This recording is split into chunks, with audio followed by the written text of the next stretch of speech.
4, 391 to 416. A highly insightful account of constructivism's insights and future directions of research. Hollis, M., and Smith, S. 1990, Explaining and Understanding International Relations, New York, Oxford University Press.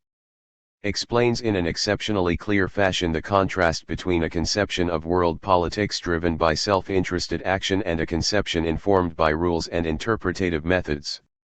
Katzenstein, P. ed. 1996, The Culture of National Security, New York, Columbia University Press. An edited collection that clearly identified why we need to examine how identities and norms shape state interests, and explored those claims in a range of critical security areas. Wendt, A. 1999. A Social Theory of International Politics, Cambridge, Cambridge University Press. The seminal text that explains the central elements and dissects the important controversies of constructivism. Online Resource Center. Visit the online resource center that accompanies this book to access more learning resources on this chapter topic at www.oxfordtextbooks.co.uk/uk/org/Baylis_Smith 4e. Chapter 10. Alternative Approaches to International Theory. Steve Smith, Patricia Owens. Reader's Guide. Following from the preceding 5 chapters, which very broadly might be described as the new mainstream theories of international relations, this chapter outlines other important contributions to thinking about world politics. The main theories dealt with are historical sociology, feminist theory, postmodernism, and postcolonialism. The chapter begins by establishing some important preliminary distinctions between theories that are explanatory and foundationalist, like realism, liberalism, and most of all Marxism, and those that are constitutive and non-foundationalist. Explanatory/foundationalist theories are termed rationalist. Constitutive/non-foundationalist theories have developed in 2 broad versions. One is known as social constructivism, dealt with in ch. 9, and the other group is termed for convenience here alternative approaches. The latter theories are the main concern of this chapter. Although both social constructivism and these alternative approaches reject the main assumptions of rationalist theories and see theories as constituting the social world, the alternative approaches are more critical of the mainstream and move beyond it in more far-reaching ways. Introduction. The previous 5 chapters have given you overviews of the 4 most dominant theories of international relations: realism, liberalism, Marxism, and constructivism, and the contemporary debate between the 2 leading mainstream theories, neorealism and neoliberalism. With the exception of social constructivism, which is relatively new, these approaches have governed the discipline for the last 50 years, and the debate between their adherents has defined the areas of disagreement in international theory. The interparadigm debate between realism, liberalism, and Marxism has been extremely influential, with generations of students told that the debate between the various elements effectively exhausts the kinds of questions that can be asked about international relations. However, the interparadigm debate by no means covers the range of issues that any contemporary theory of world politics needs to deal with. Instead, this debate ends up being a rather conservative political move because it gives the impression of open-mindedness and intellectual pluralism, whereas, in fact, realism has tended to dominate. Indeed, one factor supporting the dominance of realism has been that it seems to portray the world as commonsensically understood. Thus alternative views can be dismissed as value-laden, to be negatively compared with the so-called objectivity of realism. In the last decade or so, this picture has changed dramatically in 2 ways. First, there has been a major debate between neorealism and neoliberalism, ch. 7, known as the Neo-Neo debate. The second change has been the appearance of a range of new approaches developed to understand world politics. In part, this reflects a changing world. The end of the Cold War system significantly reduced the credibility of realism, especially in its neorealist guise, where the stability of the bipolar system was seen as a continuing feature of world politics. As that bipolarity dramatically disappeared, So too did the explanatory power of the theory that most relied on it. But this was not by any means the only reason for the rise of new approaches. There are three other obvious reasons. First, realism's dominance was called into question by a resurgence of its historical main competitor, liberalism, in the form of neoliberal institutionalism, as discussed in ch. 7, with this debate now comprising the mainstream of the discipline. Second, there were other changes underway in world politics that made the development of new approaches important, such as the kinds of features discussed under the heading Globalization. Whatever the explanatory power of realism, it did not seem very good at dealing with issues such as the rise of non-state actors, identity politics, transnational social movements, and information technology. In short, new approaches were needed to explain these features of world politics, even if realism still claimed to be good at dealing with power politics. Third, there were major developments underway in other academic disciplines in the social sciences, but also in the philosophy of social science, that attacked the underlying methodological, i.e. how to undertake study, assumption of realism, a position known as positivism, discussed below. In its place, a whole host of alternative ways of thinking about the social sciences were being proposed, and international relations simply caught up. Since then, a series of alternative approaches have been proposed as more relevant to world politics in the 21st century. Explanatory/constitutive theories and foundational/anti-foundational theories. In order to understand the current situation with regard to international theory, it is important to introduce two distinctions. The terms can be a little unsettling, but they are merely convenient words for discussing fairly straightforward ideas. The first distinction is between explanatory and constitutive theory. An explanatory theory is one that sees the world as something external to our theories of it.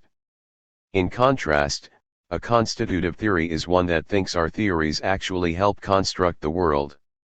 This is actually a distinction adopted in both scientific and non-scientific disciplines. But a moment's thought should make you realize why it is more appealing in the non-scientific world. In a very obvious way, our theories about the world shape how we act, and thereby make those theories become self-confirming. For example, if we think that individuals are naturally aggressive, then we are likely to adopt a different posture towards them than if we think they are naturally peaceful. However, you should not regard this claim as self-evidently true, since it assumes that our ability to think and reason makes us able to determine our choices, i.e. that we have free will rather than having our choices determined behind our backs. What if our human nature is such that we desire certain things naturally, and that our language and seemingly free choices are simply our rationalizations for our needs? This is only the opening stage of a very complex but fascinating debate about what it is to be human, Hollis and Smith 1990. However, the upshot, whichever position you eventually adopt, is that there is a genuine debate between those theories that think of the social world as like the natural world, and those theories that see our language and concepts as helping create that reality.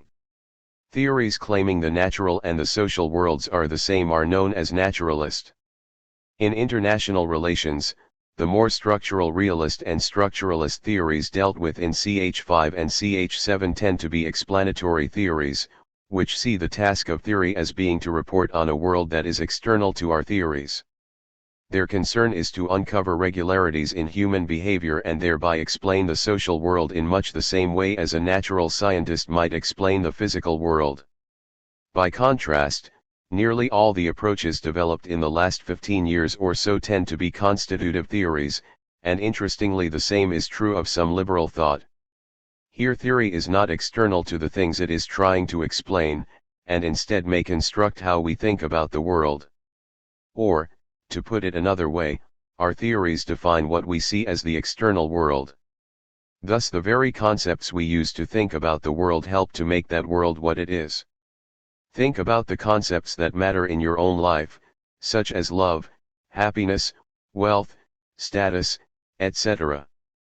The foundational/anti-foundational distinction refers to the simple-sounding issue of whether our beliefs about the world can be tested or evaluated against any neutral or objective procedures.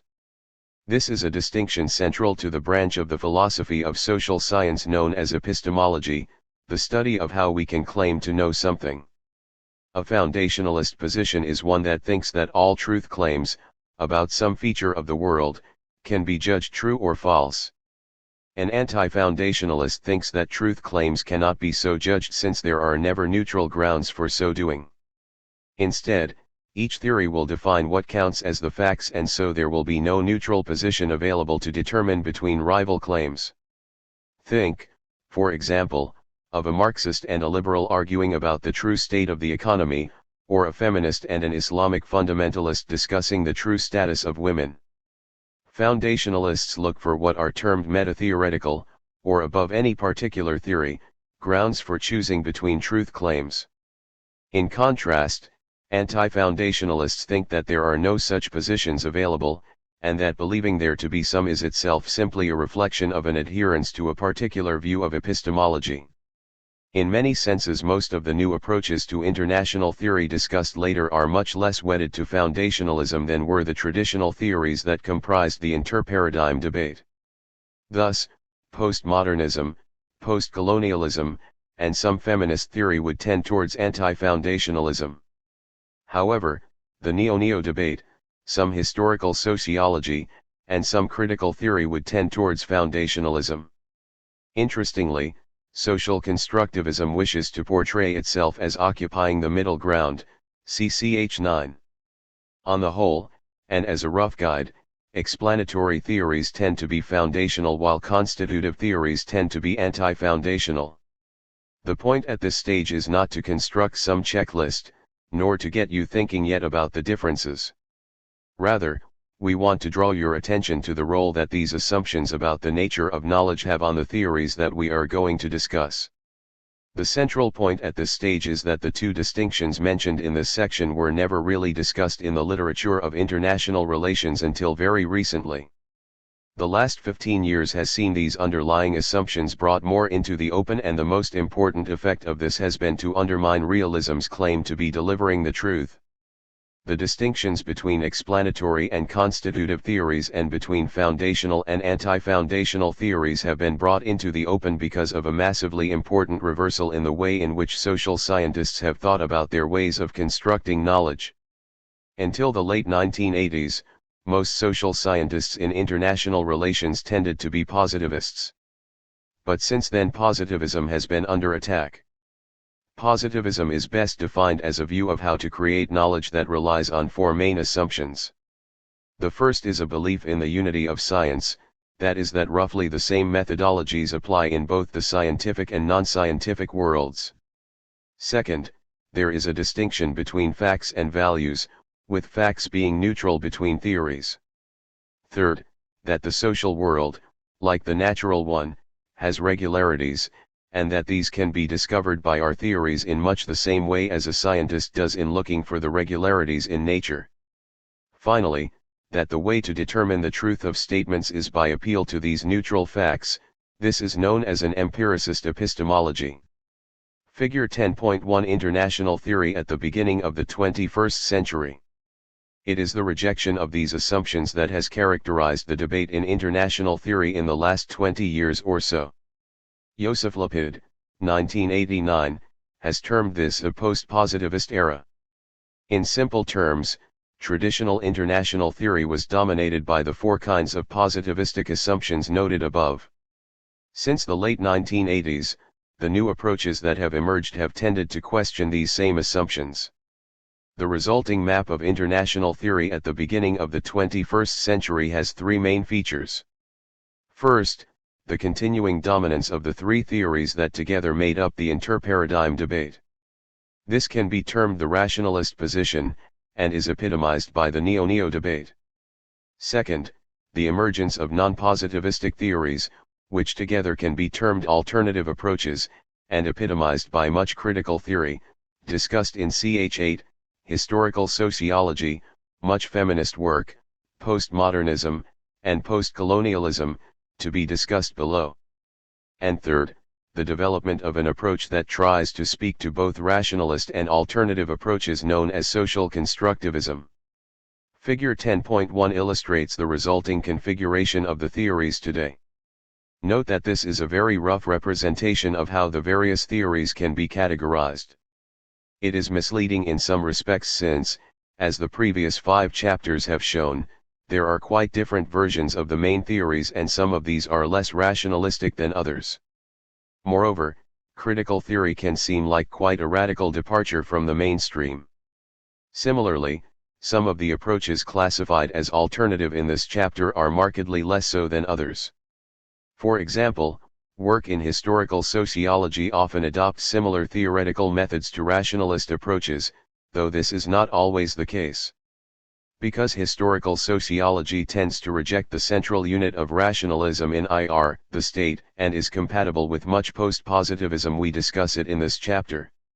In other words, the classifications are broadly illustrative of the theoretical landscape, and are best considered a useful starting point for thinking about the differences between theories. As you learn more about them, you will see how rough and ready a picture this is, but it is as good a categorization as any other. Key points. Theories can be distinguished according to whether they are explanatory or constitutive and whether they are foundational or anti-foundational. As a rough guide, explanatory theories tend to be foundationate and constitutive theories tend to be anti-foundational. The 3 main theories comprising the interparadigm debate were based on a set of positivist assumptions. Since the late 1980s there has been a rejection of positivism. The current theoretical situation is one in which there are 3 main positions.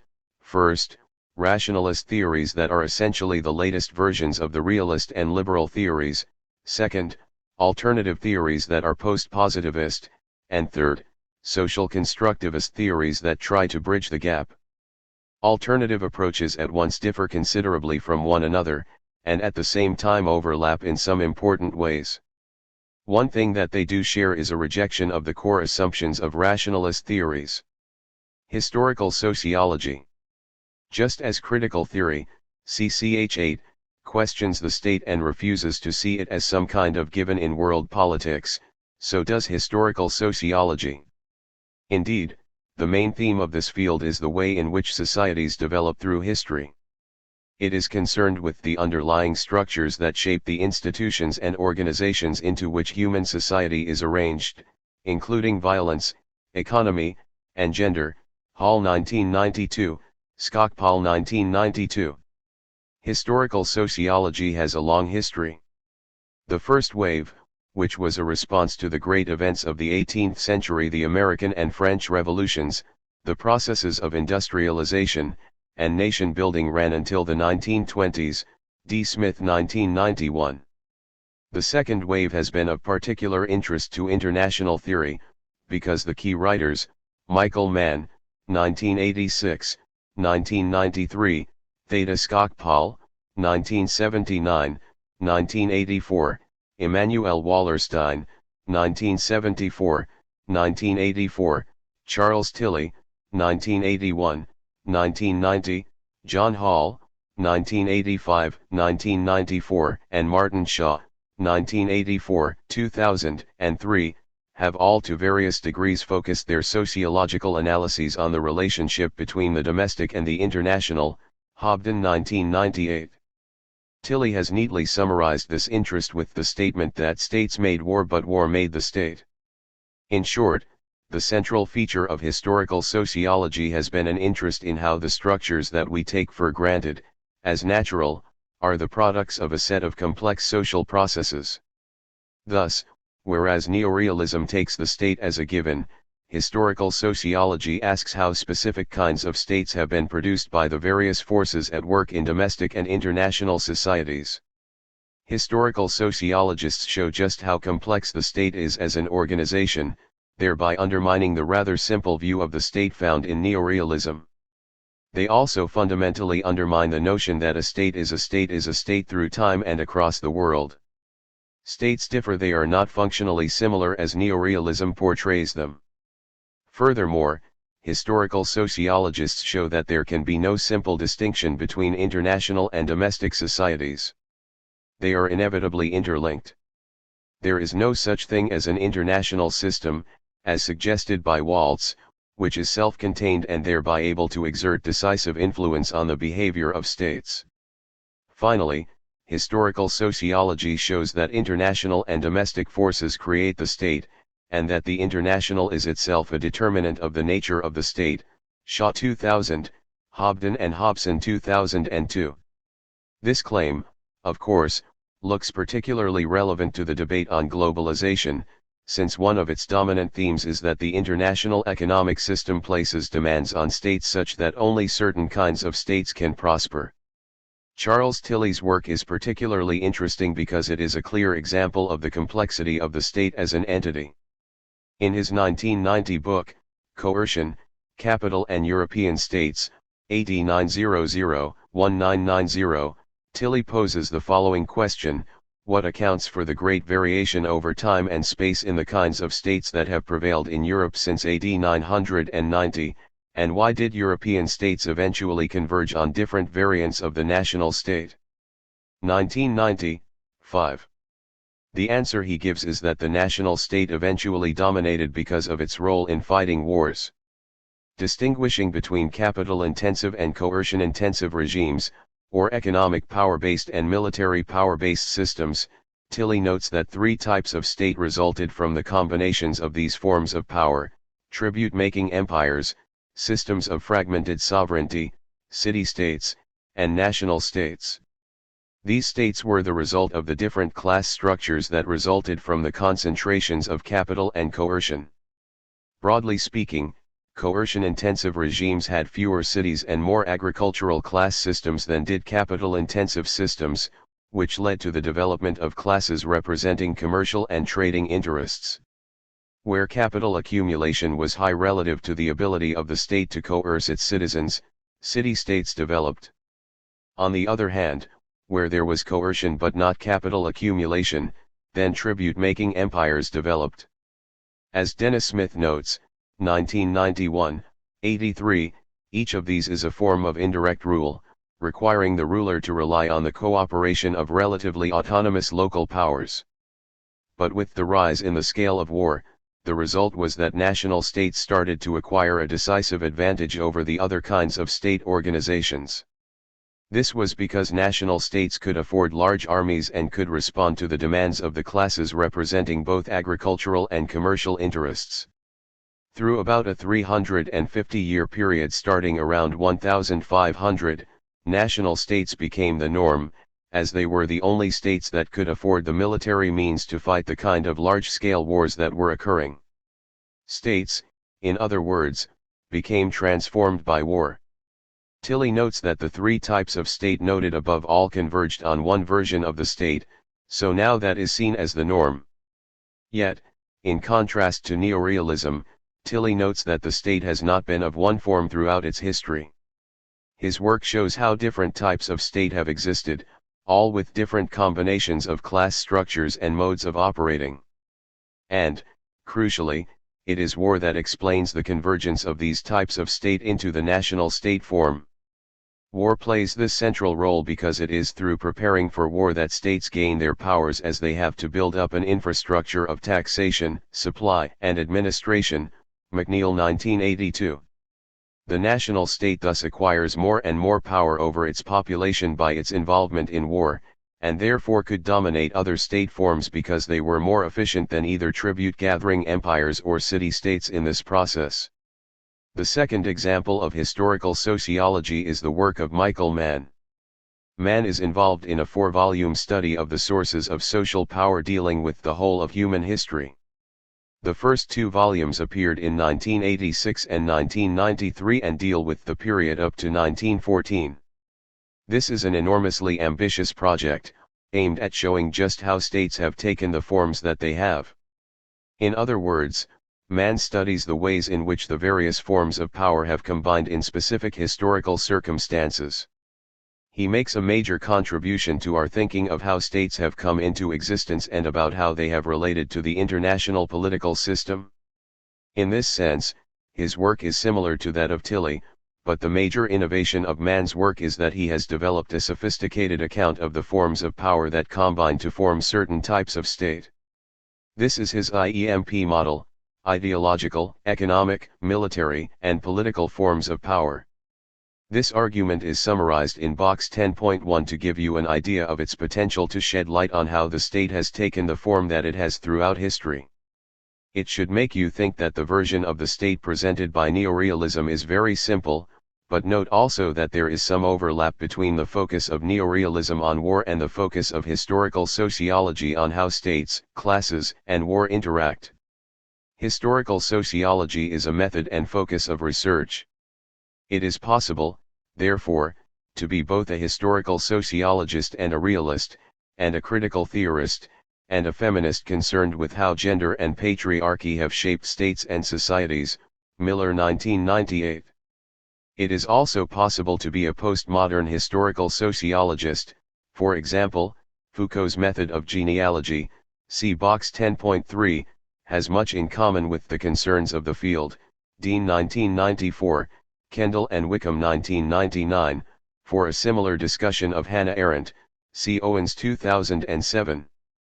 Though Foucault is most famously a postmodern theorist, there is no contradiction between drawing on his understanding of power and knowledge, discussed later, and approaching questions such as the organization of violence historically, Drake 2001. Box 10.1 Mann's IEMP model of power organization. Mann differentiates between three aspects of power. 1. Between distributive power and collective power, where distributive power is the power of A over B, for A to acquire more distributive power, B must lose some, and collective power is the joint power of actors, where A and B can cooperate to exploit nature or another actor, c. 2. Power may be extensive or intensive. Extensive power can organize large numbers of people over far-flung territories. Intensive power mobilizes a high level of commitment from participants. 3. Power may be authoritative or diffused. Authoritative power comprises with commands by an actor and conscious obedience by subordinates. It is found most typically in military and political power organizations. Diffused power is not directly commanded, it spreads in a relatively spontaneous, unconscious, and decentered way. People are constrained to act in different ways but not by command of any particular person or organization. Diffused power is found most typically in ideological and economic power organizations. Mann argues that the most effective exercise of power combines all three elements. He argues that there are four sources of social power, which together may determine the overall structure of societies. The four are: 1. Ideological power derives from the human need to find ultimate meaning in life, to share norms and values, and to participate in aesthetic and ritual practices. Control over ideology brings general social power. 2. Economic power derives from the need to extract, transform, distribute, and consume the resources of nature.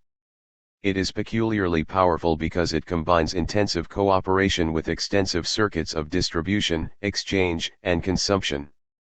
This provides a stable blend of intensive and extensive power and normally of authoritative and diffused power. 3. Military power is the social organization of physical force. It derives from the necessity of organized defense and the utility of aggression. Military power has both intensive and extensive aspects, and it can also organize people over large areas. Those who monopolize it can wield a degree of general social power.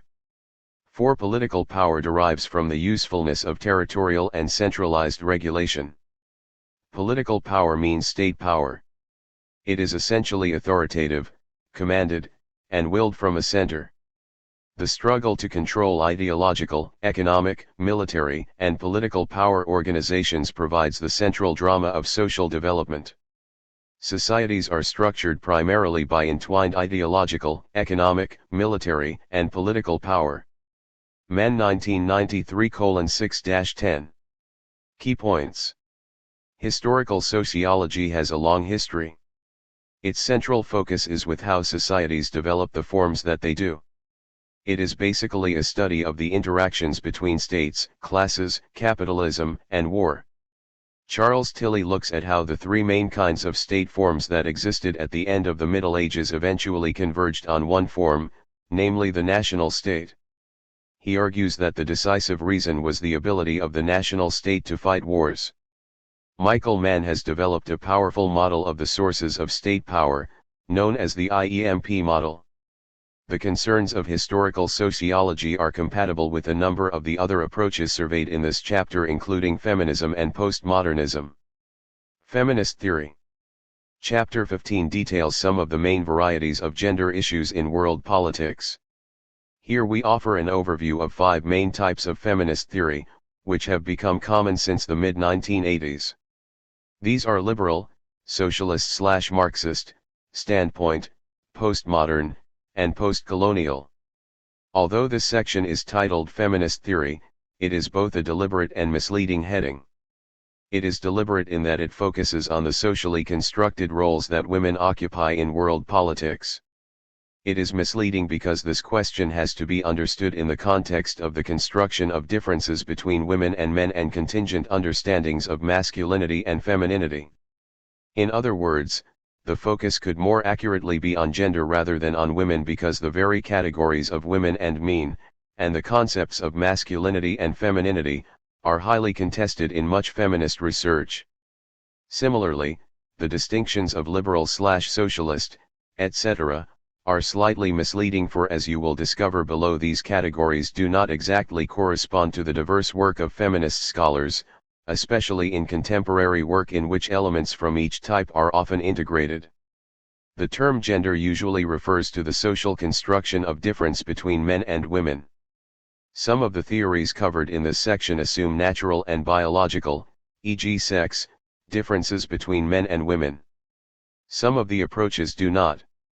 What all of the most interesting work in this field does, however, is analyze how gender both affects world politics and is an effect of world politics, in other words, how different concepts, such as the state or sovereignty, are gendered and, in turn, how this gendering of concepts can have differential consequences for men and women, Stiens 1998. It is important to note that feminists have always been interested in how understandings of gender affect men's lives as well as women. Indeed, there is also a field of research known as men's studies that models itself after, and was made possible by the emergence of, women's studies, see Britton 1989, Seidler 1989, Connell 1995, Carver 1996, for a feminist discussion see Zalewski and Parpart 1998. Feminist theory in international relations originally developed in work on the politics of development and in peace research. But by the late 1980s a first wave of feminism, liberal feminism, was more forcefully posing the question of where are the women in world politics. The meaning of liberal in this context is decidedly not the same as the meaning of the term in ch6. In the context of feminism, the term starts from the notion that the key units of society are individuals, that these individuals are biologically determined as either men or women, and that these individuals possess specific rights and are equal. Thus, one strong argument of liberal feminism is that all rights should be granted to women equally with men. Here we can see how the state is gendered in that rights, such as voting rights, right to possess property, etc., were predicated solely on the experiences and expectations of men and, typically, a certain ethnic/racial class of men. Thus, taking women seriously made a difference to the standard view of world politics. Liberal feminists look at the ways in which women are excluded from power and prevented from playing a full part in political activity. They examine how women have been restricted to roles critically important for the functioning of things, such as reproductive economies, but that are not usually deemed to be important for theories of world politics. To ask where are the women, was at the time quite a radical political act, precisely because women were absent from the canonical texts of international relations, and thus appeared invisible. Writers such as Cynthia Enloe, 1989, 1993, 2000, began from the premise that if we simply started to ask where are the women, we would be able to see their presence and importance to world politics, as well as the ways in which their exclusion from world politics was presumed a natural consequence of their biological or natural roles. After all, it was not that women were actually absent from world politics.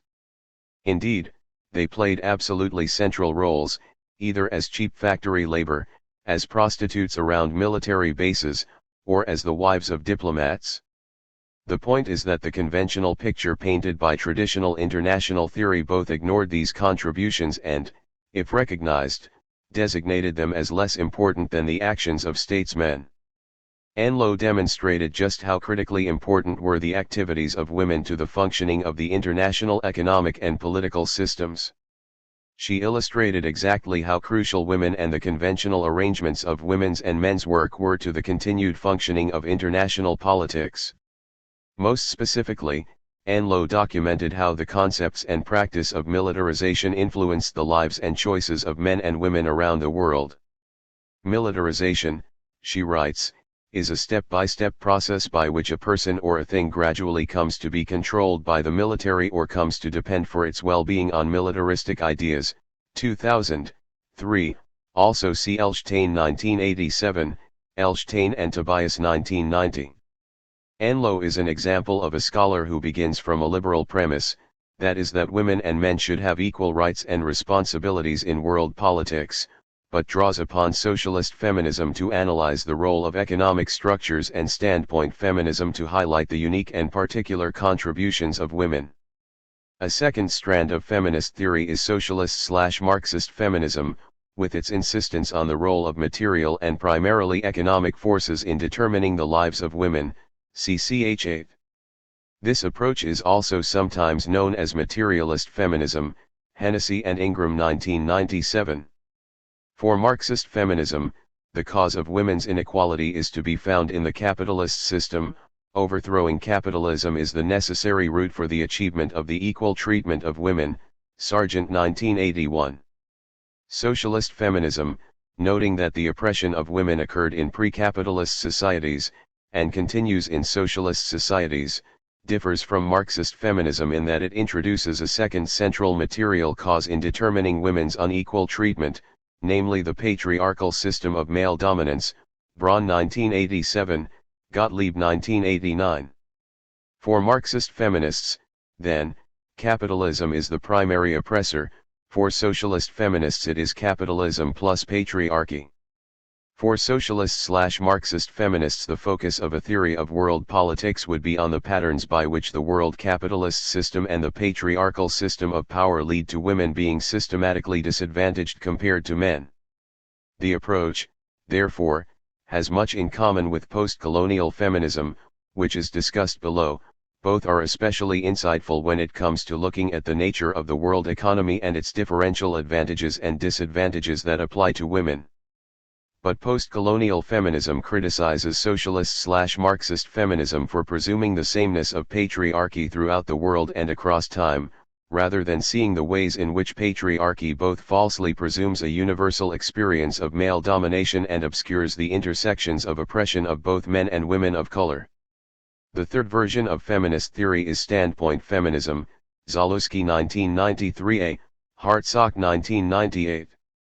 This variant emerged out of socialist feminism and the idea of a particular class system. The goal was to try to think about how women as a class might be able to envision or see politics from a perspective denied to those who benefited from the subordination of women. Radical feminism was premised upon the unique qualities and individuality of women. Drawing upon socialist feminist interpretations of structure, standpoint feminism began to identify how the subordination of women, as a particular class, by virtue of their sex rather than economic standing, although the two were related, possessed a unkaya perspective or standpoint on world politics as a result of their subordination. This first insight was later developed to consider also how the knowledge, concepts, and categories of world politics were predicated upon a norm of masculine behavior and masculine experiences, and therefore represented not a universal standard but a highly specific, particular standard. Standpoint feminists argue that seeing the world from the standpoint of women radically alters our understanding of that world. Standpoint feminism has undergone dramatic changes since its first articulation to incorporate the critiques of women of color, who argued that, like socialism, it presumed that class identity, or in this case, sex identity, was the primary affiliation of all women and, accordingly, the single source of their oppression. The standpoint position also runs the risk of essentializing and fixing the views and nature of women, by saying that this is how women see the world, Josephi 2003. Nonetheless, despite these dangers, standpoint feminism has been very influential in showing just how male-dominated the main theories of world politics are, in part because it is grounded in a simple premise. In an important early essay, for example, J. N. Tickner, 1988, reformulated the famous 6 principles of political realism developed by the godfather of realism, Hans Morgenthau. Tickner showed how the seemingly objective rules of Morgenthau in fact reflect male values and definitions of reality, rather than female ones. As a riposte, Tickner reformulated these same rules, taking women's, as opposed to men's, experiences as the starting point. The fourth version is postmodern feminism, which develops the work of post-structuralism, especially that of Foucault and Derrida, to analyze specifically the concept of gender. Therefore, it might help to read the following in conjunction with the section on postmodernism below. Essentially, postmodern feminism criticizes the basic distinction between sex and gender that earlier feminist theories found so useful in thinking about the roles/lives of men and women in world politics and in analyzing the gendered concepts of world politics itself.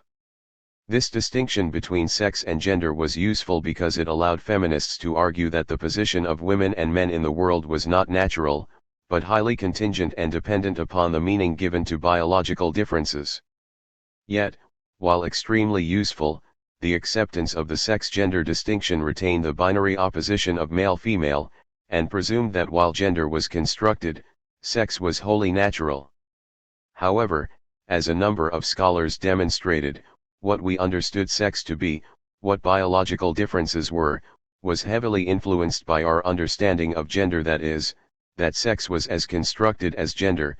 Fausto Sterling 1992, 2000, Haraway 1989, 1991, Fox Keller 1985, Longino 1990.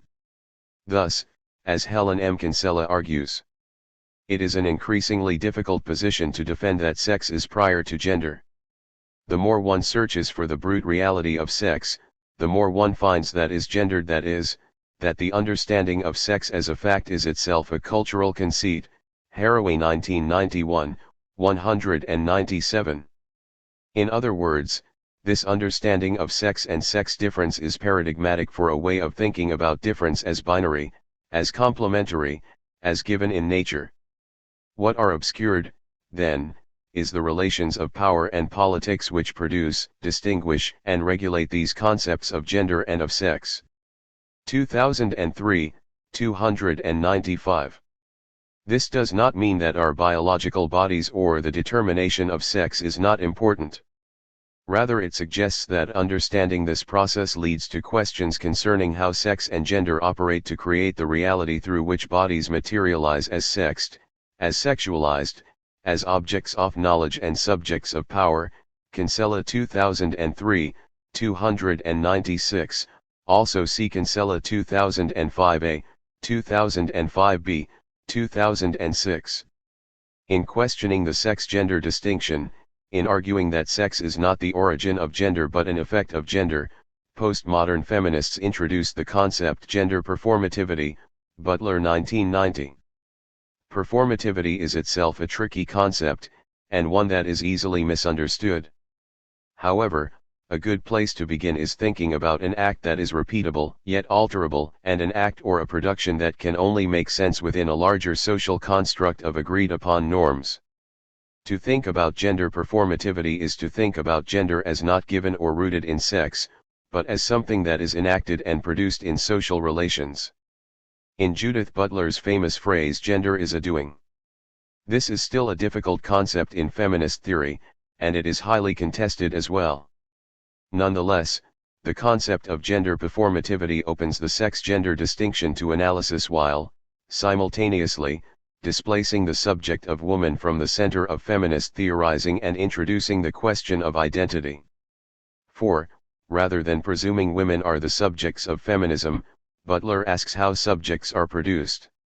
To try to understand this process in world politics is to ask, to put it simply, how world politics produces certain kinds of soldiers, certain kinds of workers, certain kinds of states that are not simply men or women, male or female, but complexly positioned states that seem, to us, completely natural. Box 10.2 v. Spike Peterson on the global political economy and the sex/gender distinction. In her book on the global political economy, Feminist v. Spike Peterson focuses upon two roughly simultaneous occurrences: the explosive growth in financial markets that shape business decision-making and flexible work arrangements, and the dramatic growth in informal and flexible work arrangements that shapes income generation and family well-being.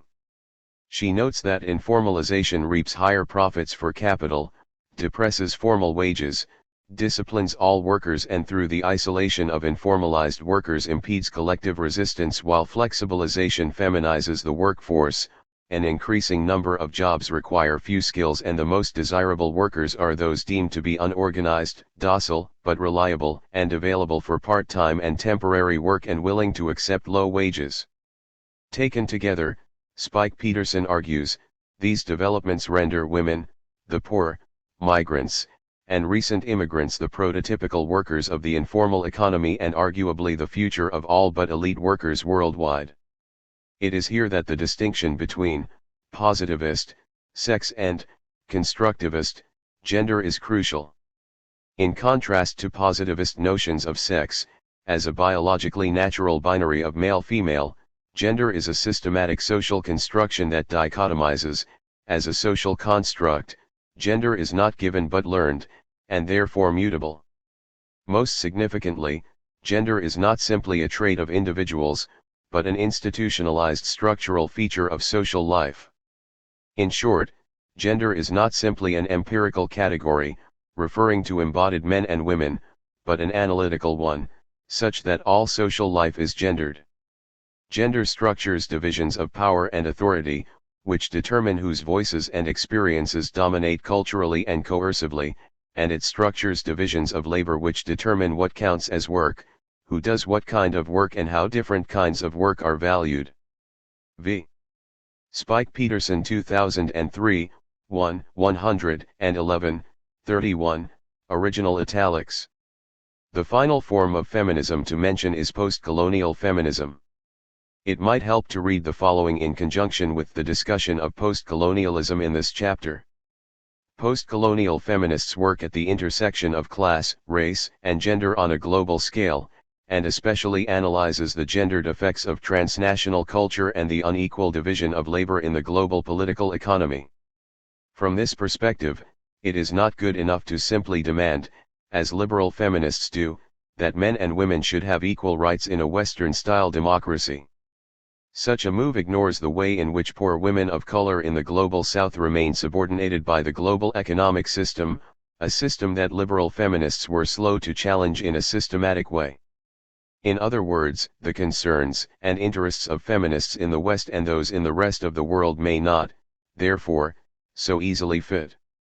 Post-colonial feminists are also critical of Western, privileged academic intellectuals, men and women, who claim to be able to speak for the oppressed, a form of cultural imperialism with important material effects.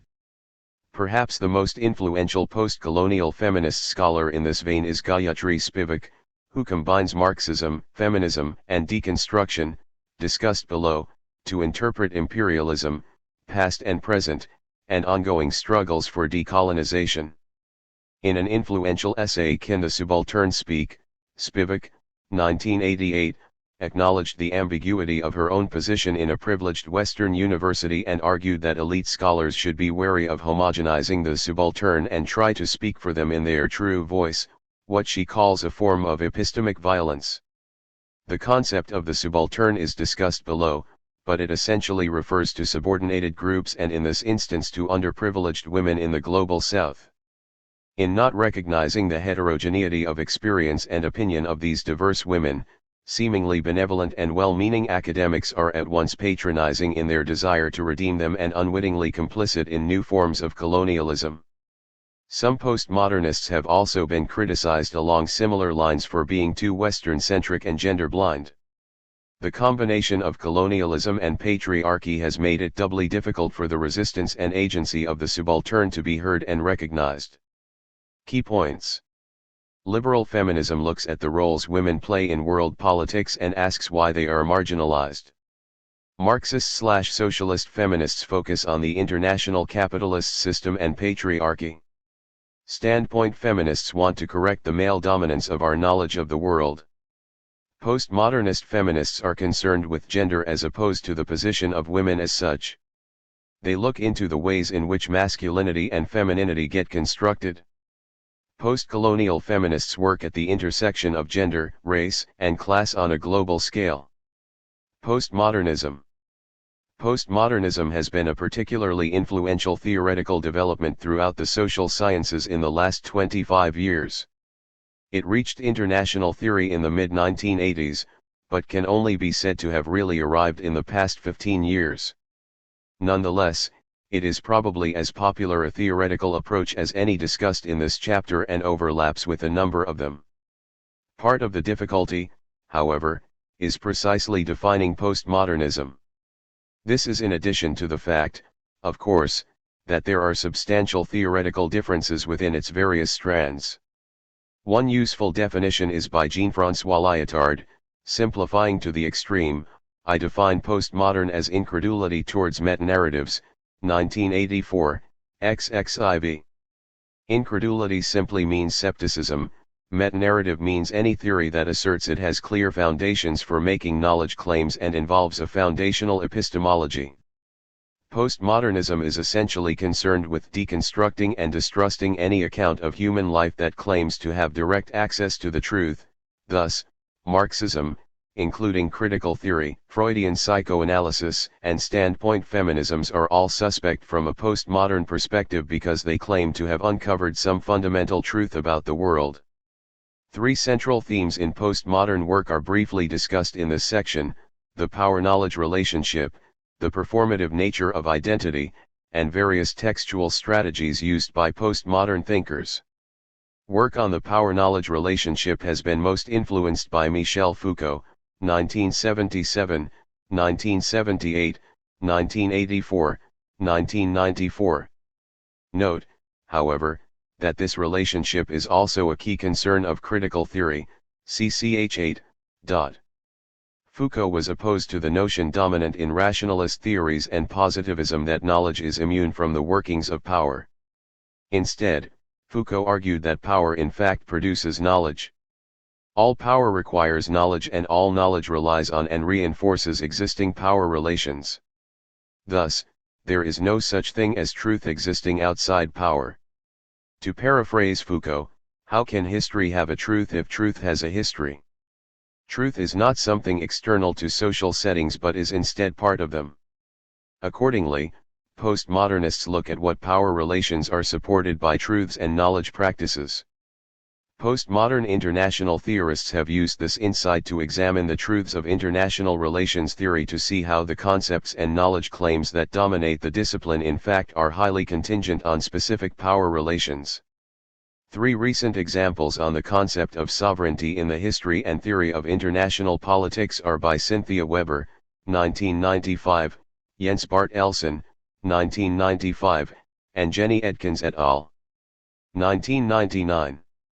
In each book, the concept of sovereignty is revealed to be both historically variable despite the attempts of mainstream scholars to imbue it artificially with a fixed meaning, and is itself caught up in the practice of sovereignty by producing the discourse about it. How do postmodernists study history in the light of this relationship between power and knowledge? Foucault's approach is known as genealogy, which is to undertake a history of the present and turn what we accept as natural into a question. Box 10.3 reproduces Richard Ashley's, 1987, summary of this.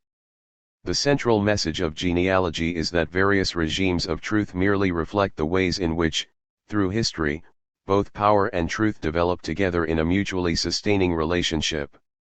The way to uncover the workings of power is to undertake a detailed historical analysis of how the practices and statements about the social world are only true within specific discourses.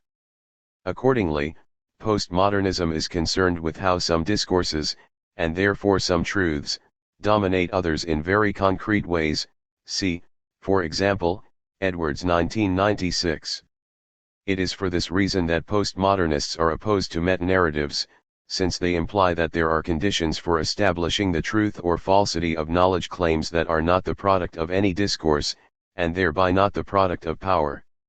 A second theme is how postmodernists view identity not as a fixed thing but as a performative site. You may wish to refer back to the discussion of postmodern feminism in the previous section. One way to approach this is to make a comparison with how identity is understood in mainstream constructivism, ch 9. David Campbell has summarized the approach to identity by a leading constructivist, Alexander Wendt. Identity is said to come in two basic forms, one of which is those deemed intrinsic to an actor. As an instance of this, Wendt claims that being democratic is an intrinsic feature of the U.S. state relative to the structure of the international system. It is not difficult to appreciate that a position that regards certain identities as intrinsic, and includes among them highly contestable concepts such as democracy, is reductionist in its representation of politics. 1998:279. Box 10.3 Foucault's notion of genealogy. First, adopting a genealogical attitude involves a radical shift in one's analytical focus. It involves a shift away from an interest in uncovering structures of history and towards an interest in understanding the movement and clashes of historical practices that would impose or resist structure. With this shift, social inquiry is increasingly disposed to find its focus in the posing of how questions, not what questions. How are structures of history produced, differentiated, reified, and transformed? How are fields of practice prized open, bounded and secured? How are regions of silence established? Second, having refused any notion of universal truth or deep identities transcending differences, a genealogical attitude is disposed to comprehend all history, including the production of order, in terms of the endless power political clash of multiple wills. Only a single drama is ever staged in this non-place, the endlessly repeated play of dominations. Practices are to be understood to contain their own strategies, their own political technologies, for the disciplining of plural historical practices in the production of historical modes of domination. Third, a genealogical attitude disposes one to be especially attentive to the historical emergence, bounding, conquest, and administration of social spaces. One might think, for example, of divisions of territory and populations among nation-states. One might also think of the separation of spheres of politics and economics, the distinction between high and low politics, the differentiation of public and private spaces, the line of demarcation between domestic and international, the disciplinary division between science and philosophy, the boundary between the social and the natural, or the separation of the normal and legitimate from the abnormal and criminal. A genealogical posture entails a readiness to approach a field of practice historically, as an historically emergent and always contested product of multiple practices. As such, a field of practice is seen as a field of clashes, a battlefield. One is supposed to look for the strategies, techniques, and rituals of power by which multiple themes, concepts, narratives, and practices are excluded, silenced, dispersed, recombined, or given new or reverse emphases, thereby to privilege some elements over others, impose boundaries, and discipline practice in a manner producing just this normaliste division of practical space. Fourth, what goes for the production and disciplining of social space goes also for the production and disciplining of subjects. From a genealogical standpoint, there are no subjects, no fully formed identical egos, having an existence prior to practice and then implicated in power political struggles. Like fields of practice, subjects emerge in history. As such, the subject is itself a site of political power contest and ceaselessly so.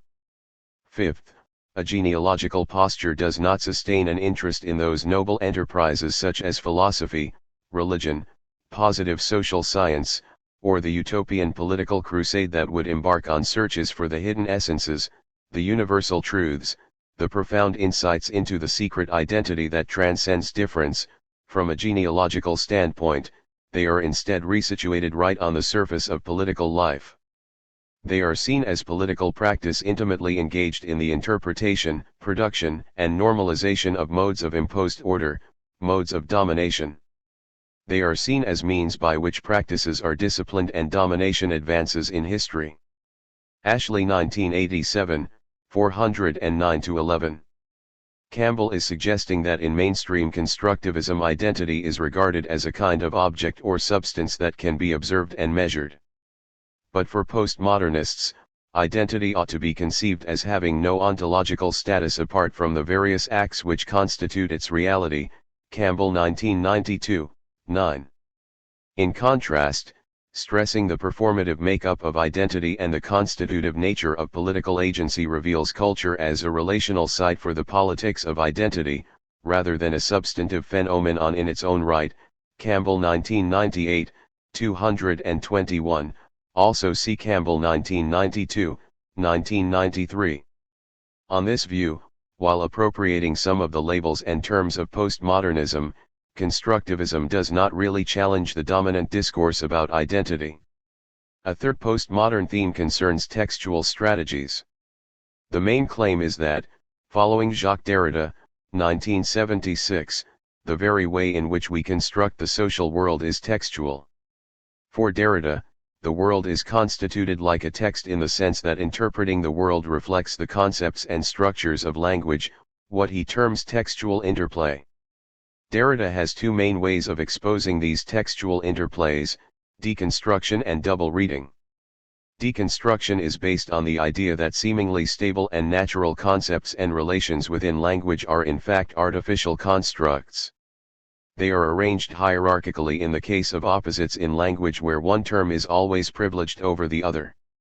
Therefore, deconstruction is a way of showing how all theories and discourses rely on artificial stabilities produced by the use of seemingly objective and natural oppositions, such as public/private, good/bad, male/female, civilized/barbaric, right/wrong. Double reading is Derrida's way of showing how these stabilizations operate by subjecting the text to two readings. The first is a repetition of the dominant reading to show how it achieves its coherence. The second is to point out the internal tensions within a text that result from the use of seemingly natural stabilizations. The aim is not to come to a correct or even one reading of a text, but instead to show how there is always more than one reading.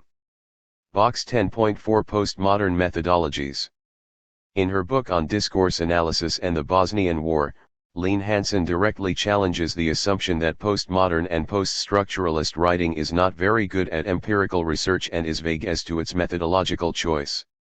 Many of the methodological questions that post-structuralist discourse analysis confronts are those that face all academic work: what should be the focus of analysis, how should a research design be built around it, and how is a body of material and data selected that facilitates a qualitatively and quantitatively reliable answer.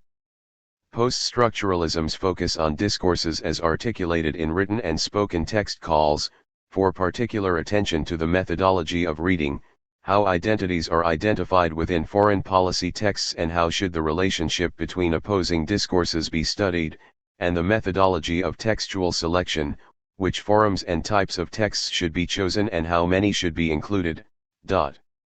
Hansen 2006, 2. In International Theory, Richard Ashley, 1988, has performed exactly such a double reading of the concept of anarchy by first providing a reading of anarchy according to the traditional IR literature. He then undertook a second reading showing how the seemingly natural opposition between anarchy and sovereignty in the first reading is in fact a false opposition. By disrupting the first reading, Ashley shows just how arbitrary is the truth of the traditional assumptions made about anarchy and the kind of logic of state action that it requires. In a similar move, R.B.J. Walker, 1993, looked at the construction of the tradition of realism and shows how this is only possible by ignoring the major nuances and complexities within the thought of the key thinkers of this tradition, such as Machiavelli and Hobbes. Also see Williams 2005, 2007. Postmodernism is taking apart the very concepts and methods of our thinking. It helps us think about the conditions under which we are able to theorize about world politics, and for many is the most appropriate theory for a globalized world. Key points. Lyotard defines postmodernism as incredulity towards meta-narratives, meaning that it denies the possibility of foundations for establishing the truth of statements existing outside of discourse. Foucault focuses on the power-knowledge relationship and sees the two as mutually constituted. It implies that there can be no truth outside of regimes of truth. How can history have a truth if truth has a history? Derrida argues that the world is like a text in that has to be interpreted. He looks at how texts are constructed, and proposes two main tools to enable us to see how arbitrary the seemingly natural oppositions of language actually are. These are deconstruction and double reading. Postcolonialism. Postcolonialism has been an important approach in cultural studies, literary theory, and anthropology for some time now, and has a long and distinguished pedigree. Founding texts arguably date back as far as the first oral histories and journals of freed African slaves in the United States, Gates 1987, and the political writing of W.E.B. Du Bois, the leading African American intellectual of his generation, 1903-1993. Despite such ancestry, post-colonial scholarship has only recently begun to make an impact in the discipline of IR. This might seem especially odd given that the diverse subject matter of post-colonialism is intimately connected to the structure and processes of world politics, the transnational flows of peoples and identity constructions, issues of nation and nationalism, the effects of cultural chauvinism, how culture makes imperialism possible, and the cultures of diasporas, to name just a few. A diaspora is the voluntary or forcible movement of peoples from their homelands into new regions. Despite this overlap of subject matter, post-colonial approaches have been largely ignored in IR given its state-centrism and positivism. But this is now changing, not least because old disciplinary boundaries are breaking down, and since the attacks of September 11, 2001, scholars in international relations are beginning to understand how the histories of the West and the Global South have always been intertwined. Barkawi 2004, 2006. Post-colonialism, given its interdisciplinary origins, has made a significant contribution to the destruction of these disciplinary boundaries. And as a result, IR scholars have begun to see the world in new post-colonial ways. Barkawi and Lafay 2006, also making use of both traditional and non-traditional sources for understanding the world such as literature, poetry, and film. Holden and Ruppel 2003. As with the other approaches surveyed in this chapter, there is no one satisfactory definition of post-colonialism. For a start, the prefix post might seem to imply the end of colonial practices. This would be a mistake. Colonialism is the political control, physical occupation, and domination of people over another people and their land for purposes of extraction and settlement to benefit the occupiers. Crawford 2002, 131. In many ways, of course, this juridical practice of controlling territory and peoples has ended. And a number of post-colonial scholars have looked at how this major transformation altered the politics and society of both the metropole, e.g. Britain, and the former colony, e.g. India. Hall 2002. But much post-colonial scholarship also highlights the important degree of continuity and persistence of colonial forms of power in contemporary world politics. For example, the level of economic and military control of Western interests in the Global South is in many ways actually greater now than it was under direct control, a form of neocolonialism. Grovogui 1996, Duffield 2001. So although the era of formal colonial imposition by force of arms is apparently over, with the exception of the U.S. occupation of Iraq in 2003-4, An important starting point for post-colonial scholarship is the issue of vast inequality on a global scale, the forms of power that make this systematic inequality possible, and the continued domination of subaltern peoples. The term subaltern was originally used by Gramsci to describe the classes dominated under hegemony, ch. 8. More recently, feminist post-colonial scholars such as Gayatri Spivak, 1987, 1988, 1998, have used it to describe poor rural women in the global south. Spivak's work was briefly discussed in the feminist theory section above, but note again how she writes at the intersection of three literatures, Marxism, feminism, and postmodernism. In fact, for many, the post is actually more indicative of the post-positivist assumptions of the field. Most post-colonial scholars reject the assumptions of the explanatory and foundational theories described earlier in this chapter because they obscure how identities are not fixed and essential but are produced through essentially social processes and practices. The representation of cultural difference, Homi K. Babha writes, must not be hastily read as the reflection of pre-given ethnic or cultural traits. The social articulation of difference is a complex, ongoing negotiation that seeks to authorize cultural hybridities that emerge in moments of historical transformation, 1994, 2. Hybridity is the idea that the identities of the colonized and colonizers are constantly in flux and mutually constituted. This is missed in positivist IR scholarship. Indeed, positivist assumptions, post-colonial writers claim, are not neutral in terms of race, gender, and class but have helped secure the domination of the Western world over the global South, Doty 1996.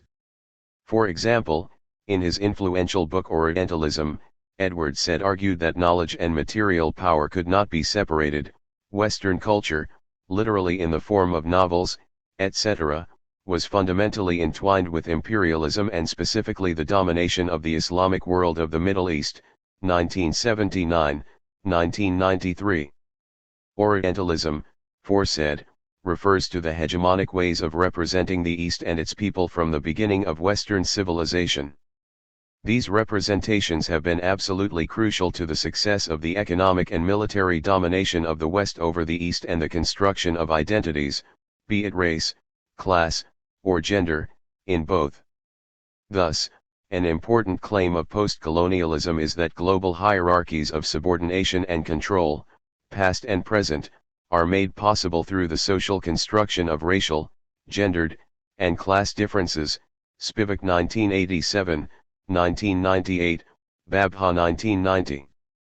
As other chapters in this volume suggest, international relations has been slightly more comfortable with issues of class, CHS 8, 14, 27, and gender, CH 15. But the issue of race has been almost entirely ignored. This is even though race and racism continue to shape the contemporary theory and practice of world politics in far-reaching ways, Doty 1993, Castles 2000, Vitalis 2000, Persad 2002. As an international institution, racism has historically been part of the emergence of humanitarian norms sanctioning obligations as a kind of colonial mission. But racism may also help explain the lack of humanitarian action by the West in the 1994 Rwanda genocide. It has been an important factor in garnering support for the increased militarization of Western immigration policies, Simon 1998. And the unprecedented increase in U.S. prison growth in recent years, which has overwhelmingly relied on racist assumptions about crime and conviction rates, is intimately connected to structural adjustments in the domestic economy associated with globalization, Gilmore 1998/9. In 1903, W.E.B. Du Bois famously argued that the problem of the 20th century would be the problem of the color line. How will transnational racism continue to shape the 21st century? Case study Edward Said on Orientalism. Unlike the Americans, the French and British have had a long tradition of what I shall be calling Orientalism, a way of coming to terms with the Orient that is based on the Orient's special place in European Western experience. The Orient is not only adjacent to Europe, It is also the place of Europe's greatest and richest and oldest colonies, the source of its civilizations and languages, its cultural contestant, and one of its deepest and most recurring images of the other. In addition, the Orient has helped to define Europe, or the West, as its contrasting image, idea, personality, experience. Yet none of this Orient is merely imaginative. The Orient is an integral part of European material civilization and culture. Orientalism expresses and represents that part culturally, even ideologically, as a mode of discourse with supporting institutions, vocabulary, scholarship, imagery, doctrines, even colonial bureaucracies and colonial styles. Said 1979:1. It is absolutely crucial to bear in mind that for post-colonial scholars, imperial and other forms of power really operate at the intersection of gender, race, and class. Consider, for example, how it is possible for nations in the West to perceive of themselves as civilized and their enemies as barbaric. As a way to justify imperial rule in India, the British employed both racist and sexist assumptions in pointing to the uncivilized way women were being treated by Indian men. The enlightened, white, British males would bring civilization to, dark, India at the same time as they exploited the country economically. The issue at stake, however, was not so much the freedom of women in either Victorian Britain or India, as effective strategies of imperial rule, Metcalfe 1997. Post-colonial scholars do not only focus on issues of domination, though this surely is important. For example, Frantz Fanon used psychoanalytical theory to suggest how colonialism and Western stereotypes warp the psyche of colonized subjects, 1967a. But post-colonial scholars also look at how forms of power have been resisted in both violent and non-violent ways. Antonio Gramsci argued that even though powerful ideologies, hegemony, subordinated some classes of people, there would always be counter-hegemonies of resistance, ch. 8. In The Wretched of the Earth, 1967b, Fanon, who was a revolutionary during the Algerian independence struggles against France, identified what he saw as the inherent violence in struggles for decolonization. But resistance has also taken more peaceful forms, with some arguing that post-colonial scholarship itself is an example of effective dissidence, Chowdhury and Nair 2002. Post-colonial scholars, therefore, also investigate the multiple and diverse forms of resistance to colonizing ideologies and offer strategies of empowerment and not only critique. Key points. Given the state-centrism and positivism of IR, post-colonial approaches have been largely ignored until recently, as old disciplinary boundaries are breaking down.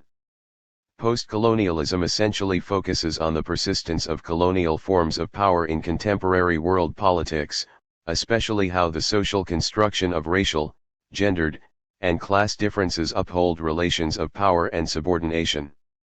Racism, in particular, continues to operate in both obvious and sometimes subtle ways in contemporary world politics, but this is not captured in traditional approaches to international theory. Post-colonial research seeks to offer positive resources for resistance to imperial and other forms of power and not just critique. Conclusion. This chapter has summarized the main alternative accounts of world politics to the dominant rationalist mainstream of international theory. The rationalist perspective, and particularly the neo-synthesis, as discussed in ch. 7, dominates the literature in the discipline of international relations. That is the theoretical debate you will find in most of the journals, particularly in the USA. It focuses on the kinds of international political relations that concern many Western governments, particularly the debate about the future security structure of the international system and economic foreign policy. But do you think that it is wide enough a perspective to capture what are to you the most important features of world politics?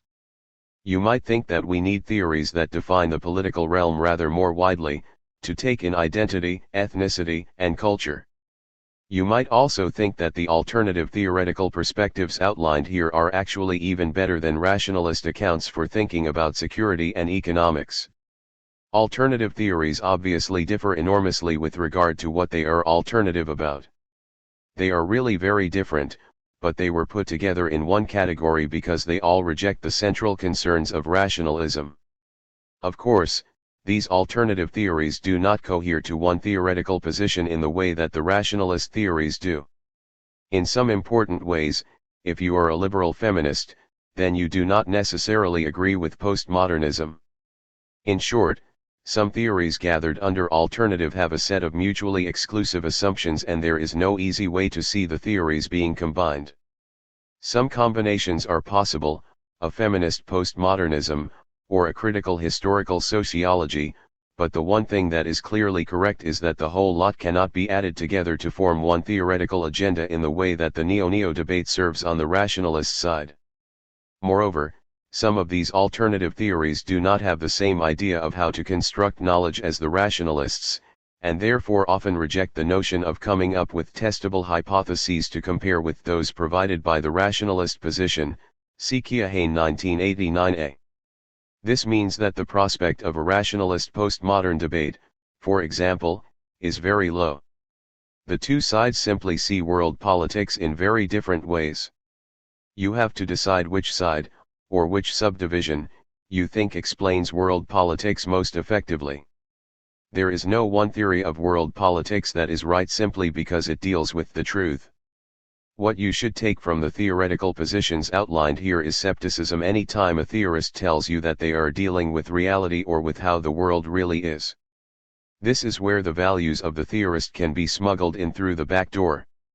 World politics is very complex, and there are a variety of theories that try to account for different parts of that complexity.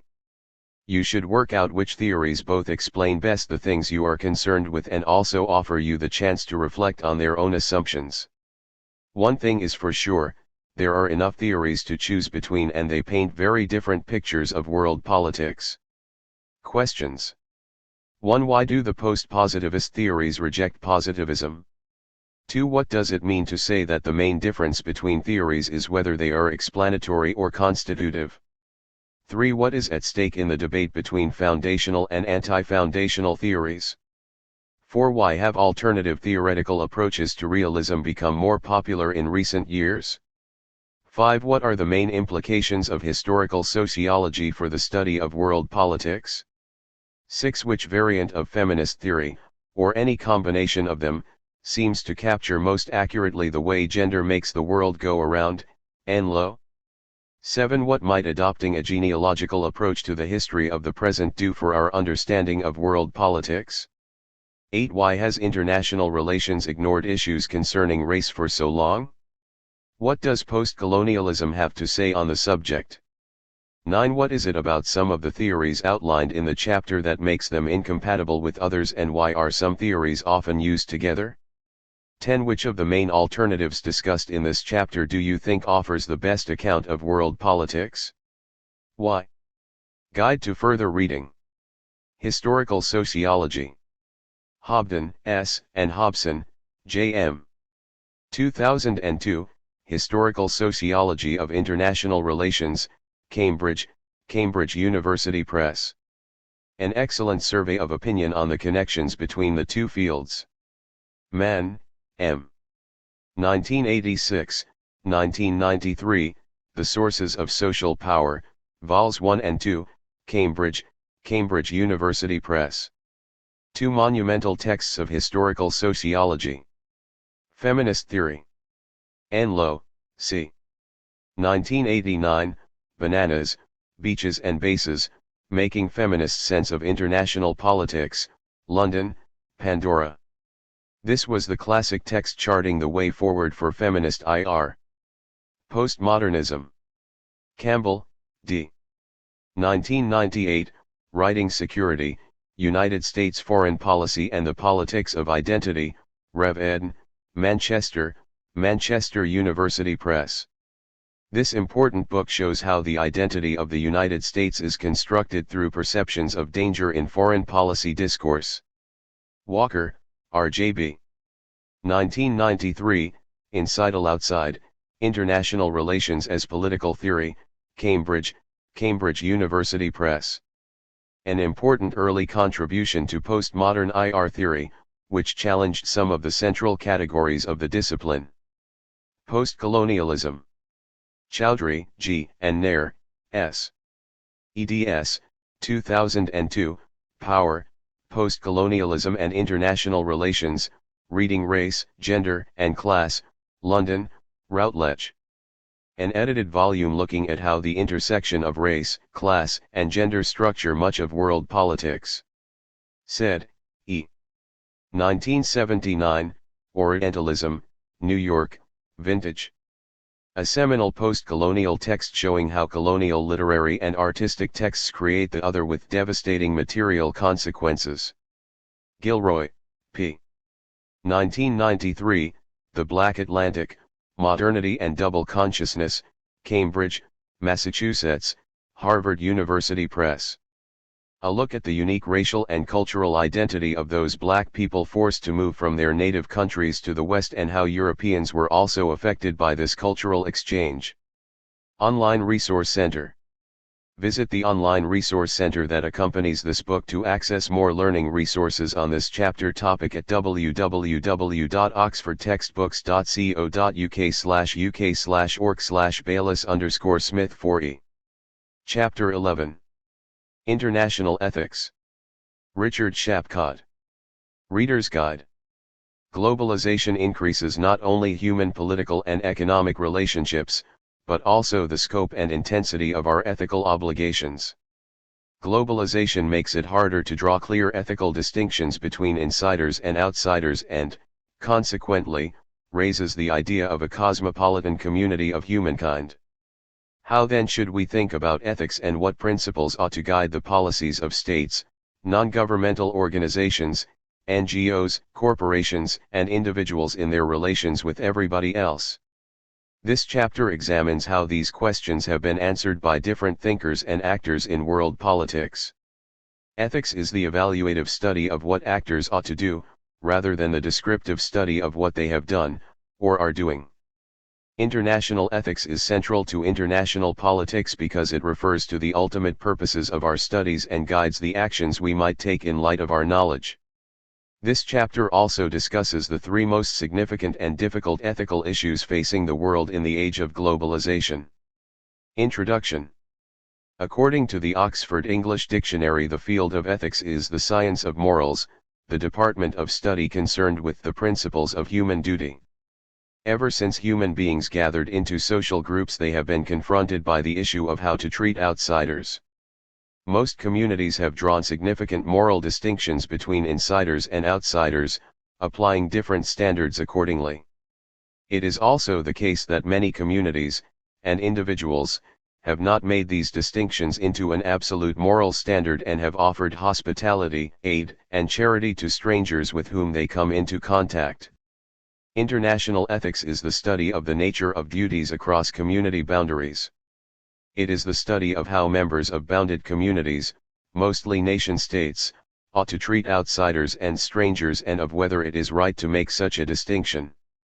Two questions therefore lie at the heart of international ethics as field of study. The first is whether outsiders ought to be treated according to the same principles that insiders are, in other words, ought outsiders to be treated as moral equals.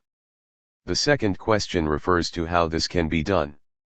International ethics asks how it is possible to treat others as equals in a world characterized by two conditions, the existence of international anarchy and moral pluralism. The first of these is often seen as a practical challenge because anarchy makes it harder to get things done and reinforces self-interested, rather than altruistic, tendencies of individuals and states. The second presents both a practical and an ethical challenge.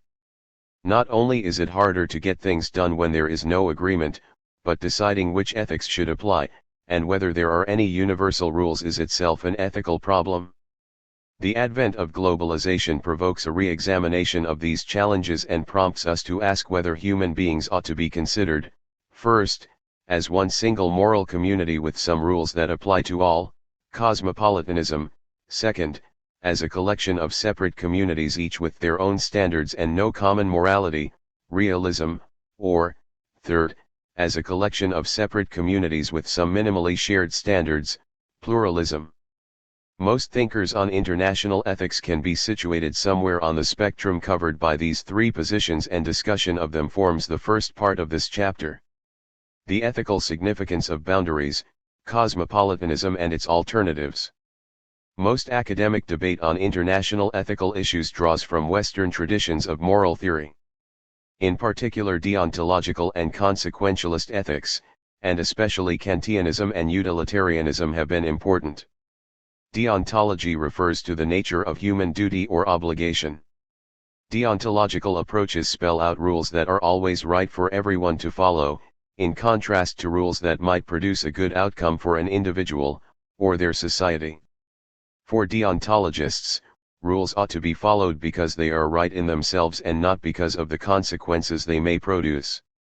Kantian approaches emphasize rules that are right because they can be, in principle, agreed upon by everyone, universalizability, and are the most important traditions of deontological ethics in the international sphere.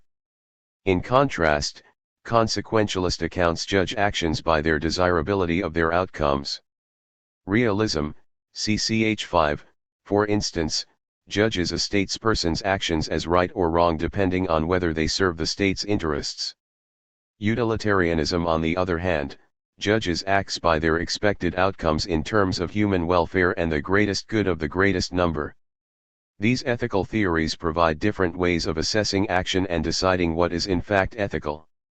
While understanding these distinctions is important, what matters more in international ethics are the conclusions they draw about the ethical significance of national borders. A more relevant distinction exists between cosmopolitan, or universalist, positions and anti-cosmopolitan, sometimes referred to as communitarianism or particularism. Cosmopolitans, including deontologists and utilitarians, argue that morality itself is universal, that a truly moral rule or code will be applicable to everyone. National borders are therefore morally irrelevant. In contrast, anti-cosmopolitans argue that national boundaries provide important ethical constraints. They tend to fall into two different streams, realism and pluralism. Realism, CCH 5, claims that the facts of international anarchy and sovereignty mean that the only viable ethics are those of self-interest and survival. Pluralism argues that anarchy does not prevent states from agreeing to a minimal core of standards for coexistence. Both realism and pluralism begin from the premise that morality is local to particular cultures, times, and places. Because ethics are local, our morality is derived from, and only has meaning in, the specific what Michael Walzer calls thick culture to which we belong. Different cultures have their own ethics, and it is impossible to claim, as cosmopolitans do, access to one single account of morality. Therefore they reject the idea of a single universal morality as a cultural product with no global legitimacy. Realists and pluralists claim that cosmopolitanism is both impossible, impractical, and undesirable because of the international state of nature, and because profound cultural pluralism means there is a lack of agreement about whose ethics should apply universally. Cosmopolitanism, realism, and pluralism are reflected in current practices of states and other actors. For instance, since the end of the Second World War, many international actors have used the universalist vocabulary of human rights to claim that there are cosmopolitan standards of treatment that all people can claim and that all states recognize.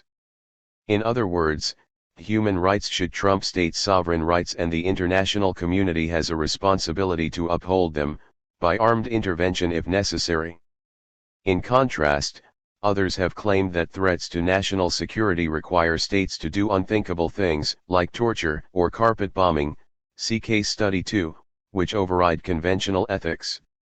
Alternatively, it also argued that because there is no real agreement on comprehensive standards, it is indefensible to enforce human rights laws against those, like certain Asian or African states, who do not share the cultural assumptions underpinning these laws.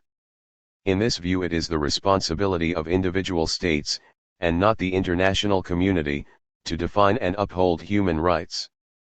Thus, while it is true that a common, apparently universal language of human rights exists, there is no clear agreement about what this entails. Box 11.1 Cosmopolitanism, Realism, and Pluralism. Cosmopolitanism. We should recognize humanity wherever it occurs, and give its fundamental ingredients, reason and moral capacity, our first allegiance. Martha Nussbaum 1996, 7. Liberal cosmopolitanism. First, individualism, ultimate units are human beings, or persons. Second, universality, the status of ultimate unit of concern attaches to every living human being equally, not merely to some subset. Third, generality, person are the ultimate unit of concern for everyone, not only for their compatriots, fellow religionists, or such like. Thomas Pogge 1994, 9.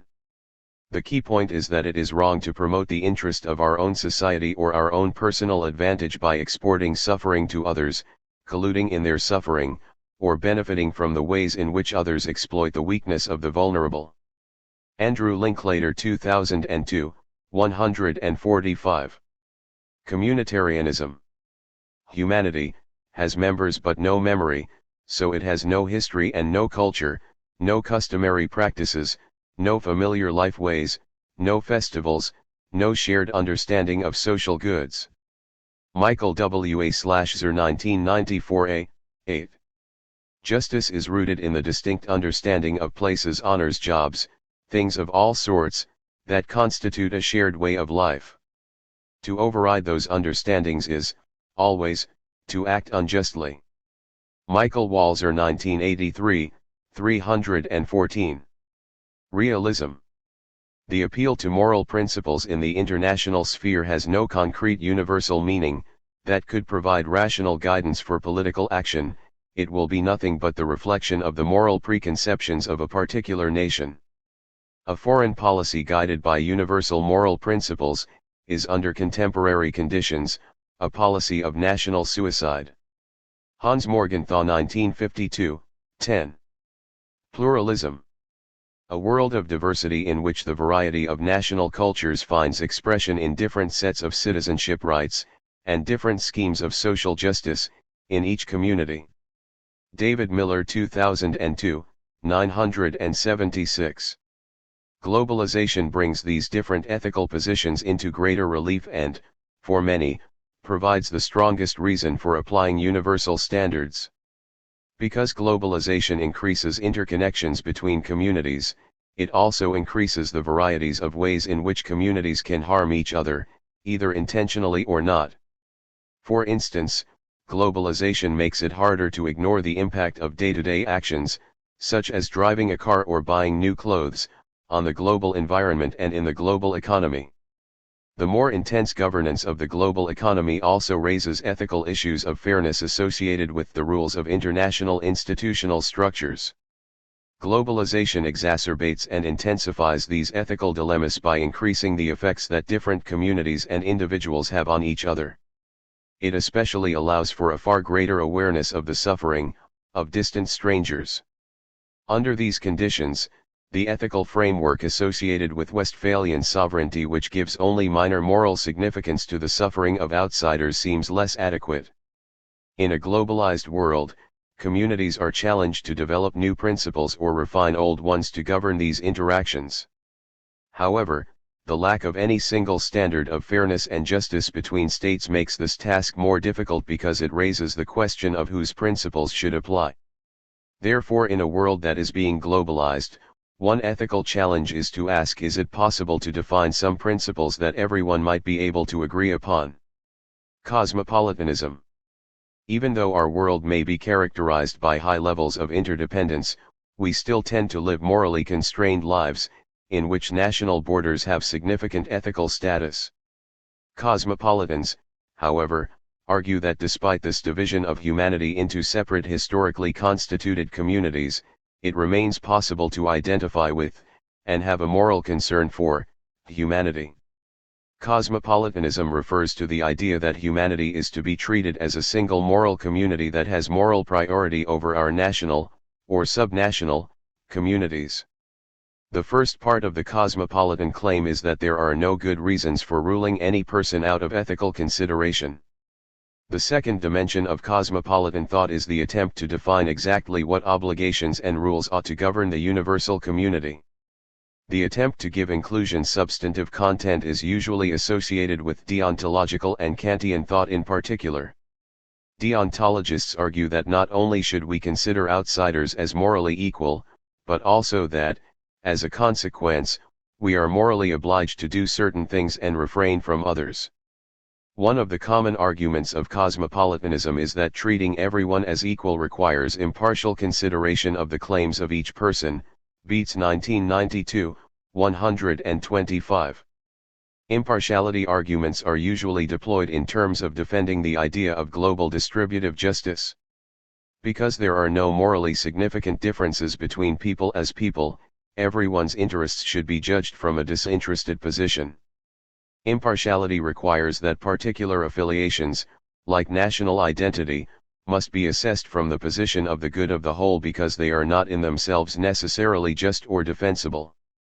Most cosmopolitans agree that national membership and the borders between nations are defensible only insofar as they serve individuals' needs, by providing them with a sense of belonging, identity, and stability that is necessary to be a fully functioning human being. This has led some to argue that national favoritism, or compatriot priority, can be defended from an impartial position.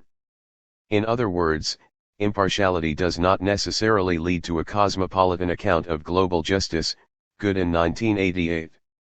However, cosmopolitans still maintain that our fundamental moral claims derive from our status as human beings and therefore national loyalties have at best a derivative moral status. Kant and cosmopolitanism. Long before the existence of modern states and telecommunications, the Stoic philosopher Diogenes claimed he was a citizen of the world.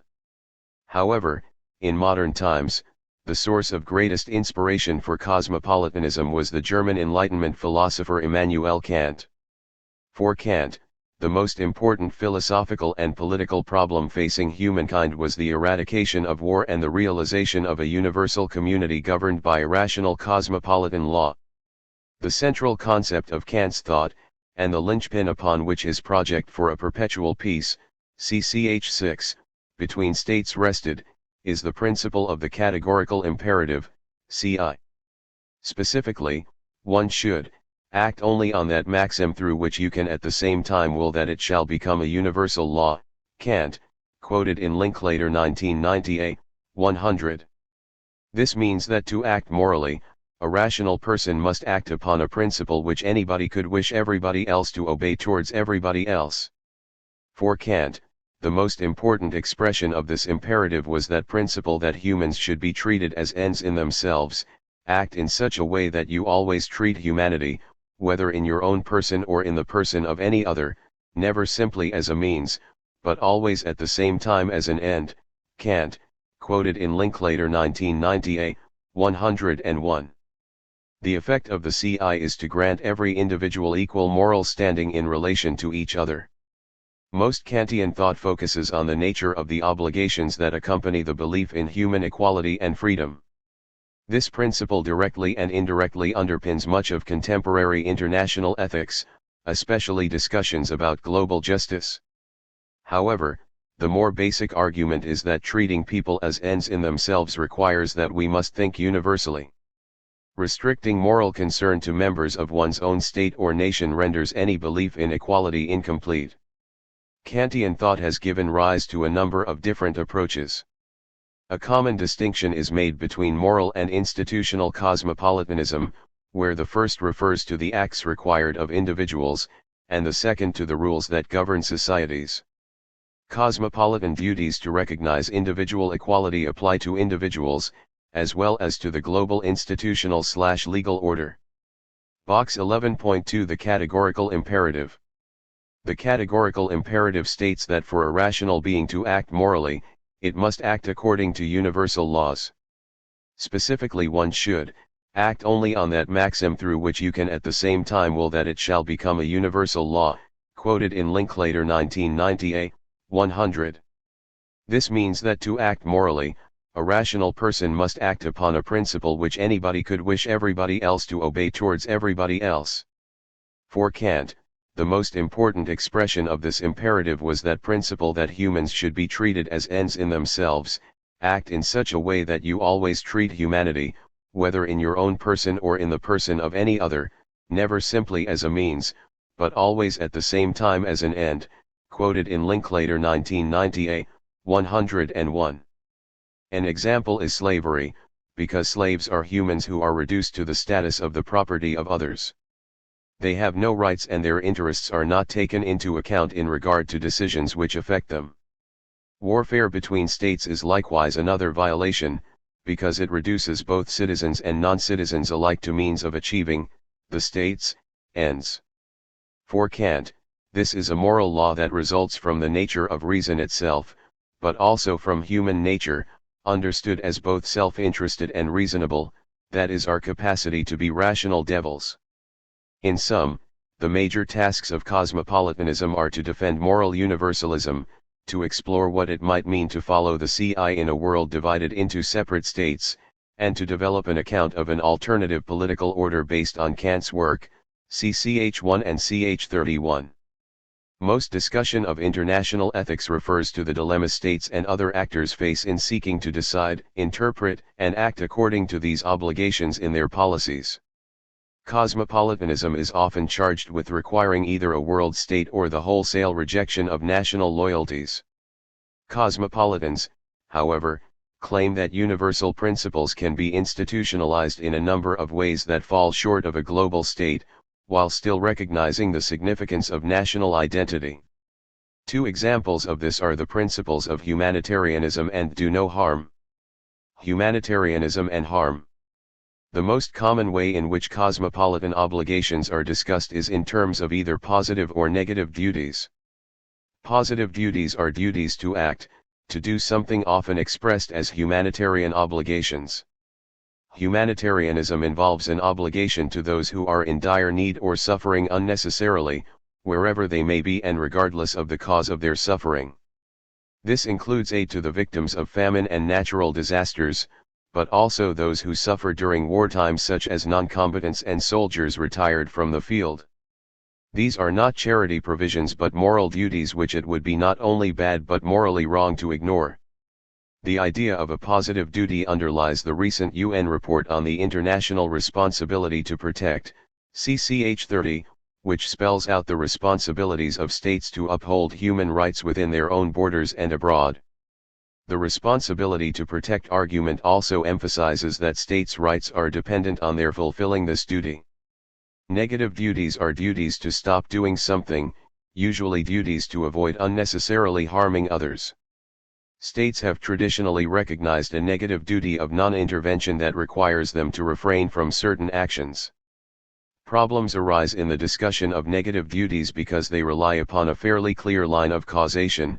If a state is harming another one, then it should cease doing so. However, it is not always clear who is harming who and how. Sometimes the effects of our actions are diffuse, or more than one party may be engaged in a harmful practice, as in the case of global warming, see case study 1.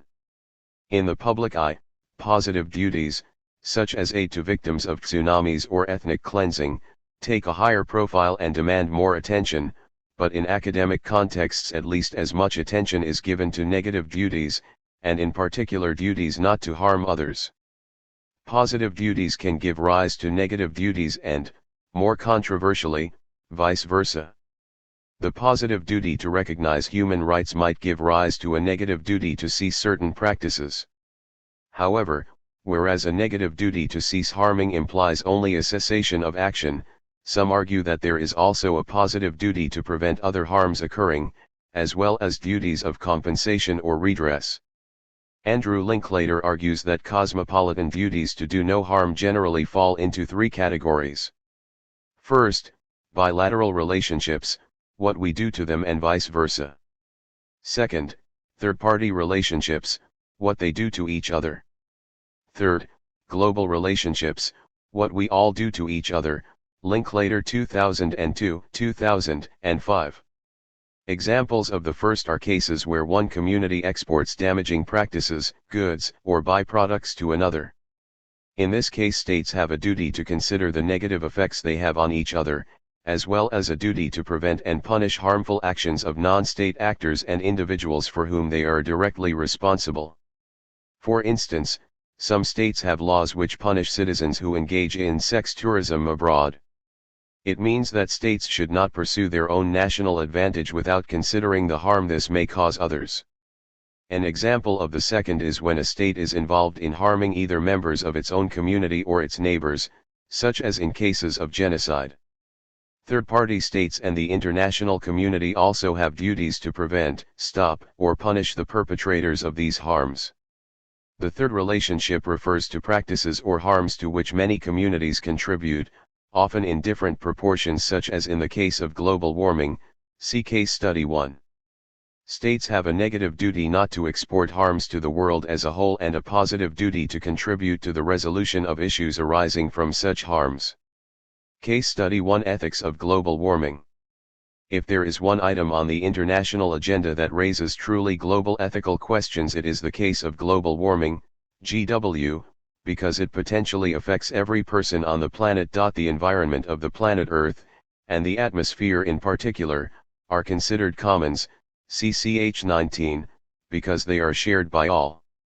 The ethics of the global commons are explicitly cosmopolitan in the sense that they refer to the Earth's environment as a single biological community that creates a human community of interdependence. This ethics emphasizes that national gains or advantages need to be sacrificed or moderated if the environmental problems are to be solved and the tragedy of the commons is to be avoided. GW is a good example of both positive and negative duties. At face value, it seems reasonably clear that there are negative duties of those countries who have contributed most to GW, and who will do so in the future, to cease doing so. Most people would agree that we should all take responsibility for harming someone else, especially if we have benefited from it. In the case of GW, this would mean that there is a proportionate responsibility on behalf of the advanced industrial countries, especially the USA, Europe, and Canada, to reduce their greenhouse emissions, GHG, and to take financial responsibility for the harms that their past and future emissions will cause others. There are also positive duties on behalf of the richer states to aid those with the least capacity to adjust to the costs involved in GW. This is regardless of the rich country's role in causing the problem. That is, there are positive duties to aid the poorest states and populations, who will be disproportionately affected and who have done the least to contribute to GW. We can think, for instance, of counties like Bangladesh, mostly at or below sea level, or Pacific Island states, which are barely industrialized but which are likely to be the first to disappear. It seems clear that on both positive and negative grounds there is a responsibility to help for those who can. In addition, there is also a positive duty that is arguably generated by the negative duty. If we have harmed someone, we ought help them overcome the harm we have caused them, especially if they are unable to do so unassisted. That is, there is not only a negative duty to cease or reduce GHG, but also a positive duty to redress the damage done. This is an issue of redistributive justice, a duty to aid those most affected by one's harms. These arguments are buttressed by further points regarding the capacity of rich states to pay and by the two different types of cost that are likely to be faced by all countries. One is the cost of reducing GHG and the other is the cost of dealing with the likely impacts of rising sea levels and other environmental consequences. Poorer countries are at a disadvantage in both regards. This issue is of course complicated by the fact that the production of GHG is so central to economic growth, especially in industrializing countries. Any attempt to curtail their output implies a restriction on the prospects for economic growth in those countries that perhaps need it most. Indeed, there is even an argument that the people in the developing world need to increase their emissions in order to attain a minimally decent standard of living for themselves and their families. Singer and Gregg 2004, 57. The overall cost to rich states of addressing GW are proportionally lower than for poor states. Because they are richer, they can afford more. In addition, the costs that might be incurred by the rich states are likely to be of a qualitatively different nature. For rich states, dealing with climate change might only impact upon the luxury or non-necessary end of their quality of life, such as whether or not they can afford to drive large cars or have air conditioning, whereas for poor states reducing emissions will more likely impact upon the basic necessities of life and survival. This account of global cosmopolitan duties emphasizes both individual and institutional obligations without claiming either the need for a world state or denying national identity. A cosmopolitan commitment to avoiding harm involves only the idea that one's national identity and well-being should not come at the expense of outsiders. Obligations to friends, neighbors, and fellow countrymen must be balanced with obligations to strangers and to humanity. Key points. Globalization lends support for cosmopolitan ethical theory. Cosmopolitanism advances the idea of a universal human community in which everybody is treated as equal. The most important cosmopolitan thinker is Immanuel Kant. Cosmopolitanism has both moral and political meaning. Cosmopolitanism does not require a world state. Cosmopolitans emphasize both positive and negative duties, usually expressed in terms of responsibilities not to harm and responsibilities to provide humanitarian assistance or hospitality. Anti-cosmopolitanism, realism and pluralism. While cosmopolitanism in one form or another tends to predominate academic debate on international ethics, anti-cosmopolitan arguments tend to be more persuasive in the practices of states. Anti-cosmopolitans also provide powerful criticism of some of the assumptions and blind spots of cosmopolitan thought. They also help us to understand why cosmopolitanism has only limited applicability in the contemporary international order. Realist ethics. For realists, the facts of anarchy and statehood mean that the only viable ethics are those of self-interest. Many people have characterized realist ethics as Machiavellian at worst and amoral at best. Realist ethics seem to contradict universal ethics such as human rights. But realists, such as Hans Morgenthau and George F. Kennan, often argue that underlying this toughness is a different, more pragmatic, morality. The statesperson's duty is to ensure the survival of their state in the uncertain conditions of international anarchy. To do otherwise would be to risk the lives and interests of their own people. Thus self-help is a moral duty and not just a practical necessity. Realists therefore advise states to focus on material and strategic outcomes rather than the morality, conventionally understood, of their actions. For instance, a realist like Henry Kissinger may advise bombing a neutral state, such as Laos, if it will serve the military goals of defeating the enemy, North Vietnam.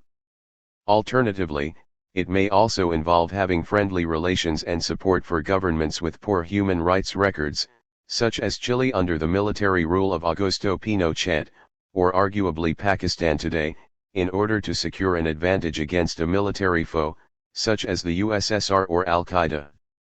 While the critics say this can slip into opportunism, justifying almost any actions on ethical grounds, realists maintain that statespeople have a duty to their own people first and that ignoring these realities in the name of some Kantian ideal would be a dereliction of that duty. Morgenthau 1948. Many realists proclaim such self-interested ethics as virtuous and agree with E. H. Carr's, 1939, skepticism towards those individuals and states who claim to be acting in the name of universal morality. Thus contemporary realists, like John Mearsheimer, are skeptical about U.S. President George W. Bush's aims of spreading democracy in the Middle East and the claim in the National Security Strategy of the USA, NSS 2001, 5, that American values are universal values. Realists believe that such statements are usually either a cynical mask or a self-interested delusion. In reality, there are no such universal values, and even if there were, anarchy would prevent states from acting in accordance with them.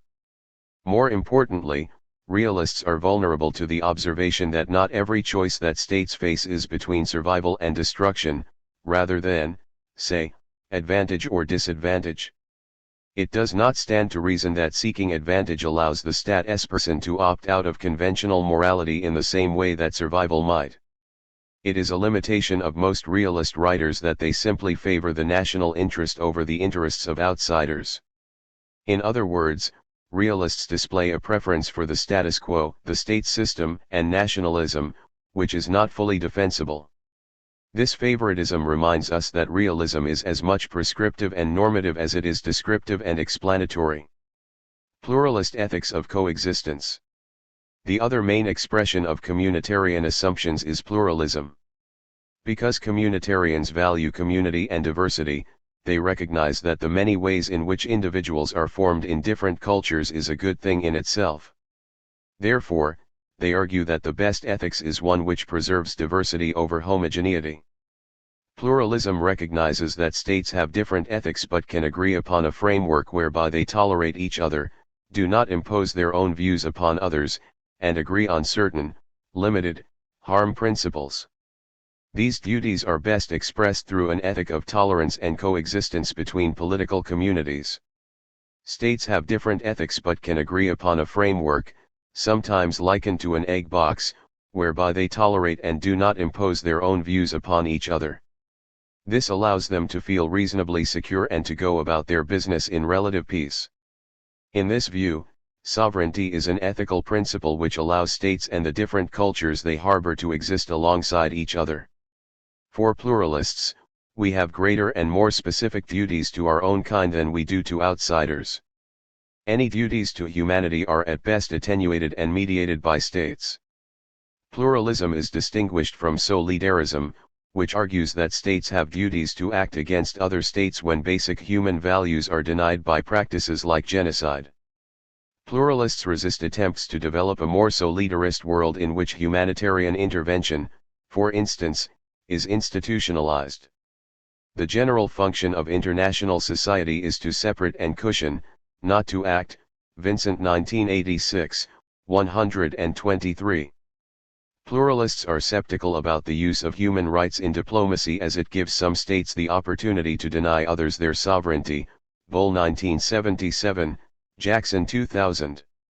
Likewise, pluralists do not believe in universal distributive justice, either as a practical possibility or as a moral good in itself, because it requires the imposition of a specific, usually liberal, account of justice upon other cultures. They see the imposition of any specific values or ethics upon others as a harmful thing both for that community and for international order as a whole. Walzer 1994a, Jackson 2000, Miller 2002. The primary ethical responsibility of the Staatsperson is to maintain order and peace between states, not develop a global account of justice. The most developed account of a pluralist ethics is John Rawls' The Law of Peoples, 1999. According to Rawls, liberal states have no cosmopolitan duties to globalize their own conception of distributive justice. Instead, societies are to be understood as if they have only minimal impact upon each other. For Rawls, the conditions required for global distributive justice are not present. Therefore, the best that can be hoped for is a law of peoples, which covers rules of self-determination, just war, mutual recognition, sovereignty, non-intervention, and mutual aid. However, pluralists invoke a universal principle that it is wrong for people to impose harm upon others. More importantly, cosmopolitans ask whether eggbox ethics is enough under conditions of globalization.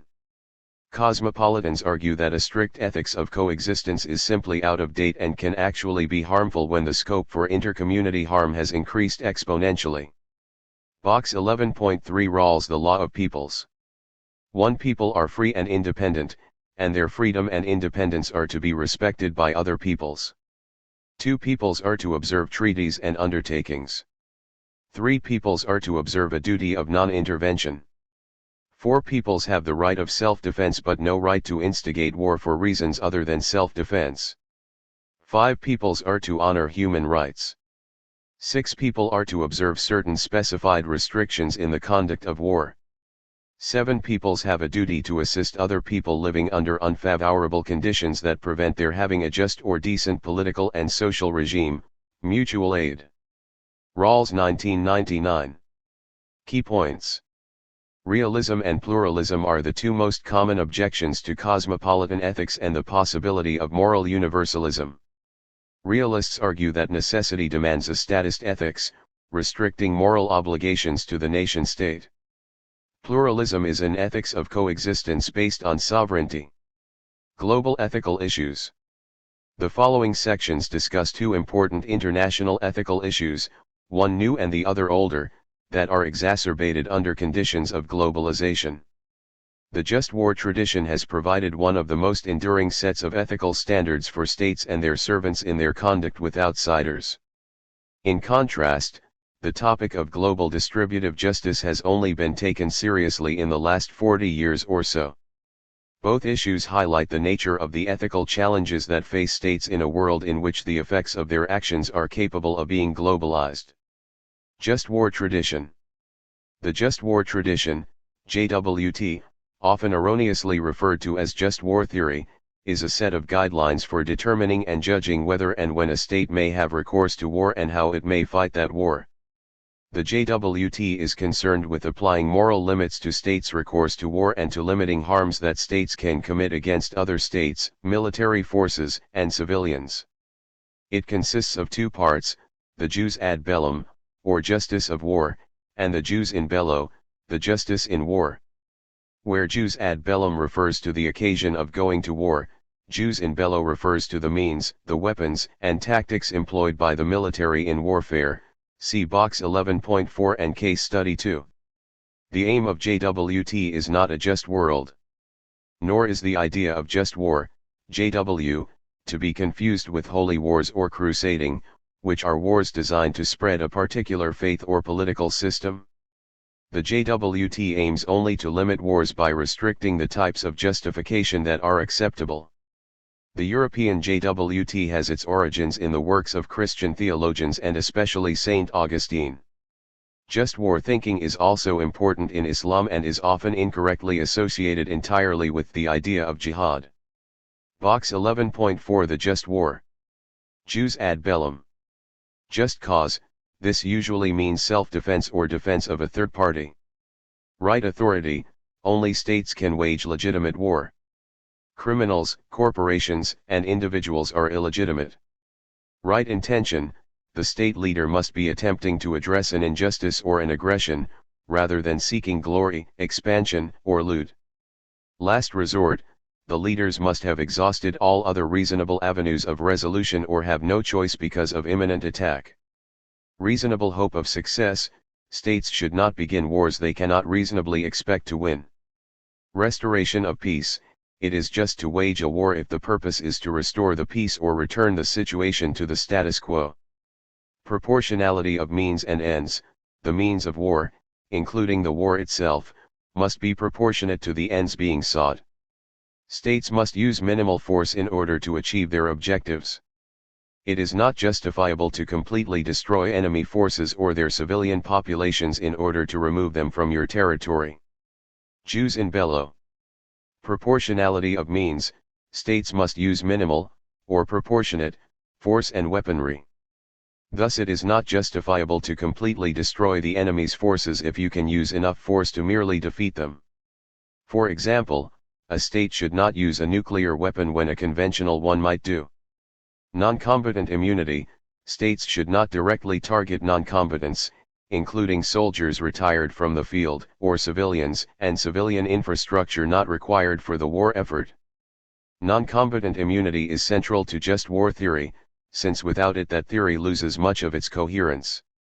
How can a theory that claims to regard wars as an instrument of justice countenance the injustice involved in the systematic suppression of the rights of non-combatants?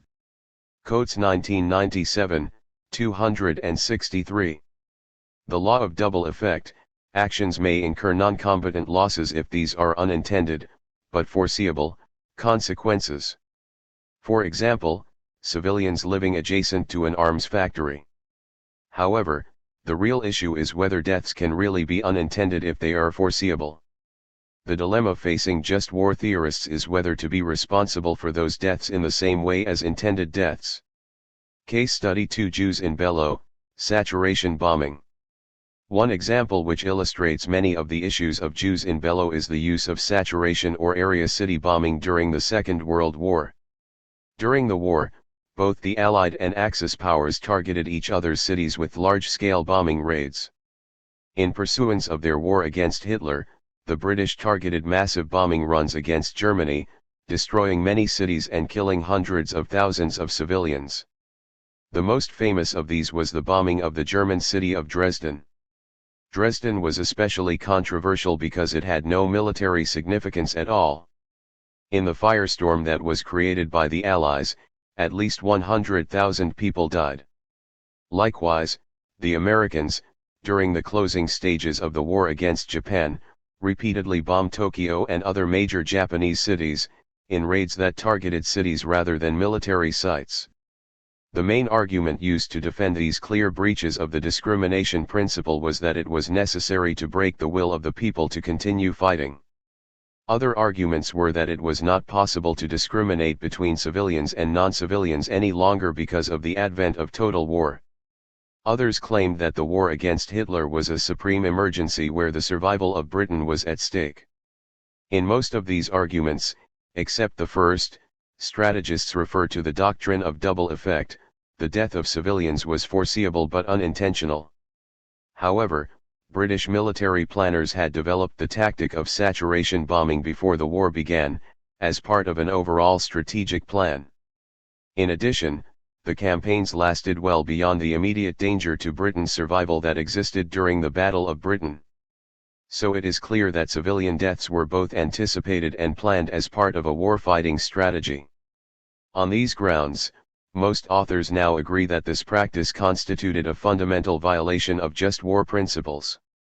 JWT has both cosmopolitan and pluralist elements. Broadly speaking, the Jews ad bellum tradition is generally associated with pluralism, or what Michael Walzer calls the legalist tradition. In this view, what is acceptable or unacceptable are rules about and for states, concerning what states owe each other. The rules it lays down refer to times when it is legitimate for states to wage war. The justifications for war are given not to God or humanity, but to other states. The only acceptable justifications are the defense of individual state sovereignty and, arguably, the defense of the principle of a society of states itself. Box 11.5 Islamic Just War Tradition. The ethics of war are central to Islam. The Prophet Muhammad himself led troops into battle in the name of Islam. It is clear from both the Quran and the teachings, hadith, of Muhammad that at limited times it is incumbent upon Muslims to wage war. For this reason it is often said that while Islam's ultimate purpose is to bring peace through universal submission to Allah, there is no pacifist tradition within Islam. At times some Muslim authorities have argued that there is a duty to spread the realm of Islam through war, as happened in the centuries after Muhammad's death, with the establishment of the Caliphate. Others, the majority, argue that the Quran sanctions war only in self-defense. Fundamentalist groups like Al-Qaeda use this to justify their campaigns against the USA and its allies, both in the USA and in Iraq and Afghanistan. However, most Islamic authorities reject both Al-Qaeda's interpretation of defense and its strategy of attacking civilian targets outside the occupied or threatened territory of the Dar al-Islam as illegitimate interpretations. Most interpreters argue that there are Islamic equivalents of the just cause clause, right authority, right intent, and some jus in bello clauses, including civilian immunity. We can compare this with the more cosmopolitan elements of jus in bello, which refer explicitly to civilians and to what is owed to them in terms of harm minimization. The jus in bello principle informs, and has been codified in, international humanitarian law, such as the Geneva Conventions, as well as a number of other treaties limiting the use and deployment of certain weapons, including chemical weapons, landmines, and weapons of mass destruction, WMD. The ultimate referent is humanity, and the rules about proportionality, non-combatant immunity, and discrimination all refer to the rights of individuals to be exempt from harm. From the position of the realist, the JWT provides unjustifiable limits upon statecraft. International politics is the realm of necessity, and in warfare any means must be used to achieve the end of the state. Necessity overrides ethics when it is a matter of state survival or when military forces are at risk.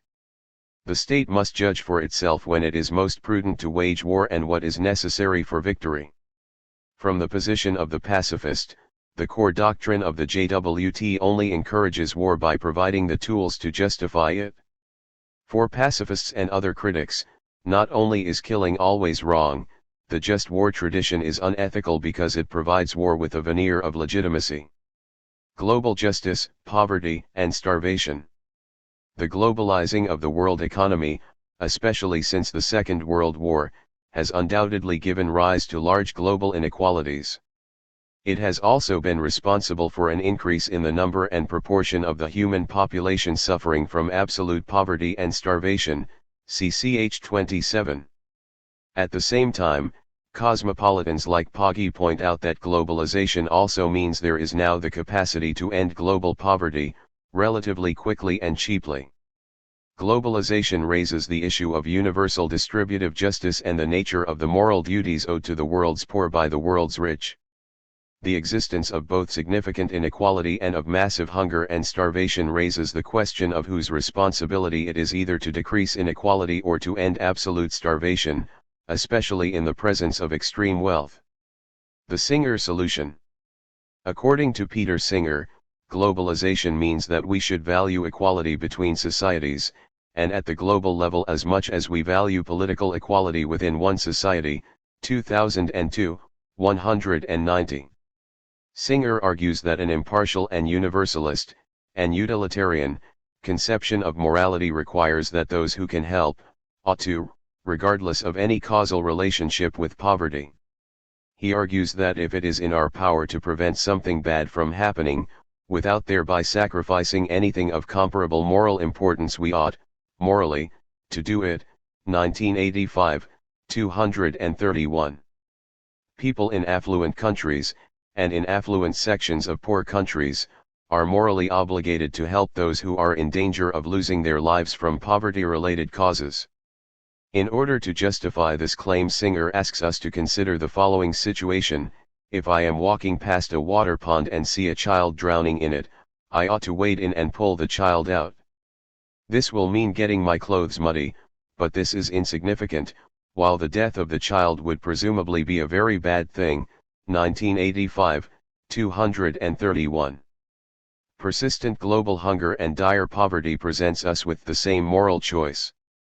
If we think it wrong to let a child die for fear of muddying our trousers, then we ought also think it is wrong to let a child, or millions of other people, die from hunger and poverty when it is in our capacity to prevent it without incurring a significant loss. Therefore we, who are able to help, have a positive duty to aid those in need. Box 11.6 Peter Singer on distributive justice.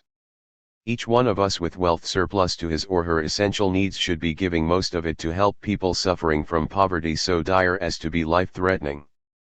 That's right, I'm saying that you shouldn't buy that new car, take that cruise, redecorate the house, or get that pricey new suit. After all, a $1,000 suit could save 5 children's lives.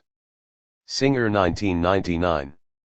According to Singer and Peter Unger, people in well-off countries ought to give all the money left over after paying for necessities to alleviate third world poverty. This is a moral duty and not an issue of charity, that is, we ought to consider ourselves to be doing something wrong if we do not help. In Kantian terms, we are not treating the world's poor as ends in themselves, because we are in effect placing less value on their lives than our own material pleasure. Liberal institutional cosmopolitanism. Liberal institutional cosmopolitans, like Charles Beats, Darrell Moellendorff, and Thomas Poggi, argue that global interdependence generates a duty to create a globally just institutional scheme. For Beats and Moellendorff, John Rawls' substantive account of justice can provide the criteria for justice globally. Rawls, 1971, argued that justice begins with the basic structure of society, by which he meant the way in which the major social institutions distribute fundamental rights and duties and determine the division of advantages from social cooperation. Rawls 1971, 7. To be just, society must have just basic assumptions about who has rights, or equal moral standing and duties, and who benefits materially from the production of goods and services. Rawls' theory of justice is both a procedural account of justice and a substantive one, concerned with distribution of wealth and advantage. Rawls, as noted above, rejected the possibility of global distributive justice modeled on his theory. However, most Rawlsians argue that Rawls' conclusions do not follow from his own premises. Box 11.7 Rawls and the original position. Rawls' social contract is the result of an experiment in which members of a closed society have been told they must design its basic rules. The catch is, no individual can know where they may end up within this society. They may be wealthy, poor, black, white, male, female, talented, intelligent, etc.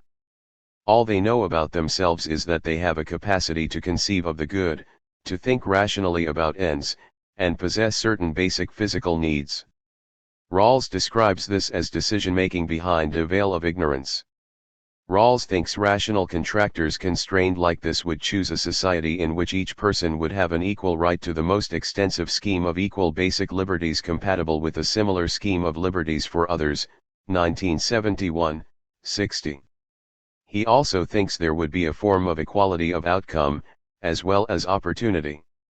This he refers to as the difference principle, where inequality is unjust except in so far as it is a necessary means to improving the position of the worst-off members of society.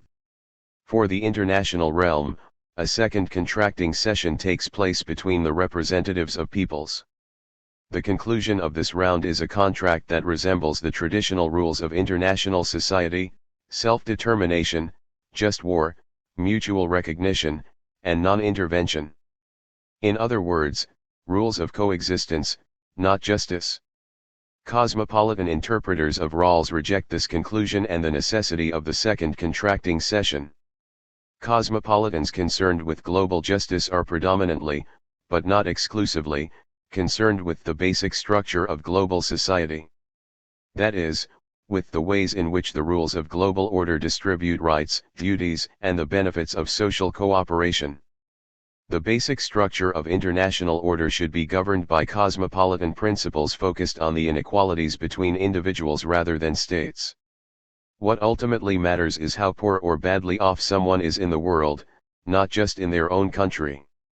Thus, while Beetz and Moellendorf have some differences over the exact mechanisms for addressing inequalities, they nonetheless agree with Thomas Pogge's claim that the difference principle that the terms of international cooperation should be designed so that the social inequalities tend to optimize the worst representative individual share, Pogge 1989, 251, should apply globally.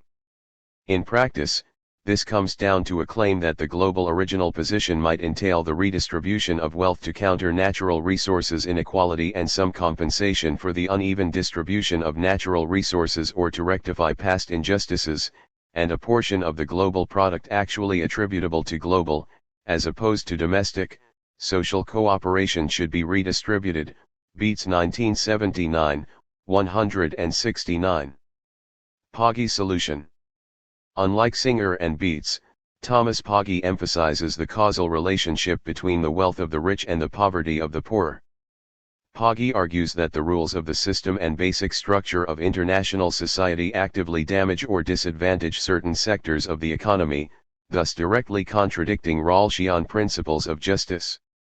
The rich have a duty to help the poor because the international order, which they largely created, is a major cause of world poverty.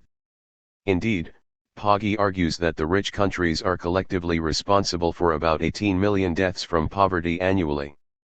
Most importantly, Pogge argues that our negative duties not to harm others give rise to positive duties to aid them.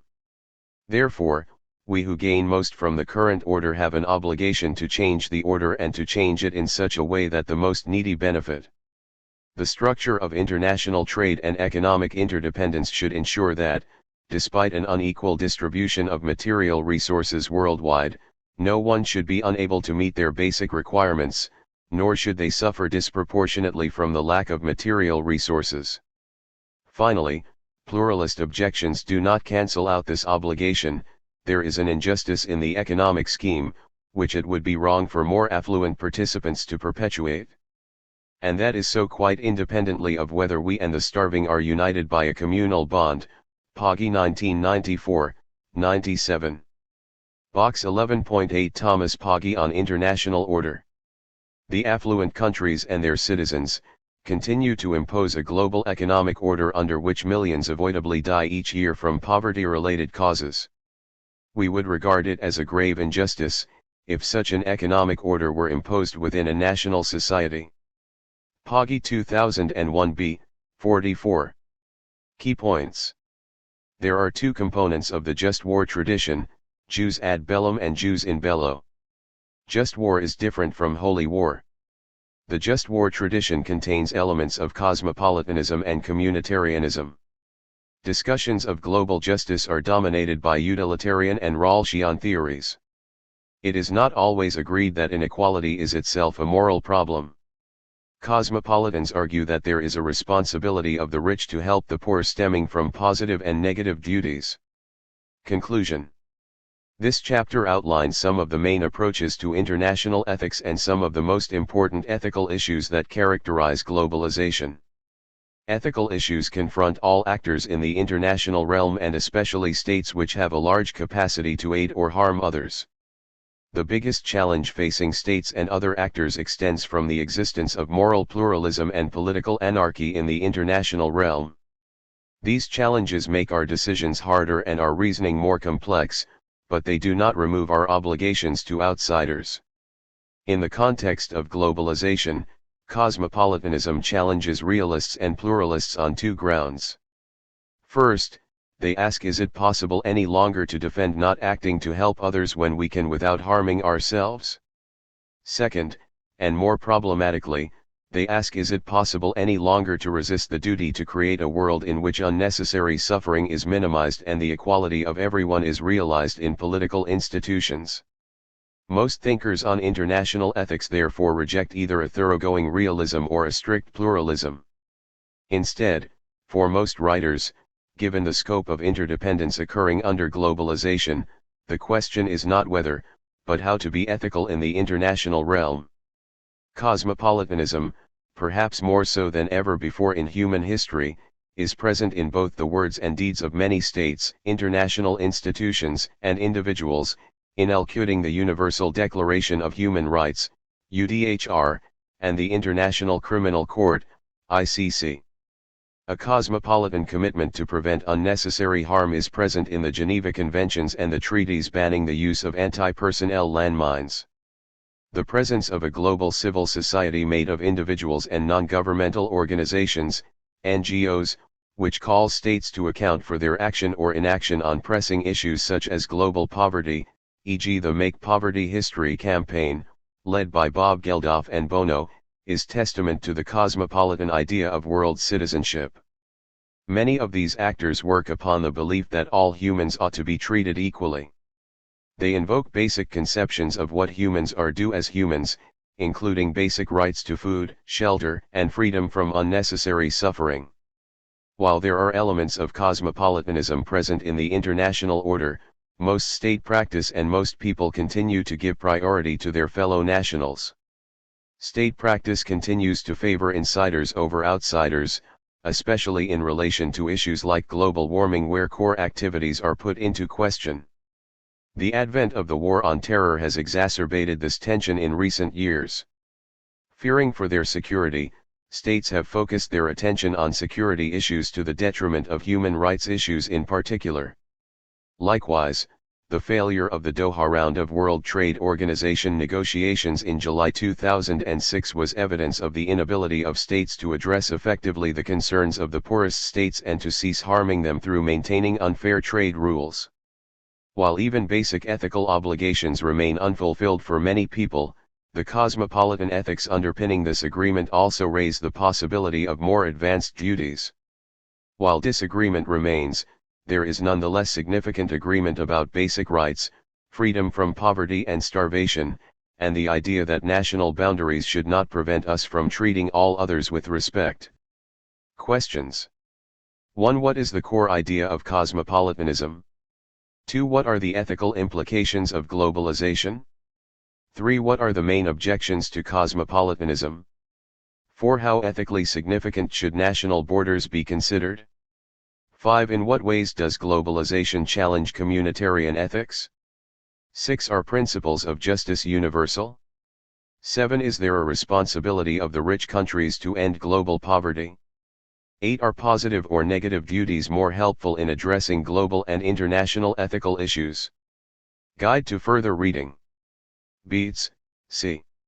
1979, Political Theory and International Relations, Princeton, New Jersey, Princeton University Press.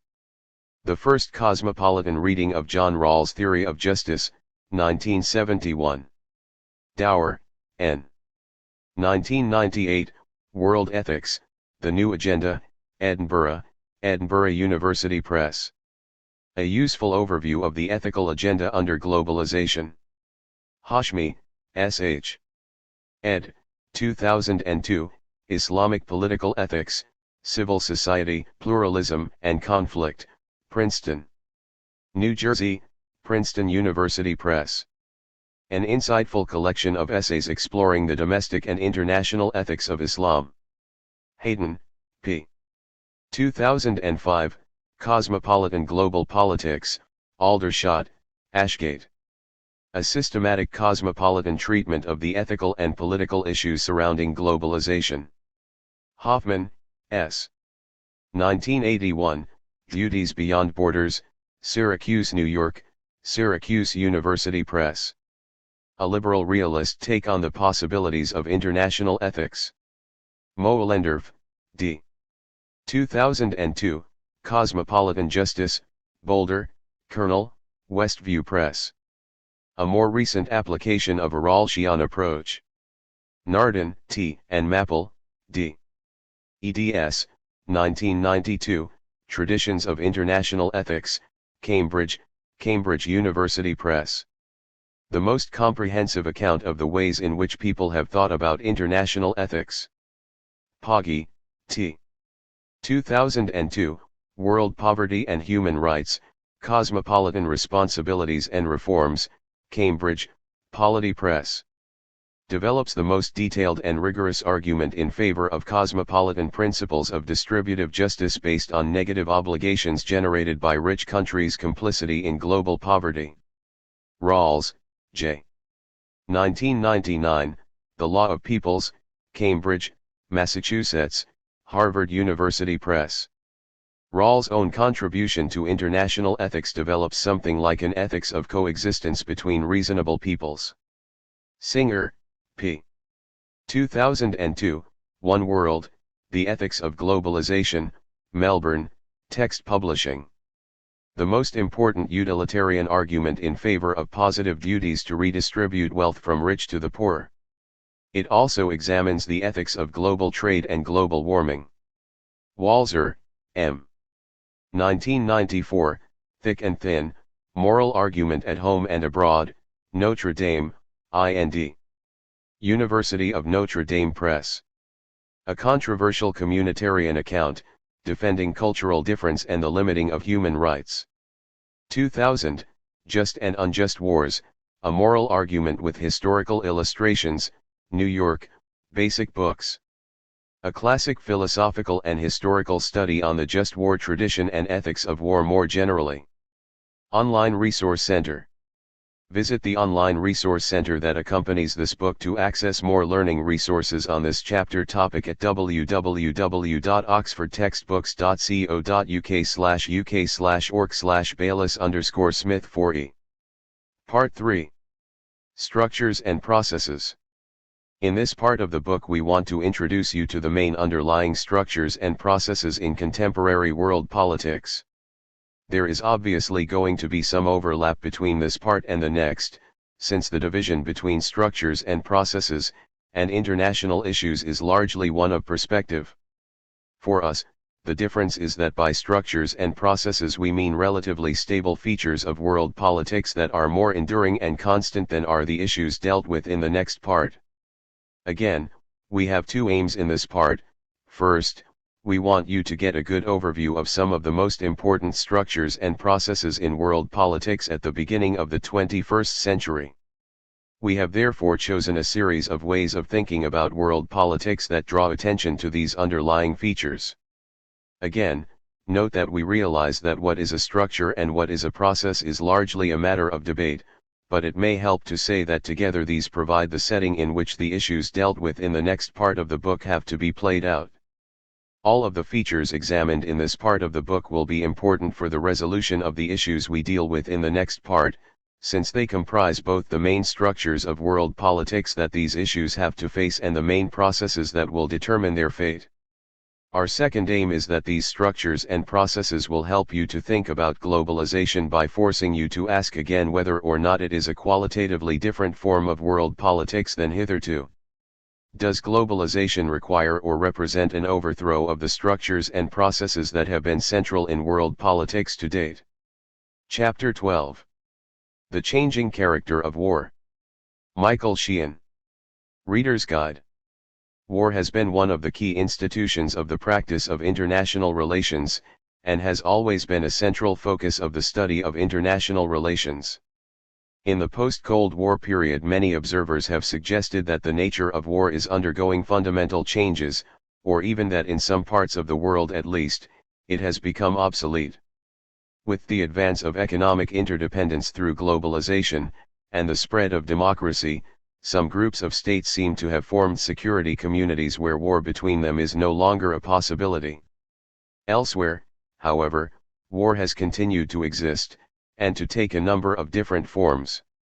For some countries, such as the United States, the use of advanced technology to achieve dramatic victories against conventional armies has led to suggestions that a revolution in military affairs is underway. Other parts of the world, however, have been characterized by warfare in which non-state actors have been prominent. The military technology employed has been relatively unsophisticated, and atrocities have been commonplace. Such new wars, it is argued by many, are a direct result of the process of globalization. Introduction. The British strategic thinker Basil Liddell Hart once wrote that if you want peace, understand war, while the revolutionary Marxist Leon Trotsky declared confidently that you may not be interested in war, but war is interested in you. This advice remains appropriate in the contemporary world. Around 14,400 wars have occurred throughout recorded history, claiming the lives of some 3.5 billion people. Since 1815 there have been between 224 and 559 wars, depending on the definition of war that is used. Ming's 2004, 198. War has not disappeared as a form of social behavior and shows no signs of doing so, though it is not necessarily an inevitable form of human behavior and seems to have become effectively extinct in some parts of the world. Since the end of the Cold War, the annual number of wars, the number of battle deaths, and the number of war-related massacres have all declined sharply compared with the Cold War period. Between 1989 and 1992 nearly 100 wars came to an end, and in terms of battle deaths, the 1990s were the least violent decade since the end of the Second World War. University of British Columbia, Human Security Center 2005, 17. Despite the overall decline in the incidence of war, however, in many regions it is very much present and is displaying some novel features in comparison to those typical of the Cold War period. Box 12.1 The obsolescence of war. A striking feature of war in some parts of the contemporary world is its absence. The North Atlantic region has been described as a security community, a group of states for whom war has disappeared as a means of resolving disputes between each other, though they may continue to use war against opponents outside the security community. One common characteristic of these states is that they are all democracies, and it has been suggested that while democracies will go to war, they are not prepared to fight against a fellow democracy. The assumption of this democratic peace argument is that where groups of democracies inhabit a region, war will become extinct in that region, and that as democracy spreads throughout the world, war will decline. However, there is a danger that some wars will occur as democracies attempt to overthrow non-democratic regimes to spread the democratic zone of peace, so that wars will be fought in the name of peace.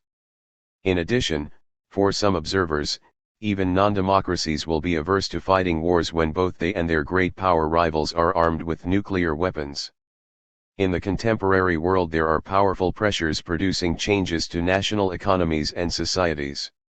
Some of these can be seen to reflect the impact of globalization, others are the result of the broader effects of postmodernity, but their cumulative effect has been to bring about significant political and social changes, which have in turn been reflected in changed perceptions of the nature of threats coming from the external environment. This in turn has influenced beliefs regarding the utility of force as an instrument of policy, and the forms and functions of war. In the past 2 centuries, the modern era of history, war has traditionally been seen as a brutal form of politics, a way in which states sought to resolve certain issues in international relations, and an outcome of their willingness to amass military power for defense and deterrence, and to project it in support of their foreign and defense policies. The 2 world wars of the 20th century typified this approach to the instrumentality of war.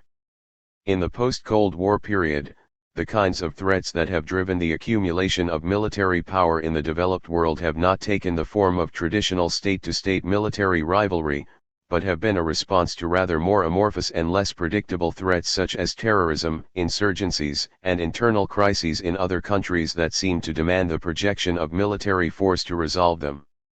For some observers, the current era has seen a major evolution in the structure of international relations, with the dramatic political changes that followed the end of the Cold War and the dissolution of the Soviet Union. Changes in the international system on this scale are not common in history, and when they occur can be expected to have a major impact on the mechanisms by which the international system is governed.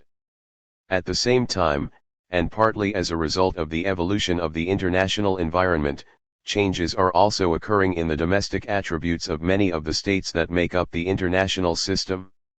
There has, for example, been a notable increase in the number of democratic political systems, but in the same period many other states have disintegrated into civil wars and insurgency. The identity of the key players in international relations has also changed since the end of the Cold War. The world has become temporarily subject to the hegemonic control of a single state, the United States, so that the processes of globalization and Americanization have become synonymous for many, who have responded with fierce cultural and political resistance. The influential 19th-century strategist Karl von Clausewitz argued that the fundamental nature of war is immutable. The characteristics or form of war typical in any particular age might change, but the essential nature of war could not. For Clausewitz, the novel characteristics of war were not the result of new inventions, but of new ideas and social conditions. It would not be surprising, therefore, to see that the processes of postmodernity and globalization, of an international system characterized by constant and even accelerating change, should be marked by changes in the forms of warfare being waged in the system. Evolution in the characteristic form of warfare might be expected from the changing perceptions of threat in the post-Cold War era. If, indeed, wars are taking distinctive and perhaps novel forms in the post-Cold War world, this is a reflection of broader changes in the international system, rather than war being the primary agent of those changes. Wars are a socially constructed form of large-scale human group behavior, and must be understood within the wider contexts of their political and cultural environments. In an era of unprecedented communications technologies, new fields of warfare have emerged. Non-state actors in the post-Cold War period have moved to transform both cyberspace and the global media into crucial battlegrounds, alongside terrestrial military and terrorist operations, so that war is now fought on a number of different planes of reality simultaneously, and reality itself is subverted in the cause of war through sophisticated strategies of informational and electronic deception. The battlefield of the past has now become the battle space, and it is three-dimensional in the sense of including air power and the use of space satellites, and in some senses is non-dimensional in that it also embraces cyberspace and communications wave bands. At the same time, the tangible capacity for war-making has also been developing. Military technology with enormous destructive capacity is becoming available to more and more states. This is important not just because the technology to produce and deliver weapons of mass destruction is spreading, but because highly advanced conventional military technology is becoming more widely available. One of the effects of the end of the Cold War was that there was a massive process of disarmament by the former Cold War enemies. This surplus weaponry flooded onto the global arms market, much of it highly advanced equipment being sold off comparatively cheaply. Key points. War has been a central feature of human history. Since the end of the Cold War, both the frequency and lethality of war has shown a sharp decline. War between the great powers in particular has become much more unlikely than in previous eras. Changes in the international system may be changing the character of war. Definitions.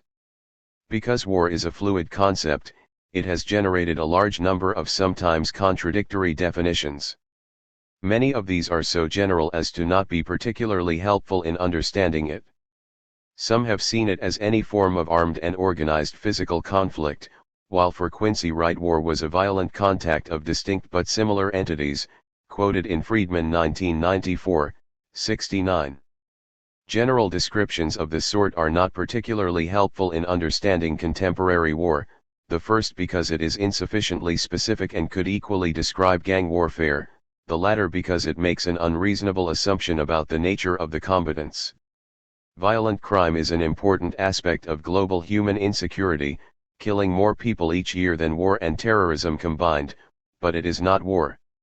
More useful is Clausewitz's statement that it is an act of force intended to compel our opponents to fulfill our will, and a continuation of political intercourse with a mixture of other means. In Clausewitz's work, the meaning is clarified in context by the assumption that the reader understands that he is talking about large-scale military confrontations between the representatives of states. Webster's dictionary reinforces this position by defining war as a state of usually open and declared armed hostile conflict between states or nations. Unfortunately, in the current era, that is not something that can simply be assumed, because non-state groups have become prominent actors in contemporary warfare. A more useful definition in this sense is Hedley-Bull's. It is organized violence carried on by political units against each other, Bull 1977, 184. Bull goes on to insist that violence is not war unless it is both carried out by a political unit, and directed against another political unit. It is possible to argue that war is simply any form of armed violence between groups of people, but it is valid to ask what sorts of goals are involved and how much violence is required for an armed clash to be called a war. Is a clash between two street gangs in which several people are killed really the same phenomenon as a military conflict between two or more states in which millions are deliberately killed? Choosing a particular threshold can also seem arbitrary, as with the influential Singer and Small definition, which requires a war to involve at least 1,000 battle deaths per year. By this token, the 1982 Falklands/Malvinas War between Argentina and the United Kingdom would barely qualify, though few would argue that that conflict was not a war. Some sense of scale is clearly needed, but perhaps Quincy Wright's less specific formulation is still reasonable, that war is a conflict among political groups, especially sovereign states, carried on by armed forces of considerable magnitude, for a considerable period of time. Wright 1968, 453. Key points. War in the contemporary era is not always easy to define. War is a brutal form of politics. The nature of war. If, as some have argued, war has indeed taken on new forms in the post-Cold War era, or perhaps has even seen an evolution in its essential nature, then it is necessary to compare these recent examples with traditional forms and interpretations of war in order to determine what, if anything, has changed and what are simply contemporary manifestations of an ancient phenomenon. This is not as straightforward an exercise as might at first appear. War is a form of organized human violence, and when conducted by states using significant quantities of personnel, materiel, and firepower, it is comparatively easy to recognize. But at the lower end of the spectrum of violence it begins to overlap with other forms of conflict, such as terrorism, insurgency, and criminal violence, and clear distinctions and definitions become harder to maintain. War always involves violence, but not all violence can be described as war. Violence is a necessary, but not a sufficient, Requirement for a conflict to be defined as a war. Box 12.2 Thucydides on war. In some ways wars have changed little over the ages. 2,500 years ago the Greek historian Thucydides observed, "War is an evil, is something we all know, and it would be pointless to go on cataloging all the disadvantages involved in it. No one is forced into war by ignorance, nor, if he thinks he will gain by it, is he kept out of it by fear.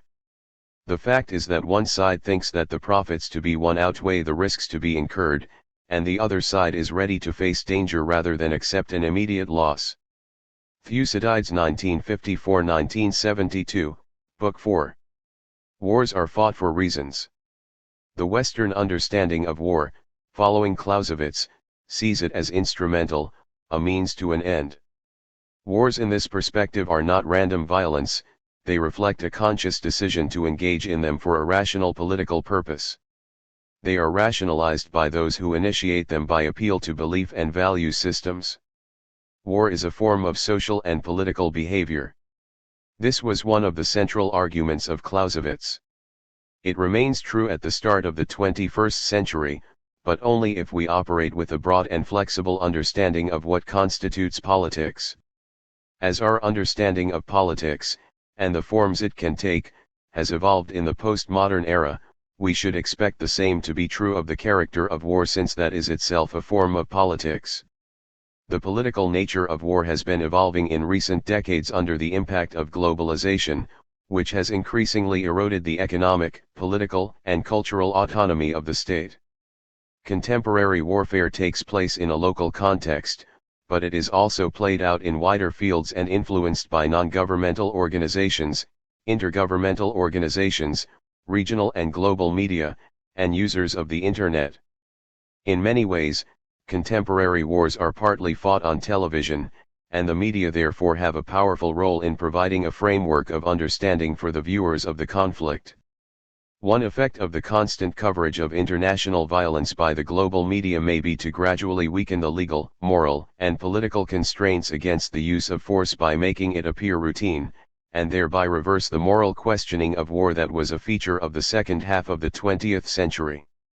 The advent of such war fatigue might make recourse to war appear a normal feature of international relations. War is an extremely paradoxical activity. Human beings have the capacity for intense violence, but are also capable of complex cooperation. In one sense, war is very clearly made up of acts of enmity rather than cooperation, of imposition rather than negotiation, of summary killing rather than due process, of destruction rather than creation. Francis 2004, 42. Or as Robert A. Heinlein put it, in Porter 1994, 13, the army is a permanent organization for the destruction of life and property. Yet in another sense, war is clearly a profoundly social activity, an example of humanity's enormous capacity for friendly cooperation. Bigelow 1969, 3. Michel Foucault called the institution of war the military dimension of society, 1996, 415. This is because the conduct of war requires a society to cooperate in performing complex tasks on a large scale. Societies can fight wars because they are able to cooperate at the internal level. On the other hand, they feel themselves compelled to fight other societies because they often find it difficult to cooperate at the external level. The very act of fighting outsiders may make it easier to cooperate internally. Unless a war is highly unpopular domestically, there is a sense in which a state at war is also a state at peace. War is both highly organized and a highly organizing phenomenon. In the words of the sociologist Charles Tilly, 1975, 42, war made the state, and the state made war. The machinery of the state derived historically from the organizational demands of warfare, and modern states owe their origins and development to a large degree to the effects of earlier wars. The modern state was born during the Renaissance, a time of unprecedented violence. The intensity of armed conflict during this period triggered an early revolution in military affairs, in which the size of armies, their associated firepower, and the costs of warfare all increased dramatically. The need to survive in such a competitive and violent era favored larger, more centralized political units that were able to control extensive tracts of territory, master complex military technologies, and mobilize the immense human resources required for success in battle. The high point of this evolution was the 30 Years' War, which racked Europe from 1618 to 1648. By the end of that conflict, Europe was entering a new phase of historical development, modernity, which would come to dominate international history for the next 300 years before giving way to postmodernity in the late 20th century. Modernity had many features and, as Clausewitz noted, each age has its own dominant characteristic form of war, which reflects the era in which it occurs, though there will also be other forms reflecting cultural and geographical realities. There was therefore a form of warfare that was typical of modernity. The period of modernity was characterized by the rise of nationalism and increasingly centralized and bureaucratic states with rapidly rising populations, by the scientific and industrial revolutions, and by the growth of secular ideologies with messianic visions and an intolerance of opposing meta-narratives and, broad overarching ideologies, such as Marxism. The warfare that was characteristic of the period reflected the forces of modernity, and its enormous transformational effects. States mobilized mass armies through centralized bureaucracies and the power of nationalism. They armed and equipped them with the products of industrialization and expected their populations to sacrifice themselves for the state, and to show no mercy to the opposing population that was being called upon to make the same self-sacrifice for its own motherland. The result was industrialized warfare on a massive scale, in which civilian populations as much as enemy soldiers were seen as legitimate targets, a process that culminated in the nuclear attacks on Japan in 1945. At the same time, another feature of warfare during the modern period was that, at least in the conflicts between the developed states, it was governed by rules. An entire body of international law was developed to constrain and regulate the use of violence in wartime. Quincy Wright argues that war always involves a legal relationship which distinguishes it from mere fighting, even organized fighting. It is a condition of time in which special rules permitting and regulating violence between governments prevails, Wright 1965, 2. This is an important feature distinguishing war from other forms of violence. It is a particular kind of relationship between politically motivated groups. Wright insists, therefore, that war cannot be said to be occurring when the antagonists do not recognize each other as participants, but see the opponent simply as an obstacle to the achievement of certain goals, as a geographical barrier might be. The intensity of war often unleashes or accelerates numerous forces for change, transforming industry, society, and government in ways that are fundamental and permanent. By weakening or destroying traditional structures, or by compelling internal reforms, war may create conditions conducive to social change and political modernization. The requirement to defeat the opponent's forces may lead to advances in technologies such as transportation, food manufacture and storage, communications, and so on, that have applications well beyond the military sphere. It was in this sense that, for the ancient Greek thinker Heraclitus, war was the father of all and the king of all.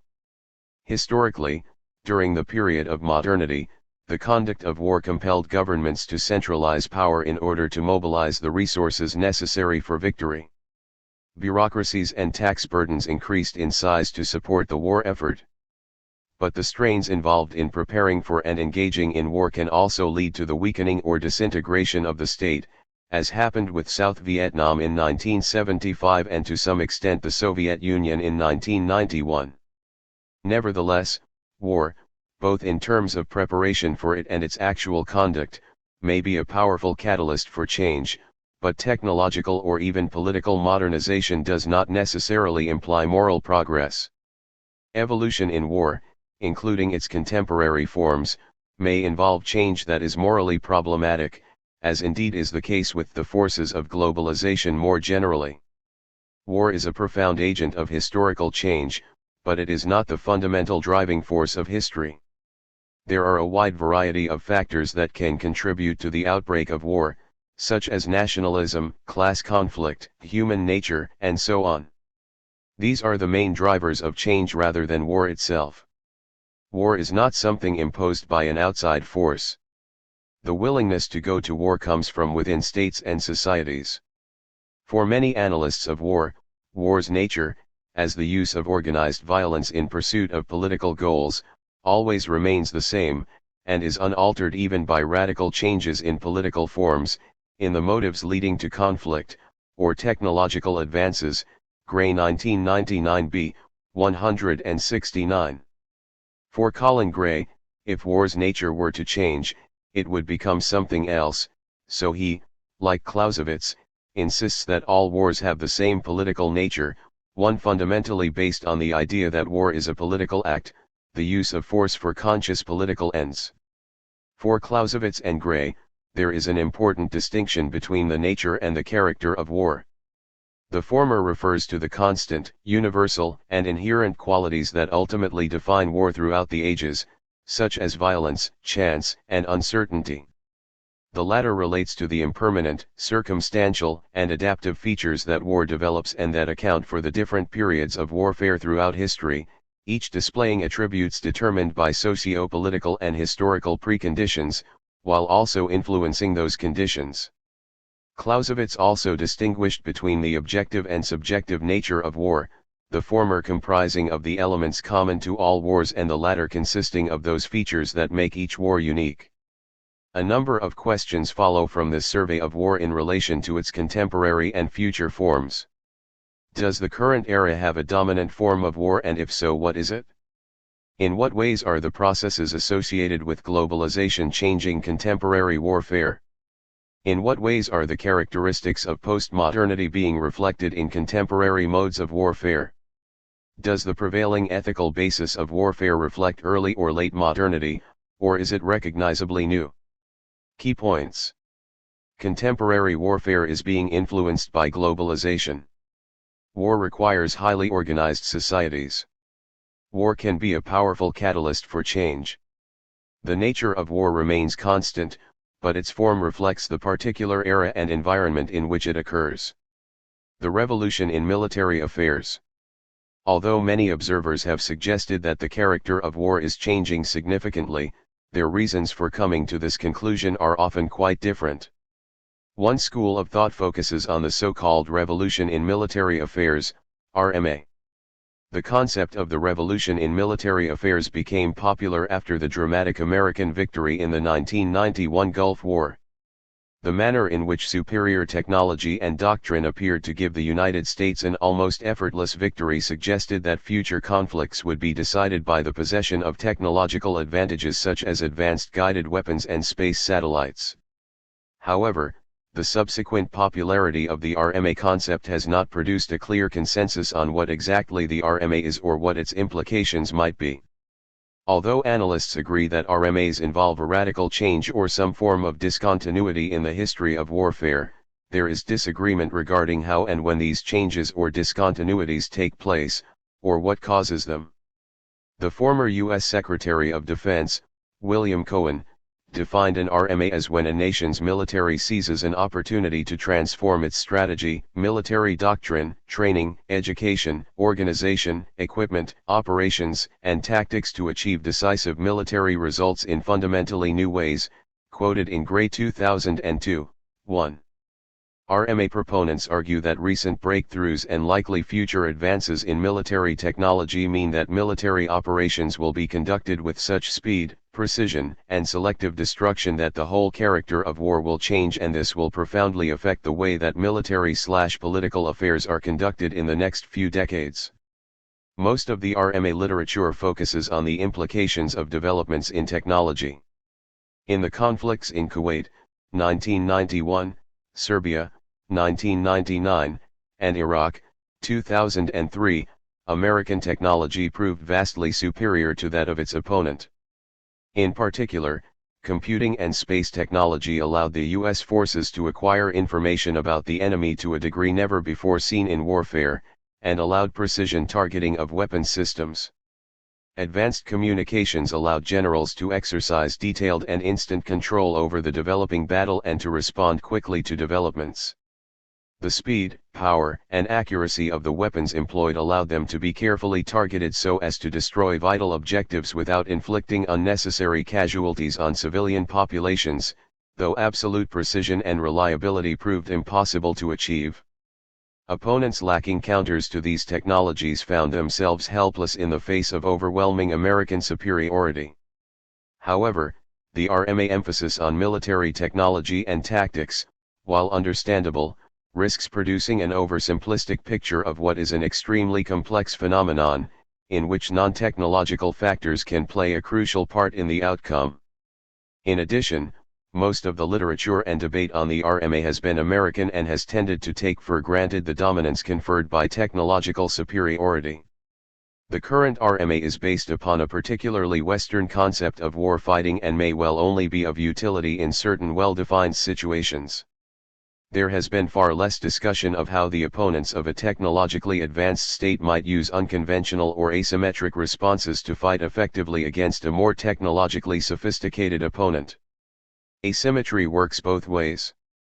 Asymmetric conflicts since 1990 have been fought by US-led coalitions of the willing against Iraq, 1991 and 2003, Yugoslavia, and Afghanistan. Because of the extreme superiority in combat power of the coalition, the battle phases of these asymmetric conflicts have been fairly brief and have produced relatively few combat deaths compared to the Cold War period. However, in the post-conventional insurgency phases in Iraq and Afghanistan, the asymmetry has produced guerrilla-style conflict against the technological superiority of the coalition forces. A skillful opponent will always seek to capitalize on its strengths while minimizing those of the enemy. In any war, the outcome will be largely determined by the relative power of the combatants, which will influence the methods they use to fight the war. Some combatants may not even be trying to defeat the enemy armed forces as such, but simply to manipulate violence in order to demoralize the opponent and lead them to make concessions. RMA authors also tend to work within a Westphalian state-centric model that overemphasizes the traditional state-to-state confrontation, and may not be particularly relevant in the intrastate insurgency warfare that has been prevalent since 1991. Case study: The Iraq War, 2003-7. On March 20, 2003, US-led coalition forces invaded Iraq with the objective of locating and disarming suspected Iraqi weapons of mass destruction. The coalition forces conducted a swift and overwhelmingly successful campaign, leading to the capture of Baghdad and the collapse and surrender of the Iraqi armed forces. President George W. Bush declared the official end of major combat operations on May 2, 2003. While casualties during this conventional phase of fighting were historically low for a major modern war, the fighting quickly evolved into an insurgency in which guerrilla and terrorist attacks on the coalition forces and Iraqi civilian population were the norm. By the spring of 2007, the coalition had suffered around 3,500 deaths and 24,000 wounded. Estimates of total Iraqi war-related deaths ranged from conservative estimates of 60,000 to a maximum figure of 650,000. The Iraq War illustrates a number of the themes that have been prominent in discussions of the possible future development of war. The rapid coalition victory saw the Iraqi armed forces shattered by the technological superiority of the advanced weapons and information systems of the United States forces, suggesting that a revolution in military affairs was underway. The doctrine employed by the American forces was also vital. The Allied success was the result not just of technological superiority, but also of a superior maneuver-oriented operational doctrine. The swift and comparatively bloodless victory for the American-led forces reinforced the view that in the post-Cold War strategic environment, there were few inhibitions on the use of force by the United States.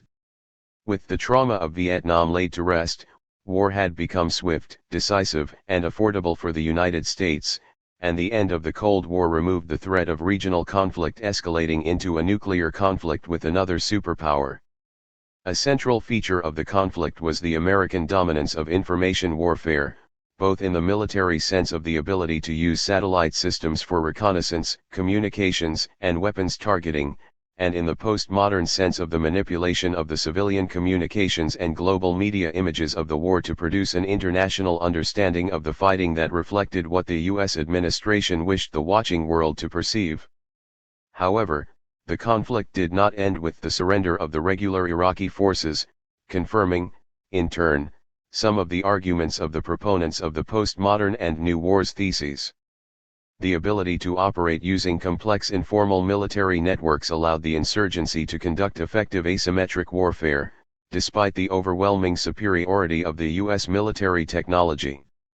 In addition, the insurgents were able to use the global media to manipulate perceptions of the character and implications of the strategy of terrorism and destabilization. The techniques used by the insurgents were brutal, ruthless, and targeted against the civilian population, in a campaign supported by outside forces and finance, and sustained by an overtly identity-based campaign, again reflecting features of the postmodern and New Wars conceptions.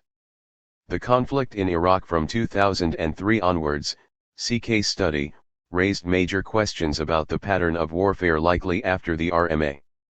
Who are the most likely future opponents of states capable of adopting the RMA technologies? Does the RMA influence all forms of war or simply large-scale, conventional interstate war? What about urban warfare or nuclear weapons? What is the likely response of opponents such as terrorists, insurgents, and armed forces unable to acquire RMA technology themselves? Box 12.3 Asymmetric warfare. Asymmetric warfare exists when two combatants are so different in their characters, and in their areas of comparative strategic advantage, that a confrontation between them comes to turn on one side's ability to force the other side to fight on their own terms. The strategies that the weak have consistently adopted against the strong often involve targeting the enemy's domestic political base as much as his forward military capabilities. Essentially, such strategies involve inflicting pain over time without suffering unbearable retaliation in return. L. Friedman, 1998. Britain and the Revolution in Military Affairs, Defense Analysis, 14, 58. The danger in the emphasis on technological aspects that is central to the RMA literature is that it can lead to an underestimation of the political and social dimensions of war. The outcomes of wars are influenced by a wide range of factors in addition to technology, and in most parts of the contemporary world, the current and potential wars are not being influenced by the RMA technology, which is possessed by only a handful of states. However, some conflicts are being influenced by elements of the RMA, such as specific technologies. The conventional warfare between India and Pakistan in the late 1990s involved highly advanced weapons systems and the use by India of satellite technology. The increasing importance of information in warfare may be a validation of Clausewitz's argument that the form of war reflects the culture and technologies of the age. Alvin and Heidi Toffler, 1993, argue that the way a society makes war reflects the way it makes wealth. Starting with the very invention of agriculture, every revolution in the system for creating wealth triggered a corresponding revolution in the system for making war. Therefore, to the extent that a new information economy is emerging, this will bring with it a parallel revolution in warfare. In the information age, information is the central resource for wealth production and power, and the RMA is the inevitable outgrowth of basic changes in the form of economic production. The proposition that military revolutions are the product of deep social, political, and economic changes connects organized political violence and society. What exactly that relationship is, however, is still debatable, with some seeing the RMA as the result of dramatic changes in technology and society generally since the 1980s, and others seeing the technological advances as the result of the state's need to maximize its military capabilities in the late Cold War and post-Cold War periods. Cause and effect are not easy to distinguish. A major part of the appeal of the RMA concept in Western societies is that it suggests the possibility of using so-called smart weapons to achieve a quick, clean victory in war. The RMA technologies allow the battlefield to be controlled in a way that was not possible in previous eras, so that the tempo of battle can be orchestrated and wars won without massive loss of life. To the extent that such an RMA is occurring, For the foreseeable future it is very much an American-led RMA, and reflects American understandings of how and why military affairs are conducted. The American approach has been to attempt to win wars quickly by applying overwhelming force, and to use the industrial and technological strength of the United States to minimize casualties. Yet the reality of war is that it is never clean or bloodless. Even in the age of smart weapons and space technology, war remains a brutal and bloody undertaking where political objectives are achieved through the infliction of human suffering on a major scale. Box 12.4 The Revolution in Military Affairs, a Cautionary Note. Benjamin Lambeth warns that, a revolution in military affairs cannot be spawned merely by platforms, munitions, information systems, and hardware equities. These necessary but insufficient preconditions must be supported by an important set of intangibles that have determined war results since the days of Alexander the Great, namely, clarity of goals backed by proficiency and boldness in execution. In the so-called RMA debate, too much attention has been devoted to technological magic at the expense of the organizational, conceptual, and other human inputs needed to convert the magic from lifeless hardware into combat outcomes. B. S. Lambeth, 1997, The Technology Revolution in Air Warfare, Survival, 39:75. Key points. Dramatic technological advances mean that a revolution in military affairs may be underway. Few states currently possess such technology. The information age is increasingly reflected in information warfare. Opponents with little or no access to RMA technology are likely to use asymmetric warfare to fight the war on their own terms. Postmodern war. If war is a reflection of its age, as Clausewitz argued, then contemporary warfare should reflect key aspects of postmodernity. A number of authors have suggested that this is in fact the case, that the world is undergoing a dramatic evolution into postmodernity and that this will inevitably lead to a radical redefinition of war itself. Global society is moving from the modern to the postmodern age.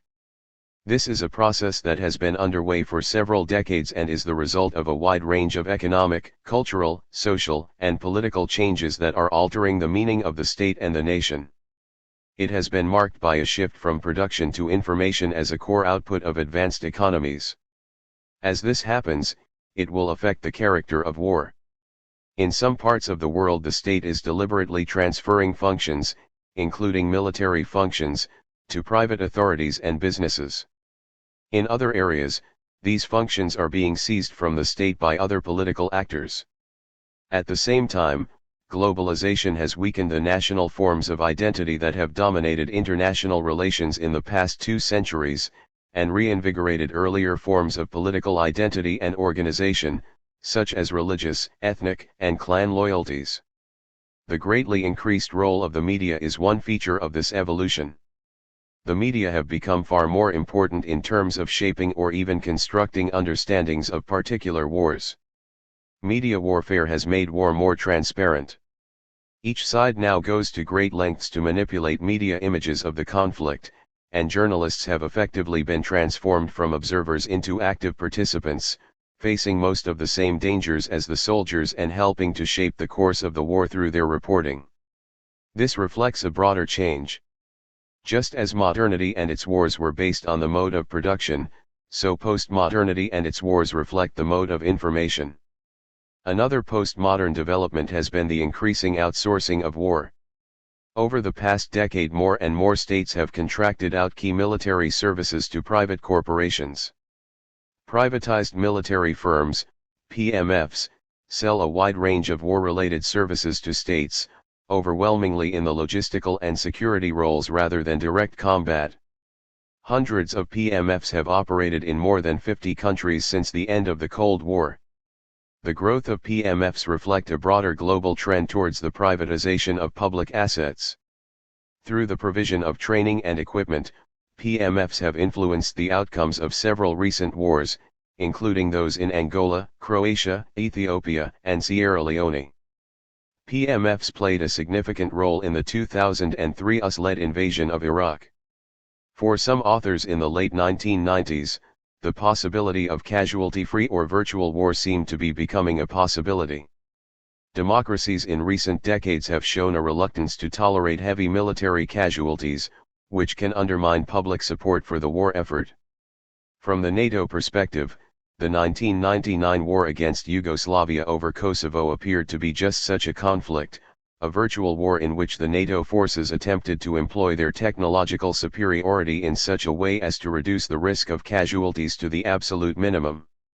The increasing importance of information warfare and the need to dominate cyberspace and the airwaves also encourages the idea that war might become virtual and lose its traditional connection to the clear and deliberate use of deadly force.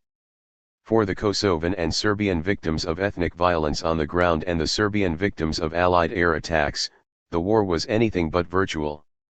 As Friedman points out in relation to the temptations of the RMA, the new technologies do not offer the prospect of a virtual war by creating a situation in which only information matters so that there is never any point in fighting about anything other than information. War is not a virtual thing, played out on screens, but intensely physical. That is why it tends to violence and destruction, Friedman 1998, 78. War's very nature involves the use of violence. Predictions of virtual war seemed particularly utopian in the wake of the carnage in Iraq that followed the American-led invasion and the subsequent insurgency in 2003. There has been a trend in the past 15 years towards forms of warfare that are notably savage at the smaller scale level, and where the cumulative death toll has been extremely high. This has been a feature of some of the conflicts in Africa, for example, notably in Rwanda, Liberia, and Sierra Leone.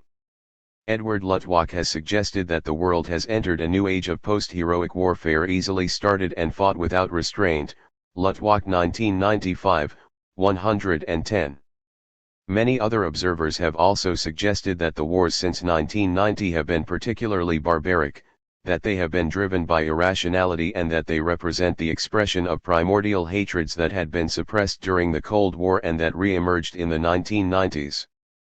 The result was that wars seemed to be accompanied by an unprecedented level of ferocity or outright brutality. In one important sense, this is not particularly a feature of postmodern, or post-Cold War conflicts. Modern war was more brutal and indiscriminate, and produced far greater casualties lists than has postmodern war to date, as the attacks on cities such as London, Hamburg, Dresden, Hiroshima, and Nagasaki during the Second World War clearly show. The 20th century saw the advent of total war, which involved the complete mobilization of the human, economic, and military resources of the state in the pursuit of victory, and which recognized few if any moral restraints in terms of who could be targeted if their destruction would bring victory closer. The effects of the Industrial Revolution, along with the advent of popular democracy and modern bureaucracy, had combined to nationalize war to involve the whole of society. Raymond Aron, 1954, 19, called this hyperbolic war, where the growing scale and intensity of war is driven by the pressure of industrial and technological advances. The brutality and ethnic cleansing characteristic of many contemporary wars are not only not historically novel, but they are in many ways a variant of the same totalizing mentality that dominated Western warfighting during the era of modernity. In modern Western interstate war, as Foucault noted, wars are waged on behalf of the existence of everyone, entire populations are mobilized for the purpose of wholesale slaughter in the name of life necessity, massacres have become vital, Foucault 1990, 137. Martin Shaw, 2003, 23, uses the term degenerate wars to capture the continuity of contemporary wars with the genocidal total wars of the 20th century. The conduct of war in some areas has seemed particularly barbaric because the combatants do not conform to the internationally accepted rules of war. But such conflicts may still be adhering to the rules of a local value system. In the Liberian Civil War, for example, animist religious beliefs lay behind many of the rituals involved in the killing. Much of the alleged motiveless violence in recent conflicts has in fact been used to gain military advantage, rather than simply to inflict suffering upon the civilian population gratuitously or for economic gain. Most of the conflicts in the past decade have been fought by poorly trained, lightly armed forces. While often conducted with great brutality, These conflicts kill far fewer people than was true of the major conventional conflicts of the Cold War period. Box 12.5 Globalization and War. The impact of globalization is visible in many of the new wars. The global presence in these wars can include international reporters, mercenary troops, and military advisors, diaspora volunteers, as well as a veritable army of international agencies ranging from non-governmental organizations, NGOs, like Oxfam, Save the Children, Médecins Sans Frontières, Human Rights Watch and the International Red Cross, to international institutions like the United Nations High Commissioner for Refugees, UNCRR, the European Union, EU, the United Nations Children's Fund, UNICEF, the Organization for Security and Cooperation in Europe, OSCE, the Organization for African Unity, OAU, and the United Nations itself, including peacekeeping troops. Calder 1999, 4. The political nature of war is nevertheless being affected by globalization. Globalization has increasingly eroded the economic, political, and cultural autonomy of the state in recent decades. As complex transnational networks develop and increase, and flows of people, knowledge, and money become the pattern, wars have an increasingly global impact. Contemporary wars may be localized, but they invariably involve a wide range of international networks of actors such as non-governmental organizations, the media, foreign military forces, and diplomats. Key points. Most recent conflicts have been characterized by the kind of ferocity that was typical of modern war, but overall casualty levels have been much lower. The postmodern age has seen warfare take numerous, varied forms. Virtual war, with few casualties, is an attractive option, but is extremely difficult and probably impossible to achieve in practice. New wars. Mary Calder has suggested that a category of new wars has emerged since the mid-1980s. The driving force behind these new wars is globalization, a contradictory process involving both integration and fragmentation, homogenization and diversification, globalization and localization, Calder 1999, 3. These conflicts are typically based around the disintegration of states and subsequent struggles for control of the state by opposing groups, who are simultaneously attempting to impose their own definition of the national identity of the state and its population.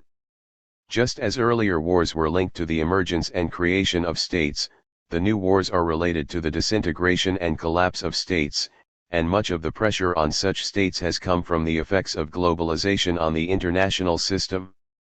In the past decade, 95% of armed conflicts have taken place within states rather than between them. The new wars occur in situations where the economy of the state is performing extremely poorly, or even collapsing, so that the tax revenues and power of the state decline dramatically, producing an increase in corruption and criminality. As the state loses control, access to weapons and the ability to resort to violence is increasingly privatized and paramilitary groups proliferate, organized crime grows, and political legitimacy collapses. One of the effects of these developments is that the traditional distinction between the soldier and the civilian become blurred or disappear altogether. For Calder, a significant feature of these conflicts is the combatants' focus on questions of identity, which she sees as being a result of the pressures produced by globalization. In the postmodern world there has been a breakdown of traditional cleavages based on class and ideology, and a greater emphasis on identity and culture. To the extent that war is a continuation of politics, therefore, war has become increasingly driven by questions of culture and identity. A major cause of the wars since 1990 has been the demands of various groups for national self-determination. Questions of identity in a broader sense have also underpinned recent wars. It can be argued that Islamic fundamentalists are not fighting for control of territory or political power in the traditional Westphalian sense, but in order to defend or expand a particular cultural autonomy against the globalizing pressures of westernization and secularism. The relationship between identity and war is also shifting in terms of the gender and age of the combatants. The feminization of war has grown as women have come to play increasingly visible and important roles, from auxiliaries in the late modern period, to direct front-line roles in the postmodern period, from uniformed military personnel to female suicide bombers. Children have also become more visible as participants rather than non-combatants in war. Helen Brocklehurst has drawn attention to the meaning and implications of the increasing visibility of children as victims of war at many different levels. Child soldiers can be found on every continent, but have been particularly prevalent in recent African conflicts. In the civil war in Sierra Leone, nearly 70% of the combatants were under the age of 18. Children fight in around 3/4 of today's armed conflicts, and may make up 10% of current armed combatants, Brocklehurst 2007, 373. Nearly 1/3 of the militaries that use child soldiers include girls in their ranks. Mark Duffield argues that the non-state dimension of much contemporary warfare is striking and that describing such conflicts as internal or intrastate is misleading since the combatants often are not attempting to impose a political authority in the traditional sense. The use of statist terminology is therefore too limiting, leading him to propose the alternative terminology of postmodern conflict, Duffield 1998, 76, although the use of the term in this way is also rather constraining. Substate threats do not trigger the full mobilization of the state's military and other resources in the way that an interstate threat would. Because they often blur political and military threats, they are more difficult to counter within the traditional state-to-state strategic approach. The assumption that war is something that takes place between states is based on an acceptance of the Westphalian state system as the norm.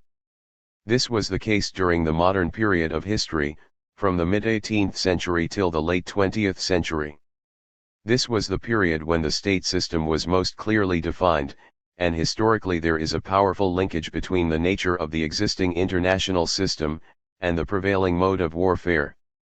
Interstate warfare in the modern era was therefore typical of that particular historical period. War was an armed conflict between opposing states, fought by uniformed, organized bodies of men.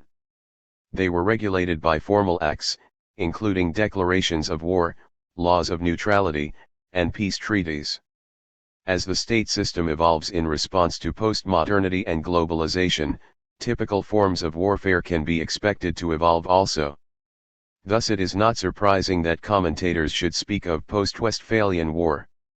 The sub-state features of many wars are prominent, as they are increasingly fought by militias, paramilitaries, warlord armies, criminal gangs, private security firms, and tribal groupings, so that the Westphalian state's monopoly of violence is increasingly challenged both from outside and inside. This has been notable in conflicts such as those in the Democratic Republic of Congo, Sudan, and Bosnia.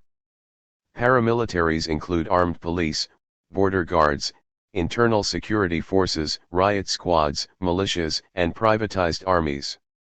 They are usually more heavily armed than police forces, but less well equipped than regular soldiers. Because of this they can be quickly raised, equipped, and trained, making them particularly prominent in recent conflicts. The growth of paramilitaries is one of the most notable features of the global conflict scene. The relationship of terrorism campaigns to war is also important. The war on terror can be seen simply as a metaphor for an intense national commitment against Al-Qaeda, but it can also be seen as a recognition that a long-duration military terrorist campaign and the countermeasures taken by the target group are a form of warfare in the sense that Clausewitz described a violent form of politics. These complex interrelationships of non-traditional actors are not limited to insurgents or criminal gangs.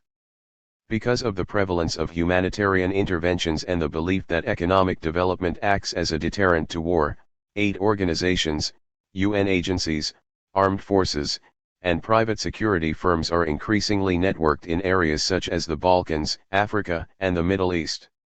The causes of internal conflict are often related to poverty and underdevelopment, so that issues of poverty, stability, development, and peace have become increasingly seen as being linked in an overall pattern of insecurity.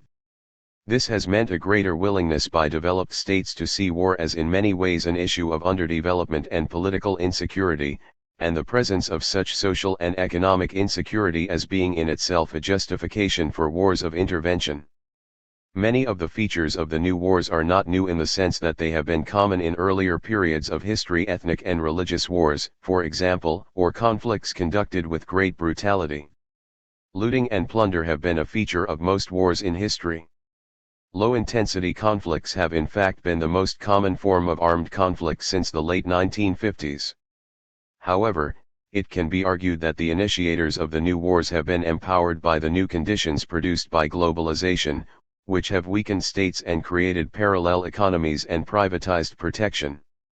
These new wars are made possible by the inability of many governments to successfully exercise many of the functions associated with the traditional Westphalian state. Such conflicts will typically occur in failed states, countries where the government has lost control of significant parts of the national territory and lacks the resources to reimpose control. Stephen Metz has termed the countries falling into this category as the third-tier states of the global political system. This weakness of the state produces a significant difference in the economic support for the new wars compared to their modern predecessors. The new globalized economy is quite different from the centralized economies that were typical during the Second World War. The new war economies are decentralized and highly reliant on external assets. Participation in the war by the general population is usually low.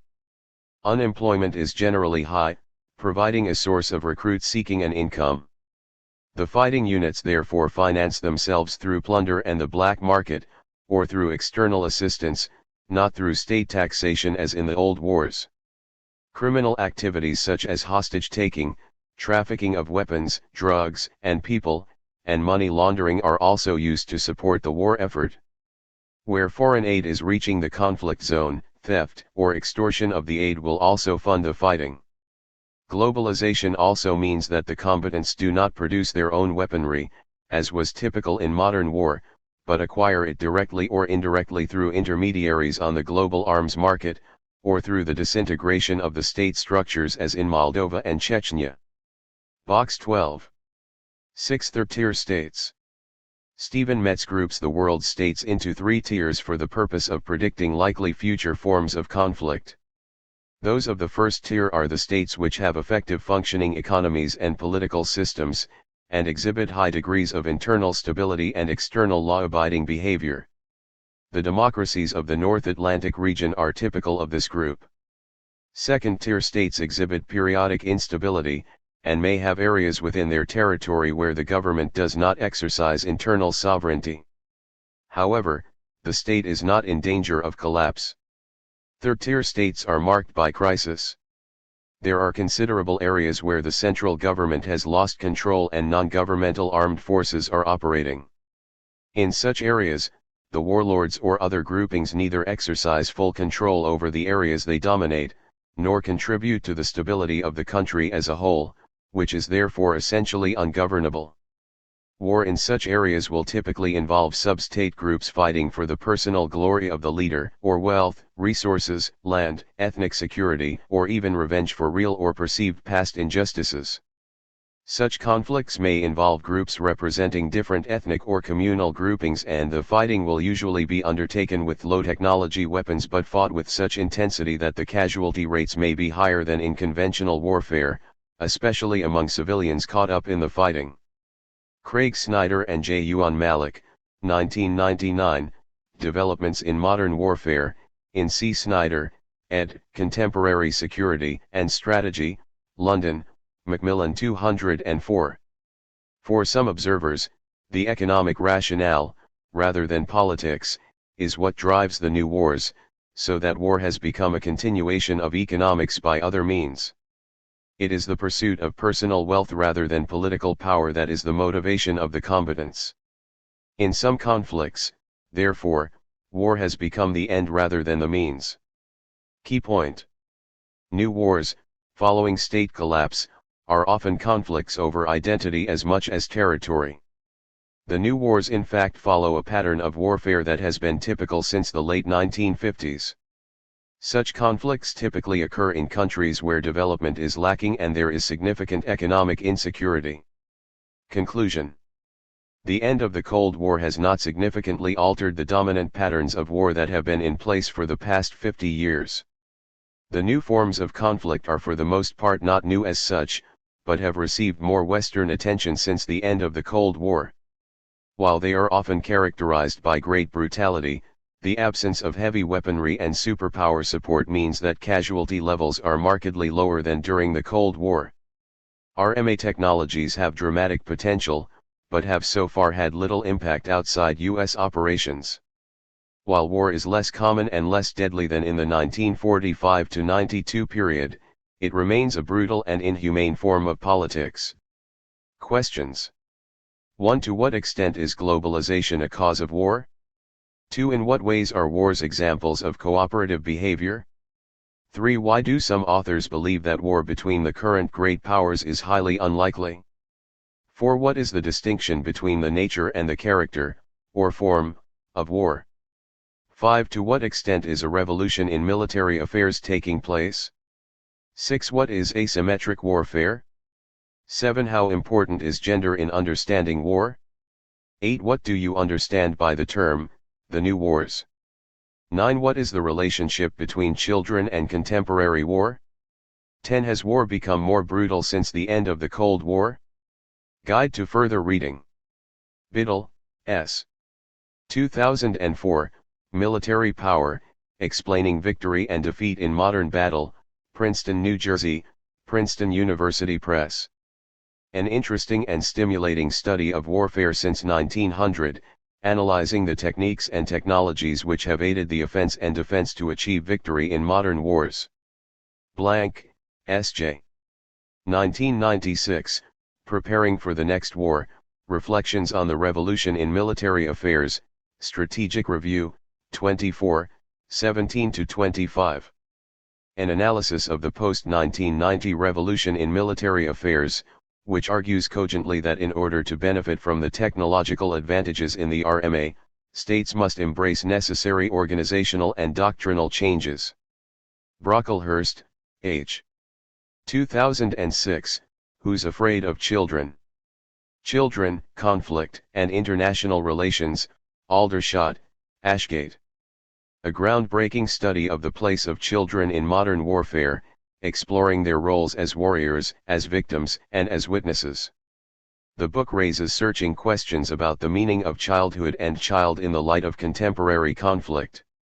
Cohen, E.A. 2004, Change and Transformation in Military Affairs, The Journal of Strategic Studies, 27, 395-407. An engaging article in which the author argues that the changes in the structures of military forces and the nature of battle mean that there has been fundamental change in the character of war in the past 2 decades. Coker, C. 2001, Humane Warfare, London, Routledge. A challenging book which argues that the horrors of mid-20th century warfare has led Western democracies to seek to fight humane wars characterized by minimal civilian and military casualties on both sides. Dubsin, I., and Angstrom, J. eds. 2005, Rethinking the Nature of War, London, Frank Cass. A collection of excellent essays debating the changing nature of war in the post-Cold War era. Gray, C.S.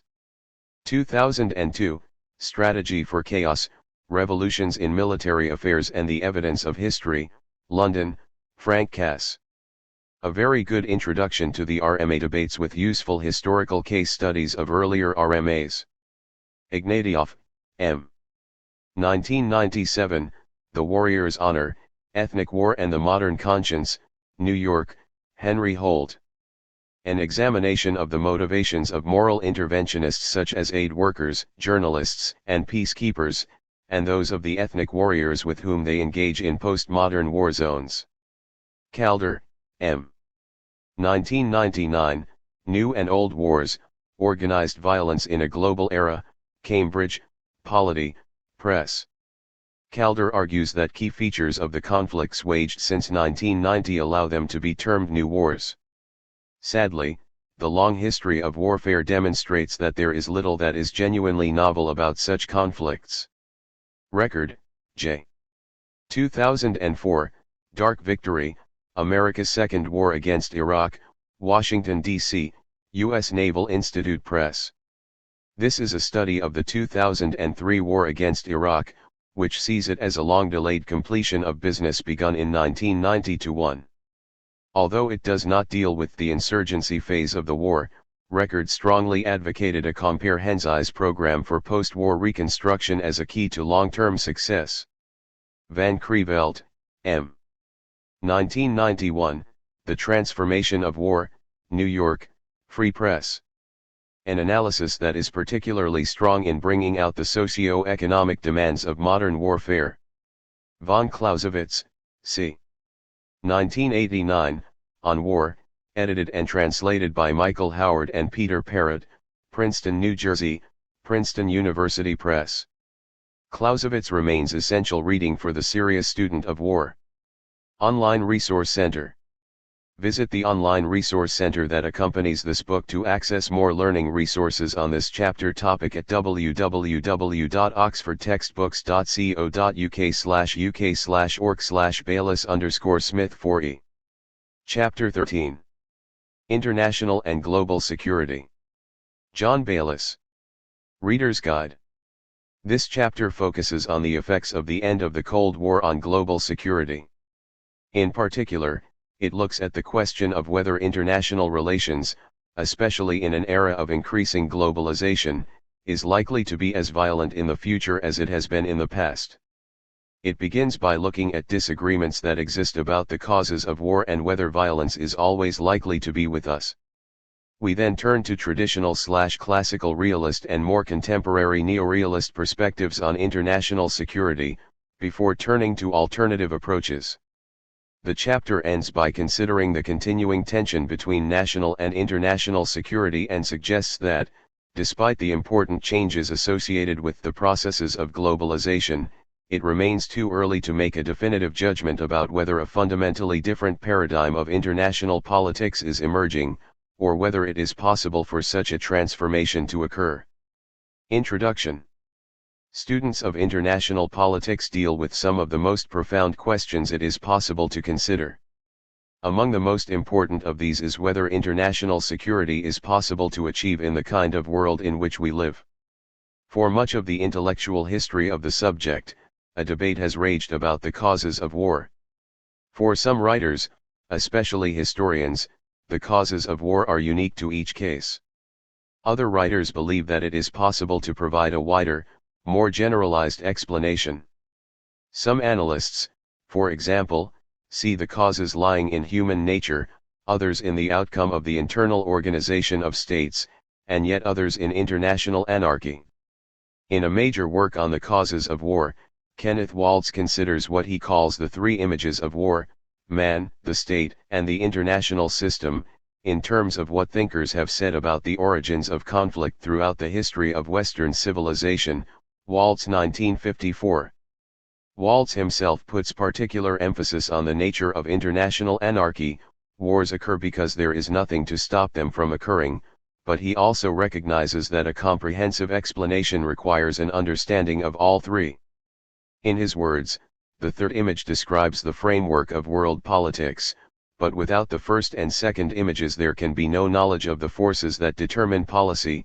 The first and second images describe the forces in world politics, but without the third image it is impossible to assess their importance or predict their results. Waltz 1954, 238.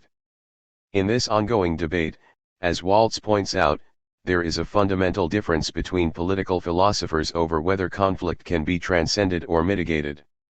In particular, there has been a difference between realist and idealist thinkers, who have been respectively pessimistic and optimistic in their response to this central question in the international politics field. CCH 5. In the post-First World War period, idealism claimed widespread support as the League of Nations seemed to offer some hope for greater international order. In contrast, during the Cold War, which developed after 1945, realism became the dominant school of thought. War and violent conflict were seen as perennial features of interstate relations stretching back through human history. With the end of the Cold War, however, the debate began again. For some, the end of the intense ideological confrontation between East and West was a major turning point in international history, ushering in a new paradigm in which interstate violence would gradually become a thing of the past and new cosmopolitan values would bring greater cooperation between individuals and human collectivities of various kinds, including states, ch 31. This reflected more optimistic views about the development of a peaceful global society. For others, however, realism remained the best approach to thinking about international security. In their view, very little of substance had changed as a result of the events of 1989. The end of the Cold War initially brought a new, more cooperative era between the superpowers into existence. But this more harmonious phase in international relations was only temporary. With the first Gulf War, 1990-1, and then the 9/11 attacks, it became increasingly clear that states and non-state actors, including international terrorist groups, continued to view force as an effective way to achieve their objectives. This chapter focuses on this debate, highlighting the different strands of thinking within these two optimistic and pessimistic schools of thought. Before this can be done, however, it is necessary to consider what is meant by security and to probe the relationship between national security and international security.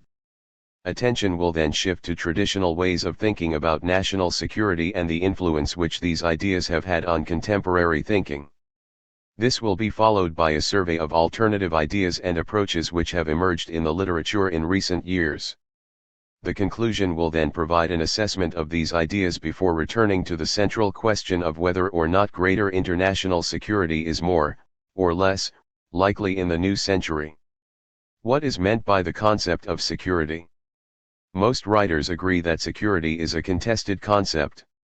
There is a consensus that it implies freedom from threats to core values, for both individuals and groups, but there is a major disagreement about whether the main focus of inquiry should be on individual, national, or international security. For much of the Cold War period, most writing on the subject was dominated by the idea of national security, which was largely defined in militarized terms. The main area of interest for both academics and statespeople tended to be on the military capabilities that their own states should develop to deal with the threats that faced them.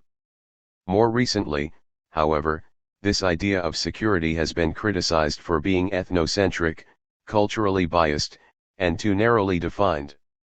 Instead, a number of contemporary writers have argued for an expanded conception of security outward from the limits of parochial national security to include a range of other considerations.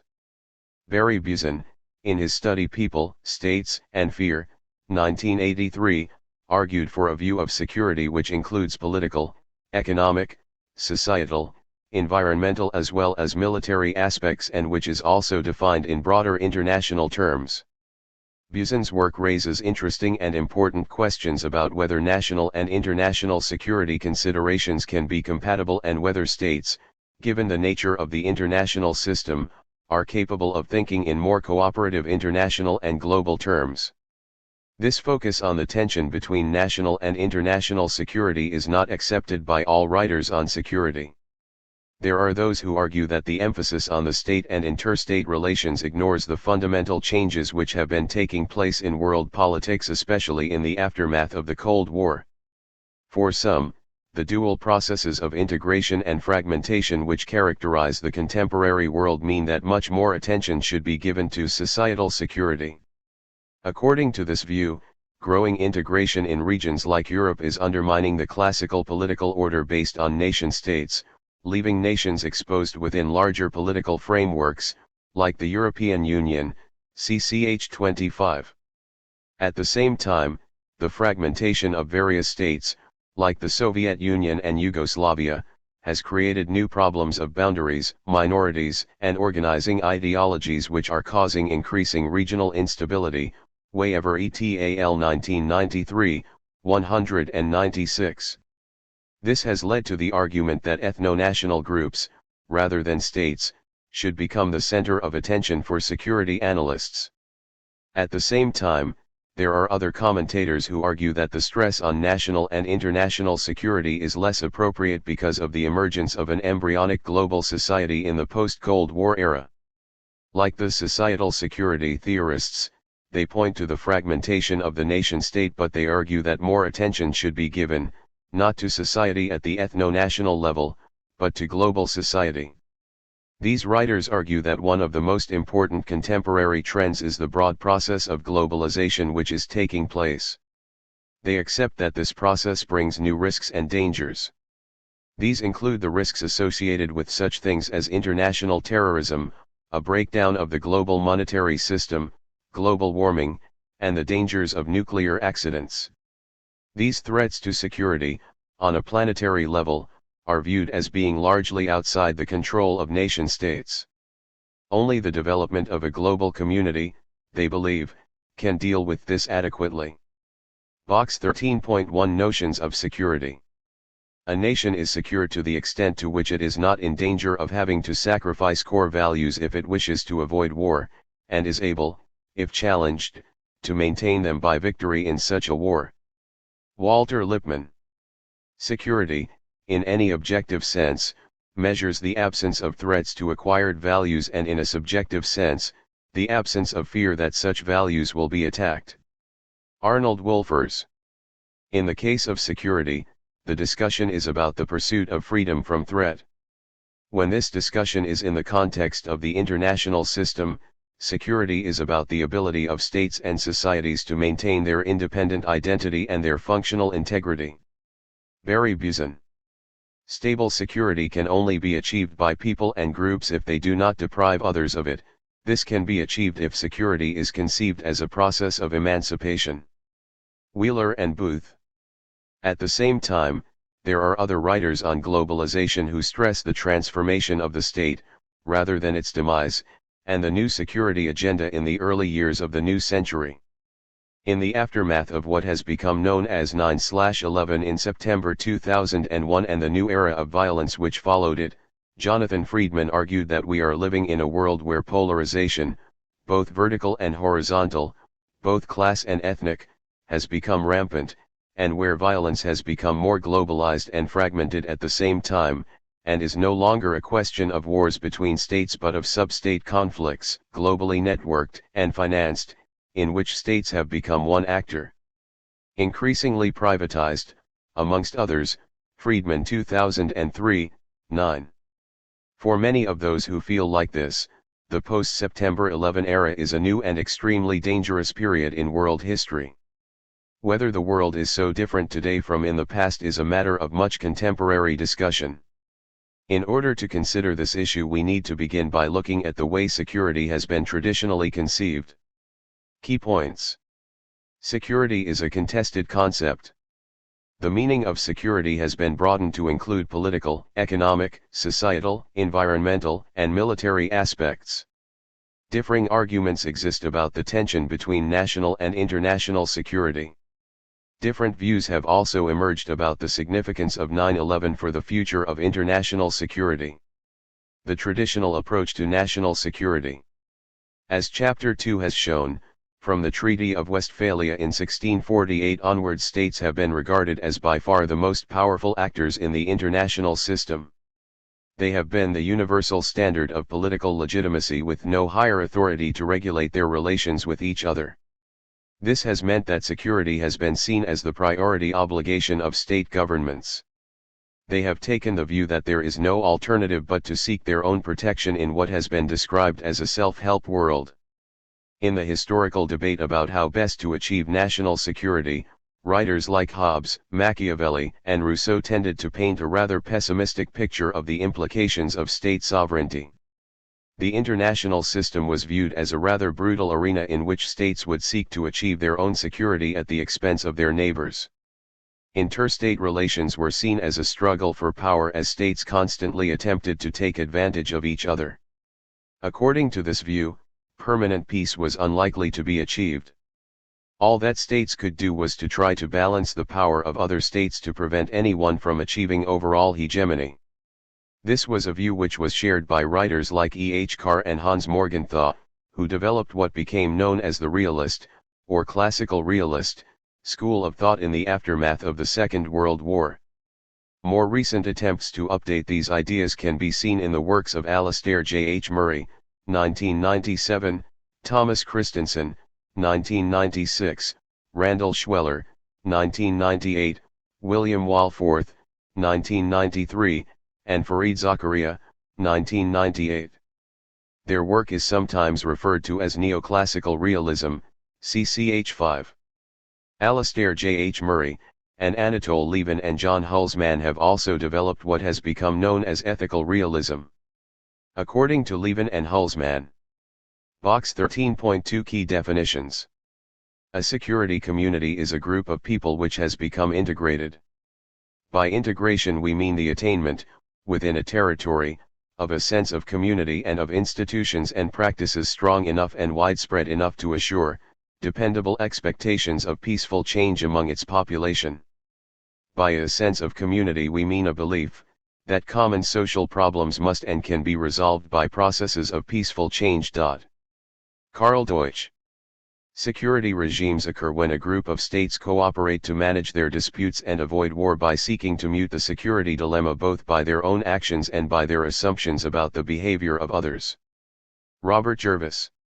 A security complex involves a group of states whose primary security concerns link together sufficiently closely that their national securities cannot realistically be considered apart from one another.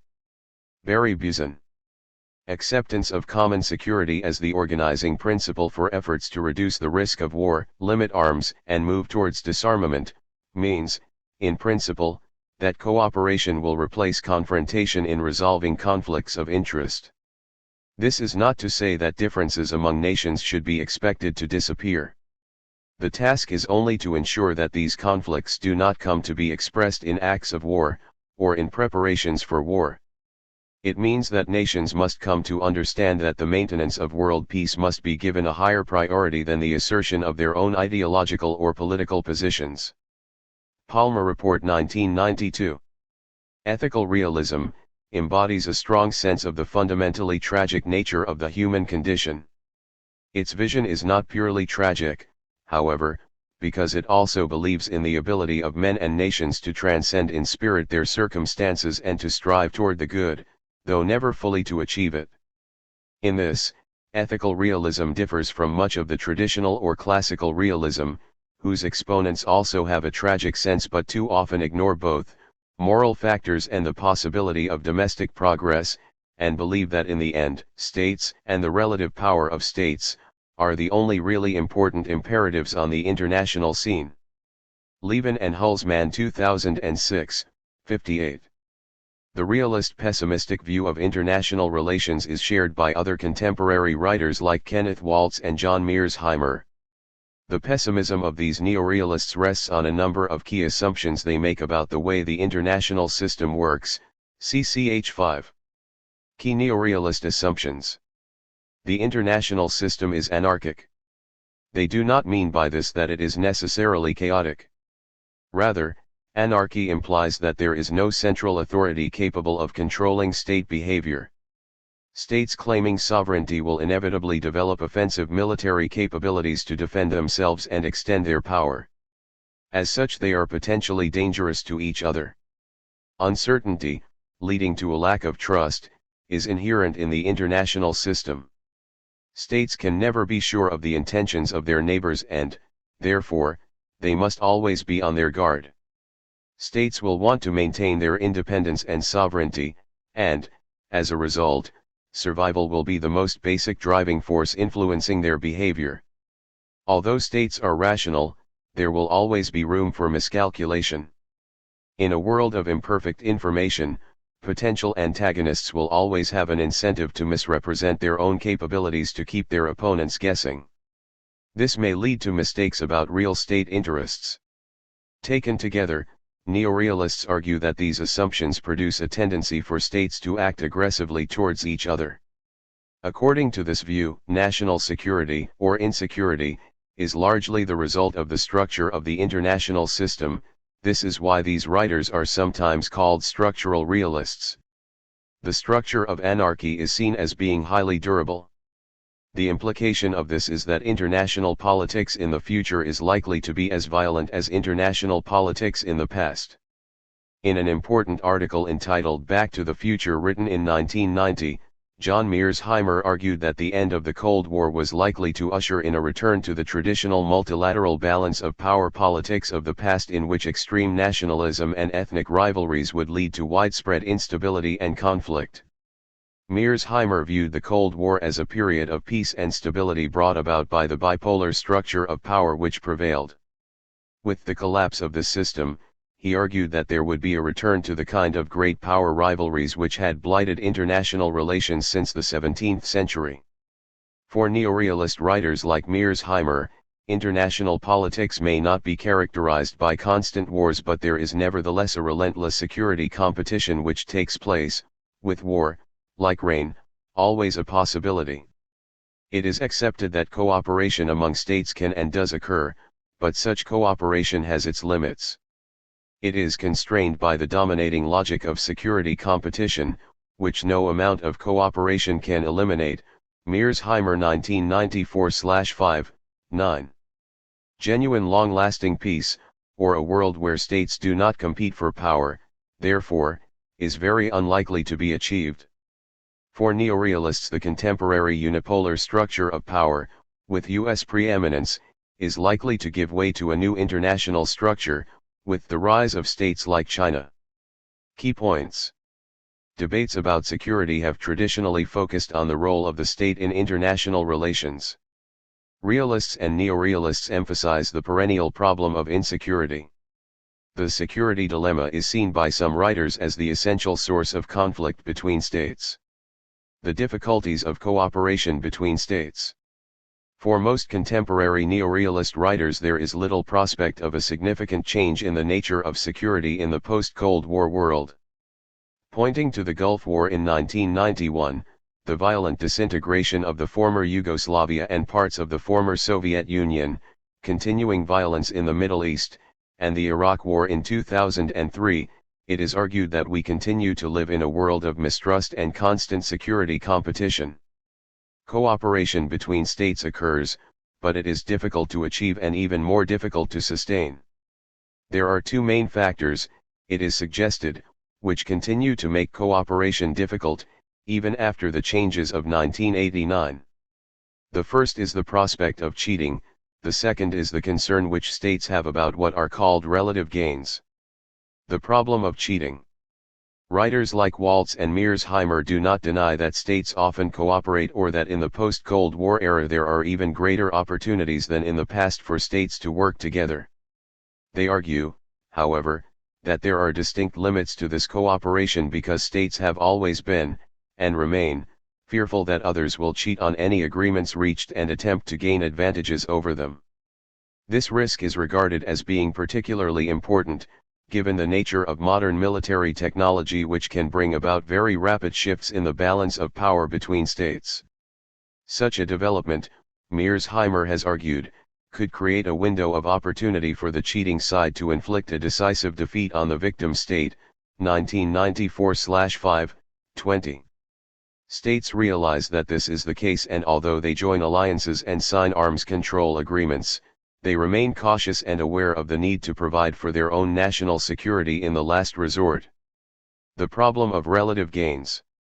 Cooperation is also inhibited, according to many neorealist writers, because states tend to be concerned with relative gains, rather than absolute gains.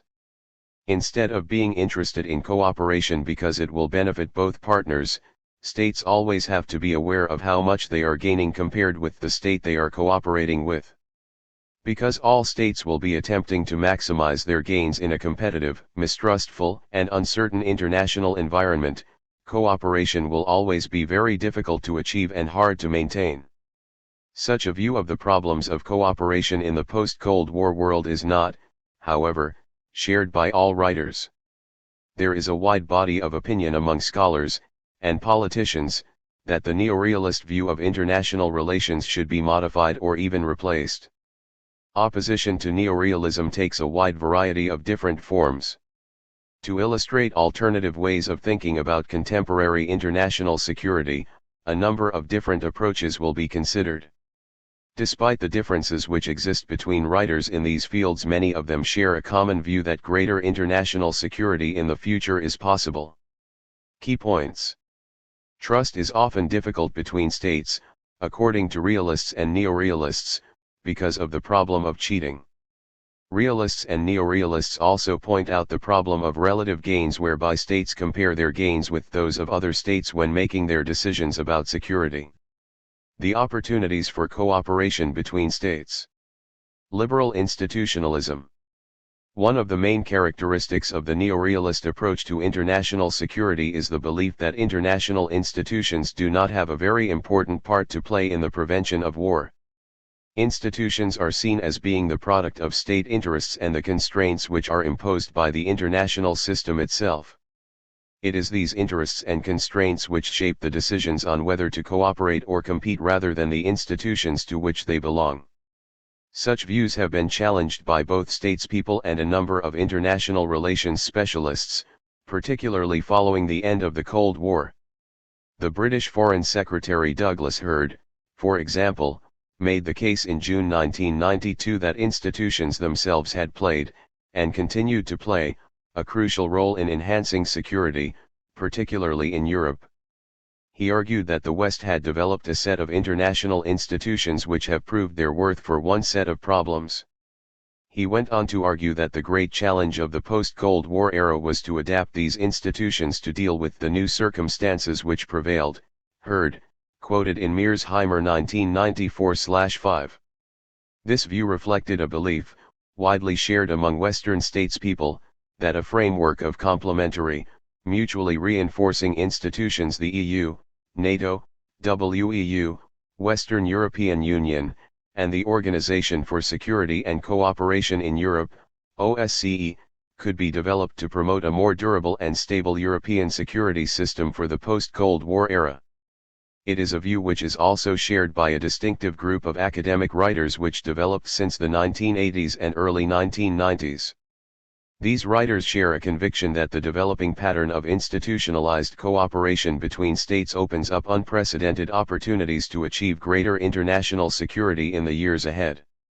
Although the past may have been characterized by constant wars and conflict, important changes are taking place in international relations at the beginning of the 21st century, which creates the opportunity to dampen down the traditional security competition between states.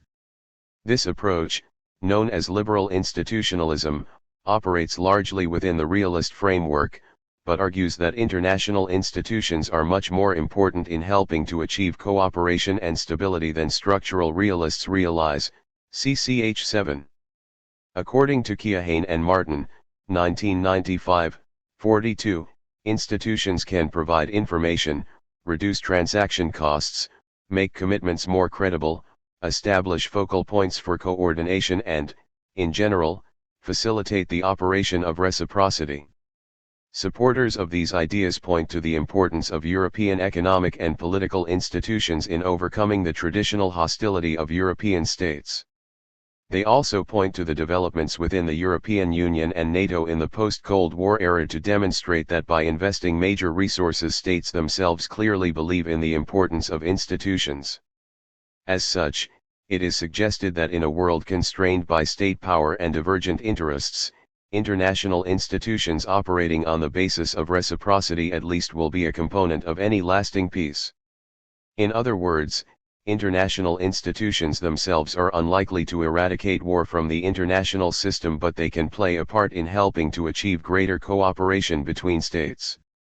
This was reflected in Prime Minister Margaret Thatcher's call in 1990 to bring the new democracies of Eastern Europe into closer association with the institutions of Western Europe. Despite some skepticism about the European community, she argued that the EC had reconciled antagonisms within Western Europe in the post-Second World War period, and it could be used to overcome divisions between East and West in Europe in the post-Cold War period. This has been very much at the heart of the campaign to expand the EU in the early years of the century, CCH 25. Box 13.3 Democratic Peace Theory.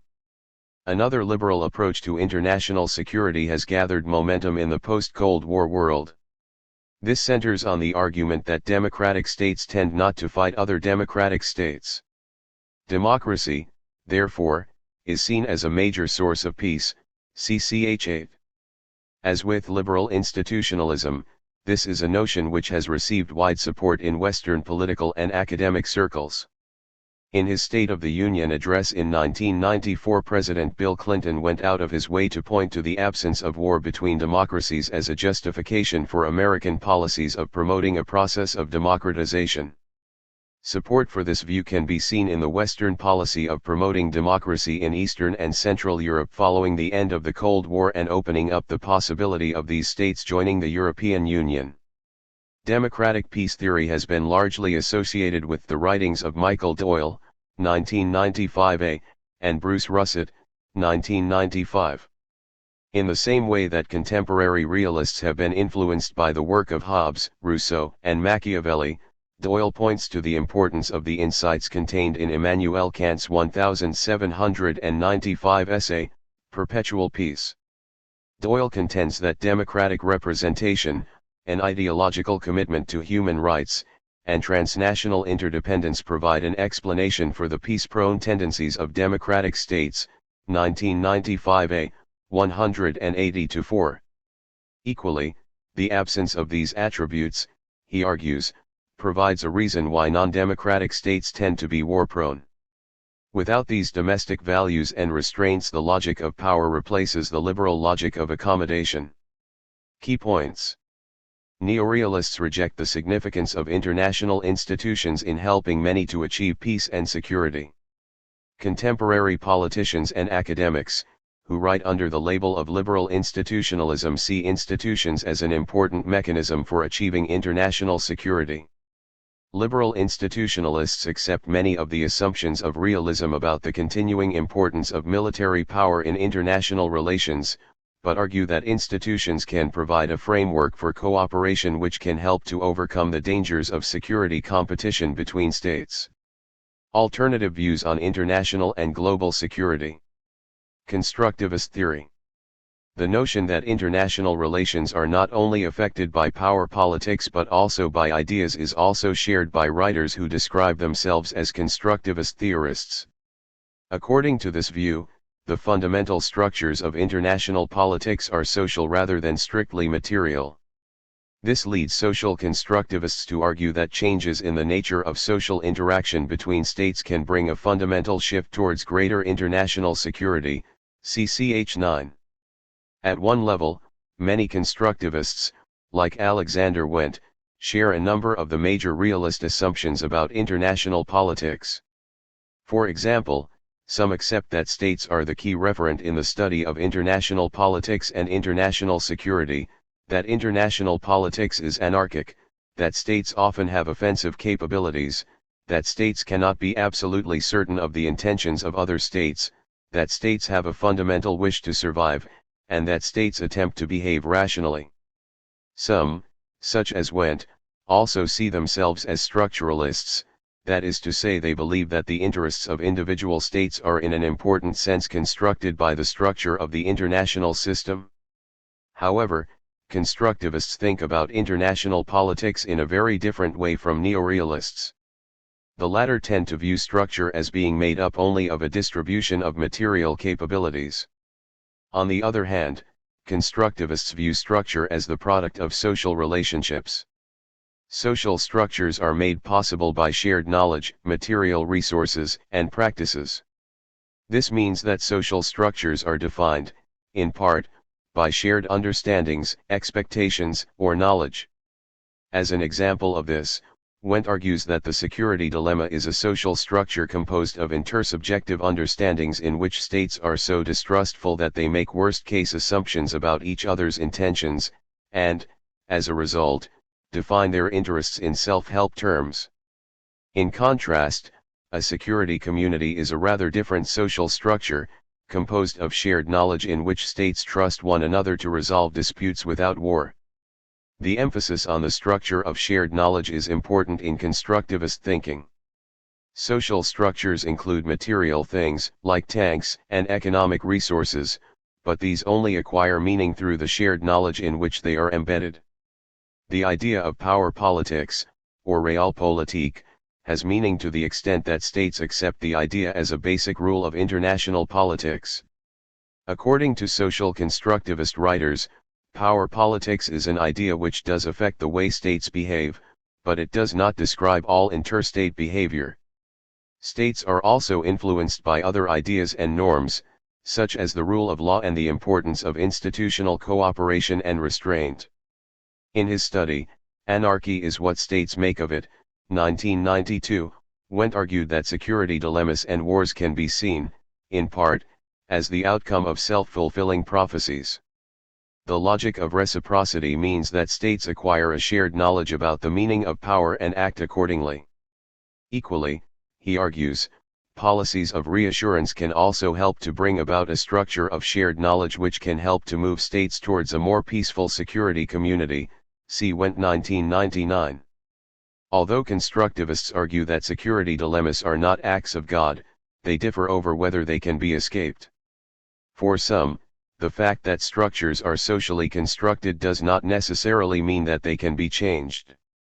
This is reflected in Wendt's comment that sometimes social structures so constrain action that transformative strategies are impossible, 1995, 80. Many constructivist writers, however, are more optimistic. They point to the changes in ideas introduced by Gorbachev during the second half of the 1980s, which led to a shared knowledge about the end of the Cold War. Once both sides accepted the Cold War was over, it really was over.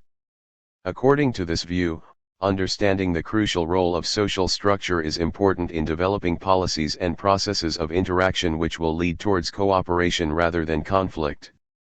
For the optimists, there is sufficient slack in the international system which allows states to pursue policies of peaceful social change rather than engage in a perpetual competitive struggle for power.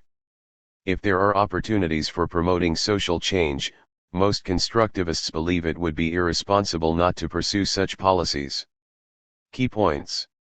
Constructivist thinkers base their ideas on two main assumptions: 1. That the fundamental structures of international politics are socially constructed, and 2. That changing the way we think about international relations can help to bring about greater international security. Some constructivist thinkers accept many of the assumptions of neorealism, but they reject the view that structure consists only of material capabilities. They stress the importance of social structure defined in terms of shared knowledge and practices as well as material capabilities. Constructivists argue that material things acquire meaning only through the structure of shared knowledge in which they are embedded. The power politics and realpolitik practices emphasized by realists are seen as derived from shared knowledge which can be self-fulfilling. Critical security studies. Despite the differences between constructivists and realists about the relationship between ideas and material factors, they tend to agree on the central role of the state in debates about international security. There are other theorists, however, who believe that the state has been given too much prominence. Keith Krauss and Michael C. Williams have defined critical security studies in the following terms: contemporary debates over the nature of security often float on a sea of unvoiced assumptions and deeper theoretical issues concerning to what and to whom the term security refers. What most contributions to the debate thus share are two interrelated concerns: what security is and how we study it, 1997, 34. What they also share is a wish to de-emphasize the role of the state and the need to reconceptualize security in a different way. Critical security studies, however, includes a number of different approaches. These include critical theory, feminist approaches and postmodernist approaches, see ch10 and ch14. Given that these are discussed in other chapters, they are dealt with briefly here. Robert Cox draws a distinction between problem-solving theories and critical theories. Problem-solving theorists work within the prevailing system. They take the existing social and political relations and institutions as starting points for analysis and then see how the problems rising from these can be solved and ameliorated.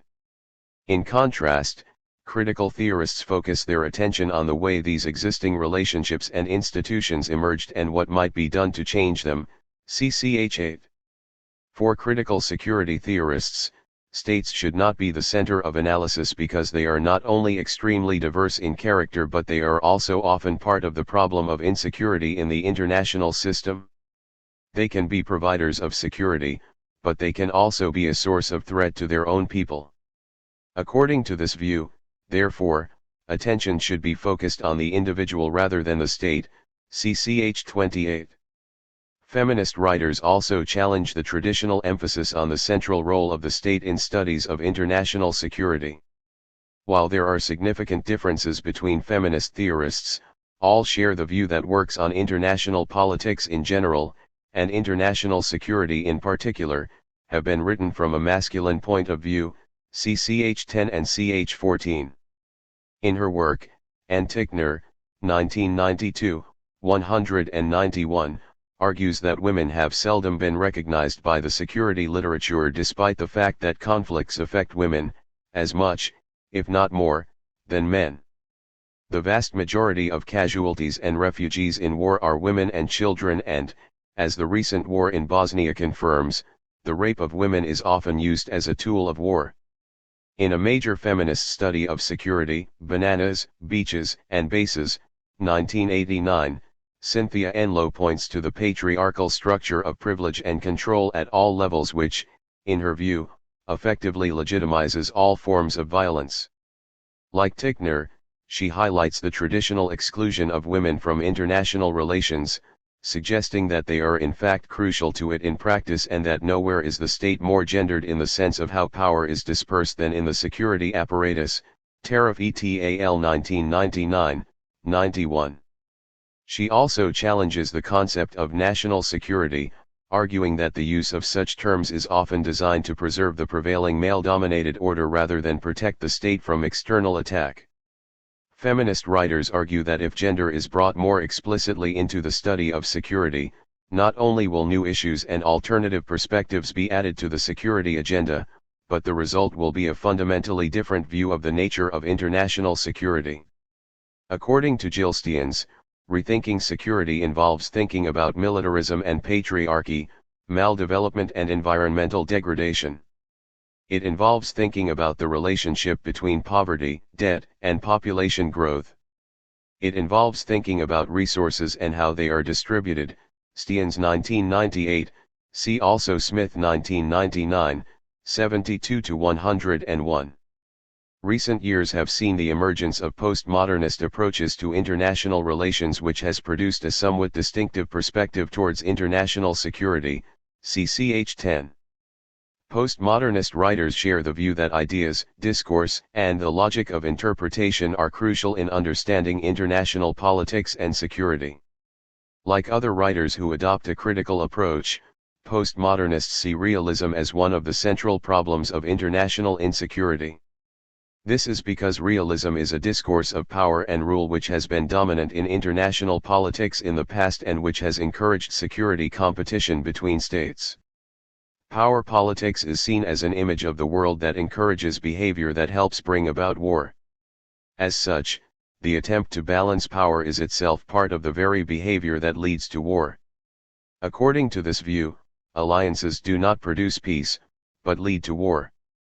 The aim, for many postmodernists, therefore, is to replace the discourse of realism or power with a different discourse and alternative interpretations of threats to national security. The idea is that once the software program of realism that people carry around in their heads has been replaced by a new software program based on cooperative norms, individuals, states, and regions will learn to work with each other and global politics will become more peaceful. Key points. Critical security theorists argue that too much emphasis is given by most approaches to the state. Some critical security theorists wish to shift the main referent to the individual and suggest that emancipation is the key to greater domestic and international security. Feminist writers argue that gender tends to be left out of the literature on international security, despite the impact of war on women. Feminist writers also argue that bringing gender issues back in will result in a reconceptualization of the study of international security. Postmodernists try to reconceptualize the debate about global security by looking at new questions which have been ignored by traditional approaches. there is a belief among postmodernist writers that the nature of international politics can be changed by altering the way we think and talk about security. Global society and international security. The opportunity to pursue changes in the international system is shared by scholars who point to new trends that are already taking place in world politics. In the past, the state has been the center of thinking about international relations. This state-centric view, however, is now increasingly challenged. Writers from the Global Society school of thought argue that at the beginning of the 21st century the process of globalization, which has been developing for centuries, has accelerated to the point where the clear outlines of a global society are now evident. The emergence of a global economic system, global communications, and the elements of a global culture have helped to provide a wide network of social relationships which transcend state frontiers and encompass people all over the world. This has led to the growing obsolescence of territorial wars between the great powers. At the same time, so the argument goes, new risks associated with the environment, poverty, and weapons of mass destruction are facing humanity, just at a time when the nation-state is in crisis. Supporters of the Global Society school accept that globalization is an uneven and contradictory process. The end of the Cold War has been characterized not only by an increasing global awareness and the creation of a range of global social movements, but also by the fragmentation of nation-states.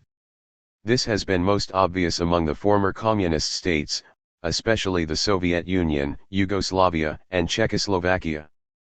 The result of this fracture of statehood has been a movement away from conflicts between the great powers to new forms of insecurity caused by nationalistic, ethnic, and religious rivalries within states and across state boundaries. This has been reflected in the brutal civil wars that have been fought in Bosnia, Russia, Somalia, Rwanda, Yemen, and Kosovo during the 1990s. Mary Calder, 1999, has described these conflicts as new wars, which can only be understood in the context of globalization.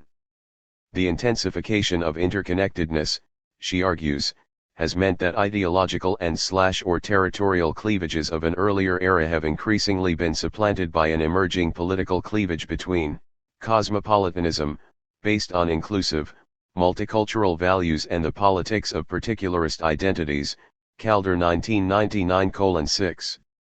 The cleavage between those who are part of the global processes and those who are excluded give rise to wars which are characterized by population expulsion through various means such as mass killing, forcible resettlement, as well as a range of political, psychological, and economic techniques of intimidation, Calder 1999:8.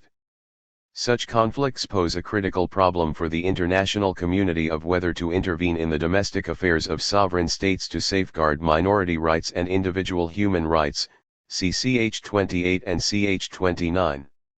This dilemma, according to global society theorists, reflects the historic transformation of human society which is taking place at the beginning of the 21st century. Although states continue to limp along, many global theorists argue that it is now increasingly necessary to think of the security of individuals and of groups within the emergent global society. Not all writers on globalization, however, agree with this view. There are those who argue that while the state is being transformed, both from within and without, by the processes of globalization, it remains a key referent in the contemporary debate about security. This is one of the central arguments in Ian Clarke's study of globalization and international relations theory, 1999. Clarke argues that, what globalization can bring to bear on the topic of security is an awareness of widespread systemic developments without any resulting need to downplay the role of the state, or assume its obsolescence, 1999, 125. What is interesting for Clarke is the way that security is being reshaped by globalization and the changes that this is creating for the security agenda of states. In particular, as states become less able to provide what they have traditionally provided, he argues that domestic bargains about what citizens are prepared to sacrifice for the state are being renegotiated. This is reflected in the type of security activities in which states are prepared to engage, and in the extent to which they are prepared to pursue them unilaterally.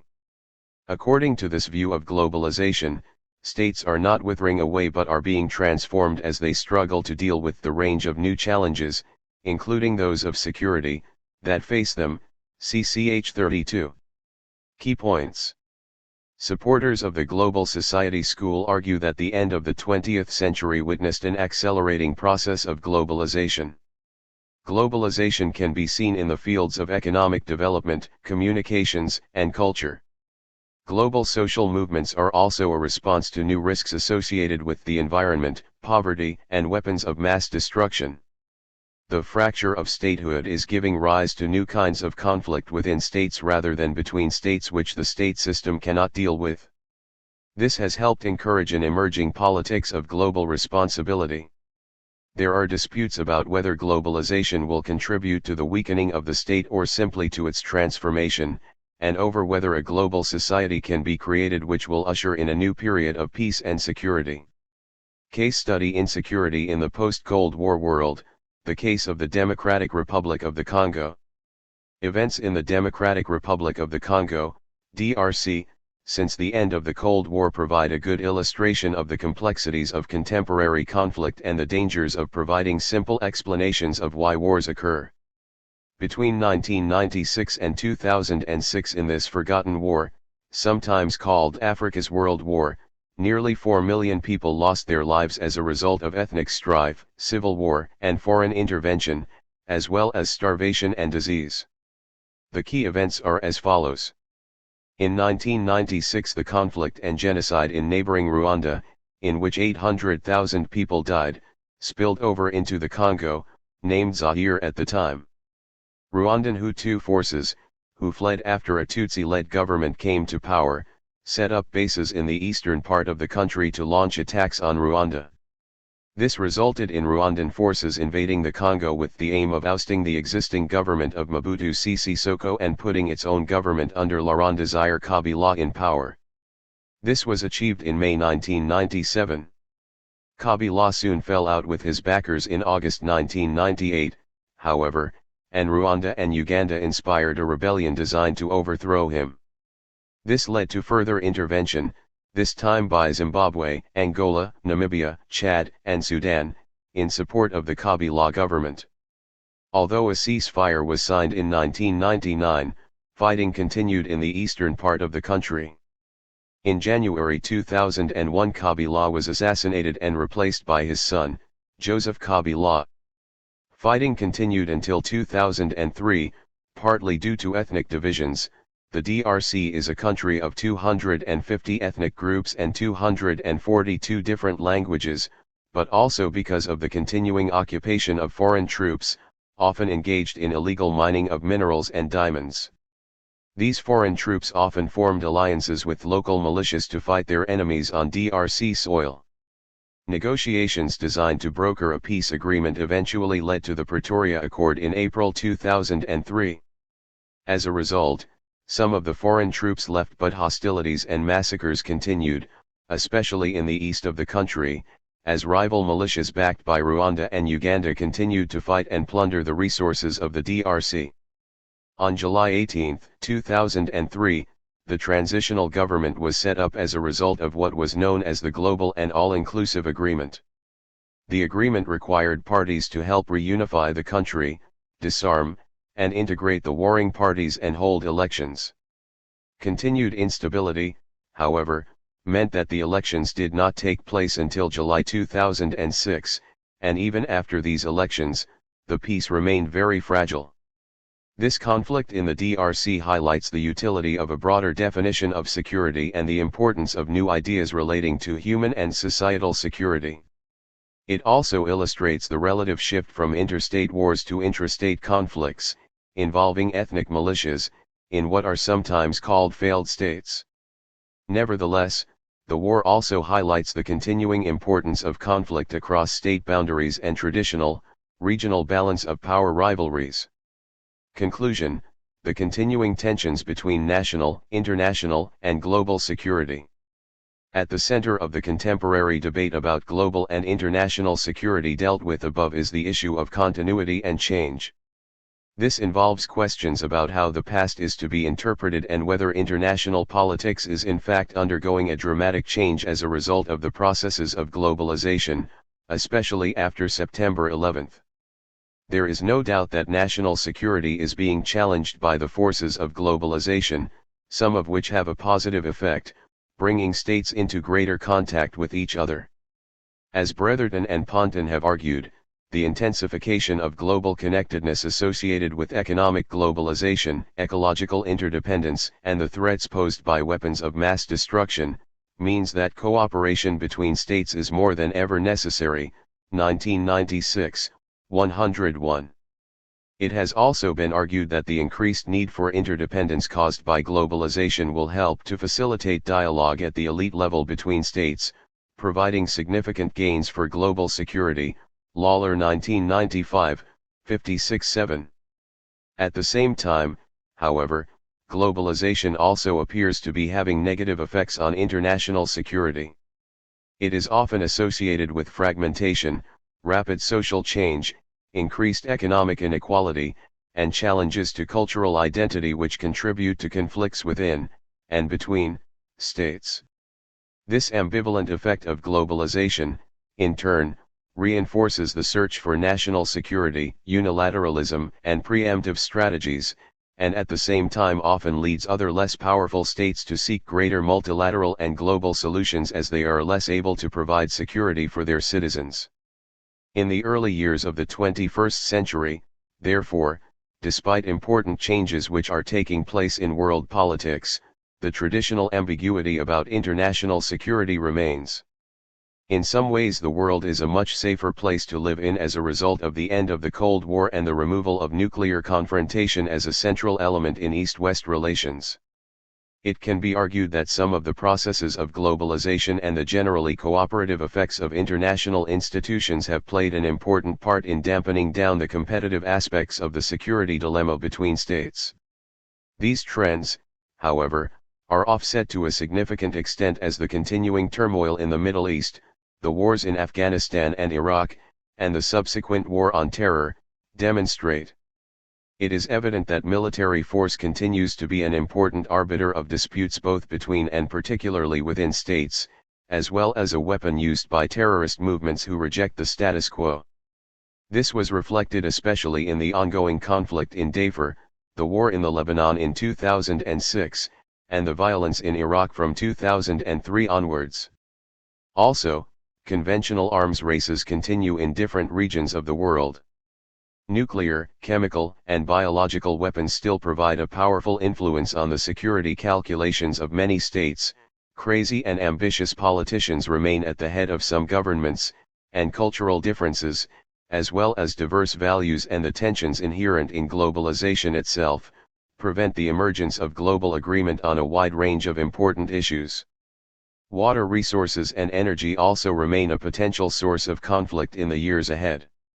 In an age of increasing globalization, individual and societal insecurity are increasingly evident as the forces of fragmentation and integration destabilize traditional identities and thereby complicate relationships within and between states.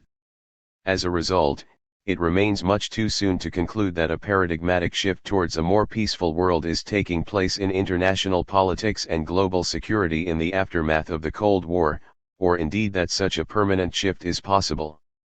The empirical historical evidence as well as contemporary events suggests caution. Periods of more cooperative interstate, and intergroup, relations have often in the past led to a false dawn and an unwarranted euphoria that perpetual peace was about to break out. The structure of the international system, particular kinds of political system, and human nature provide important constraints on the way that individuals, states, or international institutions behave. So does the predominance of realist attitudes towards international and global security among many of the world's political leaders. The end of the Cold War has certainly brought new patterns of international security and insecurity. The major confrontations of the previous 50 years gave way initially to a period of cooperative security, albeit of a tentative nature, between the Cold War great power antagonists. The expansion of NATO and the EU opened up the possibility of the development of a major new security community in Europe. The spread of democracy appeared to be the basis of a dynamic new emerging international order. At the same time, however, with the discipline of the Cold War gone, new security problems associated with clashes over identity, as in the former Yugoslavia, the search for regional dominance, as with the Gulf War in the early 1990s, and the disintegration of failed states, especially in Africa, all helped to undermine the prospects for a more peaceful world. The international system was increasingly unipolar, with America leading coalitions of the willing in a number of campaigns to bring about a Western-inspired international order. The aim of bringing Western democracy to areas like the Middle East, however, has itself been a source of conflict. Nuclear proliferation is an increasing problem, and U.S. preeminence seems likely to be challenged in the years ahead by the rise of powers like China.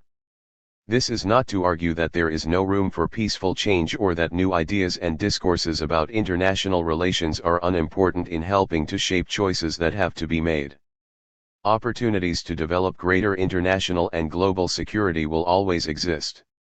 In a world of continuing diversity, mistrust, and uncertainty, however, it is likely that the search for a more cooperative global society is likely to remain in conflict with the powerful pressures which exist for states, and other political communities, to look after what they perceive to be their own sectional, national, or regional security against threats from without and within.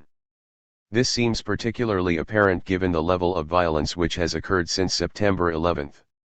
Whether and how greater international and global security can be achieved, still remains, as Herbert Butterfield once argued, the hardest nut of all for students and practitioners of international politics to crack. This is what makes the study of global security such a fascinating and important activity.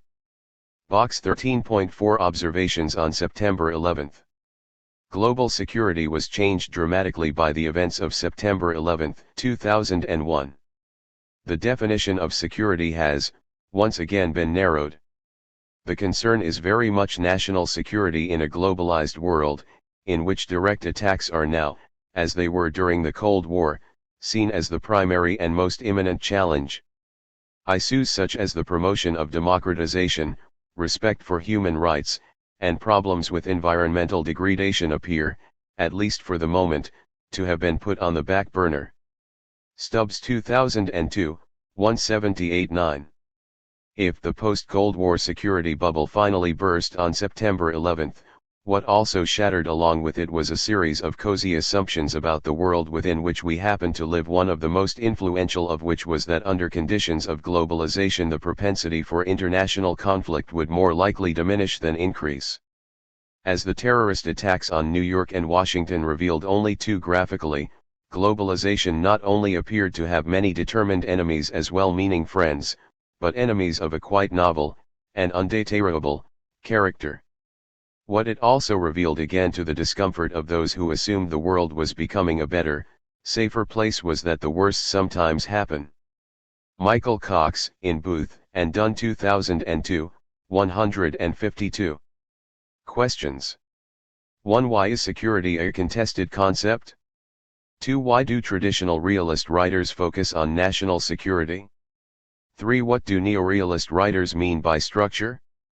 4. Why do wars occur? 5. Why do states find it difficult to cooperate? 6. Do you find liberal institutionalism convincing? 7. Why might democratic states be more peaceful? 8. What is distinctive about constructivist views of international security? 9. How do critical security theory, feminist views and postmodernist views about international security differ from those of neorealists? 10. Has increasing globalization brought more or less global security? 11. Is the tension between national and global security resolvable? 12. Has international security changed since 9/11? Guide to further reading.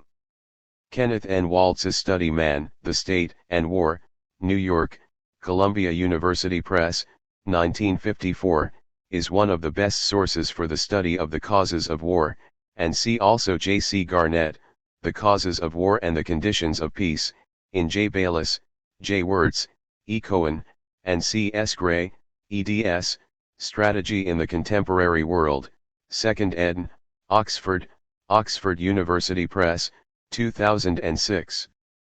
B.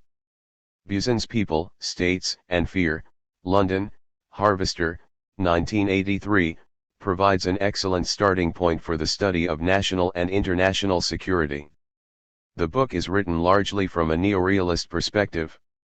Michael Joseph Smith, Realist Thought from Weber to Kissinger, Baton Rouge, Louisiana State University Press, 1986, covers the development of what has been described as classical realism and discusses some of the major thinkers in the field. For neoclassical approaches, see Thomas Christensen, Useful Adversaries, Grand Strategy, Domestic Mobilization and Sino-American Conflict, 1947-1958, Princeton, New Jersey, Princeton University Press, 1996, Randall Schweller, Deadly Imbalances, Tripolarity and Hitler's Strategy of World Conquest, New York, Columbia University Press, 1998, William Walforth, The Elusive Balance, Power and Perceptions During the Cold War, Ithaca, New York, Cornell University Press, 1993, and Fareed Zakaria, From Wealth to Power, Princeton, New Jersey, Princeton University Press, 1998. For an interesting account of ethical realism, see Alistair J. H. Murray, Reconstructing Realism, Between Power Politics and Cosmopolitan Ethics, Edinburgh, Keele University Press, 1997, and Anatole Levin and John Hulsman, Ethical Realism, A View of America's Role in the World, New York, Pantheon Books, 2006.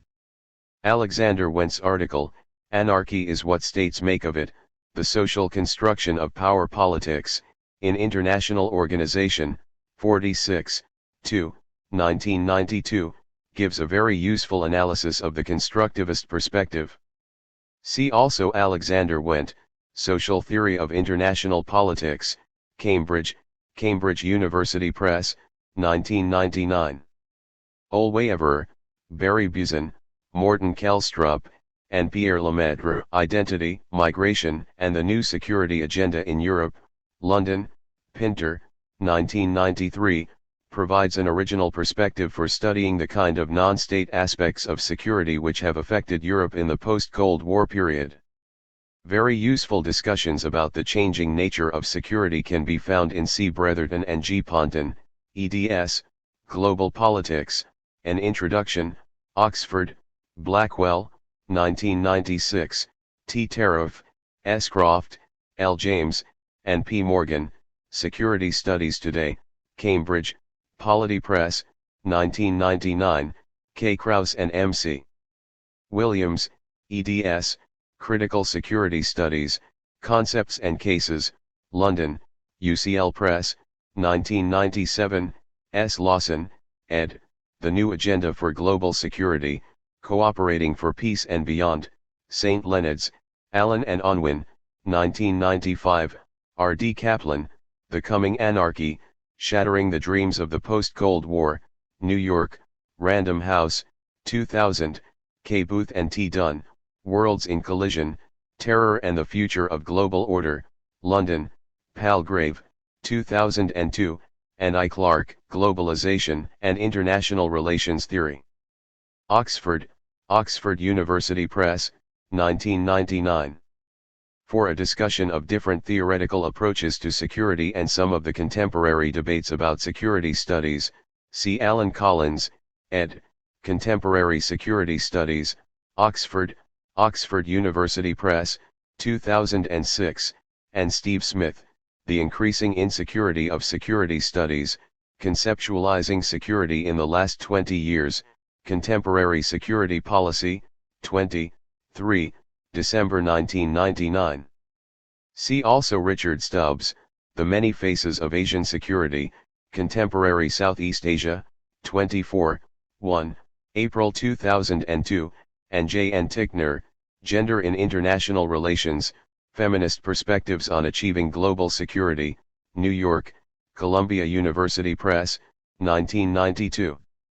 The best guide to the use of the Internet on the subject of international security is William M. Arkin, The Internet and Strategic Studies, Baltimore, MD, the Center for Strategic Education, the Paul Nitze School of Advanced International Studies, Johns Hopkins University, 1998. Online Resource Center.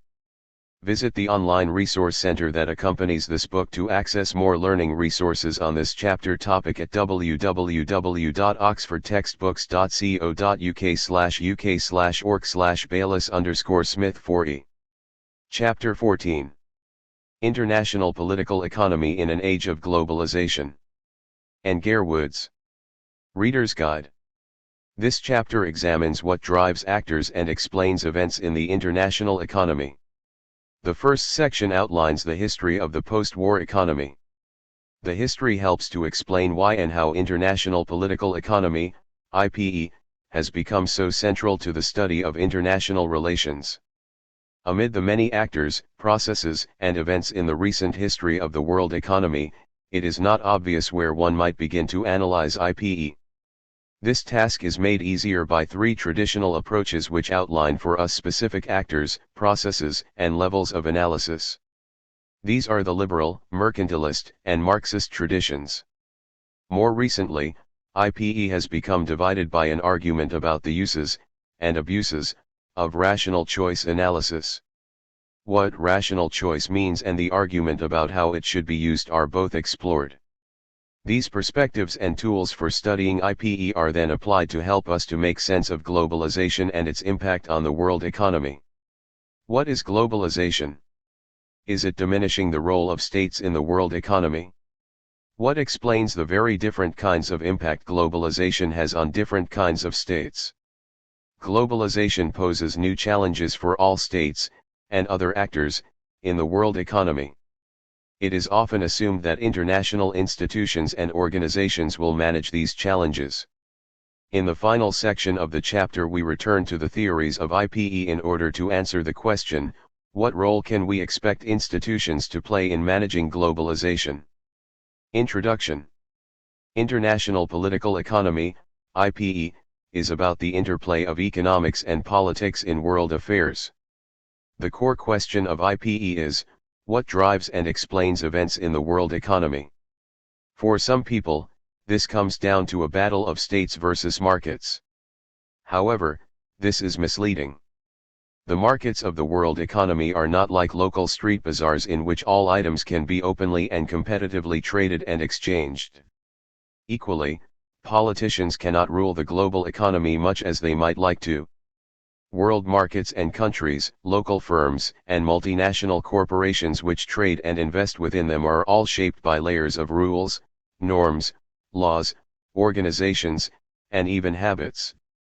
Political scientists like to call all these features of the system institutions. International political economy tries to explain what creates and perpetuates institutions and what impact institutions have on the world economy. Since the 1970s, IPE has continued to advance as a core subject of international relations.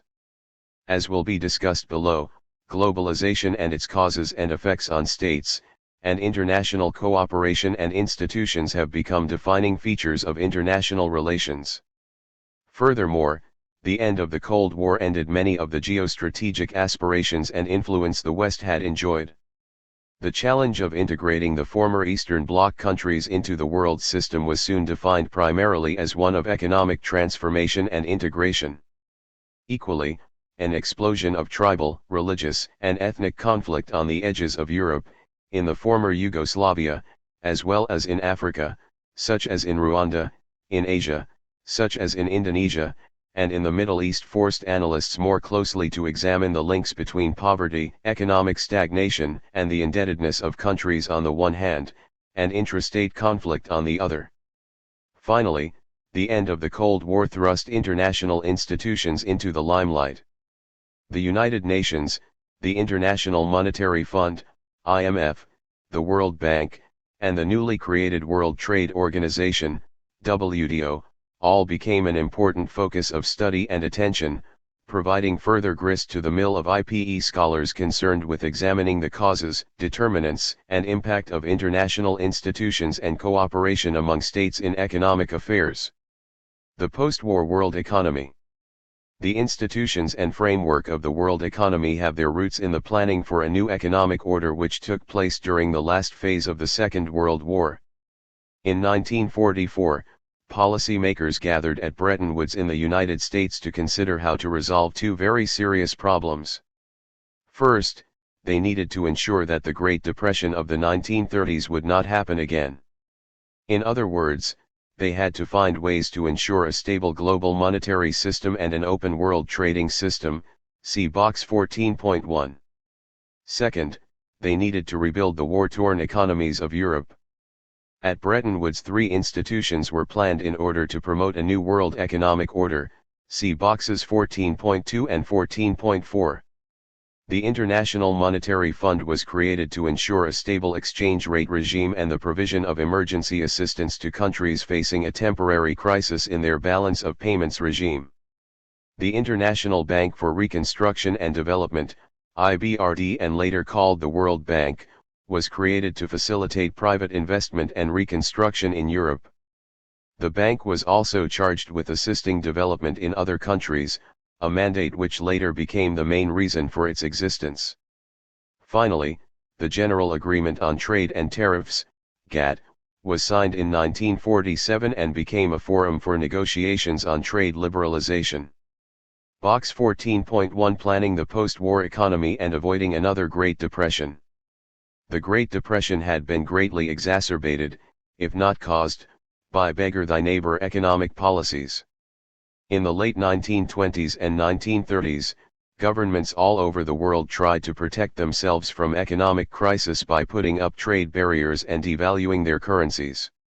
Each country believed that by doing this they would somehow manage to keep their economy afloat while all around them neighboring economies sank. The Great Depression demonstrated that this did not work. At the end of the Second World War, the challenge was to create a system which would prevent this, in particular by ensuring a stable exchange rate system, a reserve asset or unit of account, such as the gold standard. International capital flows could be controlled. The availability of short-term loans to countries facing a temporary balance of payments crisis. Rules to keep economies open to trade. Box 14.2 The Bretton Woods institutions, the IMF and the World Bank. Both the International Monetary Fund and the World Bank were established in 1946 after wartime negotiations held at Bretton Woods in the United States with headquarters, opposite one another, in Washington, D.C.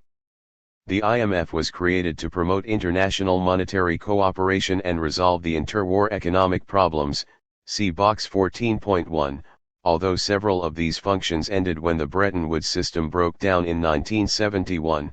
See Box 14.3. The IMF now has a membership of 185 countries, each of whom contributes a quota of resources to the organization, proportionate to the size of their economy, which also determines their percentage of voting rights and the amount of resources to which they can have automatic access. Since the 1980s, the IMF has become an institution offering financial and technical assistance to developing and transitional economies. The terms on which countries receive assistance include the government having to commit to undertake specific conditions or policy reforms, called conditionality, see www.imf.org. What we now call the World Bank started out as the International Bank for Reconstruction and Development, IBRD, an agency to foster reconstruction in war-torn Europe as well as development in the rest of the world. It has since become the world's largest source of development assistance, providing nearly $16 billion in loans annually to eligible member countries, through the IBRD, the International Development Association, IDA, the International Finance Corporation, IFC, and the Multilateral Guarantee Agency, MIGA. As with the IMF, the World Bank requires members to whom it lends to undertake specific reforms within their economy. Most recently, this has included requiring borrowing governments to demonstrate their commitment to reducing poverty within their countries.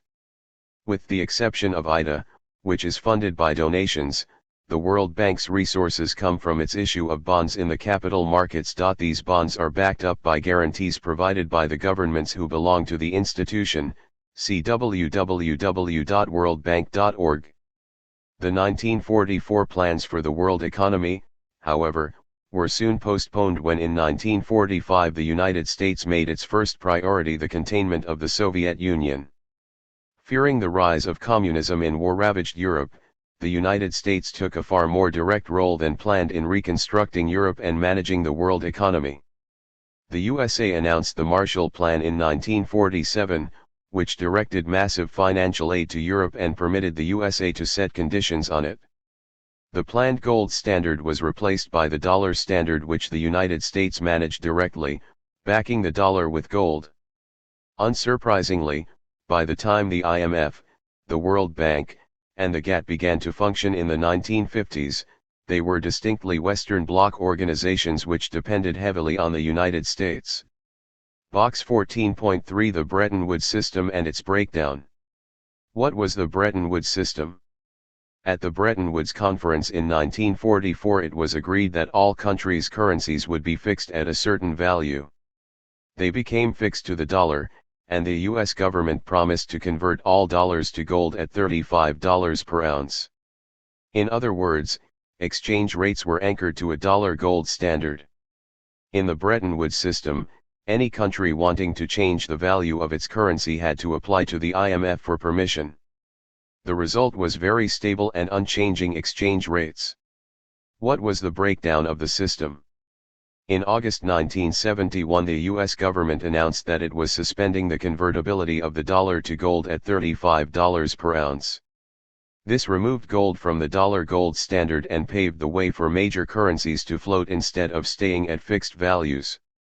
The United States also announced in August 1971 that it was adding a 10% surcharge on import duties, to improve trade balance by curtailing imports which were flooding into the USA, and to try to stem the outflow of dollars to the rest of the world, hence also turning back the Bretton Woods ideal of maintaining open trade in times of economic difficulty. Was this a sign of declining U.S. hegemony? Over a decade after the breakdown of the Bretton Woods system, leading academics debated whether the change reflected a loss in U.S. power, or was indeed an exercise of its power. For some, the breakdown of the system was an exercise of U.S. leadership. The U.S. hegemon smashed the BW system in order to increase its own freedom of economic and political action, Gowen 1983. Others argued that the USA had lost its capacity to maintain the system, but explained that a regime could nevertheless survive without the hegemon, Keohane 1984. At the heart of the debate was a disagreement about whether cooperation in the international political economy depends upon one state being both capable and willing to set and enforce the rules of the game, with powers to abrogate and adjust those same rules. This debate about the nature of cooperation continues today in competing explanations of international institutions, see last section of this chapter. U.S. support for the Bretton Woods system began to change when weaknesses emerged in the U.S. economy. After 1965 the USA widened its costly military involvement in Vietnam, and also started to spend more money on public education and urban redevelopment programs in the United States, President Johnson's Great Society programs, and all this without raising taxes. The damage was dramatic. As prices rose within the U.S. economy, the competitiveness of U.S. goods and services in the world economy dropped. Likewise, confidence in the U.S. dollar plummeted. Firms and countries turned away from the dollar and the U.S. capacity to back its currency with gold was brought into question. Meanwhile, other countries in the world economy were enhancing their position. European allies were benefiting from the growing and deepening economic integration in Europe. By the late 1960s, the development of the European Economic Community, EEC, provided a springboard for European policymakers to diverge from U.S. positions, such as over NATO, military exercises, and support for the gold standard.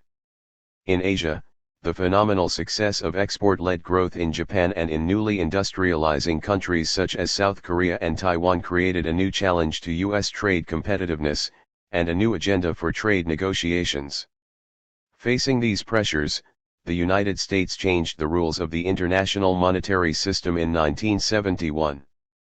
The government announced that it would no longer convert dollars to gold at $35 per ounce, and that it was imposing a 10% surcharge on import duties, to improve its trade balance by curtailing imports which were flooding into the USA, and to try to stem the outflow of dollars to the rest of the world.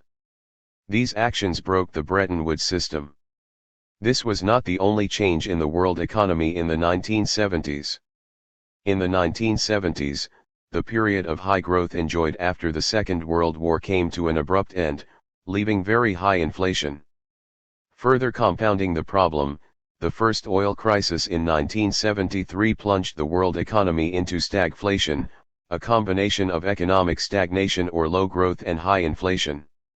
In the monetary system, the role of the IMF collapsed when the Bretton Woods system broke down in 1971 and the major industrialized countries failed to find a way to coordinate their exchange rate policies within the IMF framework. Instead, the major currencies floated and industrialized countries began to discuss monetary issues among themselves in groups such as the Group of Seven, comprising the United States, Japan, Germany, the United Kingdom, France, Italy, and Canada, which first met in 1975.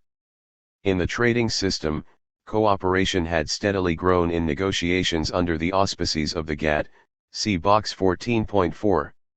However, in the 1970s, the gains which had been made in reducing tariff barriers, especially among industrialized countries, were reversed by policies of new protectionism.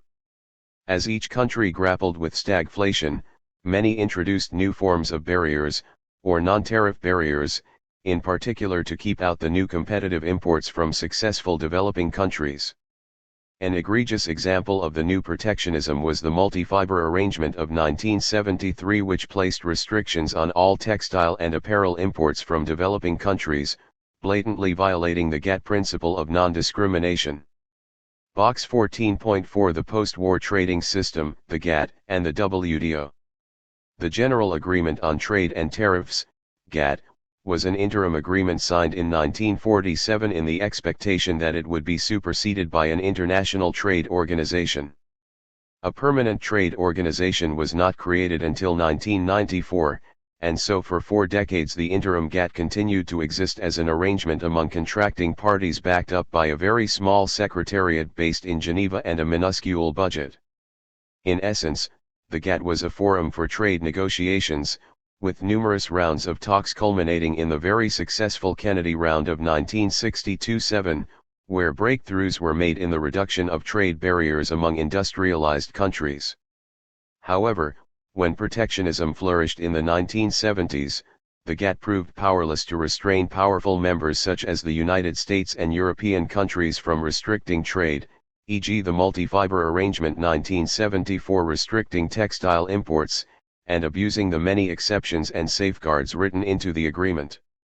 The GATT also functioned as a forum for dispute settlement, i.e. upholding trade rules.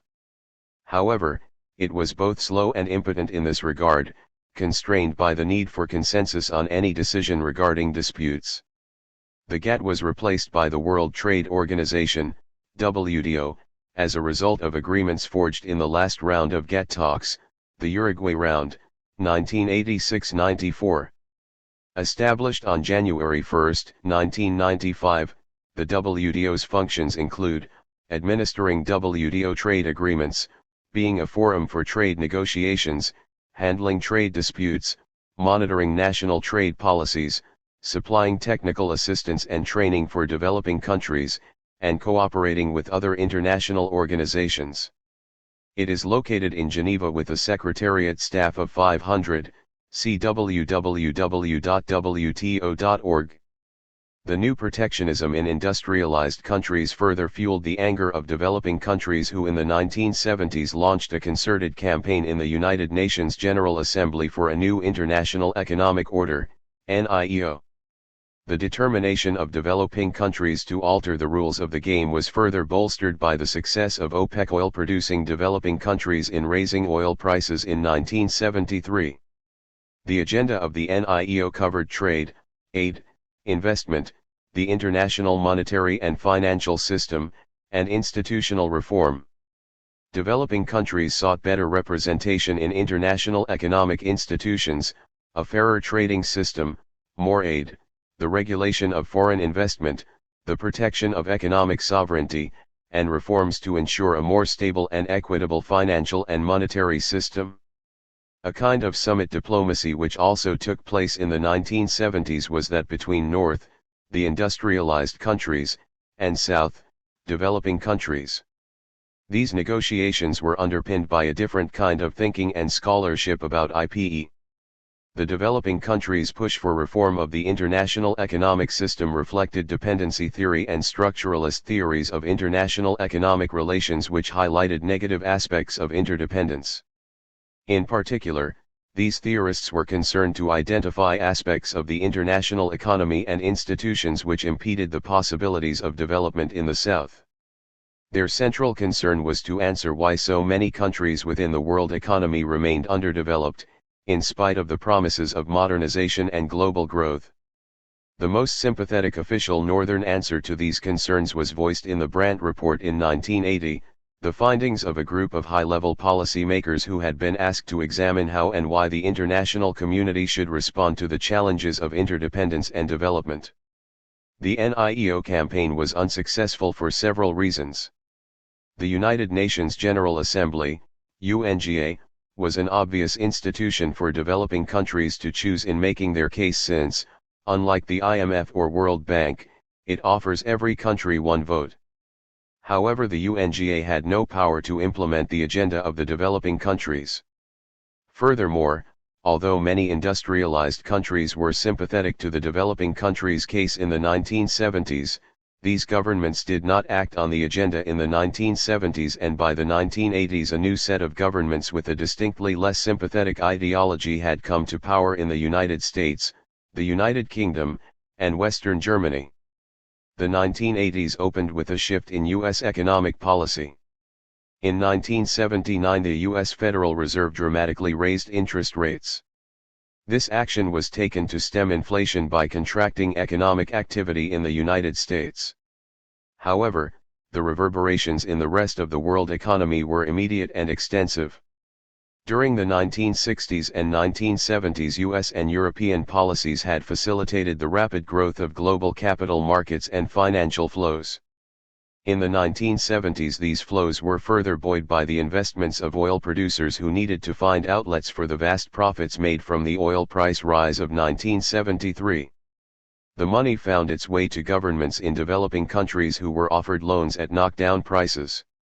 The rise in interest rates in 1979 was an abrupt wake-up call to both borrowers and creditors, many of whom were US-based banks, who suddenly realized that many of the loans could not be repaid. The IMF was immediately called in to prevent any developing country defaulting on these loans, since it was feared that such a default would cause a global financial crisis. The debt crisis meant that the IMF's role in the world economy became largely that of ensuring that indebted countries undertook structural adjustment in their economies. Structural adjustment meant immediate measures to reduce inflation, government expenditure, and the role of the government in the economy, including trade liberalization, privatization, and deregulation. These neoliberal policies were in marked contrast to the Keynesian analysis which had prevailed until the 1980s, during the decades of growth in the world economy. Keynesians, named after economist John Maynard Keynes, believe that governments should play an active and interventionist role in the economy in order to ensure both growth and equity. By contrast, the new neoliberalism sought to roll back the state and the role of government, leaving decisions about allocation, production, and distribution in the economy to the market. By the late 1980s the term Washington Consensus was being used, sometimes pejoratively, to imply that these policies were mainly a reflection of U.S. interests. The 1990s brought the end of the Cold War and the challenge of how to integrate Central and Eastern European countries and the former Soviet Union into the global economy. The IMF and World Bank became deeply involved, but the Washington Consensus was not broad enough for the purpose.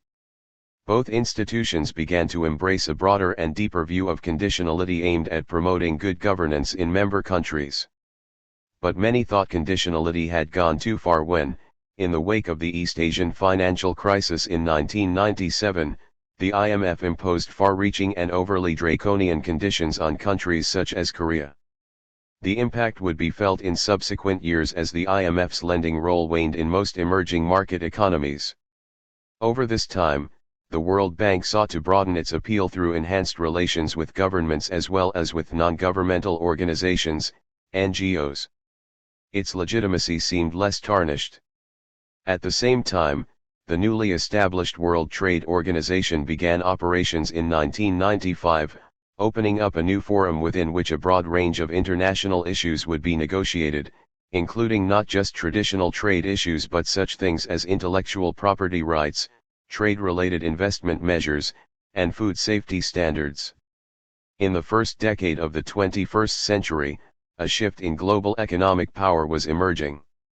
In September 2003, during global trade negotiations in Mexico, a group of 20 countries including Brazil, South Africa, India, and China, resisted the powerful United States and European Union and refused to engage unless some of their terms were heeded.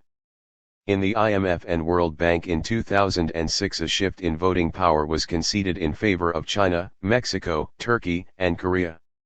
Yet few believed this would be enough fully to engage these countries in the institutions. Several emerging countries with China in the lead became donors in their own right. As world energy consumption grew, so too did the power of countries supplying energy resources. In Venezuela, this led to a rhetoric of renewed third-worldism not seen since the 1970s. Meanwhile, across most industrialized countries, calls for greater efforts to reduce climate-changing emissions became ever stronger. For scholars of international relations, the 21st century brought serious questions about how international institutions might assist not only in managing new challenges in the global economy, but equally in managing a shift in power among the states which make up and make work the existing institutions. Key points. Immediately after the Second World War, international institutions were created to facilitate cooperation in the world economy. The onset of the Cold War postponed the operation of these institutions, as the United States stepped in directly to manage the reconstruction of Europe and the international monetary system based on the dollar. The Bretton Woods system of managed exchange rates and capital flows operated until its breakdown in 1971 when the USA announced it would no longer convert the dollar to gold. The 1970s were marked by a lack of international economic cooperation among the industrialized countries, which floated their exchange rates and indulged in new forms of trade protectionism. Developing countries' dissatisfaction with the international system came to a head in the 1970s when they pushed unsuccessfully for a new international economic order. Trade negotiations were broadened to include many new areas, but this led to later resistance from emerging economies. In 2007, a power shift became more obvious in the global economy, with emerging economies such as China and India playing a more prominent role in negotiations in trade, finance, and development assistance. Traditional and new approaches to IPE. Traditional approaches to IPE, liberal, mercantilist, and Marxian. There are several competing explanations for the nature of the institutions and system described above.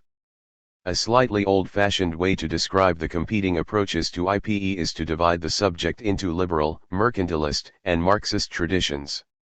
These labels still usefully describe different economic traditions, each of which has a particular moral and analytical slant on global economic relations.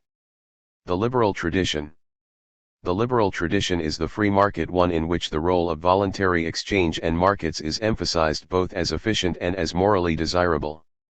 The assumption is that free trade and the free movement of capital will ensure that investment flows to where it is most profitable to invest, hence, for example, flowing into underdeveloped areas where maximal gains might be made. Free trade is crucial for it permits countries to benefit from their comparative advantages. In other words, each country can exploit its own natural advantages, resources, and endowments and gain from specialization. The economy is oiled by freely exchangeable currencies and open markets which create a global system of prices which, like an invisible hand, ensures an efficient and equitable distribution of goods and services across the world economy. Order in the global economy is a fairly minimal one. The optimal role of governments and institutions is to ensure the smooth and relatively unfettered operation of markets. It is assumed that governments face a wide range of choices in the world system and likewise vis-a-vis their own societies and populations.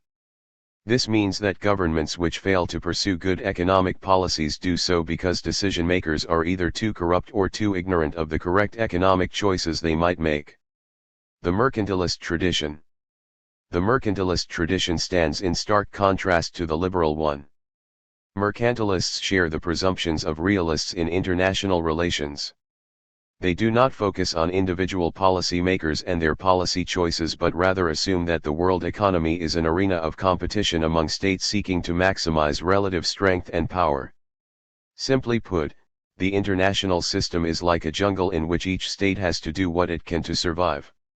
For this reason, the aim of every state must be to maximize its wealth and independence.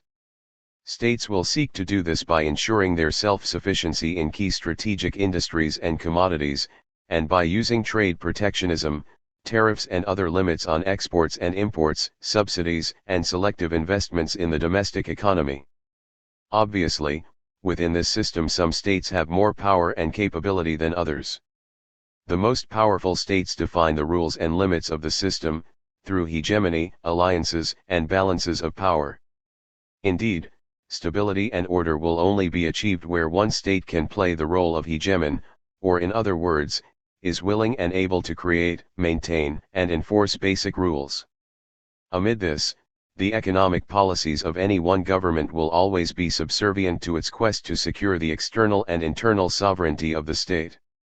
The Marxian tradition. The Marxian tradition also sees the world economy as an arena of competition, but not among states. Capitalism is the driving force in the world economy. Using Marx's language, this means that world economic relations are best conceived as a class struggle between the oppressor and the oppressed. The oppressors or capitalists are those who own the means of production, trade and industry. The oppressed are the working class. The struggle between the two arises because capitalists seek to increase their profits and this requires them to exploit ever more harshly the working class. In international relations, this description of class relations within a capitalist system has been applied to describe relations between the core, industrialized countries, and periphery, developing countries, and the unequal exchange which occurs between the two. Dependency theorists, who have focused mainly on Latin America, describe the ways classes and groups in the core link to the periphery. Underdevelopment and poverty in so many countries is explained as the result of economic, social, and political structures within countries which have been deeply influenced by their international economic relations. The global capitalist order within which these societies have emerged is, after all, a global capitalist order which reflects the interests of those who own the means of production. It becomes clear in contrasting these traditions of thinking about international economic relations that each focuses on different actors and driving forces in the world economy, and that each has a different conception of what order means and what is necessary to achieve it.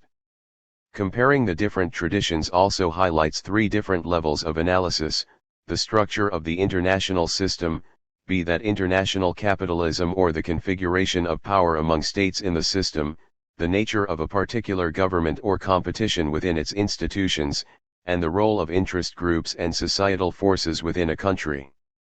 At each of these levels of analysis we need to ask, what drives the actors concerned, and therefore how might we explain their preferences, actions, and the outcomes which result? In answering this question we enter into more methodological preoccupations which today divide the study of IPE. Box 14.5 Traditional Perspectives on IPE.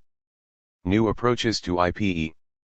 International political economy is divided by the different normative concerns and analytical questions which are highlighted by the traditions outlined above. Equally, the discipline is now subject to a lively methodological debate about how scholars might best explain policies and outcomes in IPE. In essence, this debate is about whether you can assume what states, and other actors, preferences and interests are. If you can, then rational choice, or neo-utilitarian, approaches to IPE make sense. However, If you open up the question as to why and how states and other actors come to have particular preferences, then you are pushed towards approaches now often labeled social constructivism, ch 9. Political economy, the application of rational choice to groups within the state. In the United States, the study of IPE has become dominated by a rational choice or neo-utilitarian approach. This borrows economic concepts to explain politics. Instead of exploring the ideas, personalities, ideologies, or historical traditions which lie behind policies and institutions, rational choice focuses on the incentive structure faced by those making decisions. It is assumed that actors' interests and preferences are known or fixed and that actors can make strategic choices as to how best to promote their interests. The term rational choice is a useful one to describe this approach since it proposes that even though a particular policy may seem stupid or wrong, it may well have been rational. Rational in this sense means that for the actor or group concerned, this was the optimal choice given the specific incentives and institutional constraints and opportunities that existed at the time, ch 7. Rational choice has been applied to interest groups and their influence on IPE in what has been called a political economy approach. This approach has its roots in explanations of trade policy which focus on interest groups. More recent applications have attempted to explain why countries adapt in particular ways to changes in the world economy. The analysis proceeds on the assumption that governments and their policies are important but that the policies and preferences of governments reflect the actions of specific interest groups within the economy. These groups may emerge along class or sectoral lines. Indeed, the assumptions of rational choice are applied to explain how particular groups within the economy emerge and what their goals and policy preferences are. Furthermore, rational choice provides a framework for understanding the coalitions into which these groups enter and their interactions with other institutions. For example, in explaining developing country responses to the debt crisis of the 1980s, a political economy approach starts out by examining the effect of economic shocks such as high interest rates and structural adjustment on interest groups. By demonstrating that the power of some interests, such as those working in the export sector, has increased and the power of others, such as those working in industries relying on diminishing state subsidies, has diminished, the approach proffers an explanation for radical shifts in government policies. Institutionalism, the application of rational choice to states. A different application of rational choice lies in the institutionalist approach to IPE, about which more is said in the last section. This approach applies the assumptions of rational choice to states in their interaction with other states. Drawing on theories of delegation and agency, it offers an explanation as to why institutions exist and for what purposes. The core assumption is that states create international institutions and delegate power to them in order to maximize utility within the constraints of world markets and world politics. Frequently, this comes down to the need to resolve collective action problems. For example, states realize that they cannot achieve their goals in areas such as trade or environment unless all other states also embark upon a particular course of action. Hence, institutions are created to ensure that there is no defection or free riding, and the collective goal is achieved. Box 14.6 Examples of new approaches to IPE. Social constructivism. In contrast to rational choice analysis, other approaches to international political economy assume that policies within the world economy are affected by historical and sociological factors. Much more attention is paid to the ways in which actors formulate preferences, as well as to the processes by which decisions are made and implemented. In other words, rather than assuming that a state or decision-maker's preferences reflect rational choices within given constraints and opportunities, analysts in a broader tradition of IPE examine the beliefs, roles, traditions, ideologies, and patterns of influence which shape preferences, behavior, and outcomes. Interests, actions, and behavior in the world economy are conceived as taking place within a structure of ideas, culture, and knowledge. We cannot simply assume that the preferences of actors within the system reflect objectively definable competing interests. Rather, the way actors understand their own preferences will depend heavily upon prevailing beliefs and patterns of thinking in the world economy, many of which are embodied in institutions.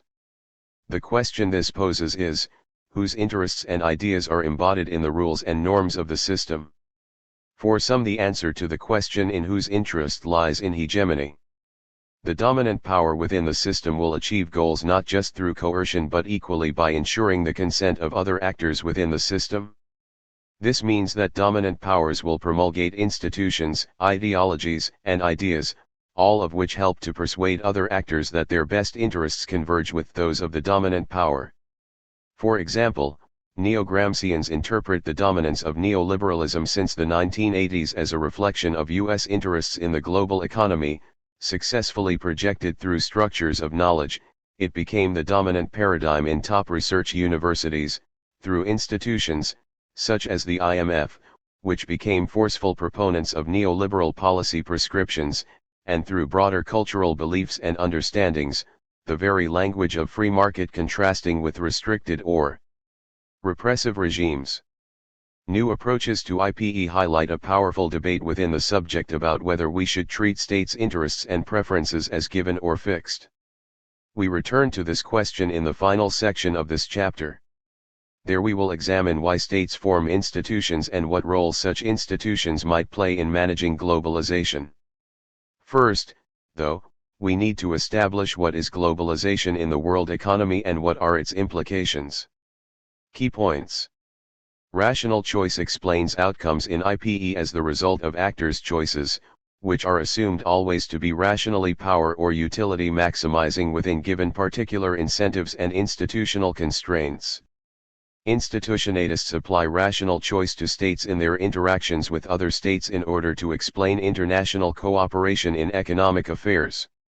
Constructivist approaches pay more attention to how governments, states, and other actors construct their preferences, highlighting the role of identities, beliefs, traditions, and values in this process. Neo-Gramscians highlight that actors define and pursue their interests within a structure of ideas, culture, and knowledge which itself is shaped by hegemonic powers. The globalization debate in IPE. The nature and impact of globalization is the subject of profound debate within IPE, as within other areas of international relations discussed in this book. The term globalization is used to refer to at least 4 different sets of forces or processes in the world economy. Internationalization describes the increase in economic transactions across borders which has been taking place since the turn of the century but which some argue has undergone a quantitative leap in recent decades. The technological revolution is a second aspect of globalization, describing the effect of new electronic communication which permits firms and other actors to operate globally with much less regard for location, distance, and borders. One effect of the technological revolution is to speed up deterritorialization, or the extent to which territorial distances, borders, and places influence the way people collectively identify themselves and act, and seek political voice or recognition. Finally, liberalization describes the policies undertaken by states which have made a new global economy possible. This includes both the rules and institutions created by powerful states to facilitate a new scale of transnational economic activity in certain sectors, but by no means all, of the world economy. It also includes the policies of smaller and less powerful states in the system, which, by liberalizing trade, investment, and production, have integrated into the world economy. In IPE, several competing claims are made about globalization. For example, while some scholars argue that globalization is nothing new, others posit that globalization is dramatically diminishing the role of the state, CCH1. Still others claim that globalization is exacerbating inequalities and giving rise to a more unequal and unjust world. To make sense of these different arguments, and the evidence adduced to support them, it is worth thinking about the approaches to IPE covered in previous sections, for they help to identify key differences in emphasis which give rise to conflicting interpretations of globalization. For example, skeptics who deny that globalization is transforming world politics tend to focus on the internationalization element of globalization, see box 14.7. They can then draw upon evidence which throws into doubt whether the number of transactions taking place among states has indeed risen, UNDP 1997, and make the argument that there is nothing new in the growing interdependence of states. By contrast, liberal enthusiasts of globalization focus on technological innovation and the non-political objective forces which are shrinking the world economy. They argue that this is creating a less political, more efficient, more unified world order. Those who focus on deterritorialization highlight that there is also a negative side to globalization. Just as technological innovation permits a more active global civil society, so too it permits the growth of an uncivil one. Terrorist networks and the growth of transnational crime grow easily and are harder to combat in an era of globalization. This puts an important caveat on a final argument about globalization, one which prioritizes the role powerful states play in shaping the process. Focusing on liberalization, several analysts highlight the role of powerful states in setting the rules of the new globalized international economy, and their increasing influence over less powerful states. Yet this has two faces. On the one hand, powerful states find it relatively easy to set down rules with little or no consultation with less powerful states. This is as true in the global economy as it has been in recent years in the US, and selected allies, war against terrorism and invasions of Afghanistan and Iraq. Yet in the latter case, the subsequent challenge of pacifying weakened states through military occupation highlights how difficult it is even for the most powerful states to control other countries. Box 14.74 Aspects of globalization. Internationalization describes the increase in transactions among states reflected in flows of trade, investment, and capital. See the argument that these flows have not increased as much as is claimed, UNDP 1997. The processes of internationalization have been facilitated and are shaped by interstate agreements on trade, investment, and capital, as well as by domestic policies permitting the private sector to transact abroad. The technological revolution refers to the way modern communications, internet, satellite communications, high-tech computers, made possible by technological advances, have made distance and location less important factors not just for government, including at local and regional levels, but equally in the calculations of other actors, such as firms' investment decisions or in the activities of social movements.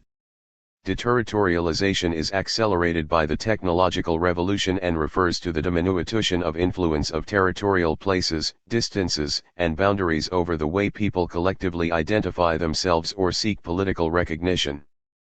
This permits an expansion of global civil society but equally an expansion of global criminal or terrorist networks.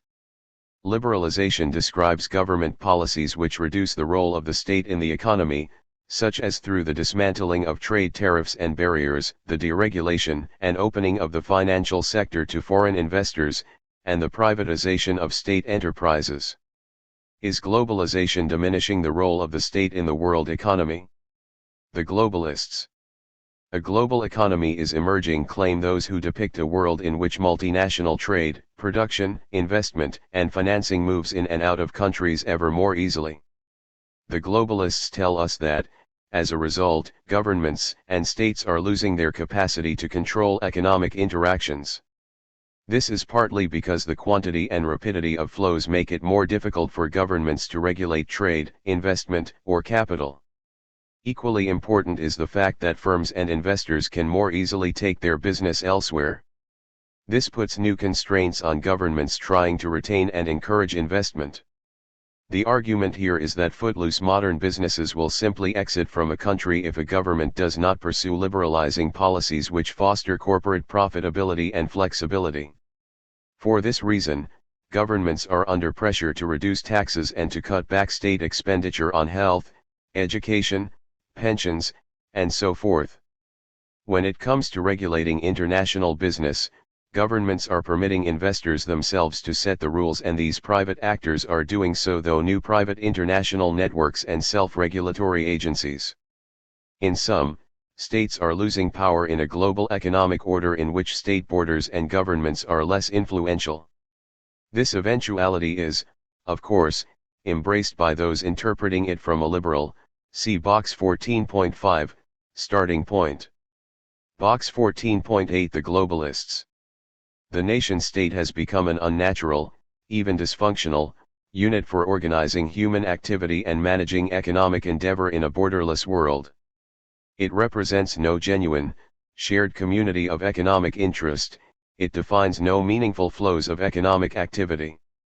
AMI 1990:24. The Skeptics.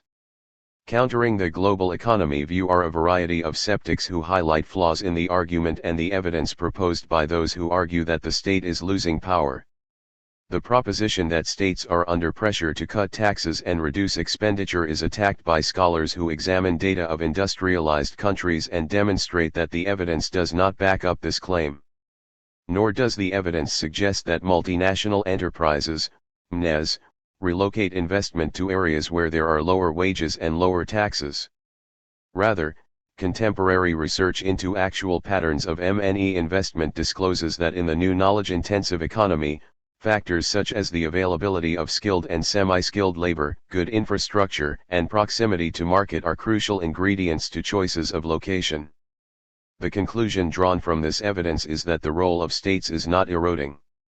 To the contrary, states and governments still have a very important and substantial role to play in a successful economy. Box 14.9 The Skeptics. The closer we looked, the shallower and more unfounded became the claims of the more radical globalists. In particular, we began to be disturbed by three facts. First, the absence of a commonly accepted model of the new global economy and how it differs from previous states of the international economy. Second, the tendency casually to cite examples of internationalization of sectors and processes as if they were evidence of the growth of an economy dominated by autonomous global market forces. And third, the lack of historical depth, the tendency to portray current changes as both unique and without precedent and firmly set to persist long into the future. Hurst and Thompson 1996:2. New constraints on states.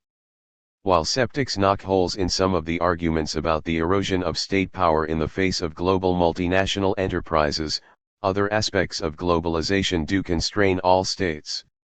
In particular, the fact that billions of dollars can flood in or out of a country overnight sets a new constraint on monetary policy and opens up new vulnerabilities in the financial sectors of all countries. In other words, governments have to be very careful in managing interest rates and managing or floating exchange rates. Equally, they need robust domestic banking and financial systems to weather the onslaught or recession of a tidal wave of capital. The punishment for poor policy is instantaneous and devastating. Furthermore, as the Asian financial crisis of 1997, see Box 14.10, showed, it is not only the culprit country who bears the punishment. The financial crisis in Asia highlighted the potential vulnerability of all countries to massive inflows and outflows of capital. It also underlined that some states suffer the impact of globalization more than others. Box 14.10 The Asian Financial Crisis. In 1997 a financial crisis spread rapidly throughout Asia. It began in March of that year when difficulties in Thailand's financial institutions sparked a tremendous outflow of capital from the country.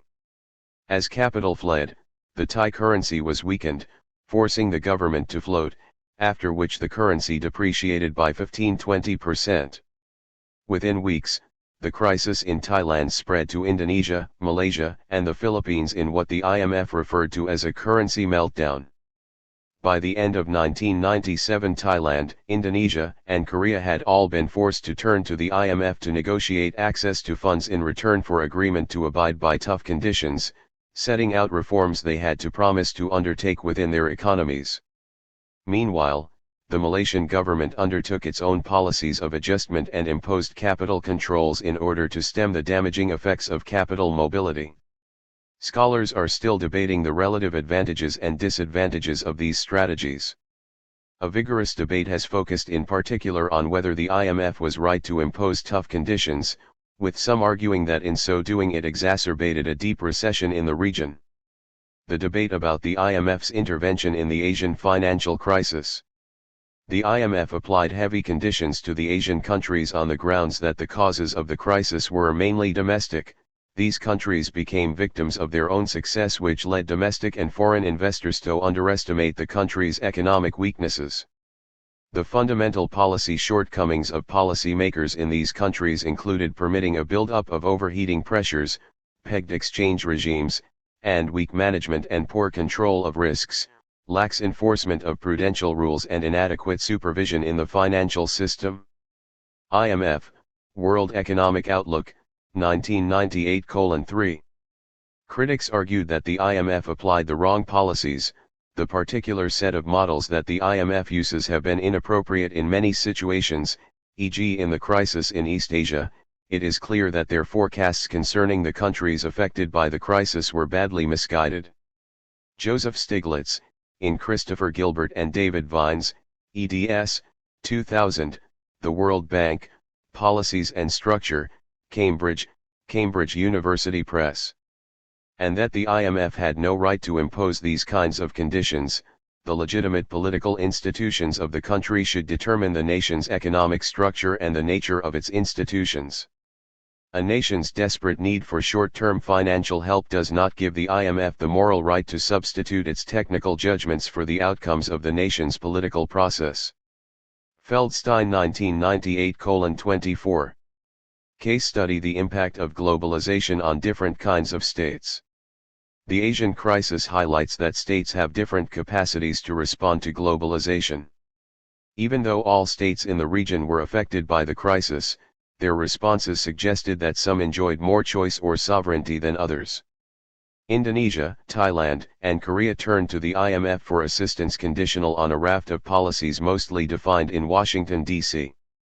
Meanwhile, Malaysia formulated its own policies of adjustment and imposed policies such as capital controls, which were greatly disapproved of in Washington, D.C. Although globalists and skeptics treat all states as equal in their arguments about globalization, it is worth questioning this.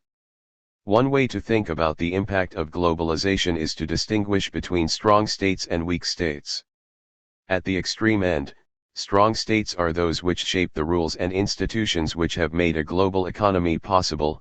We have already seen the way U.S. policies shaped the creation, implementation, and breakdown of the Bretton Woods system.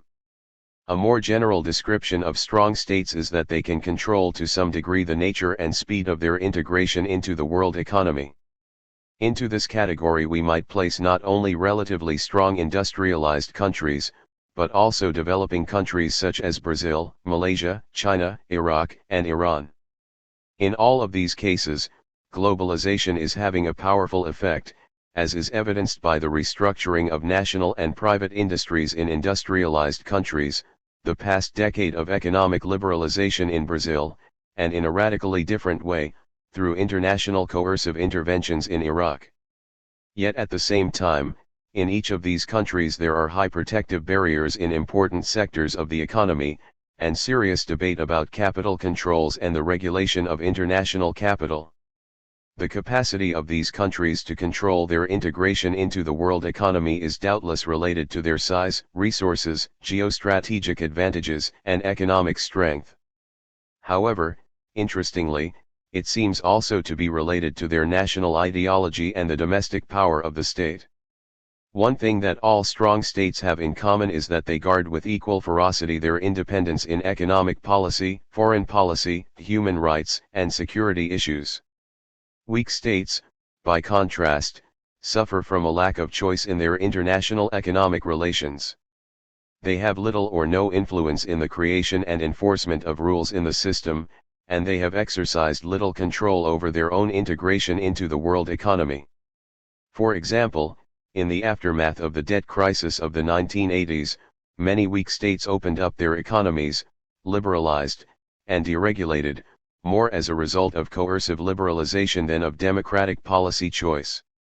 In the 1990s, this continued with what an international economist called forced harmonization, whereby, for instance, in the case of trade negotiations on intellectual property, developing countries were coerced into an agreement which transfers billions of dollars worth of monopoly profits from poor countries to rich countries under the guise of protecting the property rights of inventors, Roderick 1999. Distinguishing among states according to their capacity to shape and respond to globalization is vital in analyzing the impact on IPE. The example of the international financial system demonstrates that some states, in particular the United States, are rule makers in the world economy, while less powerful states are rule takers. Key points. Globalization poses some new constraints for all states, including the most powerful. In particular, the emergence of global capital markets means that all governments have to be cautious in their choice of exchange rate and interest rate policies. On other issues of economic policy, wealthier and more powerful countries are less constrained by globalization than is portrayed by the globalists. This is because the firms and investors whom governments are keen to attract are not solely concerned with levels of taxation and wages. They are equally concerned with factors such as the skills of the workforce, the provision of infrastructure, and proximity to markets.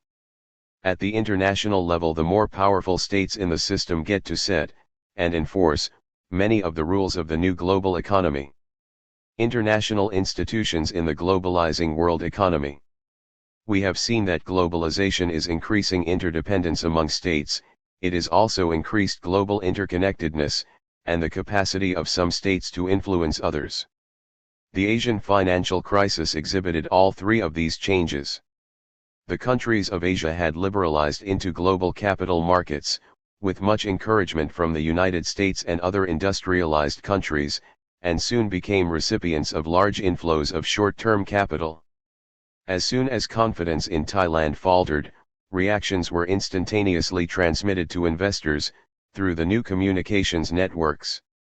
The subsequent debacle of 1997 demonstrated how quickly, easily, and devastatingly a financial crisis in one country can spill over into others.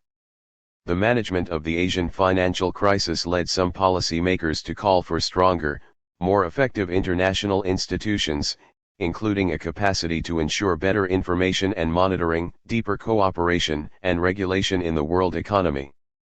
At the same time, however, others argued that the crisis revealed the problems and flaws of existing international institutions and the bias or interests which they reflect.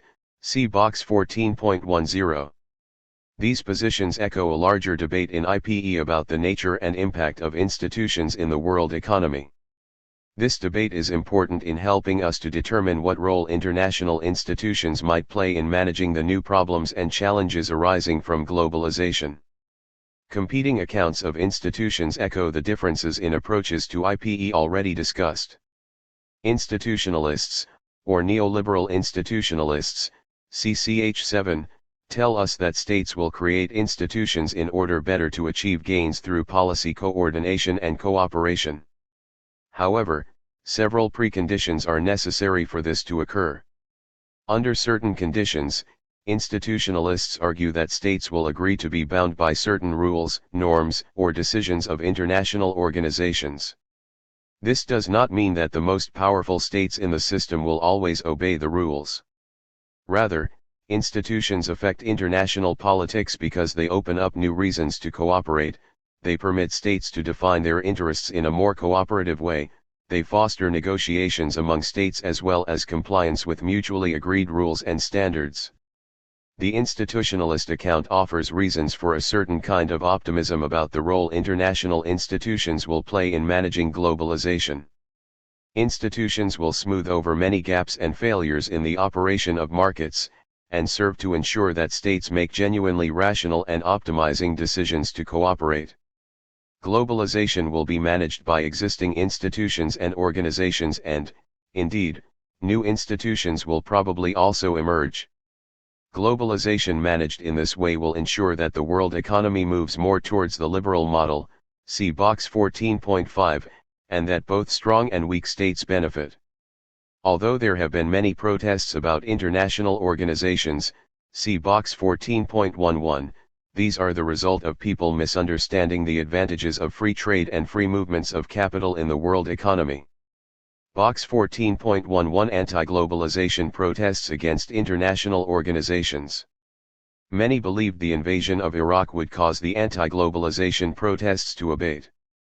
The anti-globalization movement, a loose-knit network of activists focused on reforming international financial institutions, surged in popularity after thousands shut down a World Trade Organization summit in Seattle in 1999, but it has struggled recently to retain its momentum and numbers.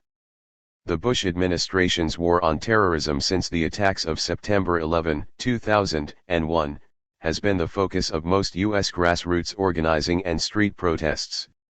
Washington Post, 14, April 2003.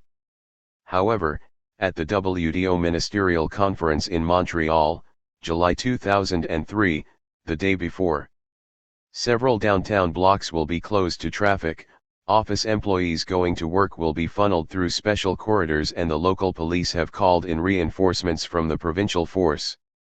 With 26 trade ministers coming to Montreal on Monday for a meeting of the World Trade Organization, police are gearing up for the presence of demonstrators, who are talking of shutting down the event and recreating the success of the massive marches that disrupted past gatherings in Seattle and Quebec City. Canada's Globe and Mail, July 26, 2003. And at the G8 summit in Evian, June 2003. Several hundred black-hooded protesters blocked roads and trashed shops in the Lake Geneva area early on the weekend as heads of the world's leading industrial democracies gathered for their annual G8 summit. French and Swiss riot police fired tear gas to contain the anti-capitalist crowds kept in two towns miles, away from the lakeside spot of Evian where U.S. President George W. Bush was due around noon, 10 o'clock GMT, to meet leaders who opposed the Iraq War.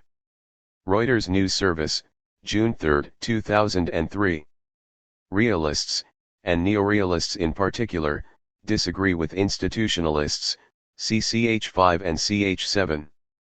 Realists reject the idea that institutions emerge primarily as a solution to universal problems or market failures.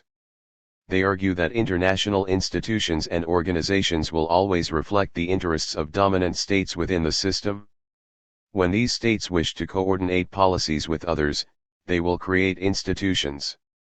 Once created, however, these institutions will not, as the institutionalists argue, transform the way states define and pursue their interests. Institutions will be effective only for as long as they do not diminish the power of dominant states vis-a-vis other states. Let us consider what this means in practice.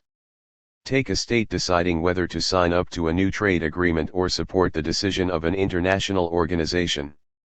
The institutionalists argue that policymakers will consider the absolute gains to be made from the agreement, including the potential longer-term gains, such as advancing a more stable and credible system of rules. The neorealists, by contrast, argue that policymakers will primarily be concerned with relative gains. In other words, they will ask, do we gain more from this than other states? Rather than do we gain from this? If other states stand to gain more, then the advantages of signing up are outweighed by the fact that the power of the state will be diminished vis-a-vis other states, CCH7. For realists, cooperation and institutions are heavily constrained by underlying calculations about power. Having signed an agreement or created an international organization, a powerful state will not necessarily be bound by it. Indeed, if it got in the way of the state's interests, defined in realist terms, a powerful state will simply sweep the institution aside. The implications for globalization and its impact on weak states are rather grim.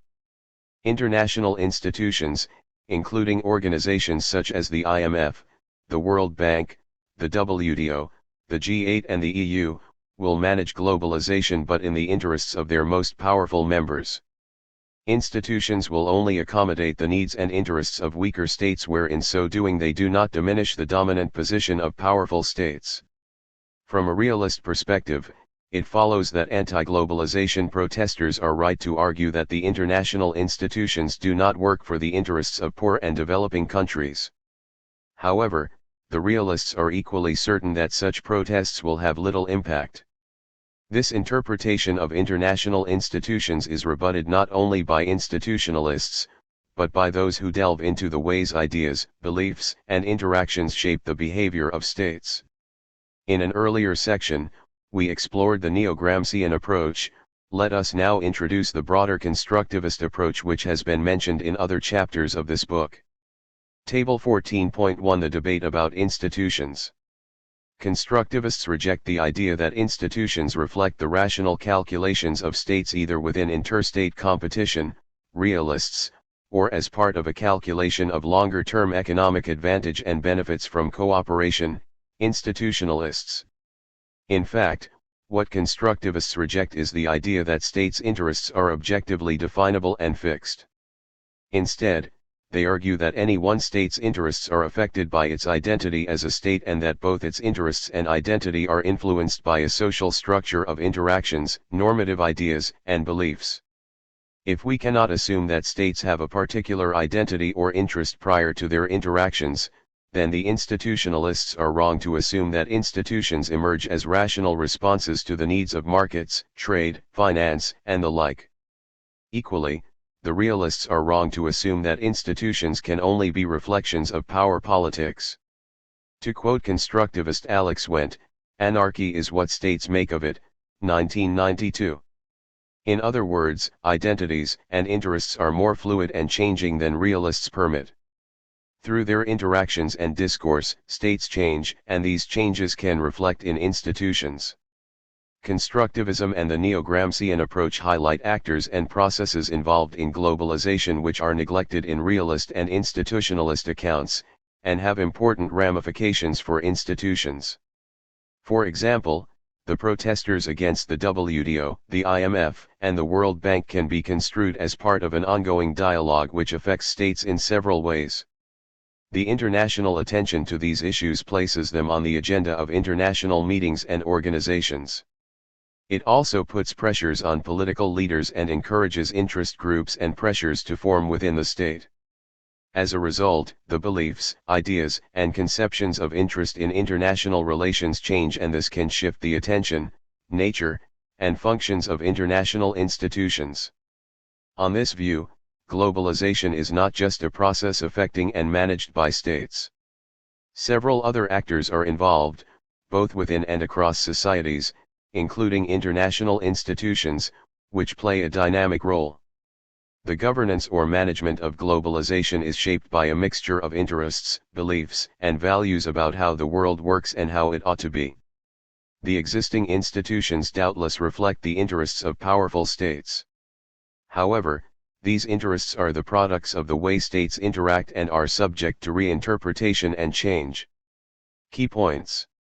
Institutionalists argue that international institutions will play an important and positive role in ensuring that globalization results in widely spread benefits in the world economy.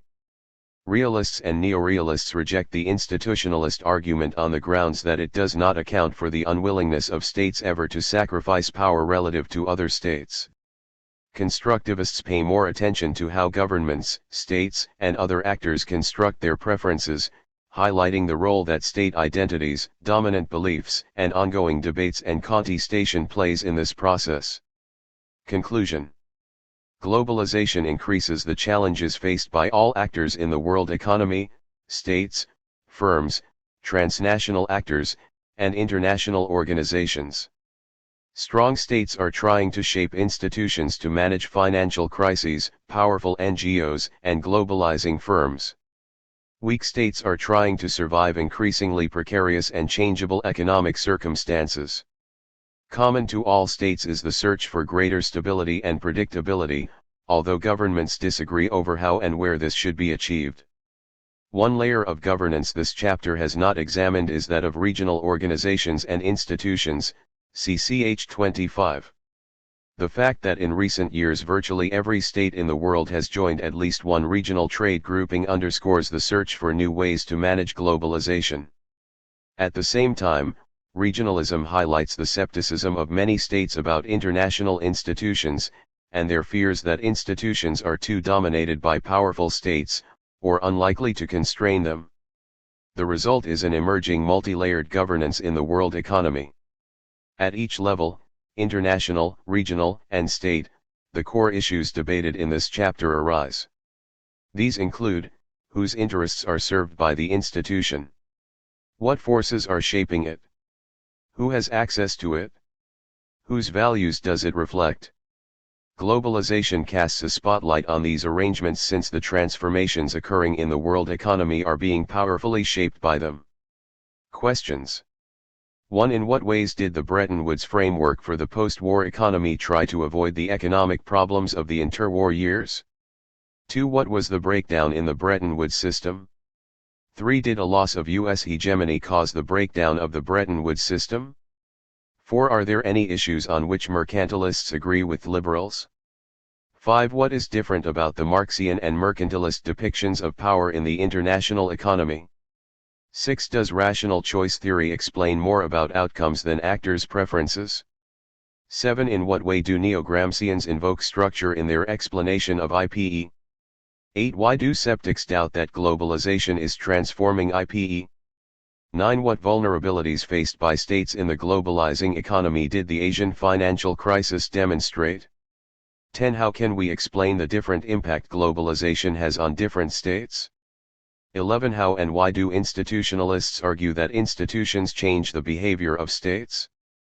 12. For whom might the realist account of institutions and globalization be cheerful reading? Guide to further reading. Frieden, J., and Lake, D.A. eds. 2000, International Political Economy, Perspectives on Global Power and Wealth, New York, St. Martin's Press. Introduces core texts from each approach to international political economy with very useful editor's introductions. Greco, J.M., and Eikenberry, G.J. 2003, State Power and World Markets, The International Political Economy, New York, W. W. Norton and Company. An overarching text with an underlying realist view of the world economy. Held, D. McGrew, A. Goldbeat, D. and Perader, J. 1999, Global Transformations, Politics, Economics, and Culture, Cambridge, Polity Press. A useful resource book on the empirical evidence of globalization in all aspects of international relations. Helleiner, E. 1994, States and the Re-Emergence of Global Finance, From Bretton Woods to the 1990s, Ithaca, New York, Cornell University Press. An excellent account of the ways in which the policies of states have shaped the emergence of the international financial system. Katzenstein, P., Keohane, R., and Krasner, S. 1998, International Organization and the State of World Politics, International Organization, 52, 4645-85. A useful review article of key developments in the study of international relations and international political economy. Oatley, T., and Silver, M. 2003, International Political Economy, Interests and Institutions in the Global Economy, Harlow, Pearson. An excellent example of the public or rational choice approach to international political economy. Patton, R. ed. 2000, Global Political Economy, Contemporary Theories, London, Routledge. A good sampling of European approaches and theories of international political economy. Roderick, D. 1999, The New Global Economy and Developing Countries, Making Openness Work, Washington, D.C., Overseas Development Council. A good critical analysis of the advantages and disadvantages of globalization for developing countries. Woods, N. 2006, The Globalizers, the IMF, the World Bank, and Their Borrowers, Ithaca, New York, Cornell University Press.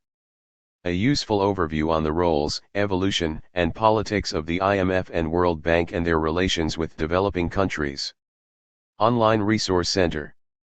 Visit the online resource center that accompanies this book to access more learning resources on this chapter topic at www.oxfordtextbooks.co.uk/uk/org/Baylis_Smith 4e. Chapter 15. Gender in World Politics. J. and Tickner 1. Reader's Guide. This chapter introduces you to the way in which gender helps to structure world politics. It does so using feminist perspectives on international relations. It begins with an overview of feminist theories more generally and offers a feminist definition of gender. Feminists define gender as an unequal structural relationship of power. Building on a variety of the IR theoretical perspectives discussed in Part 2 of this book, IR feminists use gender, defined in this way, to help them understand why women are disadvantaged relative to men in all societies. The chapter focuses on feminist perspectives on security and the global economy. It examines the masculinity of war and national security, suggesting that states' national security policies are often legitimate in terms of masculine characteristics. This helps us understand why women have been so underrepresented in powerful positions in the international policy world and in militaries. Feminists consider the security of individuals to be as important as the security of states. We will see how gendered economic structures of inequality, associated with a global gendered division of labor, can help us explain why the majority of the world's poor are women. The chapter concludes by outlining some policy practices that are helping to lessen gender inequality. Introduction. Feminist perspectives entered the international relations discipline at the end of the 1980s, at about the same time as the end of the Cold War. This was not a coincidence. During the previous 40 years, the conflict between the United States and the Soviet Union had dominated the agenda of international relations, CCH3. The decade after the end of the Cold War, 1989 to 2000, was one of relative peace between the major powers, CCH4. Many new issues appeared on the international relations agenda. More attention was paid to economic relations. There were lively debates between proponents of economic globalization and those who claimed that it was not helping to decrease world poverty. The meaning of security was expanded to include human as well as state security, CCH 28. International relations began to pay more attention to ethno-national conflicts and to the high number of civilians killed or injured in these conflicts, CCH 13. More attention was also paid to international organizations, social movements, and non-state actors, CCH 19. As the globalization theme of this book makes clear, international politics is about much more than interstate relations. This broad set of issues seems the most compatible with feminist approaches. Feminists are not satisfied with framing international politics solely in terms of interstate politics. While women have always been players in international politics, their participation has more often taken place in non-governmental settings such as social movements rather than in interstate policy making. Women also participate in international politics as diplomats' wives, as nannies going abroad to find work to support their families, and as sex workers trafficked across international boundaries. Women's voices have rarely been heard in the halls of state power or in the leadership of militaries. Nevertheless, women are deeply impacted by decisions that their leaders make. Civilian casualties constitute about 90% of the casualties in today's wars, and women and children make up the majority of these casualties. Women are the majority of the world's poorest population. Economic policies, constructed in distant centers of power, affect how resources are distributed in local communities. Broader global frameworks are more suited to investigating these issues. Before investigating how gender is at work in these global issues, let us begin with a brief introduction to feminist theory and a definition of what feminists mean by the term gender. Feminist theories. Feminism as an academic discipline grew out of the feminist movement of the 1960s and 1970s, a movement dedicated to achieving political, social, and economic equality for women. Many feminists link constructing knowledge to political practice. This form of knowledge building is called emancipatory knowledge. It means producing knowledge that can help inform practices to improve women's lives. The most important goal for feminist theory is to explain women's subordination, which exists to varying degrees in all societies, and to seek ways to end it. However, feminists disagree on why women are subordinate and thus, how to overcome it. There are many different types of feminist theory. They all give us different reasons for women's subordination. They include liberal, Marxist, socialist, post-colonial, and postmodern, CCH 10. Liberal feminists believe that removing legal obstacles can overcome women's subordination. However, all the other approaches which we will call post-liberal see deeply rooted structures of patriarchy in all societies, which cannot be overcome by legal remedies alone. Marxist and socialist feminists look for explanations for women's subordination in the labor market that offers greater rewards and prestige for paid work in the public sphere than for unpaid work in the household. Women do most of the unpaid work, even when they work for wages, thus imposing what feminists call a double burden. Post-colonial and postmodern feminists believe that we cannot generalize about all women. Women experience subordination differently because they are differently placed in and among societies depending on their class and race, as well as their gender. All these post-liberal feminist theories use gender as an important category of analysis. Key points. Feminism is a movement dedicated to achieving political, social, and economic equality for women. The goal of feminist theory is to explain why women are subordinated. Feminists believe that we cannot separate knowledge from political practice and that feminist knowledge should help improve women's lives. There are a variety of feminist theories, such as liberal, Marxist, socialist, postmodern, and post-colonial. Each gives us different explanations for women's subordination. Feminists define gender. In everyday usage, gender denotes the biological sex of individuals. However, feminists define gender differently as a set of socially and culturally constructed characteristics that vary across time and place, CCH 10. When we think of characteristics such as power, autonomy, rationality, and public, we associate them with masculinity or what it means to be a real man. Opposite characteristics, such as weakness, dependence/connection, emotionality, and private, are associated with femininity. There have been studies that show that both women and men assign a more positive value to masculine characteristics. These definitions of masculinity and femininity are relational, which means that they depend on each other for their meaning. In other words, what it means to be a real man is not to display womanly weaknesses. Since these characteristics are social constructions, not biological ones, it is quite possible for women, particularly those in powerful positions like U.S. Secretary of State Condoleezza Rice or British Prime Minister Margaret Thatcher, appear to many to act like real men. In fact, certain feminists have argued that such behavior is necessary for both women and men to succeed in the tough world of international policy making, Cohn 1993, 230-1, 237-8. Sometimes gender is thought to be synonymous with women. But feminists believe that gender is as much about men and masculinity as it is about women. Since, at the top level, international politics is a masculine world, it is particularly important to pay attention to various forms of masculinity that are often used to legitimate states' foreign and military policies. For example, characteristics such as power, autonomy, and rationality, which we have identified as masculine, are characteristics that are most valued in states' foreign policies. But gender is about more than personal characteristics. Since, as we have seen, gender characteristics are generally unequal, meaning that people of both sexes ascribe more positive value to the masculine ones. Gender is also a structure of meaning that signifies power relationships. If gender characteristics denote inequality, gender becomes a mechanism for the unequal distribution of social benefits and costs. Therefore, gender is crucial for analyzing global politics and economics, particularly with respect to issues of inequality, insecurity, and social justice.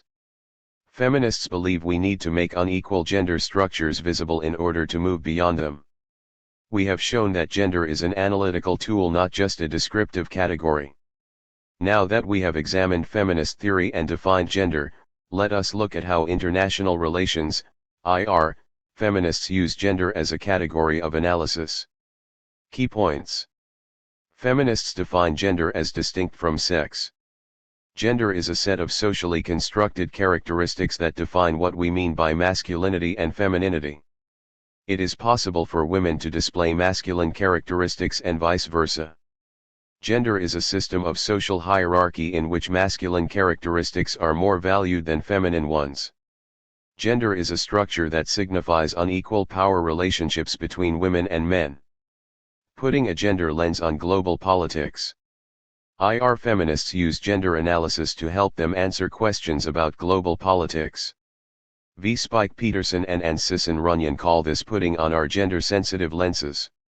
Let us see what kind of questions we might ask when we put on our gender-sensitive lenses. Some feminist questions. Less than 10% of the world's heads of state are women and most of the world's military personnel are men. In order to understand the lack of women in high places, we might begin by asking, where are the women?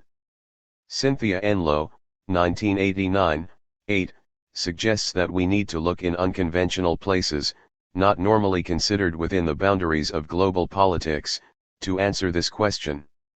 She asks us to consider whether women's roles as secretaries, clerical workers, domestic servants, and diplomats' wives are relevant to the business of international politics. She shows us how vital women in these various roles are to states' foreign policies and to the functioning of the global economy. But making women visible does not explain why they are disproportionately situated in low-paid or non-remunerated occupations far from the halls of power. To explain this, we must put on our gendered lenses and think about women's places within gendered global structures and processes that constrain their security and their economic opportunities. We might want to ask some further questions. How are the types of power necessary to keep unequal gender structures in place perpetuated? Does it make any difference to states' policy practices that their foreign and security policies are often legitimate through appeals to various types of masculinity? Does it make a difference that it is predominantly men who fight wars? Answering these questions may help us to see that what is so often taken for granted in how the world is organized is, in fact, keeping in place certain social arrangements and institutional structures which contribute to the subordination of women and other disadvantaged groups. Box 15.1 Gender-sensitive lenses. A gender-sensitive lens enables us to see how the world is shaped by gendered concepts, practices, and institutions. Wherever we study a topic, we do so through a lens that focuses our attention in particular ways. By filtering or ordering what we look at, each lens enables us to see some things in greater detail or more accurately or in better relation to certain other things. Different theoretical perspectives act as lenses and shape our assumptions about who the significant actors are, what their attributes are, how social processes are categorized, and what outcomes are desirable. Peterson and Runyon 1999, 1-2. Box 15.2 Women leaders. World percentage of women in parliaments, 2006 17% percentage of women in upper house or senate, 2006 15.9% percentage of women in single house or lower house of parliament, 2006 17.2%. Percentage of women in the world's top business executive positions, c. 2000 between 1% and 3%. To help them answer these questions, feminists use a number of different theoretical approaches that build on feminist theory more generally, see also ch 10. Let us look at some examples. Liberal feminism. Liberal feminists document various aspects of women's subordination.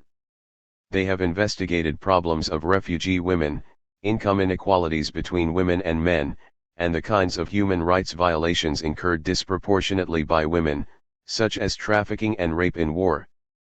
They look for women in the institutions and practices of global politics and observe how their presence, or lack thereof, affects and is affected by international policy making. They ask what a world with more women in positions of power might look like. Liberal feminists believe that women's equality can be achieved by removing legal and other obstacles that have denied them the same rights and opportunities as men. Many feminists disagree with liberal feminism. As we noted earlier, post-liberal feminists emphasize that gender inequalities continue to exist in societies that have long since achieved formal legal equality. They suggest that we must look more deeply at gender hierarchies in order to explain these inequalities. Post-liberal feminists draw on, but go beyond, a variety of IR approaches discussed in Part 2, such as Marxism, social constructivism, and postmodernism. What is unique to these feminist approaches is that they use gender as a category of analysis. Let us look at some examples of each. Feminist critical theory. Feminist critical theory has roots in Gramscian Marxism, ch. 8. It explores both the ideational and material manifestations of gendered identities and gendered power in global politics. Sandra Whitworth is a feminist critical theorist. In her book, Feminism and International Relations, 1994, she claims that understanding gender depends only in part on the material conditions of women and men in particular circumstances. She suggests that gender is also constituted by the meaning given to that reality, in other words, ideas that men and women have about their relationships to one another. Whitworth examines the different ways gender was understood over time in the International Planned Parenthood Federation, IPPF, and the International Labour Organization, ILO. She shows that changes in the meaning of gender had differing effects on these institutions' population policies at various times in their history. Feminist social constructivism. Feminist constructivism builds on social constructivism, ch. 9. Feminist constructivists study the processes whereby ideas about gender influence global politics as well as the ways that global politics shape ideas about gender. Elizabeth Prugl is a feminist constructivist. Her book, The Global Construction of Gender, 1999, uses feminist constructivism to analyze the treatment of home-based work in international law. Since most home-based workers are women, the debate about regulating this type of employment is an important one for feminists. Low wages and poor working conditions are often justified on the grounds that home-based work is not real work since it takes place in the private reproductive sphere of the household rather than in the more valued public sphere of wage-based production. Prugl shows how ideas about femininity have contributed to the international community's debates about institutionalizing these home-based workers' rights, a debate that finally culminated in the passage of the ILO's Homework Convention in 1996, see case study 2 below. Feminist postmodernism. Postmodernists focus on meaning as it is codified in language, ch. 10. They claim that we understand reality through our use of language. They are particularly concerned with the relationship between knowledge and power, meaning that those who construct meaning and create knowledge gain a great deal of power by so doing. Feminist postmodernists point out that men have generally been seen as the knowers and that what has counted as knowledge has generally been based on men's lives in the public sphere. Women have generally not been seen as knowers or as the subjects of knowledge. Charlotte Hooper's book Manly States, 2001, is an example of postmodern textual analysis. Hooper claims that we cannot understand international relations unless we understand the implications of the fact that it is conducted mostly by men. She asks, how might international relations shape men as much as men shape international relations? Hooper sets about answering this question through an analysis of masculinity, together with a textual analysis of The Economist, a prestigious British weekly newspaper that covers business and politics. She concludes that The Economist is saturated with signifiers of masculinity and that gendered messages are encoded in the newspaper regardless of the intentions of its publishers or authors. This is one example of how gender politics pervades our understanding of world politics. Post-colonial feminism. Post-colonialists focus on colonial relations of domination and subordination, established under European imperialism in the 18th and 19th centuries, ch. 10. Post-colonialists claim that these dominance relationships still persist and that they are built into the way Western knowledge portrays people and countries in the South today. Post-colonial feminism makes similar claims about the way Western feminism has constructed knowledge about non-Western women. Just as feminists have criticized Western knowledge for being knowledge constructed mainly from men's lives, post-colonial feminists see similar problems arising from feminist knowledge that is based largely on the experiences of relatively privileged Western women. Chandramohanty, 1988, suggests that women's subordinations must be addressed within their own cultural context, rather than through some universal understanding of women's needs.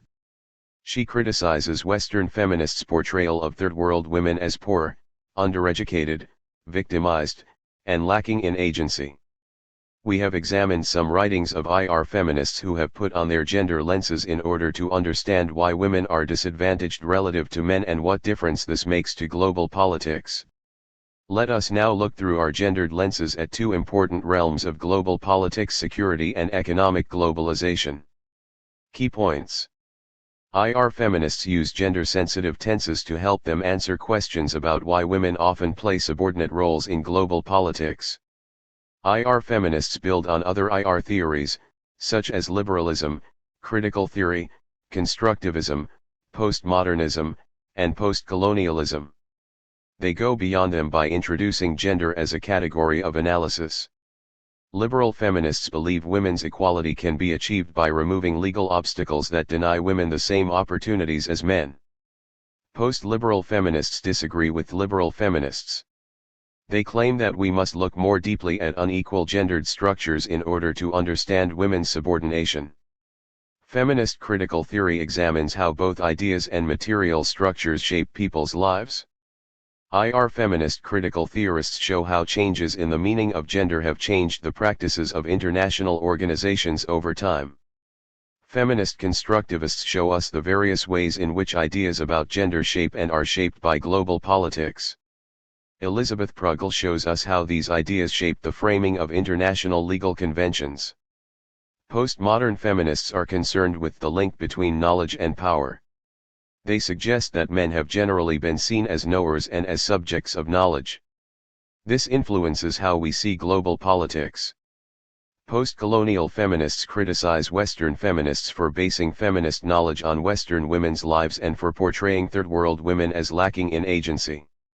They suggest that women's subordination must be differentially understood in terms of race, class, and geographical location, and that all women should be seen as agents rather than victims.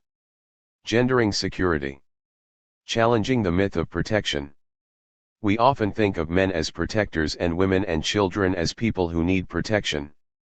One of the stories that has been told throughout history is that men fight wars to protect women and children.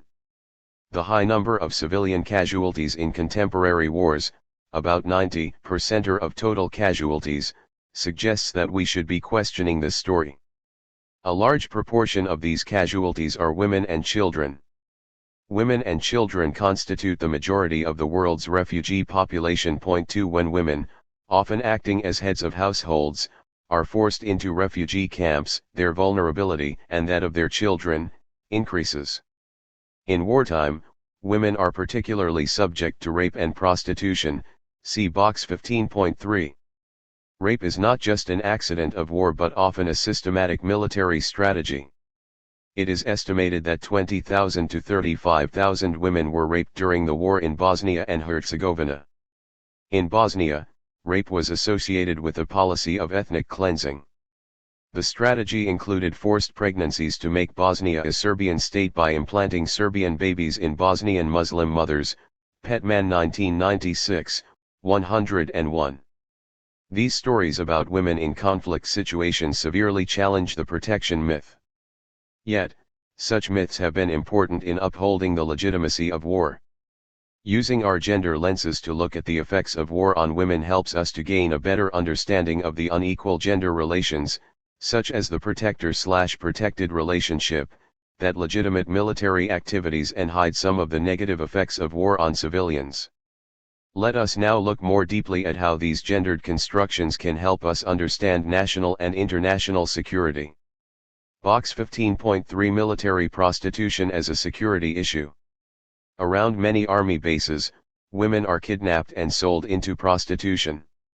Catherine Moon has written an account of military prostitution around U.S. military bases in South Korea in the 1970s. As part of an attempt to provide a more hospitable environment for American troops, the South Korean government undertook a policy of policing sexual health and work conduct of prostitutes. Moon's account shows us how military prostitution interacted with US Korean security policies at the highest level. In the name of national security, the Korean state promoted policies that exploited these women's lives. Stories like Moon's shed light on the lives of women in places not normally considered relevant to global politics. By linking their experiences to wider processes, they show how national security can translate into personal insecurity for certain individuals. Adapted from Moon 1997. Gendering war. Gender lenses help us see the association between war and masculinity. Militaries work hard to turn men into soldiers who must go into combat. Military training depends on the denigration of anything considered feminine. To act like a soldier is not to be womanly. This image of a soldier is related to the protection myth, the soldier as a just warrior, self-sacrificially protecting women, children, and other vulnerable people. The idea that young men fight wars to protect these vulnerable groups who cannot be expected to protect themselves has been an important motivator for the recruitment of military forces. It has also helped sustain support for war by both women and men. In wartime, the just warrior, who displays heroic masculine characteristics, is often contrasted with an enemy who is portrayed as dangerous, often through the use of feminized and sometimes racialized characteristics. This serves as further support for the need for protection. For example, the US-led war in Afghanistan was partially justified as a heroic intervention on behalf of presumably helpless Afghani women. The Taliban response was also shaped by gender justifications of protecting their women from outside influence. Both sides in the conflict further justified their positions through the use of feminized imagery of the other, Tickner 2002. These images of the masculinity of war depend on rendering women's role in war invisible, or as the patriotic and supportive mother, wife, or daughter. Even in exceptional circumstances, such as in the Second World War when women took over factory jobs vacated by men who went off to war, women were expected to return to traditional roles when the war was over. But now that women are being accepted into the armed forces of certain states in ever larger numbers, the picture is more complicated. The presence of women in militaries stirs deep currents, particularly with respect to women in combat. Placing women in combat is in strong tension with our culturally embedded view of what it means to be a warrior and who the people in need of protection actually are. In certain cases, it has been strongly resisted by the military itself, with claims of its negative effect on combat readiness. It is a controversial issue for feminists. Most feminists believe that equality dictates that women should be allowed to serve in militaries. However, some feminists believe that women should reject fighting in men's wars. It is interesting to note the degree to which the importance of militarized masculinity varies over time and place and how these variations affect international policy making. During the 1990s, a time of relative peace at least in the North, we were becoming more accustomed to less militarized models of masculinity. Global businessmen conquering the world with briefcases rather than bullets became our new heroes. Bill Gates, the chairman of Microsoft Corporation, a bourgeois hero who looks distinctly unwarrior-like, amasses dollars rather than weapons. And, in 1992, Bill Clinton was elected President of the United States after having refused to serve in the Vietnam War. In the United States, these softer images of masculinity ended abruptly on September 11, 2001. Post 9/11, militarized masculinity came back in vogue. After the attacks on the World Trade Center, firefighters and police officers in New York became the new male heroes. Women disappeared from television news broadcasts as male experts briefed Americans about America's new war. However, this new form of warfare, the War on Terror as it was called, came with multiple gendered images. Americans saw new enemies in the form of young Muslim men, who were subjected to ethnic, as well as gender profiling under the excuse that the USA was at war. Militarized masculinity influenced the 2004 U.S. presidential campaign, where both Republican George W. Bush and Democrat John Kerry emphasized their military or National Guard service as qualifications for the office of president. Clearly, this puts female candidates for high office in the United States at a disadvantage. While the 2006 midterm elections saw Congresswoman Nancy Pelosi become the first woman House Majority Leader, only one out of the Democratic Party's top 11 women candidates to the U.S. House of Representatives in the 2006 election was successful. 9 out of 11 of their male counterparts won. Many of them emphasized their toughness and ability to stand up to security threats during their campaigns. Point 3 These trends suggest that in times of war U.S. voters, women and men alike, show greater support for leaders who demonstrate a more obviously militarized masculinity. We have seen that, in spite of the myth of protection, civilians are not being protected in today's wars. We have also seen that, in certain cases, such as military prostitution camps, individual security may be sacrificed to national security. Qualifications for leadership positions in foreign policy are often tied up with what it means to be a real man. This may help us understand why there are relatively few women in these top positions and in militaries. Let us conclude this section by thinking how we might redefine security using our gender lenses. Feminist definitions of security. Since, as we have seen, national security can be in tension with individual security, feminists prefer to define security broadly as the diminution of all forms of violence, including physical, economic, and ecological. They suggest that we think about security from the bottom up instead of the top down, meaning that we start with the security of individual or community rather than with that of the state or the international system. This allows us to examine critically the role of states as adequate security providers. In certain states torn by conflict, the more the government is preoccupied with national security, the less its citizens, especially women, experience physical security. While state violence is a particular problem in certain states, many states formally at peace sustain huge military budgets at the same time as social spending, on which women depend more than men, is being cut. We have seen how the security-seeking behavior of states is legitimate by its association with certain types of masculinity. This narrows the range of permissible ways for states to act and may actually decrease the likelihood of achieving a peaceful solution to a conflict. Conciliatory gestures are often seen as weak and not in the national interest. This can also contribute to the perceived inauthenticity of women's voices in matters of policy making. We have also seen how most war casualties today are civilians, often women and children. But it is important not to see women only as victims. If we are to define security more broadly, we must begin to see women, as well as men, as security providers. As civilian war casualties increase, women's responsibilities rise. When men go off to fight, women are left behind as mothers, family providers, and caregivers. Instead of a warrior patriot, we might begin to think about a citizen defender as a definition of a security provider that could include us all, civilians and soldiers alike. It could also provide a less militarized notion of security. As we said at the beginning of this section, feminist definitions of security also include economic security. Let us now turn to an examination of economic security as well as some broader issues of gender in the global economy.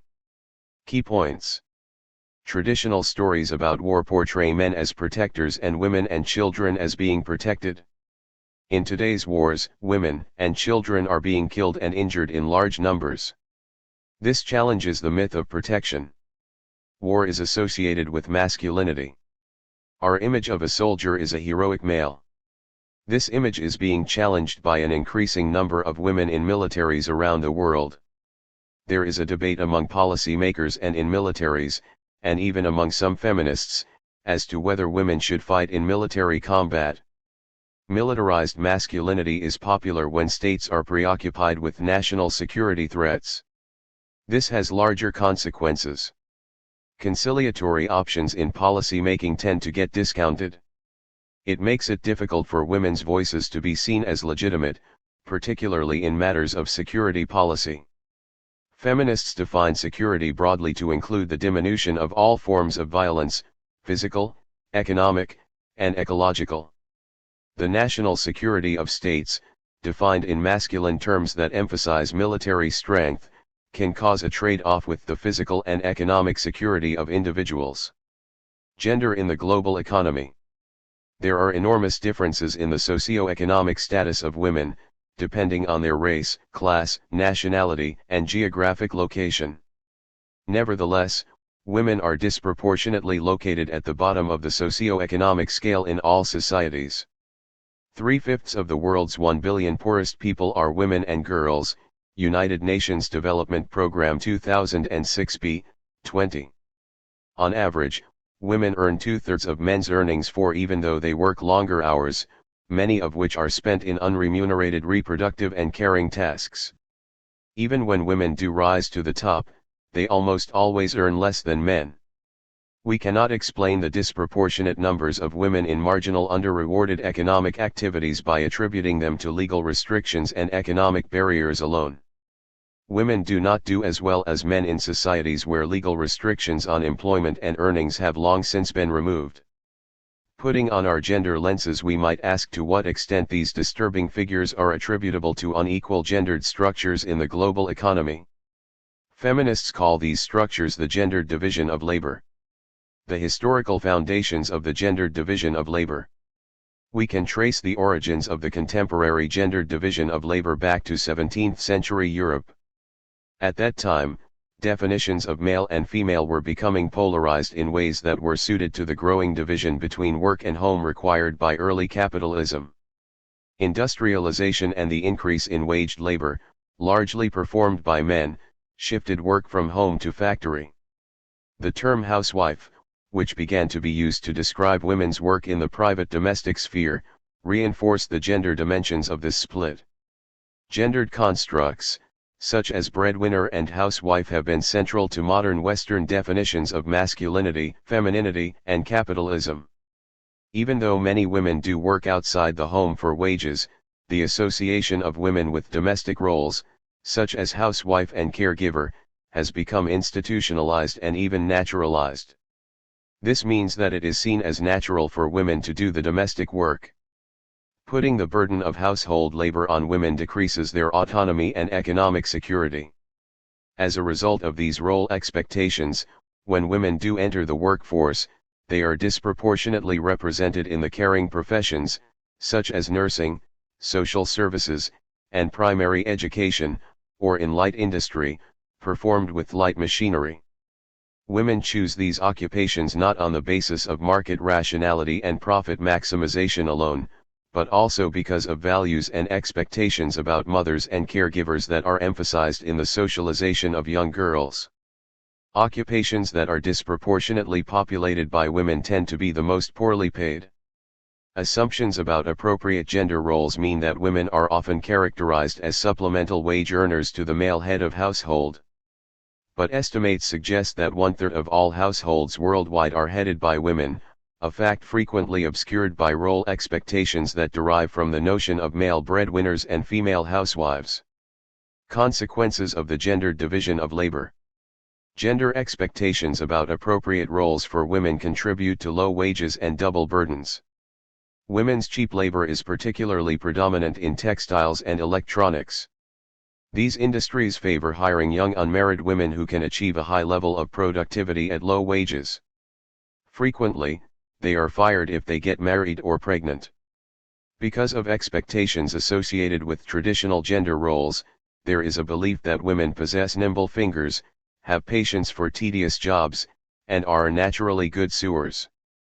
When women are seen as naturally good at these tasks, it means that these kinds of work are not seen as skilled and are remunerated accordingly. Moreover, political activity does not go with female respectability. Employers hire women on the assumption that they will provide a docile labor force unlikely to organize for better conditions. Gender expectations about suitable roles for women enter into another global labor issue, that of home-based work. As companies have moved towards a more flexible labor force, less benefits and job security, in all parts of the world, cost saving has included hiring home-based workers who are easily hired and fired. Exempt from any national labor standards which may exist in the worker's home country, home-based workers are generally paid lower wages than factory workers and are not paid at all when there is no work. Since women, often of necessity, prefer work that more easily accommodates family responsibilities, home-based workers are predominantly women. The gendered division of labor that defines women as housewives, a category with expectations that labor is free, legitimizes wages at below subsistence levels, Prugel 1999, 198. Box 15.4 Challenging Gender Expectations, Women Workers Organize. In the early 1980s, U.S. athletic shoe manufacturers sought to increase profits by subcontracting to male entrepreneurs setting up factories in South Korea and Taiwan where labor costs were low. The companies took advantage of a political climate that suppressed labor rights and played on women's cultural socialization to work hard for low wages in order to serve their country, their husbands, and their fathers. Defying their docile reputation, South Korean women began to organize labor unions and fight for their rights to unionize, to better working conditions, and to fair wages. As women's efforts were successful, the shoe companies withdrew their contracts and renegotiated with companies in China, Indonesia, and Thailand. In these new locations, companies were able to maintain higher profit margins by exploiting women workers who had fewer rights and thus were more acquiescent. This story shows us how companies take advantage of cultural expectations about women in order to increase profits. Now, women are organizing across borders, trying to overcome the employment insecurities fostered by mobile companies. Adapted from Enlo 2004. Even when women do enter the workforce, they continue to suffer from a double burden. This means that, in addition to their paid work, women usually carry most of the responsibility for household labor. We are accustomed to think that women are not working when they engage in household labor. In actual fact, such tasks are crucial for reproducing and caring for those who perform waged work. However, these tasks often constrain women's opportunities for paid work, and the narrow definition of work, as work in the waged economy, tends to render invisible many of the contributions women do make to the global economy. The gendered division of labor also affects women's work in agriculture, a role that is significant, particularly in many parts of Africa. While women do undertake cash crop production, frequently they work as unpaid family labor in small units that produce independently or on contract. Consequently, men are more likely to gain access to money, new skills, and technology. When agricultural production moves into the monetarized economy, women tend to get left behind in the subsistence, not for wages, sector, producing for family needs. Case Study 1 Microcredit, Empowering Women Through Investment. In 1976, a Bangladeshi economist, Muhammad Yunus, founded the Grameen Bank. The bank is a lending program that provides its largely female clientele with small loans for business investment. These small loans, which are called microcredit, are directed towards women because women have a better record for investment and repayment than men. Women are more likely to invest the loans rather than spend it on themselves, and they are more likely to repay. Loan repayment rates fluctuate between 96% and 100%. Loans directed towards women are also seen as a method of empowerment that gives women access to resources, economic security, and higher status in the household. Up to 5% of borrowers per year rise out of poverty. Borrowers also increase the educational and nutritional standards within their families. In Bangladesh in 2006, Grameen Bank reported 6.83 million borrowers in 73,609 villages, 97% of whom were women. In addition to financing small enterprises, home building, and education, the bank encourages women's empowerment through fostering entrepreneurialism and encouraging family planning. Borrowers now own 94% of the bank, with the other 6% owned by the government. The bank earns a profit, and since 1995, has been self-sufficient. Since the 1970s, the microcredit lending model has been replicated in 40 countries. Organizations participating in the microcredit model number in the thousands, and the Grameen Bank and its founder were jointly awarded the 2006 Nobel Peace Prize. Microcredit is widely publicized as a successful model for development and the empowerment of women. To a large extent this has proved to be correct. However, there are critics who argue that gender-based money lending can actually reinforce gendered social hierarchies.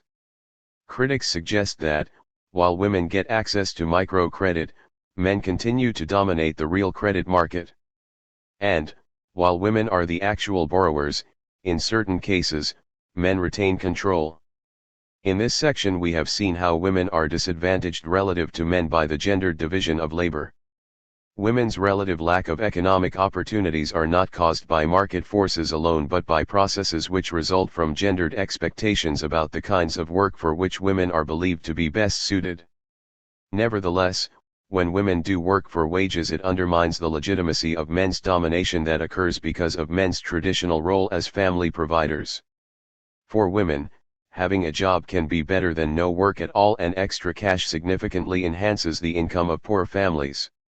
It also increases women's financial independence.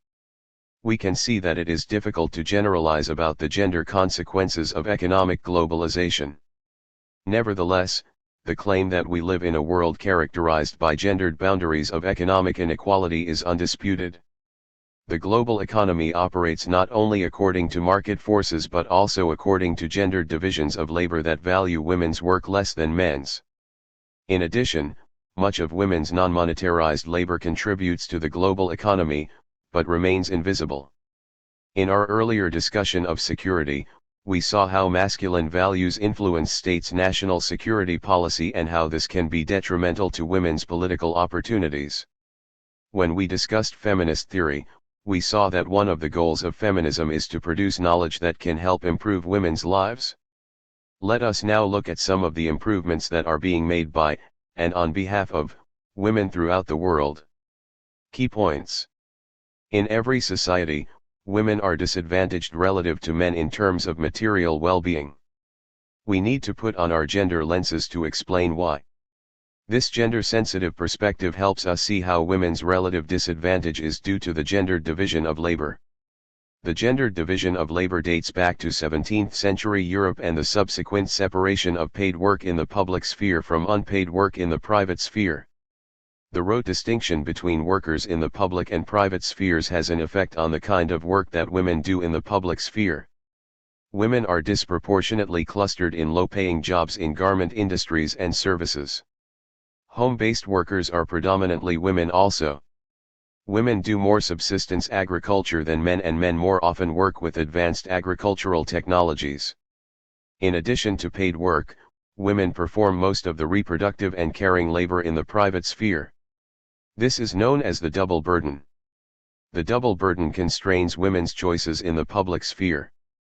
When it is not paid, household labor is invisible in economic analyses.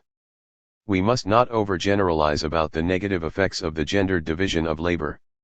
When women have more opportunities for waged work, this is empowering.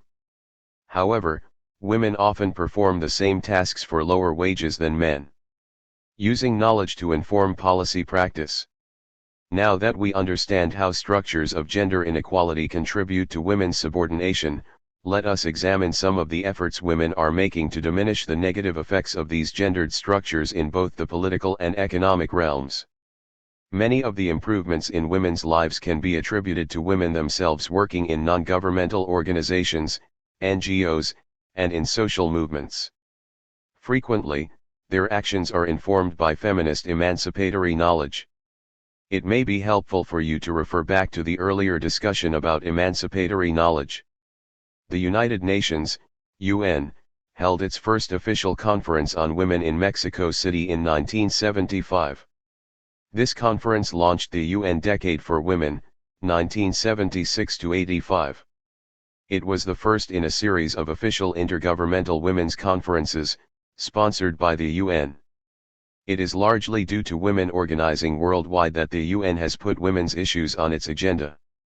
At the beginning of the UN Decade, women from the North took the lead in organizing. Economic issues having to do with employment and wages took precedence.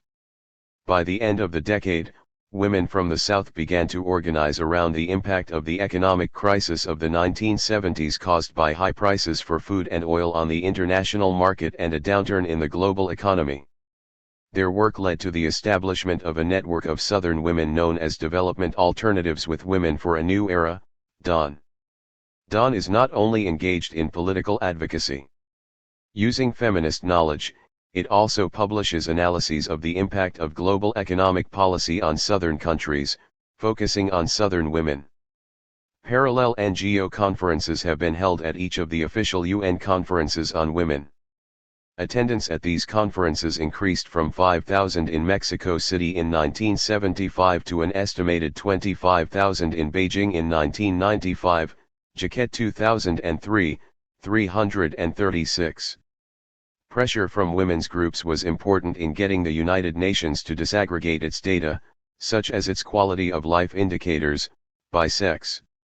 The availability of data is important in getting issues on policy agendas.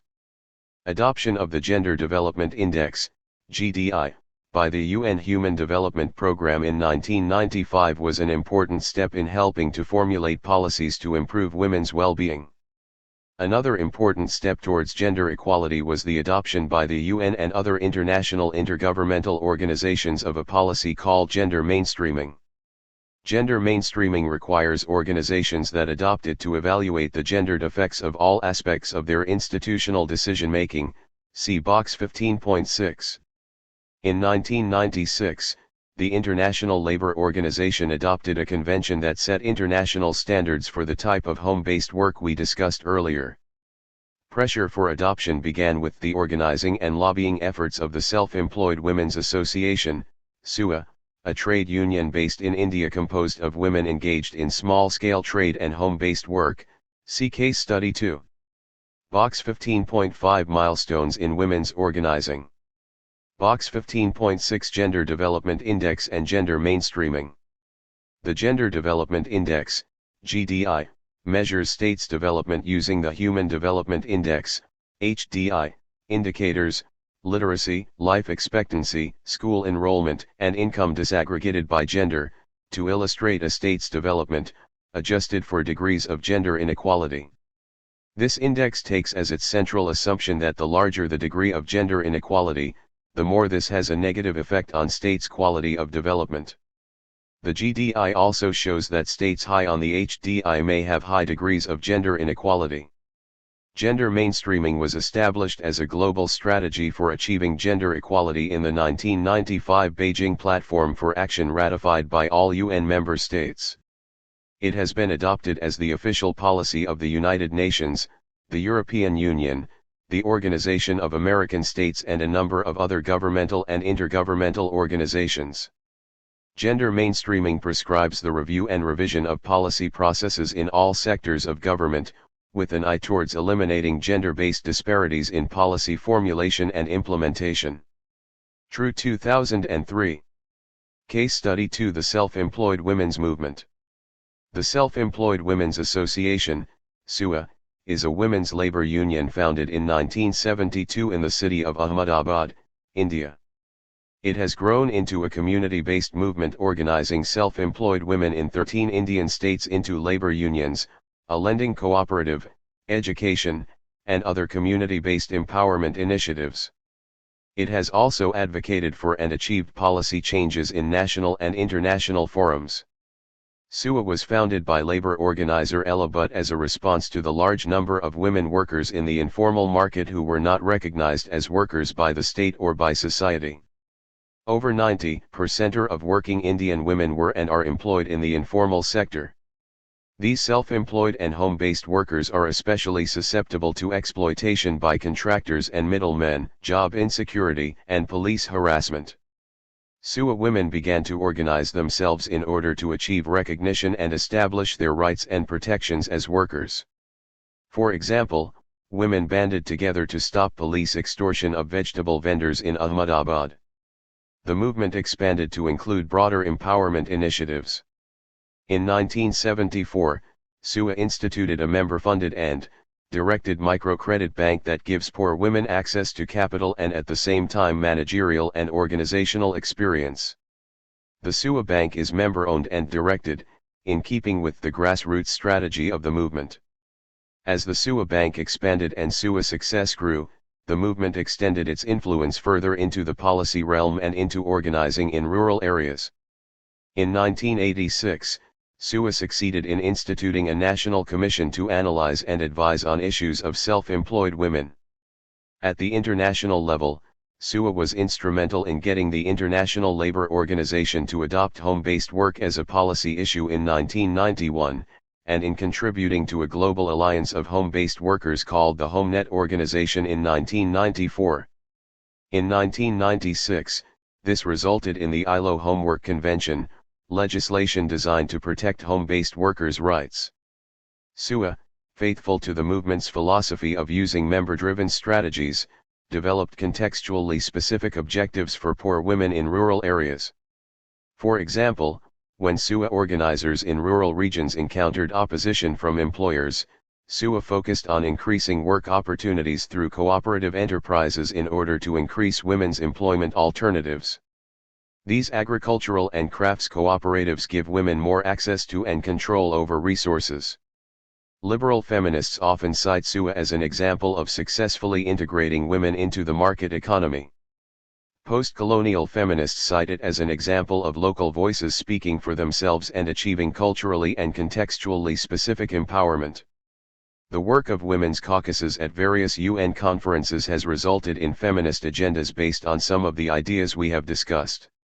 Women's activism has challenged the hierarchical political structures, evident at intergovernmental UN conferences, and NGO forums have practiced forms of participatory democracy and moved feminist ideas into the policy mainstream of various international organizations.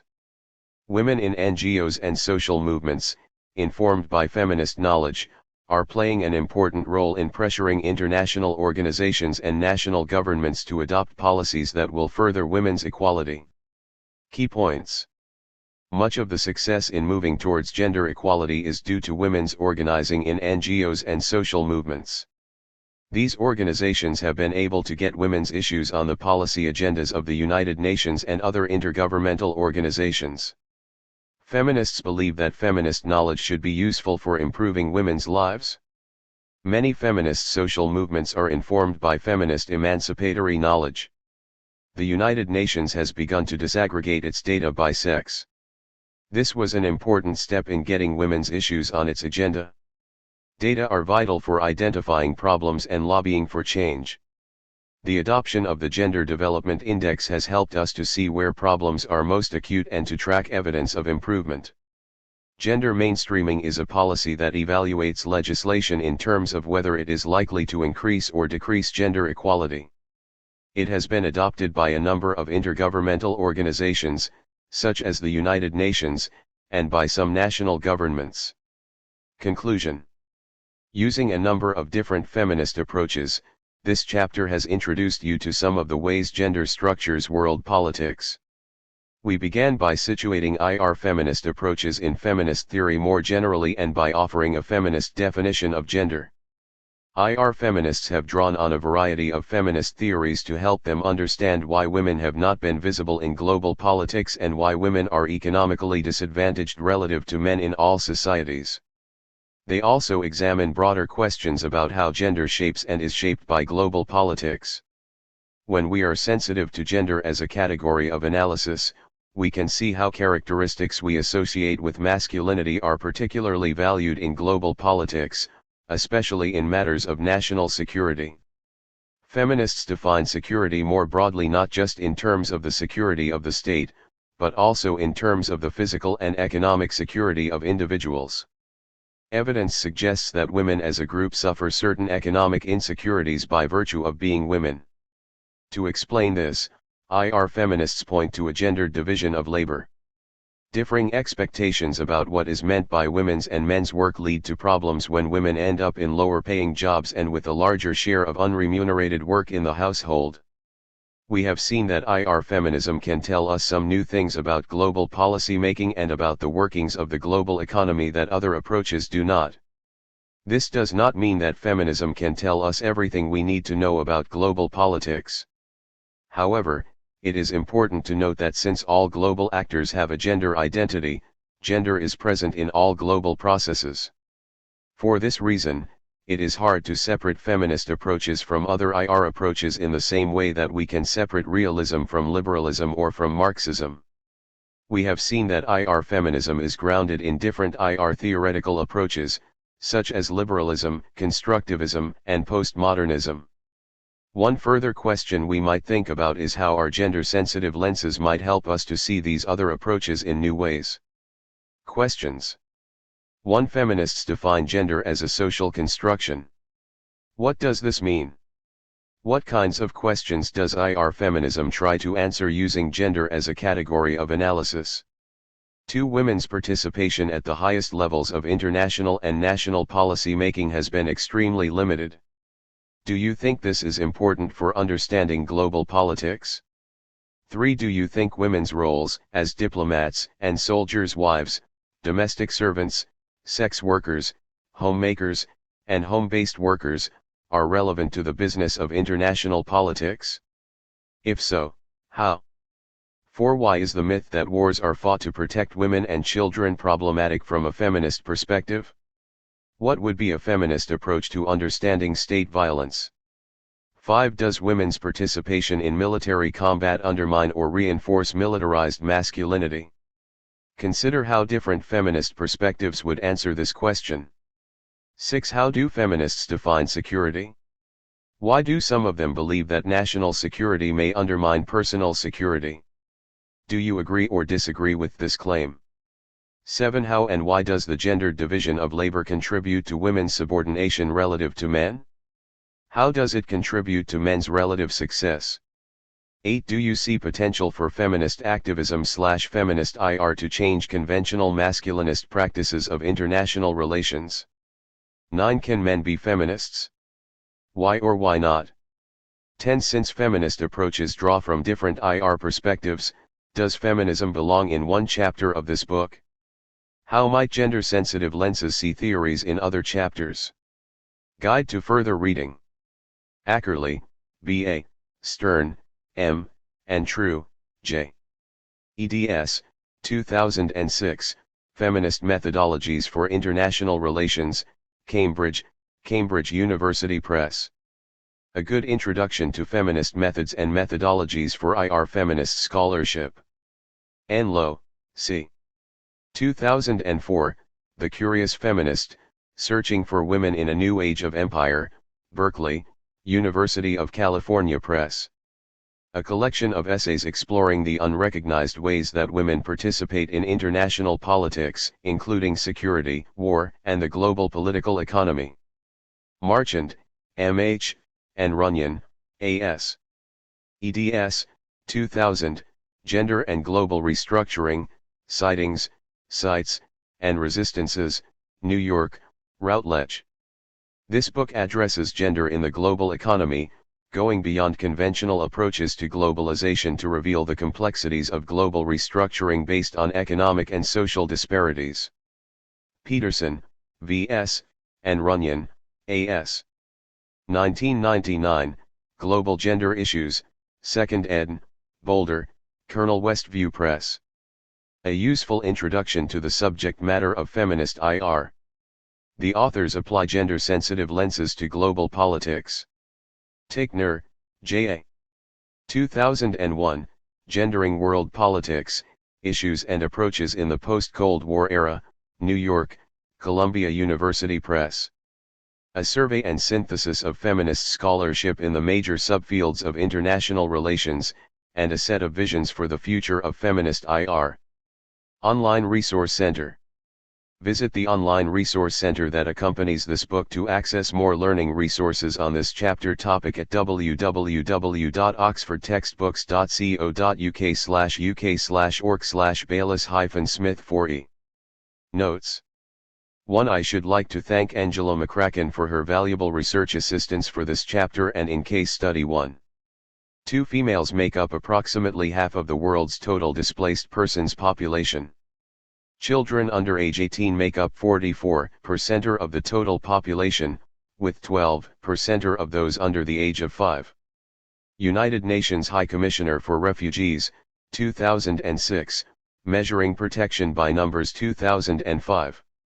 Available online at http://www.unhcr.org/publ/4579701b2.pdf.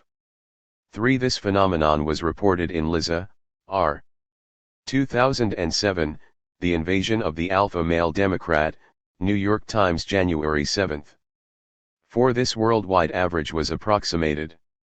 See ILO, ND, Facts on Women at Work, available online at www.ilo.org/public/English/region/Budapest/download/womenwork.pdf. Chapter 16. International Law. Christian Reus-Smit. Reader's Guide. This chapter introduces students to the practice of modern international law and to debates surrounding its nature and efficacy. It begins by exploring the reasons why international societies construct institutions, and why different sorts of institutions have emerged in different historical contexts. It then considers the nature and origins of the modern institution of international law, its close connection with the practice of multilateralism, and the recent cosmopolitanization of the global legal order. After a brief discussion of the laws of war, we conclude with a survey of different theoretical approaches to international law. Introduction: The Paradox of International Law. As students of international relations, our default position is to assume that international law matters little to the cut and thrust of international politics. The power and interests of states are what matters, and law is either a servant of the powerful or an irrelevant curiosity. Widespread as this skepticism is, it is confounded by much state behavior. If international law doesn't matter, why do states and other actors devote so much effort to negotiating new legal regimes and augmenting existing ones? Why does so much international debate revolve around the legality of state behavior, around the applicability of legal rules, and around the legal obligations incumbent on states? And why is compliance with international law so high, even by domestic standards? This chapter introduces students to the practice of modern international law and to debates surrounding its nature and efficacy. It is written primarily for students of international politics, but should also be of interest to law students curious about the political foundations of international law. Our starting point is the idea that international law is best understood as a core international institution, a set of norms, rules, and practices created by states and other actors to facilitate diverse social goals, from order and coexistence to justice and human development.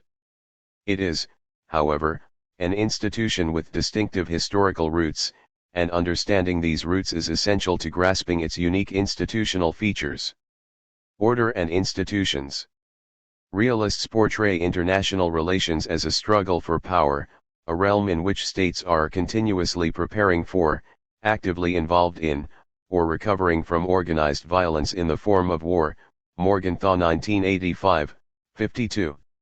While war has certainly been a recurrent feature of international life, it is a crude and deeply dysfunctional way for states to ensure their security or realize their interests. Because of this, states have devoted as much, if not more, effort to liberating themselves from the condition of war than to embroiling themselves in violent conflict. Creating some modicum of international order has been an abiding common interest of most states, most of the time.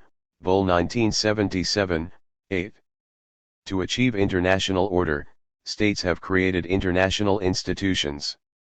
People often confuse institutions and organizations, incorrectly using the two terms interchangeably. International institutions are commonly defined as complexes of norms, rules, and practices that prescribe behavioral roles, constrain activity, and shape expectations. Keohane 1989a, 3. International organizations, like the United Nations, are physical entities that have staff, head offices, and letterheads. International institutions can exist without any organizational structure. The 1997 Ottawa Convention banning landmines is an institution, but there is no landmines head office. Many institutions have organizational dimensions, though. The World Trade Organization, formerly the General Agreement on Tariffs and Trade, is an institution with a very strong organizational structure. While institutions can exist without an organizational dimension, international organizations cannot exist without an institutional framework, as their very existence presupposes a prior set of norms, rules, and principles that empower them to act and which they are charged to uphold.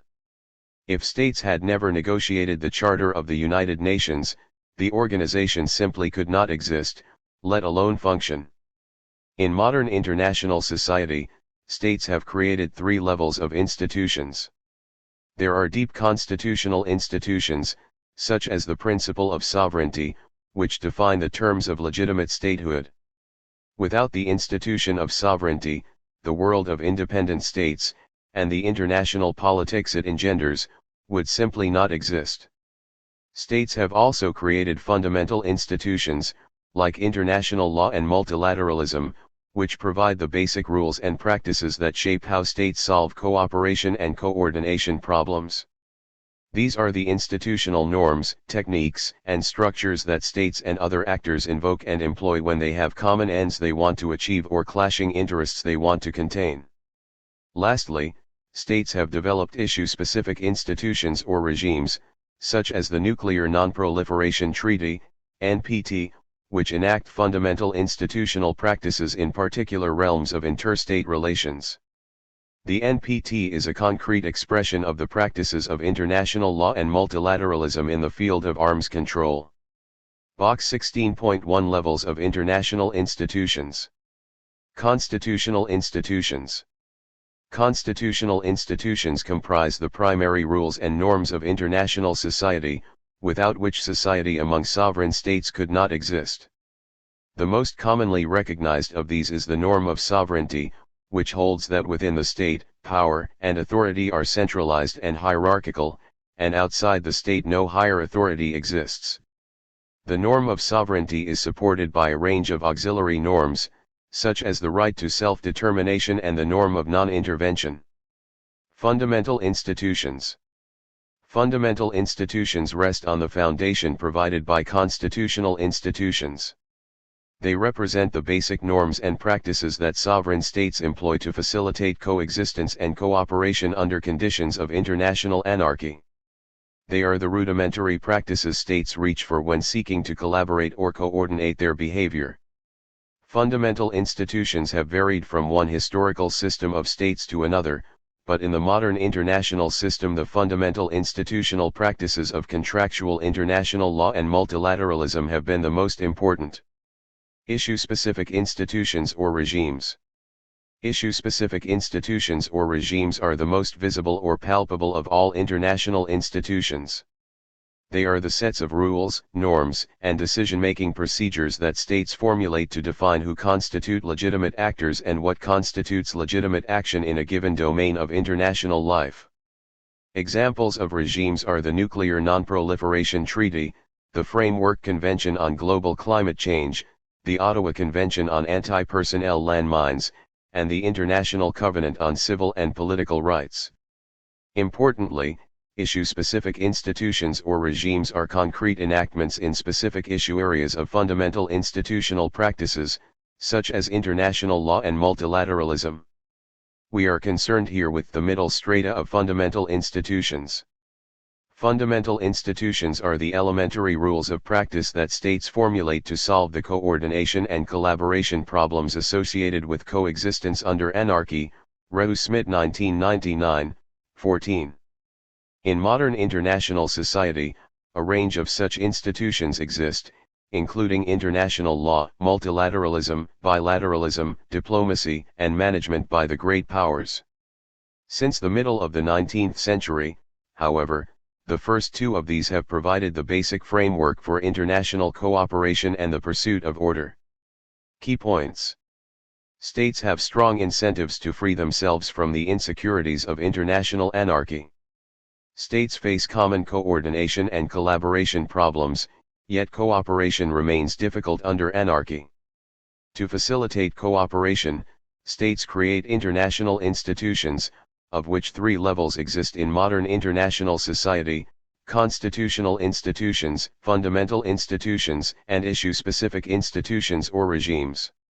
We are concerned with fundamental institutions, of which international law is one of the most important.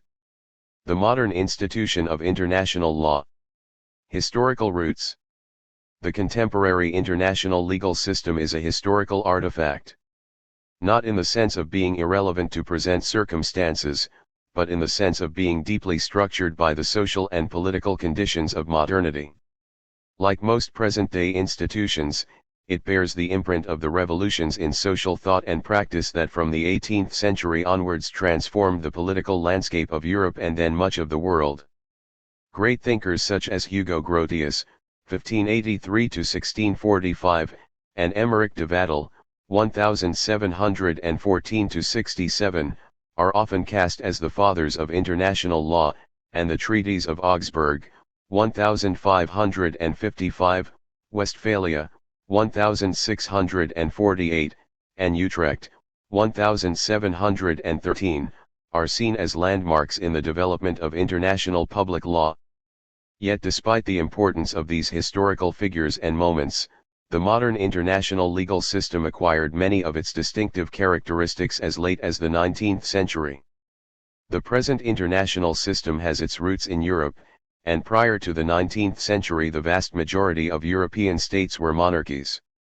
The kings and queens who ruled these states justified their power by appealing to the doctrine of divine right, to the idea that monarchs were ordained with authority directly from God, Bodin 1967, 40. At this time law was generally understood as the command of a legitimate superior humanity in general, including monarchs, was subject to God's law and natural law, both of which embodied the command of God. The subjects of particular states were also ruled by municipal law, which was the command of monarchs, who stood above such law. These ideas about divinity, authority, and law had a profound influence on early international law.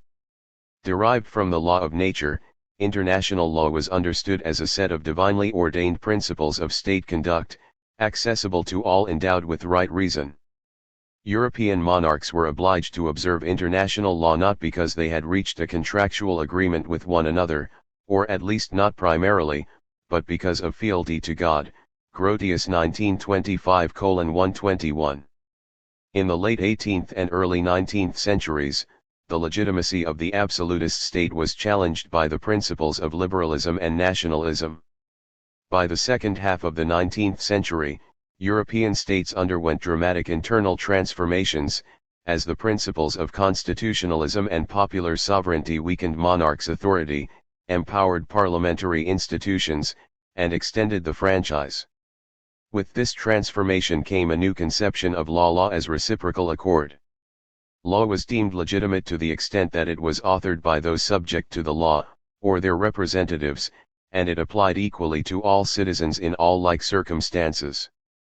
Once this ideal was firmly established within the major European states, it started to filter into relations between states, leading to the rise of contractual international law, or what is often termed positive law.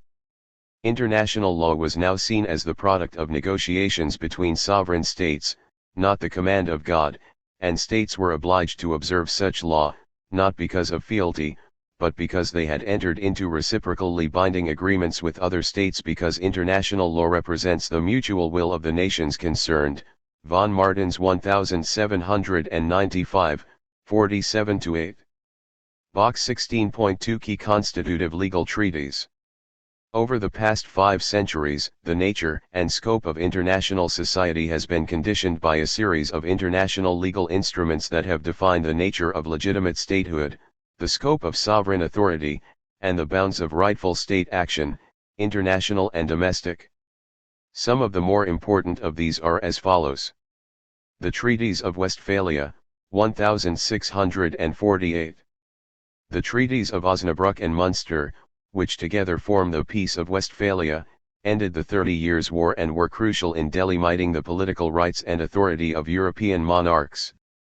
Among other things, the treaties granted monarchs rights to maintain standing armies, build fortifications, and levy taxes. The Treaties of Utrecht, 1713. The Treaties of Utrecht, which brought an end to the wars of Spanish succession, consolidated the move to territorial sovereignty in Europe.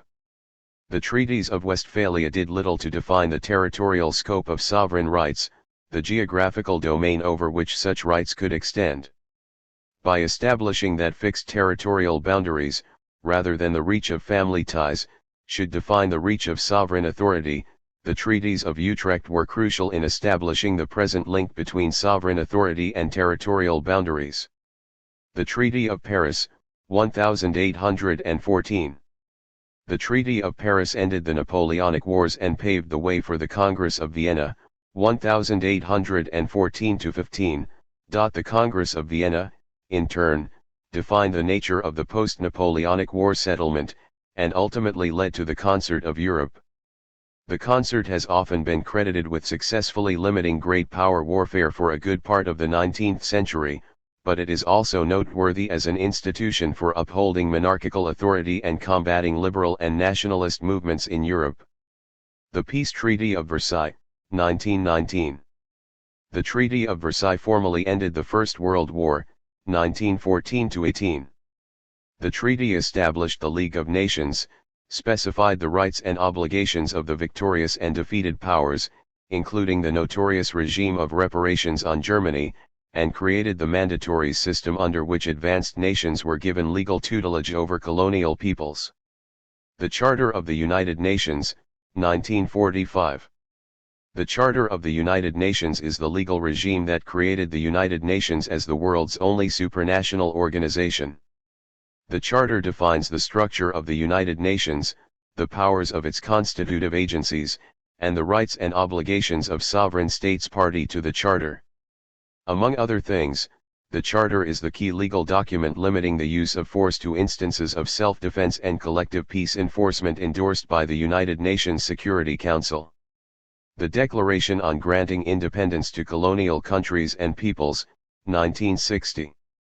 Though not a legally binding document, General Assembly Resolution 1514, 15, signaled the normative delegitimation of European colonialism, and was critical in establishing the right to self-determination, which in turn facilitated the wholesale decolonization of the European empires.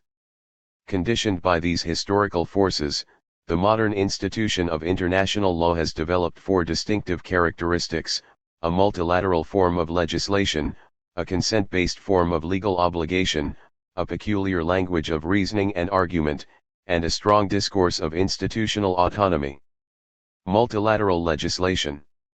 If we define legislation broadly, as the formulation and enactment of legally binding norms or rules, then the legislation of international law takes place formally and informally. New norms and rules evolve constantly through the informal arguments, social learning, and repeated practices of states and non-state actors. For instance, there is now considerable debate about whether new legal norms are evolving to qualify state sovereignty and permit humanitarian intervention. If such norms are evolving, these processes are far from complete. If they do consolidate, however, it will have been less the result of formal legal codification than persistent normative debate and the reinterpretation of existing legal norms. Informal processes such as these are crucially important, as they are one of the principal means by which customary norms of international law evolve. Customary norms are a special category of international law. They have such high normative standing in the community of states that they are considered binding upon all states irrespective of whether they have consented. Many of the rules governing territorial jurisdiction, freedom of the seas, and the diplomatic immunities of states are customary, and most of these evolved through informal processes. Byers 1999, 3.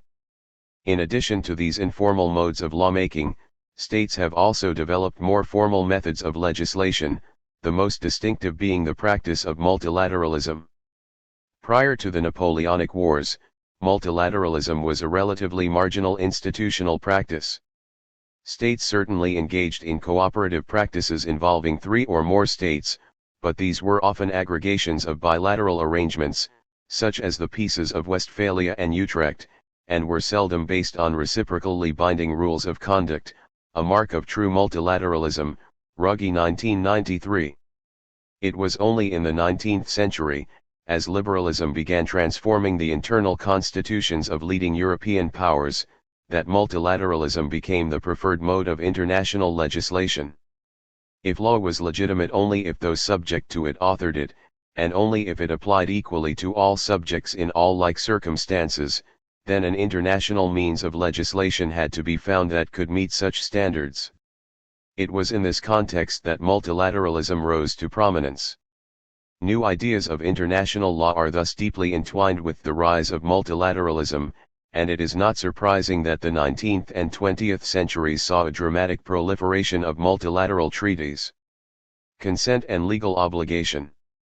Grotius wrote that states are obliged to obey the law of nations along with the laws of nature and God even though they have made no promise, 1925, 121.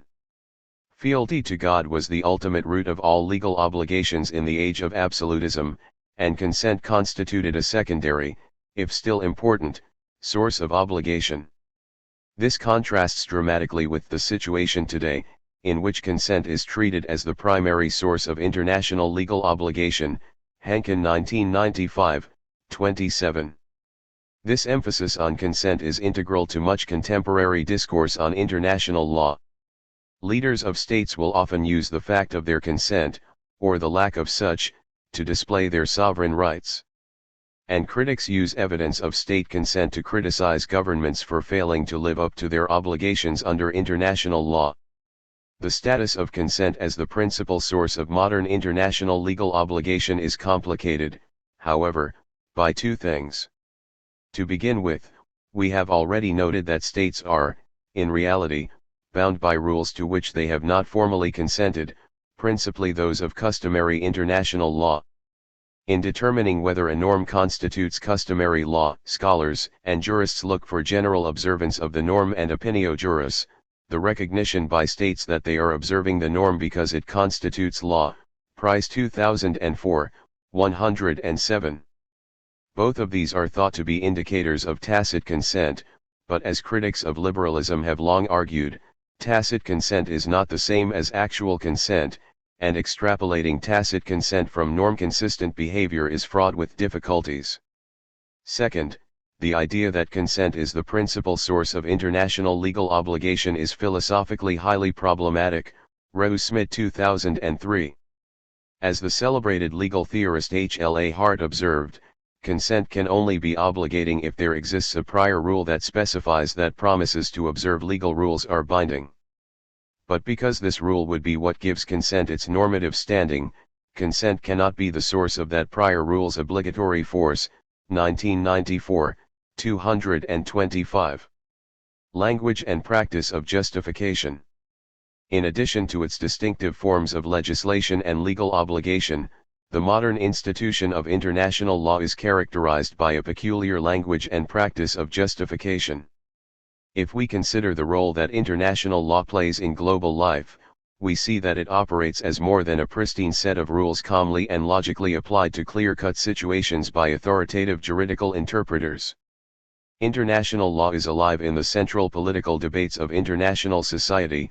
It structures arguments about right and wrong, about the bounds of legitimate action, about authority and membership, and about the full spectrum of international issues, from the management of fisheries to the use of force.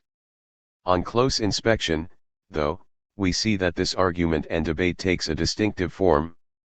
First, international legal argument is rhetorical. It is tempting to believe that legal argument is strictly logical, that it is concerned with the straightforward, objective application of a rule to a situation. But this ignores the central and inevitable role that interpretation plays in determining which rules apply, their meaning, and the nature of the case at hand. In reality, legal argument appears as rhetorical as it is logical. As Friedrich Tocqueville argues, legal arguments deal with the finding and interpretation of the applicable norms and procedures, and with the presentation of the relevant facts and their evaluations. Both questions turn on the issue of whether a particular interpretation of a fact pattern is acceptable rather than true. Consequently, strict logic plays a minor role in this process of finding the law. 1989, 42. Second, international legal argument is analogical. It is concerned to establish similarities among different cases or objects in the face of Striking, dissimilarities, Kurtoquil 1989, 223. International actors reason with analogies in three different ways. They use them to interpret a given rule. Rule A was interpreted in a particular way, and given the logic applied, Rule B should be interpreted the same way. They draw similarities between one class of action and another to claim that the former is, or is not, rule-governed. Case C was rule-governed, and given the similarities with Case D should be rule-governed as well. And they invoke analogies to establish the status of one rule with reference to other rules. Rule E has customary status, and since the same levels of ascent and descent are evident in the case of Rule F should be accorded customary status as well. The discourse of institutional autonomy. The final distinctive characteristic of the modern institution of international law is its strong discourse of institutional autonomy. As students of international relations, we are accustomed to think of politics and law as separate social domains, as realms of human action with distinct logics and practices. One of the most interesting insights of recent studies is that political actors regularly speak and act as if at some point in a negotiation, at some stage in a crisis, action moved from the political to the legal realm, a realm in which different types of argument and practice prevail. In the political realm, claims of self-interest and barely veiled coercive practices are considered legitimate if distasteful, but in the legal realm legal reasoning and argument become the legitimate form of action. Compare, for instance, U.S. strategies on Iraq within the confines of the UN Security Council in 2003, where Washington's arguments were constrained by available legal justifications, with its practices outside the Council, where its claims were more self-interested and its practices more openly coercive. Box 16.3 Features of the modern institution of international law. Multilateral legislation. The principal mechanism modern states employ to legislate international law is multilateral diplomacy, which is commonly defined as cooperation between three or more states based on, or with a view to formulating, reciprocally binding rules of conduct. Consent and legal obligation. It is a norm of the modern international legal system that states are obliged to observe legal rules because they have consented to those rules. A state that has not consented to the rules of a particular legal treaty is not bound by those rules. The only exception to this concerns rules of customary international law, and even then implied or tacit consent plays an important role in the determination of which rules have customary status. Language and practice of justification. Modern international law is characterized by a distinctive form or argument, justification, or reasoning. As accompanying text explains, this practice is both rhetorical and analogical. The discourse of institutional autonomy. In many historical periods, and in many social and cultural settings, the political and legal realms have been entwined. For instance, the absolutist conception of sovereignty bound the two realms together in the figure of the sovereign. In the modern era, by contrast, the political and legal realms are thought to be radically different, with their own logics and institutional settings. Domestically, this informs ideas about the constitutional separation of powers. Internationally, it has encouraged the view that international politics and law are separate spheres of social action. This has not only affected how the academic disciplines of international relations and law have evolved, but also how state practice has evolved. Two things should be noted about this discourse of institutional autonomy. First, imagining the political and legal realms as separate and distinct is a modern phenomenon. In the age of absolute monarchies in Europe, politics and law were joined in the figure of the sovereign. One of the features of modern, particularly liberal, thought is the idea that political and legal powers need to be separated by quarantining politics to the executive and legislative realms, and legal interpretation and application to the judicial realm. This is what lies behind the modern constitutional idea of a separation of powers. Second, imagining separate political and legal realms in international relations contributes to international order, and is thus politically functional for states. Perception of a legal realm, recognition that a spectrum of issues, practices, and processes are governed by legal rules and procedures, and mutual understanding that certain forms of action are empowered or foreclosed within the legal realm, brings a certain discipline, structure, and predictability to international relations that would be missing in conditions of pure anarchy. Key points. Modern international law is a historical artifact, a product of the revolutions in thought and practice that transformed the governance of European states after the French Revolution, 1789. Prior to the French Revolution, in the age of absolutism, law was understood principally as the command of a legitimate superior, and international law was seen as a command of God, derived from natural law. In the modern period, law has come to be seen as something contracted between legal subjects, or their representatives, and international law has been seen as the expression of the mutual will of nations. Because of its historical roots, the modern institution of international law has a number of distinctive characteristics, informed largely by the values of political liberalism.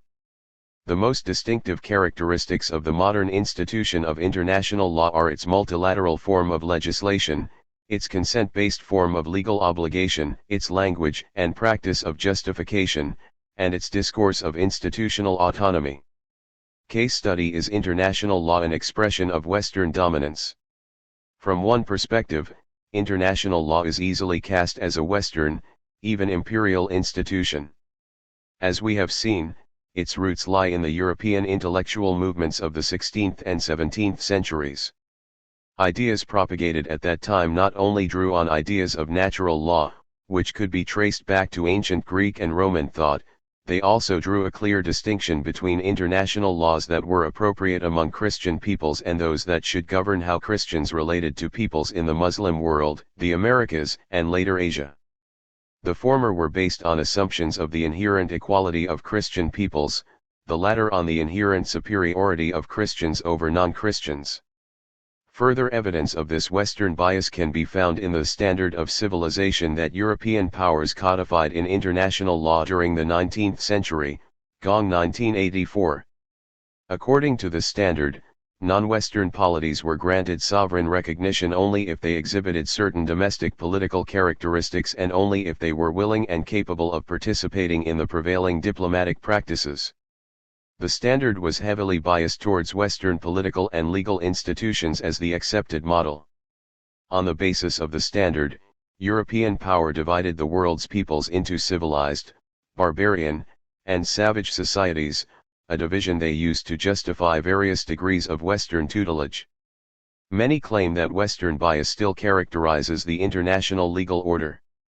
Cited here is the Anglo-European dominance of peak legal institutions, most notably the United Nations Security Council, and international human rights law, which is said to impose a set of Western values about the rights of the individual on non-Western societies where such ideas are alien. These biases are seen as coming together around the issue of humanitarian intervention. Western powers are accused of using their privileged position on the Security Council, and of brandishing human rights norms, to intervene in the domestic politics of weak, developing countries. All of these criticisms have veracity. However, the nature and role of international law in contemporary world politics is more complex than it at first appears. To begin with, at the heart of the modern international legal system lies a set of customary norms that uphold the legal equality of all sovereign states, as well as their rights to self-determination and non-intervention. Non-Western states have been the most vigorous proponents and defenders of these cardinal legal norms, and their survival as independent political entities depends on the continued salience of such principles. Second, non-Western peoples were more centrally involved in the development of the international human rights regime than is commonly acknowledged. The Universal Declaration of Human Rights was the product of a deliberate and systematic process of intercultural dialogue, a dialogue involving representatives of all of the world's major cultures, Glendon 2002. And the International Covenant on Civil and Political Rights, which is often portrayed as a reflection of Western values, was shaped in critical ways by newly independent post-colonial states, Rehu Smith 2001a. What is more, international human rights law has been an important resource in the struggles of many subject peoples against repressive governments and against institutions such as colonialism. From international to supranational law. So long as international law was designed primarily to facilitate international order to protect the negative liberties of sovereign states, it remained a relatively circumscribed, if essential, institution. This was apparent in four characteristics of international law, at least until developments of the last 3 decades. First, states were the primary subjects of international law, the principal bearers of rights and obligations. The classic view has been that international law applies only to states, Higgins 1994, 40. The 1933 Montevideo Convention on the Rights and Duties of States establishes the state as a person of international law, defines what constitutes a state, and lays down the principal rights and obligations enjoyed by states, Weston et al. 1990, 12. Second, and related to the above, states were the primary agents of international law, the only actors empowered to formulate, enact, and enforce international law. International law was thus viewed as an artifact of state practice, not the legislation of a community of humankind. Third, international law was concerned with the regulation of interstate relations. How states interacted with one another fell within the purview of international law, how they operated within their territorial boundaries was not, a distinction enshrined in the twin international norms of self-determination and non-intervention. Finally, the scope of international law was confined or attempted to be confined to questions of order, not justice. The principal objective of international law was the maintenance of peace and stability based on mutual respect for each state's territorial integrity and domestic jurisdiction. Issues of distributive justice and the protection of basic human rights lay outside its brief. In recent decades, states have sought to move beyond the simple pursuit of international order towards the ambitious yet amorphous objective of global governance, and international law has begun to change in fascinating ways. First, although states are still at the heart of the international legal system, Higgins 1994, 39, individuals, groups, and organizations are increasingly becoming recognized subjects of international law. The development of an expansive body of international human rights law, supported by evolving mechanisms of enforcement, has given individuals, as well as some collectivities, such as minority groups or indigenous peoples, clear rights under international law. And recent moves to hold individuals criminally responsible for violations of those rights evident in the war crimes tribunals for Rwanda and the former Yugoslavia, the creation of a new international criminal court, and the arrest in London of Augusto Pinochet, the former Chilean dictator, for crimes against humanity indicate the clear obligations individuals bear to observe basic human rights. Second, non-state actors are becoming important agents in the international legal process. While such actors cannot formally enact international law, and their practices do not contribute to the development of customary international law, they often play a crucial role in shaping the normative environment in which states are moved to codify specific legal rules, in providing information to national governments that encourages the redefinition of state interests and the convergence of policies across different states, and, finally, in actually drafting international treaties and conventions. This last role was first seen in how the International Committee of the Red Cross drafted the 1864 Geneva Convention, Finmore 1996b, 69-88, and more recently in the role that non-state actors played in the development of the Ottawa Convention on Anti-Personnel Landmines, Price 1998, and in the creation of the International Criminal Court. Third, international law is increasingly concerned with global, not merely international, regulation. Where the principles of self-determination and non-intervention once erected a fundamental boundary between the international and domestic legal realms, this boundary is now being breached by the development of international rules that regulate how states should behave within their territories. Notable here is international trade law, the growing corpus of international environmental law, as well as the previously mentioned body of international human rights law. The penetration of these laws through the boundaries of the sovereign state is facilitated by the growing tendency of national courts to draw on precepts of international law in their rulings. Finally, the rules, norms, and principles of international law are no longer confined to maintaining international order, narrowly defined. Not only does the development of international humanitarian law indicate a broadening of international law to address questions of global justice, but recent decisions by the United Nations Security Council, which warrant international interventions in places like East Timor, have seen gross violations of human rights by sovereign states treated as threats to international peace and security, thus legitimating action under Chapter 7 of the Union Charter. In doing so, the Security Council implies that international order is dependent upon the maintenance of at least minimum standards of global justice. Because of these changes, it has been suggested that international law may be gradually transforming into a system of supranational law. Once states are no longer the only subjects and agents of international law, once international law is involved in global regulation, and once its scope has been extended to encompass issues of justice as well as order, it has broken the bounds of both its initial intent and original practice. While these changes have not yet prompted the rewriting of international legal texts, and both international lawyers and international relations scholars are responding cautiously, current developments have injected new excitement and energy into the field of international law, which many previously regarded as moribund, and have caused international relations scholars to look afresh at the role of legal norms in shaping world politics, something often dismissed as idealism. Key points.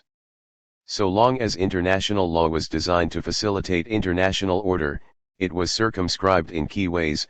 States were the principal subjects and agents of international law. International law was concerned with the regulation of interstate relations, and the scope of international law was confined to questions of order.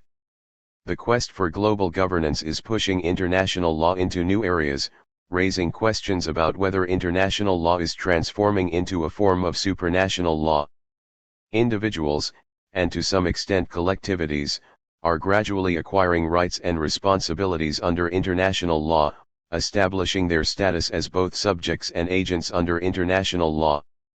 Non-governmental actors are becoming increasingly important in the development and codification of international legal norms.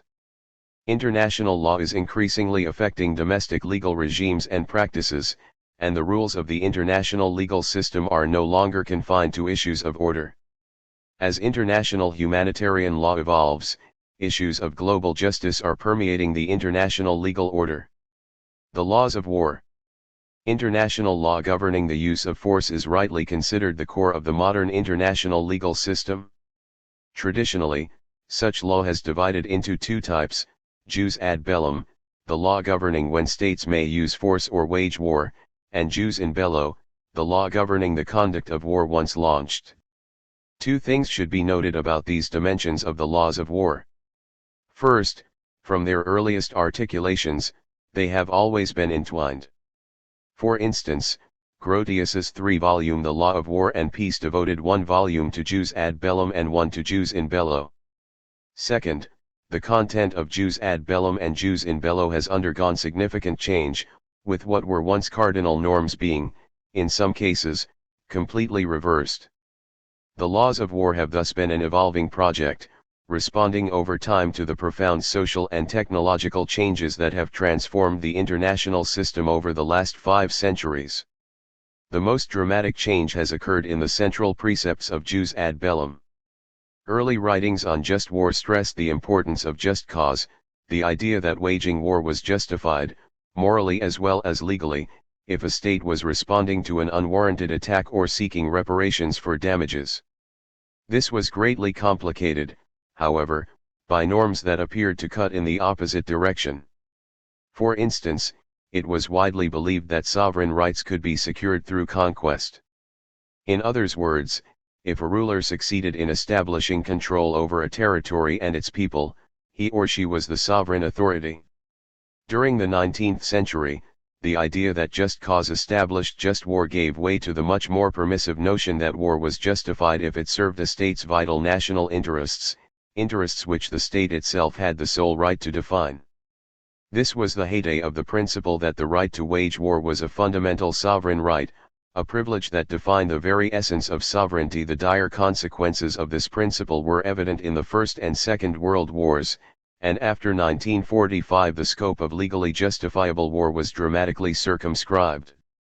The Charter of the United Nations confines the legitimate use of force to two situations: the use of force in self-defense, Chapter 7, Article 51, which remained an unqualified sovereign right, and the use of force as part of a Security Council-sanctioned peace enforcement action, Chapter 7, Article 42.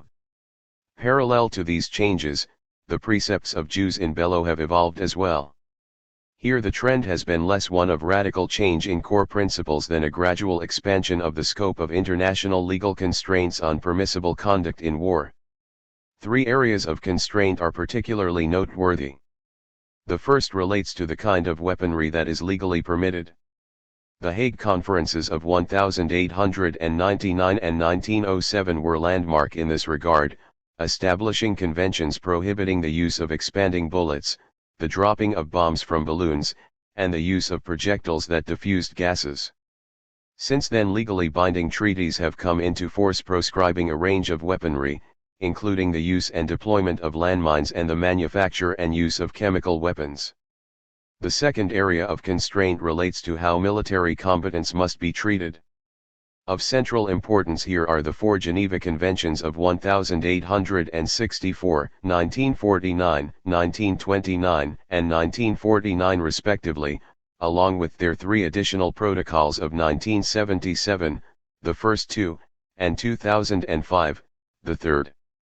The third area concerns the treatment of non-combatants, for which the Geneva Conventions were also crucially important. The deliberate targeting of non-combatants has long been proscribed, but in recent years attempts have been made to tighten these proscriptions further. Worth noting here is the successful move to codify rape in war as an international crime. The evolution of the laws of war is one of the clearest examples of the aforementioned shift from international to supranational law. This is particularly apparent in the development since the end of the Cold War of, first, the International Criminal Tribunals for the former Yugoslavia and Rwanda, ICTY and ICTR, and, second, the International Criminal Court, ICC. The last of these is the most ambitious international judicial experiment since the end of the Second World War, established to prosecute the crimes of genocide, crimes against humanity, war crimes, and the crime of aggression, as yet undefined by the court. Key points. Placing limits on the legitimate use of force is one of the key challenges of the international community, and the laws of war have evolved to meet this challenge. The laws of war have traditionally been divided into those governing when the use of force is legitimate, jus ad bellum, and how war may be conducted, jus in bello. Laws governing when war is legally permitted have changed dramatically over the history of the international system, the most notable difference being between the 19th century view that to wage war was a sovereign right to the post-1945 view that war was only justified in self-defense or as part of a UN-mandated international peace enforcement action.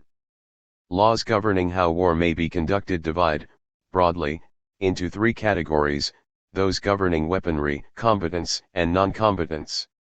Theoretical approaches to international law.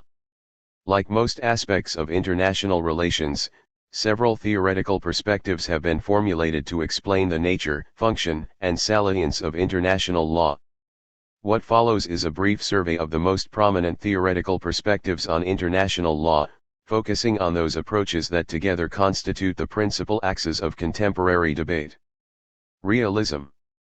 Realists are great skeptics about international law, and they are deeply hostile to the liberal idealist notion of peace through law. George Kennan, the renowned realist diplomat scholar, argued that this undoubtedly represents in part an attempt to transpose the Anglo-Saxon concept of individual law into the international field and to make it applicable to governments as it is applicable here at home to individuals.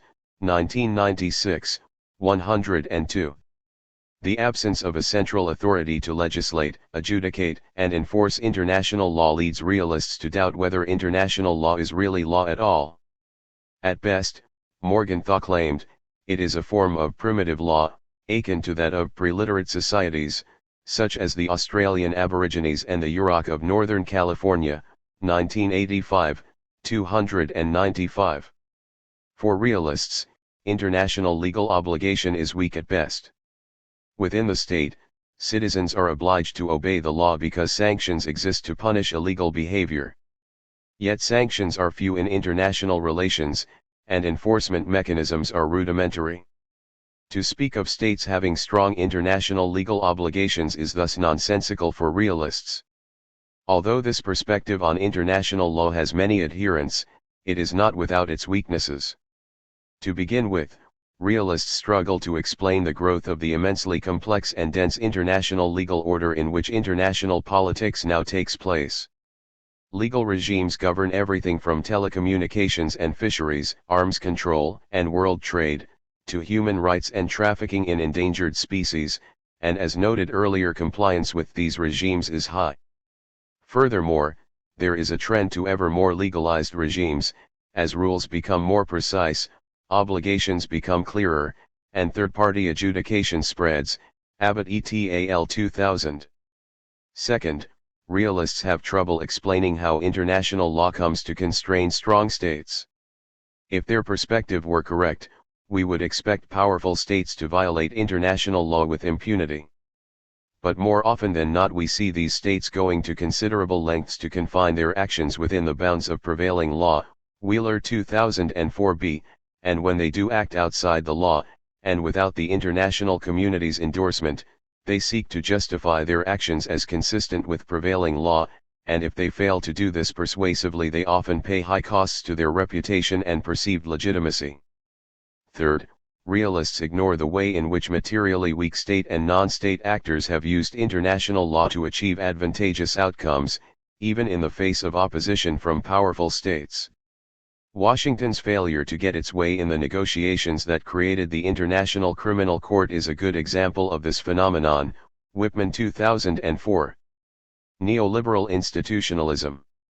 Until recently, neoliberals shied away from directly discussing international law, even though their concept of regimes bore a close affinity, see ch6 and ch7. This was partly because much of their inspiration came from economic theory rather than law, and partly because in the realist-dominated field of Cold War international relations it was less provocative to speak the language of regimes and institutions than that of international law. Since the end of the Cold War, however, neoliberals have been at the forefront of calls for a more productive dialogue between international relations and international law. Not surprisingly, though, their understanding of this dialogue, and the initiatives they have taken to foster it, have been heavily influenced by their rationalist theoretical commitments, see ch9 and ch10 for criticisms. States are treated as rational egoists. Law is seen as an intervening variable between the goals of states and political outcomes, and law is seen as a regulatory institution, not a constitutive one that conditions states' identities and interests, see Goldstein et al. 2000. By accepting the logic of anarchy and the self-interested nature of states, and then showing that international law matters, neoliberals contribute much to our understanding of the strategic sources of such law. The perspective is not without its weaknesses, though. To begin with, it is strongest in areas where states have clear self-interests, such as trade or security. But it is of declining value when it comes to explaining the development and functioning of international law in areas that stretch or contradict the self-interests of states. Second, neoliberals struggle to explain the origins of the modern institution of international law itself. In different historical systems, states have developed different sorts of institutions to facilitate cooperation and coexistence. We have already seen the institutional differences between the absolutist and modern systems. Yet neoliberals have few theoretical resources to account for variations in basic institutional practices. Third, because neoliberals explicitly bracket preference formation, they have little to say about the way in which international law can constitute the identities and interests of states. Prominent thinkers, such as Robert Keohane, note how regimes can prescribe behavioral roles, 1989a, 3, but how international law might do this is left unexplored. Constructivism. As explained in Chapter 9, constructivists argue that normative and ideational structures are as, if not more, important than material structures. They hold that understanding how actors' identities shape their interests and strategies is essential to understanding their behavior, and they believe that social structures are only sustained through routinized human practices.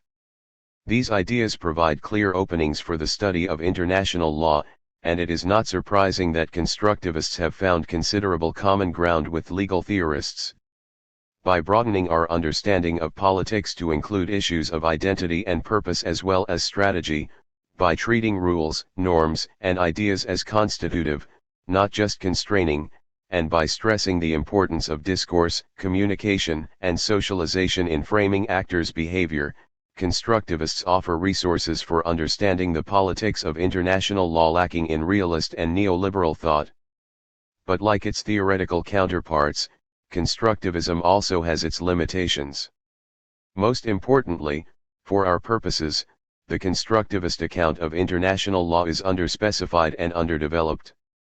This is evident principally in constructivist arguments about the difference between social and legal norms. Constructivists tend to speak of norms in general, and they often slide, almost unconsciously, between different categories of norms: social, legal, political, or moral. For many theoretical purposes this is relatively unproblematic, but it inhibits the development of a coherent constructivist account of the nature and functioning of international law. This is not to suggest that constructivists have neglected entirely the difference, and relationship, between social and legal norms. They have so far failed, however, to develop a common position on this. Some constructivists wonder whether there is any meaningful distinction. Finmore 2000, others strongly emphasize the differences, arguing that legal norms are more codified and powerful. Katzenstein 1996, and still others deny categorical differences but stress the styles of reasoning that attend each type of norm. Kratochwil 1989, Rehu-Smit 2004.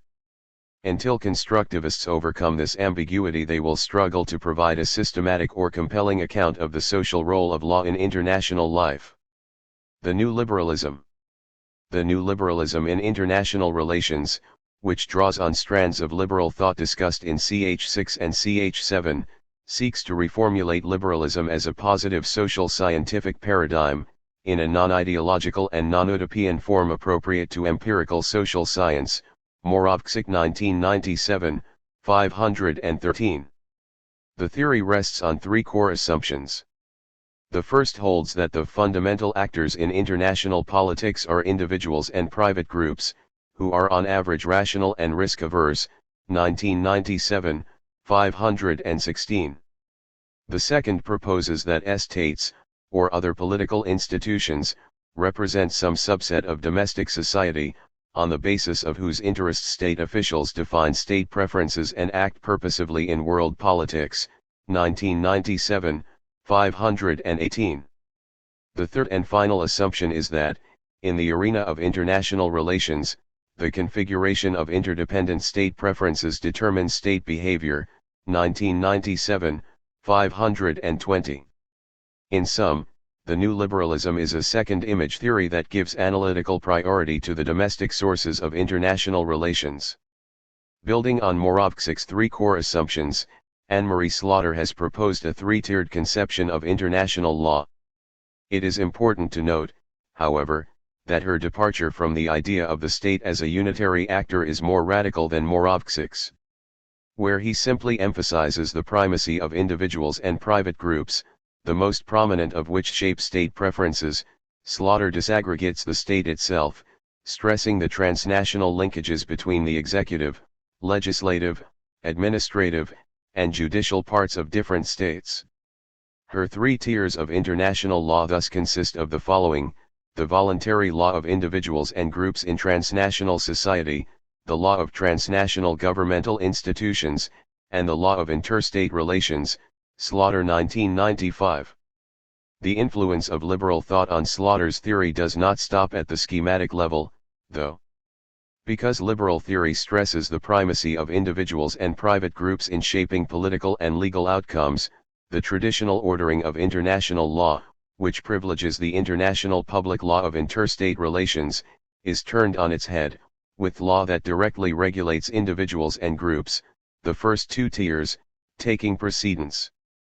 Furthermore, within international public law, law that most directly affects individual state relations is given priority, thus placing human rights law at the core of international law. Slaughter 2000. The explanatory merits of this perspective on international law are evident in Slaughter's insightful writings on the European Court of Justice, Madley and Slaughter 1995, 1998, but it too has significant limitations. In the first instance, because the new liberalism is founded on the same rationalist assumptions about social action as neoliberalism, it is similarly handicapped. In particular, it has little to say about how law, domestic or international, might constitute actors' identities and interests. Rehu Smith 2001a, 584.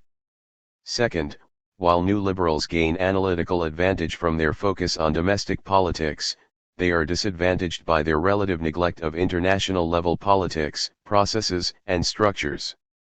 The question of how the politics of international law feeds back to condition the domestic politics of states, as well as their foreign policies, is left unanswered. Finally, Moravcsic's quest for a non-ideological and non-utopian liberal social science of international relations handicaps Slaughter's attempt to develop a liberal theory of international law. Like all international lawyers, Slaughter wants a theory to be prescriptive as well as descriptive, to be capable of sustaining recommendations for normative change as well as empirical explanations. But because Moravcic has tried to strip liberalism of its normative content, Slaughter lacks the theoretical or philosophical resources on which to make her desired prescriptions for legal change. Rehu Smith 2001a, 585-9. Critical legal studies. To this point we have considered a number of theories bearing the mark of political liberalism. During the 1980s a body of critical international legal theory emerged to challenge the inherent liberalism of modern international legal thought and practice. Often termed critical legal studies or the new stream, its proponents argue that liberalism is stultifying international legal theory, pushing it between the equally barren extremes of apology, the rationalization of established sovereign order, and utopia, the naive imagining that international law can civilize the world of states. Koskeniemi 1989. Their critique of liberalism in international law incorporates four propositions, see Purvis 1991. First, they argue that the underlying logic of liberalism in international law is incoherent. Such liberalism denies that there can be any objective values beyond the particularistic values of individual states, and yet it imagines that international conflicts can be resolved on the basis of objective and neutral rules. Second, critical legal scholars claim that international legal thought operates within a confined intellectual structure. The twin pillars of this structure are liberal ideology and public international legal argument. The former works to naturalize the sovereign order, to place beyond critical reflection the principles of sovereignty and sovereign equality. The latter confines legitimate legal argument within certain confines. Traditional international legal argument, Nigel Purvis contends, must be understood as a recurring self-referential search for origins, authority, and coherence.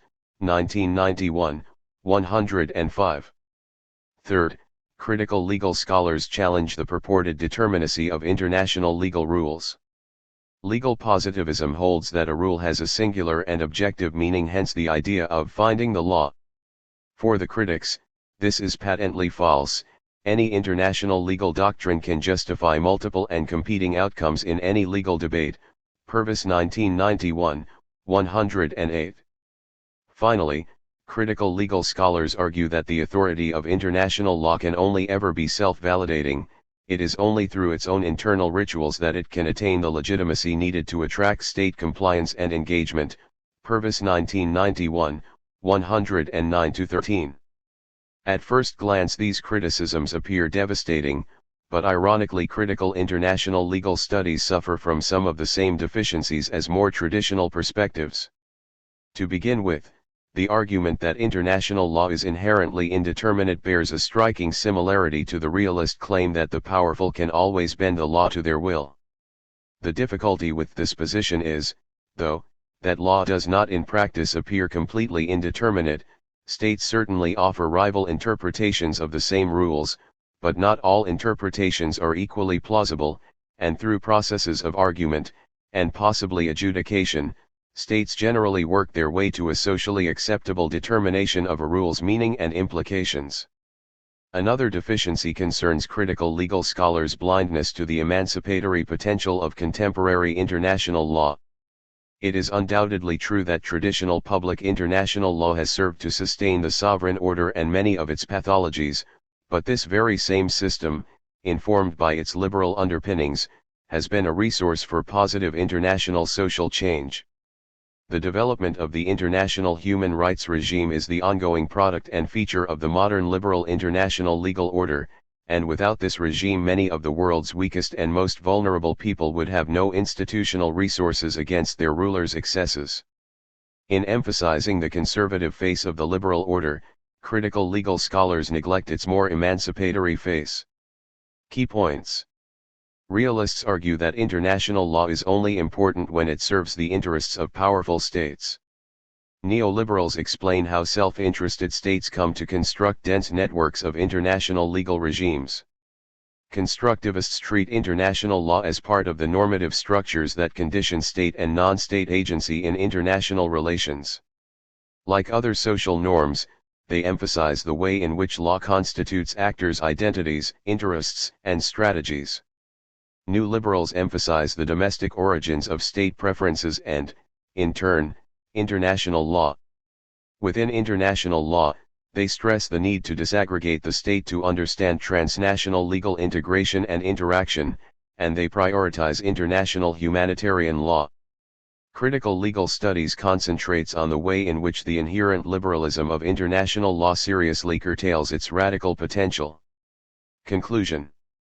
This chapter opened by noting the paradox of international law, the fact that while scholars often downplay the value and efficacy of international law, sovereign states devote enormous amounts of time and energy to constructing ever more elaborate legal regimes. We then considered the role that institutions play in facilitating coexistence and cooperation among states, and how the modern institution of international law arose historically. It was argued that international law was both functional to the needs of an increasingly complex international system, but also deeply grounded in ideas about legitimate rule that accompanied the rise of political liberalism. After considering trends that may be transforming the international law into a form of supranational, or transnational law, we concluded by surveying the principal theories about the nature and efficacy of international law, each of which presents a different set of viewpoints on the paradox of international law. Questions. 1. Can you think of other factors, in addition to the ones listed in the chapter, which contributed to the rise of modern international law in the last 2 centuries? 2. Is the paradox of international law really a paradox? 3. Do you find the argument that states create institutions to sustain international order persuasive? 4. Can you think of other distinctive characteristics of the modern institution of international law not raised in the chapter? 5. Which of the theories of international law surveyed do you find most persuasive, and why? 6. If you were asked to predict the future of international law, how would you use the theories surveyed to construct an answer? 7. What do you think are the strengths and weaknesses of the international legal system? 8. What evidence do you see that international law is transforming into a form of supranational law? 9. What are the implications of the rise of supranational law for the sovereignty of states? 10. How should we think about the relationship between international law and justice and ethics in international relations? Guide to further reading. Barker, J. Craig, 2000, International Law and International Relations, London, Continuum. A good survey on the relationship between international law and international relations. Byers, Michael, 2000, The Role of Law in International Politics, Oxford, Oxford University Press. An excellent collection of advanced essays on the politics of international law. Cassese, Antonio, 2001, International Law, Oxford, Oxford University Press. An excellent international legal text by a leading scholar and jurist. Goldsmith, Jack L., and Posner, Eric A. 2006, The Limits of International Law, New York, Oxford University Press. A vigorous critique of the institution of international law and its capacity to produce substantial goods for international society. Higgins, Rosalind, 1994, Problems and Process, International Law and How We Use It, Oxford, Oxford University Press. A very good introduction to international law by a Justice of the International Court of Justice. Lynch, Cecilia, and Loriaz, Michael, eds. 2000, Law and Moral Action in World Politics, Minneapolis, University of Minnesota Press. A good collection of essays on the relationship between international law and ethics. Kurtow-Quill, Friedrich, 1989, Rules, Norms, and Decisions, Cambridge, Cambridge University Press. The most sustained and advanced constructivist work on international legal reasoning. Rose-Smith, Christian, ed. 2004, The Politics of International Law, Cambridge, Cambridge University Press. An edited collection that presents a constructivist perspective on international law, illustrated by a range of contemporary case studies. Von Glan, Gerhard, 1995, Law Among Nations, An Introduction to Public International Law, 7th ed., New York, Addison Wesley. A traditional, yet comprehensive introduction to international law by a political scientist. Online Resource Center. Visit the online resource center that accompanies this book to access more learning resources on this chapter topic at www.oxfordtextbooks.co.uk/uk/org/Baylis_Smith 4e. Chapter 17. International Regimes. Richard Little. Reader's Guide. Liberal institutionalists and realists are engaged in a major debate about the role played by regimes' delineated areas of rule-governed activity in the international system. Both schools acknowledge that although the international system is anarchic, without a ruler, in structure, it has never been anomic, without rules. Interest in regimes surfaced in the 1970s along with concern about the ability of the United States to sustain the economic regimes formed after the Second World War. What are the essential features of regimes? There is no straightforward answer to this question, and the chapter uses a definition, typology, and examples to reveal their complex character.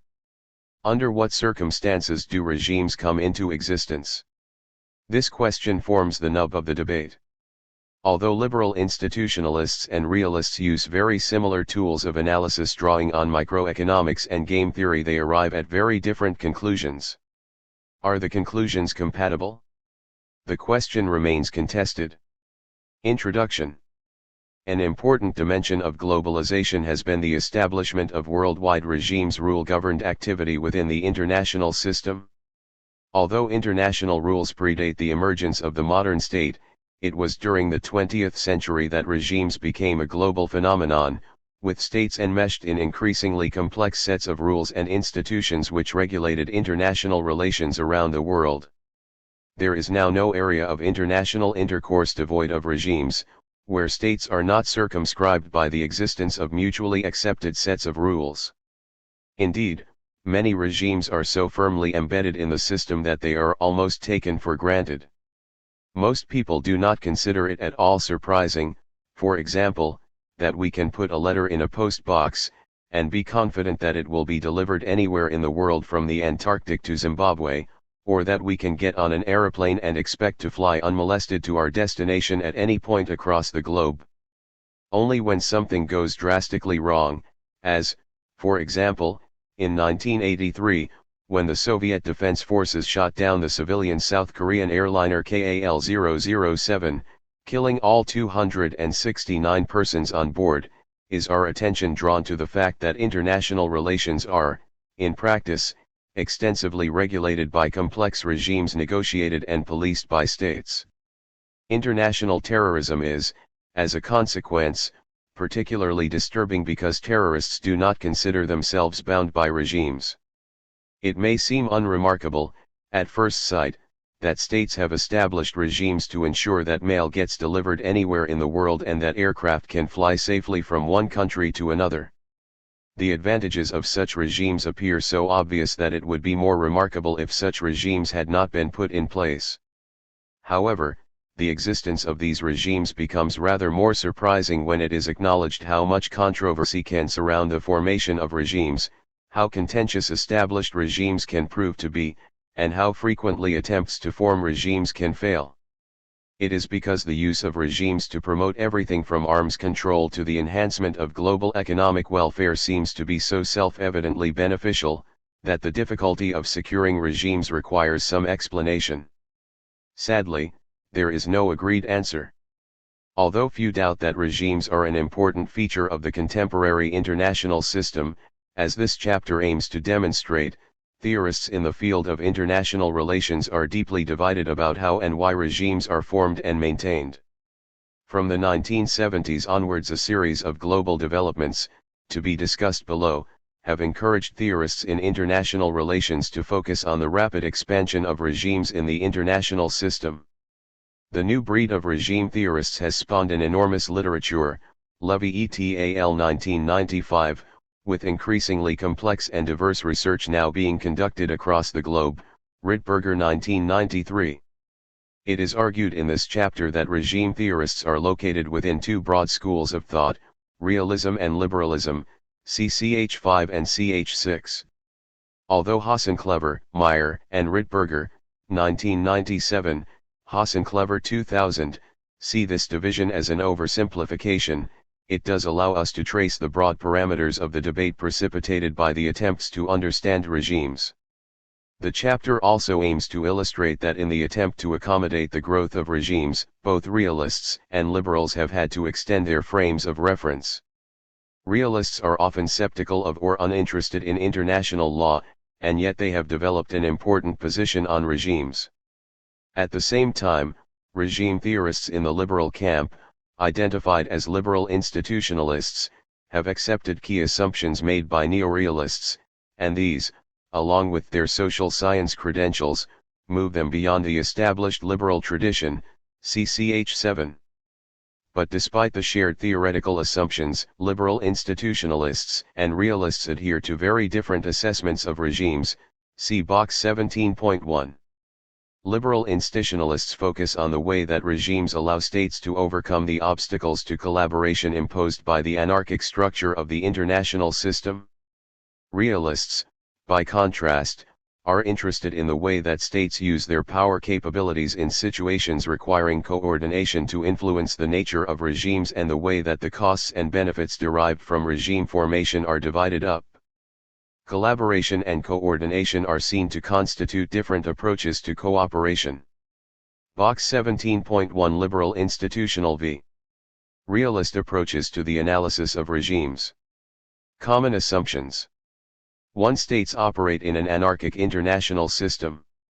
2. States are rational and unitary actors. 3. States are the units responsible for establishing regimes. 4. Regimes are established on the basis of cooperation in the international system.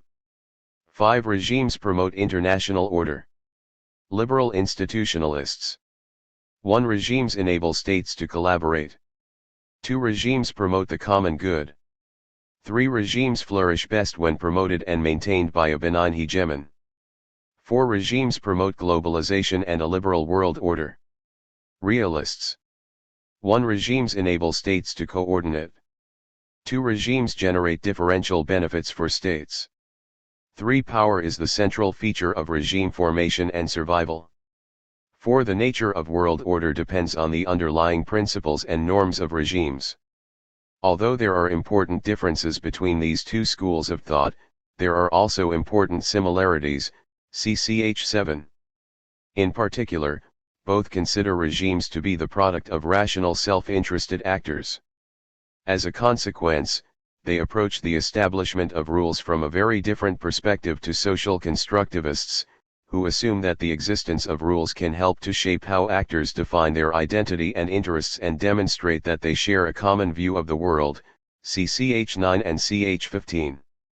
Although the literature on regimes is still dominated by rationalists, critics of this perspective are now starting to focus on regimes that are more difficult to explain from a rationalist perspective, such as the International Protection of Minority Rights, Cronin 2003.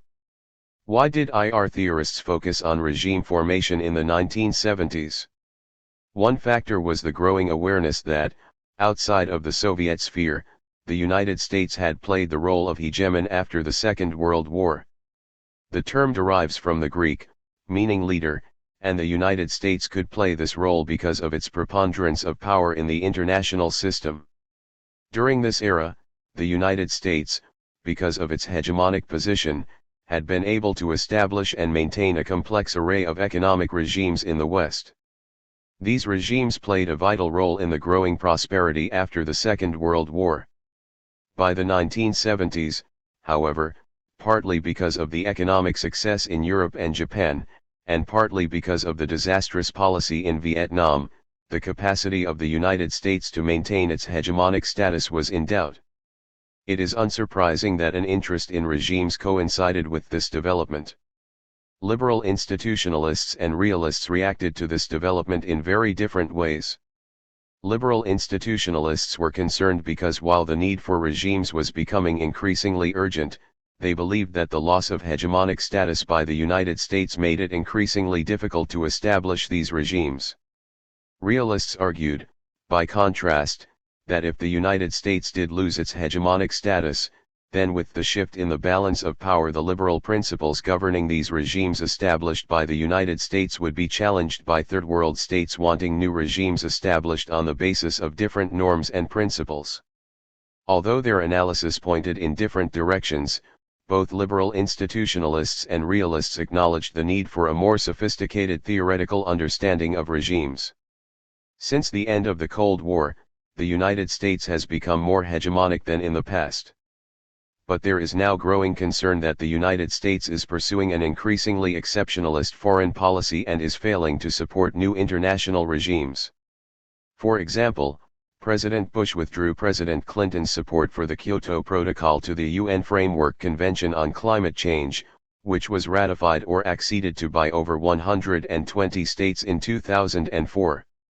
The key question now, therefore, is whether regimes can be successful without U.S. support. Key points. Regimes represent an important feature of globalization. There is a growing number of global regimes being formed. The term regimes, and social science approaches to them, are recent but fit into a long-standing tradition of thought about international law. The onset of détente, the loss of hegemonic status by the USA, and the growing awareness of environmental problems sensitized social scientists to the need for a theory of regimes. Liberal institutionalists and realists have developed competing approaches to the analysis of regimes. The nature of regimes. Before presenting the theoretical approaches developed by the liberal institutionalists and the realists, this section discusses in more detail their conceptualization of an international regime and then uses some of the major areas of world politics now regulated by regimes, to illustrate the concept. Conceptualizing regimes. Although it may be helpful in the first instance to think of regimes as rule-governed behavior, a more complex conceptualization has been developed by theorists working in the field of international relations. This conceptualization is captured by a definition and typology of regimes. Defining regimes. There are many definitions of a regime, but the one formulated in the early 1980s by Stephen Krasner remains the standard formulation, and it very effectively encapsulates the complexity of the phenomenon, see box 17.2. Krasner's definition reveals that a regime is more than a set of rules, it presupposes quite a high level of institutionalization. Indeed, regime theorists have been criticized for doing no more than introducing new terminology to characterize the familiar idea of an international organization. Regime theorists acknowledge that international organizations can be embraced by regime theory, but they insist that their approach encompasses much more. Reus Smits, ch. 16, distinction between institutions and organizations establishes the same point. The parameters of a regime can be illustrated by means of a typology. Classifying regimes. One simple but useful classification establishes a typology of regimes along two dimensions, Levy et al. 1995. The vertical dimension highlights the formality of a regime, see Table 17.1. A regime can be associated with a highly formalized agreement or even the emergence of an international organization. But, at the other extreme, a regime can come into existence in the absence of any formal agreements. Historically, informal agreements between states have been established on the basis of precedents. The horizontal axis then focuses on the extent to which states expect or anticipate that their behavior will be constrained by their accession to an implicit or explicit set of agreements. Box 17.2 Defining regimes. Regimes are identified by Krasner, 1983, 2, as sets of implicit or explicit principles, norms, rules, and decision-making procedures around which actors' expectations converge in a given area of international relations. An example of a regime. This is a complex definition and it needs to be unpacked. Krasner has done this, by drawing on the General Agreement on Tariffs and Trade, GATT, for illustrative purposes. The GATT was initially an agreement drawn up in 1947 and reflected the belief of its signatories that it was necessary to establish an organization which would be responsible for the regulation of international trade. In fact, it proved impossible to establish such an organization at that time, and the GATT acted as a substitute.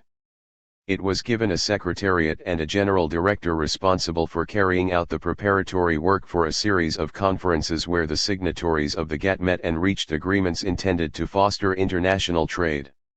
In 1994, after the Uruguay round of negotiations, it was agreed that it was now time to move beyond the GATT and establish a formal World Trade Organization, as originally intended. Krasner was writing before this development took place, but it does not affect the utility of the GATT as an illustration of what is meant by a regime. The four defining elements of a regime. 1. Principles are represented by coherent bodies of theoretical statements about how the world works. The GATT operated on the basis of liberal principles which assert that global welfare will be maximized by free trade. 2. Norms specify general standards of behavior, and identify the rights and obligations of states. So, in the case of the GATT, the basic norm is that tariffs and non-tariff barriers should be reduced and eventually eliminated. Together, norms and principles define the essential character of a regime, and these cannot be changed without transforming the nature of the regime. 3. Rules operate at a lower level of generality than principles and norms, and they are often designed to reconcile conflicts which may exist between the principles and norms. Third world states, for example, wanted rules which differentiated between developed and underdeveloped countries. 4. Decision-making procedures identify specific prescriptions for behavior, the system of voting, for example, which will regularly change as a regime is consolidated and extended. The rules and procedures governing the GATT, for example, underwent substantial modification during its history. Indeed, the purpose of the successive conferences was to change the rules and decision-making procedures. Krasner 1985, 4-5. Table 17.1a Typology of regimes. Source, adapted from Levy et al. 1995. If there are no formal agreements, and no convergence in the expectation that rules will be adhered to, then it is clear that there is no regime in existence. On the other hand, even in the absence of formal rules, there can be an expectation that informal rules will be observed, suggesting the existence of a tacit regime. By contrast, it is also possible to identify situations where formal rules have been brought into existence without any expectation that they will be observed, indicating the existence of a dead-letter regime. Finally, there are full-blown regimes, where there is a high expectation that formal rules will be observed, see Table 17.1. Examples of these different types of regimes will be given in the next section. Globalization and international regimes. As we move into the 21st century, it becomes increasingly clear that not every aspect of the globalization of world politics is beneficial. Technology makes it possible to see and talk to people on the other side of the globe and to fill the supermarkets, at least those in the wealthy sectors of the global economy, with increasingly exotic commodities from all around the world. But it has also made it possible to build weapons with the potential to wreak global devastation and to pollute the atmosphere irreversibly. It is becoming increasingly apparent that if we are all to benefit rather than suffer from globalization, it is essential to manage the process. No one thinks that this task will be easy. Pessimists doubt that it is even possible. Regime theorists, on the other hand, see grounds for optimism. They believe that survival depends upon our capacity to regulate global activity by means of regimes, and, as we demonstrate in this section, although not in any comprehensive fashion, the evidence indicates that states can establish regimes across a wide range of activities. Security regimes. Although security regimes are primarily a 20th century phenomenon, permitting states to escape from the security dilemma, ch 13, it is possible to identify earlier examples. The Concert of Europe, for instance, constitutes a regime formed by the conservative states of post-Napoleonic Europe to counter future revolution and conflict. At the same time, on the other side of the Atlantic, the British and Americans established the Rush-Bagot Agreement in 1817 to demilitarize the Great Lakes. But whereas the tacit regional regime in Europe began to decay soon after it was formed, the full-blown bilateral regime in North America became steadily stronger until, eventually, the long border between Canada and the United States was permanently demilitarized. Regular attempts to establish full-blown security regimes, however, only started to proliferate during the 20th century, particularly after the onset of the Cold War. But the effectiveness of these regimes has often been questioned. Jervis, 1983b, for example, argues that some of the major regimes, such as SALT I, 1972, and SALT II, 1979, designed to bring the arms race between the United States and the Soviet Union under control, were effectively dead-letter regimes. Despite the prolonged negotiations and detailed agreements, there was no evidence that they brought the arms race under control, because neither superpower expected the other to desist from developing new weapons technology. Nevertheless, arms control agreements can establish fragile security regimes and, for example, the Partial Test Ban Agreement of 1963 has undoubtedly encouraged a prohibition of atmospheric testing. Environmental regimes. As scientists have become increasingly aware of the damage being done to the global environment, so the importance attached to environmental regimes has steadily risen, ch 20. Oil pollution, global warming, and damage to the ozone layer are the issues that have attracted most public attention, but regimes have been established in a wide range of areas in the attempt to protect the global environment. For example, international conventions to save endangered plant and animal species can be traced back to the 1970s, and a comprehensive convention on biological diversity came into force in December 1993. There have also been attempts since the mid-1980s to regulate the international movement of hazardous waste material, with the Basel Convention establishing a complete ban in March 1993 on the shipping of hazardous waste from countries in the developed world to countries in the underdeveloped world. Economic regimes. It is often argued that the regimes in the economic arena are more firmly entrenched than those in any other. As already noted, however, the international economy could not function in the absence of the infrastructure provided by the communication regimes. The two sets of regimes are inextricably interlinked.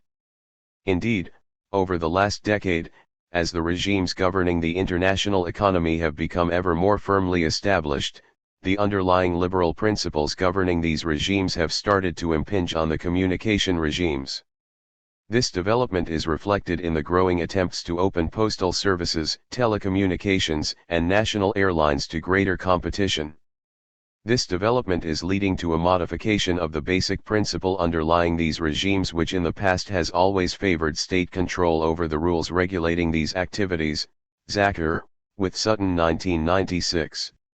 It is not possible to provide even a brief survey of the complex economic regimes established in the era after the Second World War. But it is worth noting that they reflect the determined effort made by the United States, in particular, to consolidate a set of regimes built upon liberal principles. In particular, the United States wished to establish a trading regime established on free trade principles and, as we have seen, the GATT, now the World Trade Organization, WTO, was established to achieve this goal. At the same time, however, the United States also recognized that trade requires stable domestic economies and a stable monetary system to flourish. A range of international organizations, such as the International Monetary Fund and the International Bank of Reconstruction and Development, was established after 1945 to promote an environment where trade could flourish. Although there were fears that the economic regimes established by the United States would collapse as weaknesses in its own economy became apparent in the late 1960s, the economic regimes brought into existence after 1945 have proved to be surprisingly resilient, but see ch 14. Key points. Regime theory is an attempt initiated in the 1970s by social scientists to account for the existence of rule-governed behavior in the anarchic international system. Regimes have been defined by principles, norms, rules, and decision-making procedures. Regimes can be classified in terms of the formality of the underlying agreements and the degree of expectation that the agreements will be observed. Full-blown, tacit, and dead-letter regimes can be identified. Regimes now help to regulate international relations in many spheres of activity. Competing theories of regime formation. Both liberal institutionalists and realists acknowledge that regimes are an important feature of contemporary international relations, and they also start from the same theoretical premise that a regime represents the response of rational actors operating within the anarchic structure of the international system, ch 7. But despite this common starting point, realists and liberal institutionalists develop very different theoretical assessments of regimes. The liberal institutional approach. For liberal institutionalists, regimes help to overcome the problem of anarchy. They draw on theoretical ideas developed outside international relations to explain why anarchy inhibits collaboration and how to promote regime formation. Impediments to regime formation. To explain why anarchy impedes regime formation, liberal institutionalists turn to microeconomics and game theory. Microeconomists study economic units operating under the conditions of perfect competition found, in theory, within the marketplace, and liberal institutionalists then draw an analogy between the economic market and the international system because both are constituted by anarchic structures. For microeconomists, the absence of centralized institutions constitutes an important asset of the marketplace. Unrestrained by external interference, rational economic units pursue competitive and self-interested strategies that result in goods being bought and sold at what microeconomic theory demonstrates is the optimum price. This benign image of the economic market might seem to generate very little insight for liberal institutionalists. But the microeconomic approach becomes more relevant when attention is turned to the concept of market failure. Although microeconomists insist that an unrestrained market provides the most effective mechanism for the production of economic goods, it is accepted that the market is not effective when it comes to the production of public goods like roads and hospitals, and, indeed, there are circumstances when unrestrained competition produces public bads, the obvious example being pollution. Microeconomists argue that the underprovision of public goods or the proliferation of public bads occur because sometimes economic actors need to collaborate rather than compete. The principal mechanism to promote collaboration, often only accepted with reluctance, takes the form of state intervention. The state can, when necessary, intervene into the marketplace and require economic actors to collaborate. So, for example, if rivers have become polluted as the result of industrial waste, the state can pass legislation that requires all the economic actors involved to produce alternative outlets for the industrial waste. Here, the anarchic structure of the market gives way to the hierarchical structure of the state. Within the international system, of course, no global equivalent of the state exists to enact legislation compelling sovereign states to subscribe to a common policy. As a consequence, the widespread evidence of global problems persisting because of sovereign states failing to collaborate is unsurprising. Global pollution, resource depletion, arms races, and trade barriers are all evidence of market failure where states have preferred to compete rather than to collaborate. Nevertheless, the existence of regimes indicates that collaboration is certainly possible within the anarchic arena. Anarchy does not preclude collaboration, it simply makes it difficult to achieve, and game theory helps to explain why. Game theorists are mathematicians interested in non-zero-sum games that focus on the strategic interaction between rational actors who can pursue either competitive or collaborative strategies. The interaction produces a much more complex situation than is found in the purely competitive market setting. Liberal institutionalists, while generally avoiding the mathematics, have drawn on some of the conceptual apparatus developed by game theorists in order to enhance their theoretical appreciation of why anarchy inhibits collaboration. Theory building requires a distillation of the essential elements of the situation under scrutiny, and game theory is particularly parsimonious. It focuses on the interaction between two actors, each with only two possible strategies, one cooperative and the other competitive, and so strategic interaction involves four possible outcomes. On the basis of this very simple conceptual apparatus, it becomes possible to model a wide range of social situations. By stripping away the detail, it becomes easier to understand the underlying dynamics of the situation. So, for example, it is argued that all instances of market failure can be modeled by the game known as prisoner's dilemma, see box 17.3. The logic associated with the prisoner's dilemma is seen by liberal institutionalists to account for why a wide range of irrational outcomes in the international arena can be explained in rational terms. It explains why states have persisted in overfishing the seas, in polluting the atmosphere, in selling arms to undesirable regimes, and in promoting policies that inhibit trade. All represent cases of market failure, with states choosing to pursue competitive rather than collaborative strategies. They fail to pursue collaborative strategies because they expect the other members of the anarchic system to pursue competitive strategies. It would be irrational for one state to require its fishing industry to observe a fishing quota, for example, if it is believed that the fishing industries in other states are intending to disregard the quota. As a consequence, states avoid a Pareto optimal outcome and are driven by rational calculation to pursue a strategy which, through strategic interaction, leads to a suboptimal outcome. Box 17.3 The game of prisoner's dilemma. The prisoner's dilemma scenario. The governor of a prison once had two prisoners whom he could not hang without a voluntary confession of at least one. Accordingly, he summoned one prisoner and offered him his freedom and a sum of money if he would confess at least a day before the second prisoner did so, so that an indictment could be prepared and so that the second prisoner could be hanged. If the latter should confess at least a day before him, however, the first prisoner was told, then the prisoner would be freed and rewarded and he would be hanged. And what if we both should confess on the same day, Your Excellency? Asked the first prisoner. Then you each will keep your life but will get 10 years in prison. And if neither of us should confess, Your Excellency? Then both of you will be set free without any reward, of course.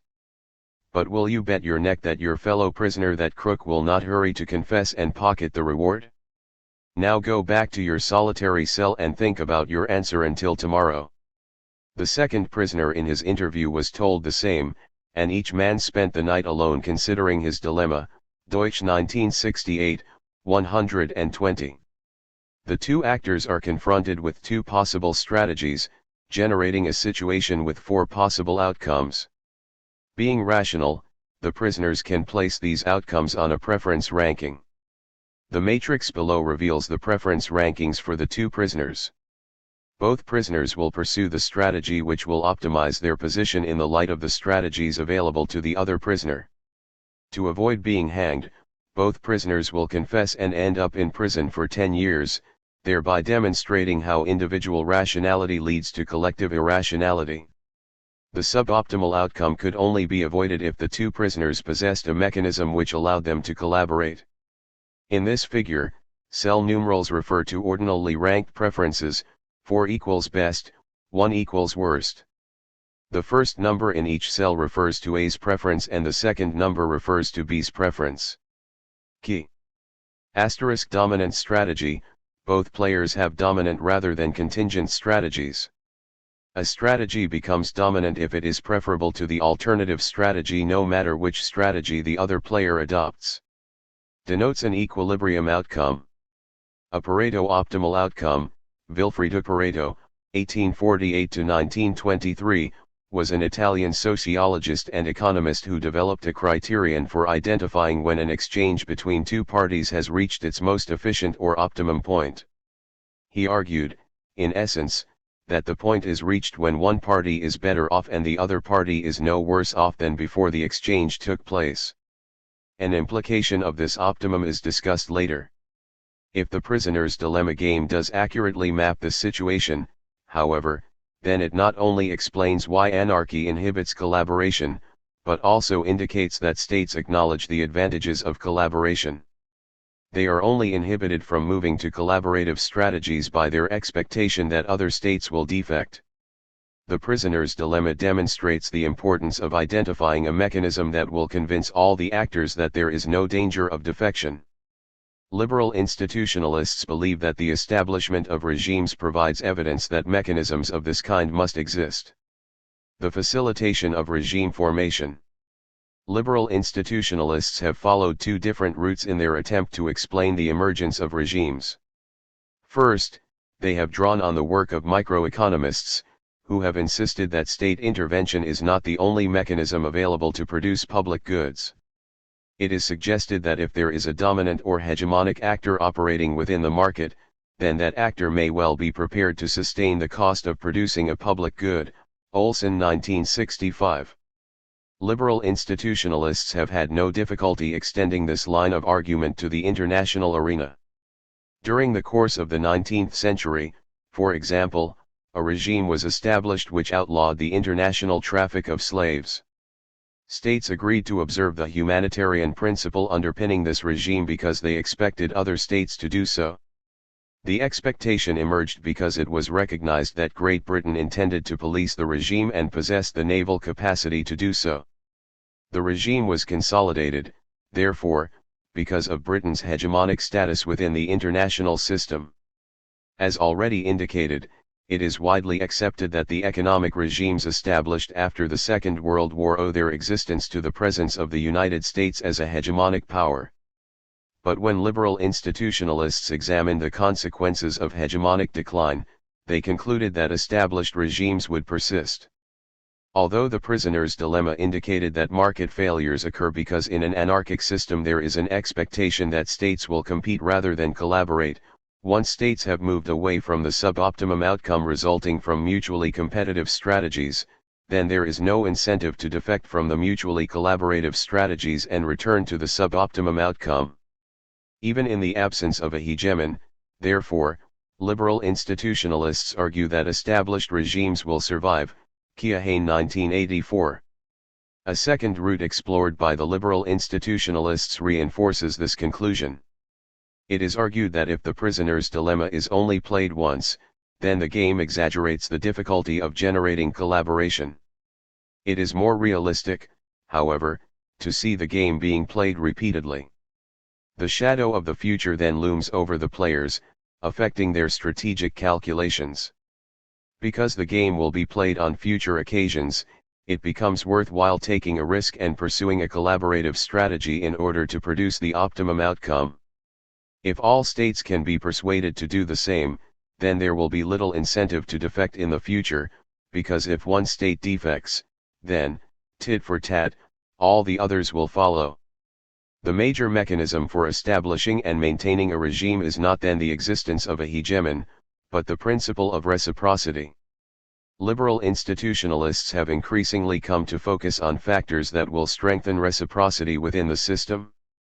Inspection and surveillance facilities become very important for ensuring that states are operating within the parameters of a regime. The establishment of satellite surveillance, for example, was a significant factor in encouraging the United States and the Soviet Union to reach arms control agreements. Attention has also been drawn to the importance of scientific knowledge. States are unwilling to restrict their activities on the basis of speculation and respond much more effectively when scientists start to agree about the significance of their findings. With states becoming ever more open and the constant expansion in scientific understanding, so the international environment will become increasingly information-rich. It is this trend, liberal institutionalists argue, that will do most to facilitate regime building in the future. Keohane 1984. The realist approach. Unsurprisingly, realists contest the liberal institutional approach. First, they attack the comparison drawn between a hegemon providing public goods in the international system and the state dealing with domestic cases of market failure. Second, realists deny that regimes emerge as the result of states endeavoring to overcome the pressure to compete under conditions of anarchy. Regimes form, realists argue, in situations when uncoordinated strategies interact to produce suboptimum outcomes. Power and regimes. Despite being aware in the 1970s and 1980s that the hegemonic status of the United States was being questioned, realists did not conclude that this development might lead to an anomic world. Instead, they focused on third world demands for a new set of principles and norms to underpin the regimes associated with the world economy. Existing regimes were seen to work against the interests of third world states, opening them up to unfair competition and malign economic forces. Realists took the case presented by the Third World seriously, but argued that the principles and norms demanded by the Third World would only come into operation if the balance of power moved against the West. Tucker 1977, Krasner 1985. This assessment runs directly counter to the liberal institutionalist image of the United States as a benign benefactor, underwriting a set of regimes which allowed the members of the anarchic international system to escape from a suboptimum outcome and into a position of Pareto optimality. Instead, the United States was a hegemon that used its power to sustain a regime that promoted its own long-term interests. Liberal institutionalists ignore the contested status of liberal norms and principles. From the realist perspective, therefore, the United States helped to ensure that regimes were underpinned by a particular set of principles and norms. But a full appreciation of the realists' position also requires the recognition that a hegemon can effectively veto the formation of a regime. For example, in 1972, when the United States launched its first remote sensing satellite, the event caused concern among a large range of countries. These satellites have the capacity to gather important and sensitive commercial and strategic data about countries all around the world. Not only can the satellites identify where military equipment is located, but they can also identify the size of a crop yield and the location of minerals. There were several attempts to establish a regime which would limit the right of states to acquire data without the permission of the state under surveillance. Brown et al. 1977. Many states have considered that they would benefit from such a regime. But because the balance of power was tilted in favor of states that possessed these satellites and they were clear that such a regime would not work to their benefit, they vetoed the proposed regime. Regimes and coordination. The realist account of regimes, however, must also explain why states adhere to the principles and norms underlying a regime that they oppose. In accounting for this phenomenon, realists, like liberal institutionalists, resort to game theory. They argue that states wishing to form a regime confront the problem of coordination, as illustrated by the battle of the sexes, see box 17.4, not collaboration, as illustrated by the prisoner's dilemma. Here the problem is not associated with the danger of defection to a competitive strategy, but the possibility of failing to coordinate strategies, with the consequence that a mutually desired goal is unintentionally missed. Coordination problems are very familiar to strategic thinkers. Schelling, 1960, illustrates the problem with the example of a couple getting separated in a department store. Both wish to get back together again, but there is a danger that they will wait for each other in different places. Situations of this kind generate a coordination problem. In the absence of communication, solving coordination problems can be difficult, even impossible. But with the aid of communication, a solution can be very straightforward and uncontroversial. For example, while communication between an aircraft and an air traffic control center can occur in any mutually agreed language, it is obviously unacceptable for the pilot and the air traffic controller not to be able to speak a common language. Under the rules of the International Civil Aviation Organization, every international pilot and some personnel in every air traffic control center must be able to speak English. This is a highly stable equilibrium and the rule undoubtedly contributes to air safety. But it is only one of a large body of rules which form the regime that regulates international civil aviation. It has major training implications and it is not an issue that can be constantly renegotiated. It needs to be embodied in a stable regime that all the involved parties can treat as a constant. The decision to choose English under these circumstances may have been relatively uncontroversial, but it does not follow that a common aversion to certain outcomes, a pilot speaking only German and the air traffic controller speaking only Japanese, will necessarily generate a common interest in a particular outcome, everyone speaking English. And this is the main lesson to be learned from the battle of the sexes game. There can be more than one outcome reflecting a Pareto optimum.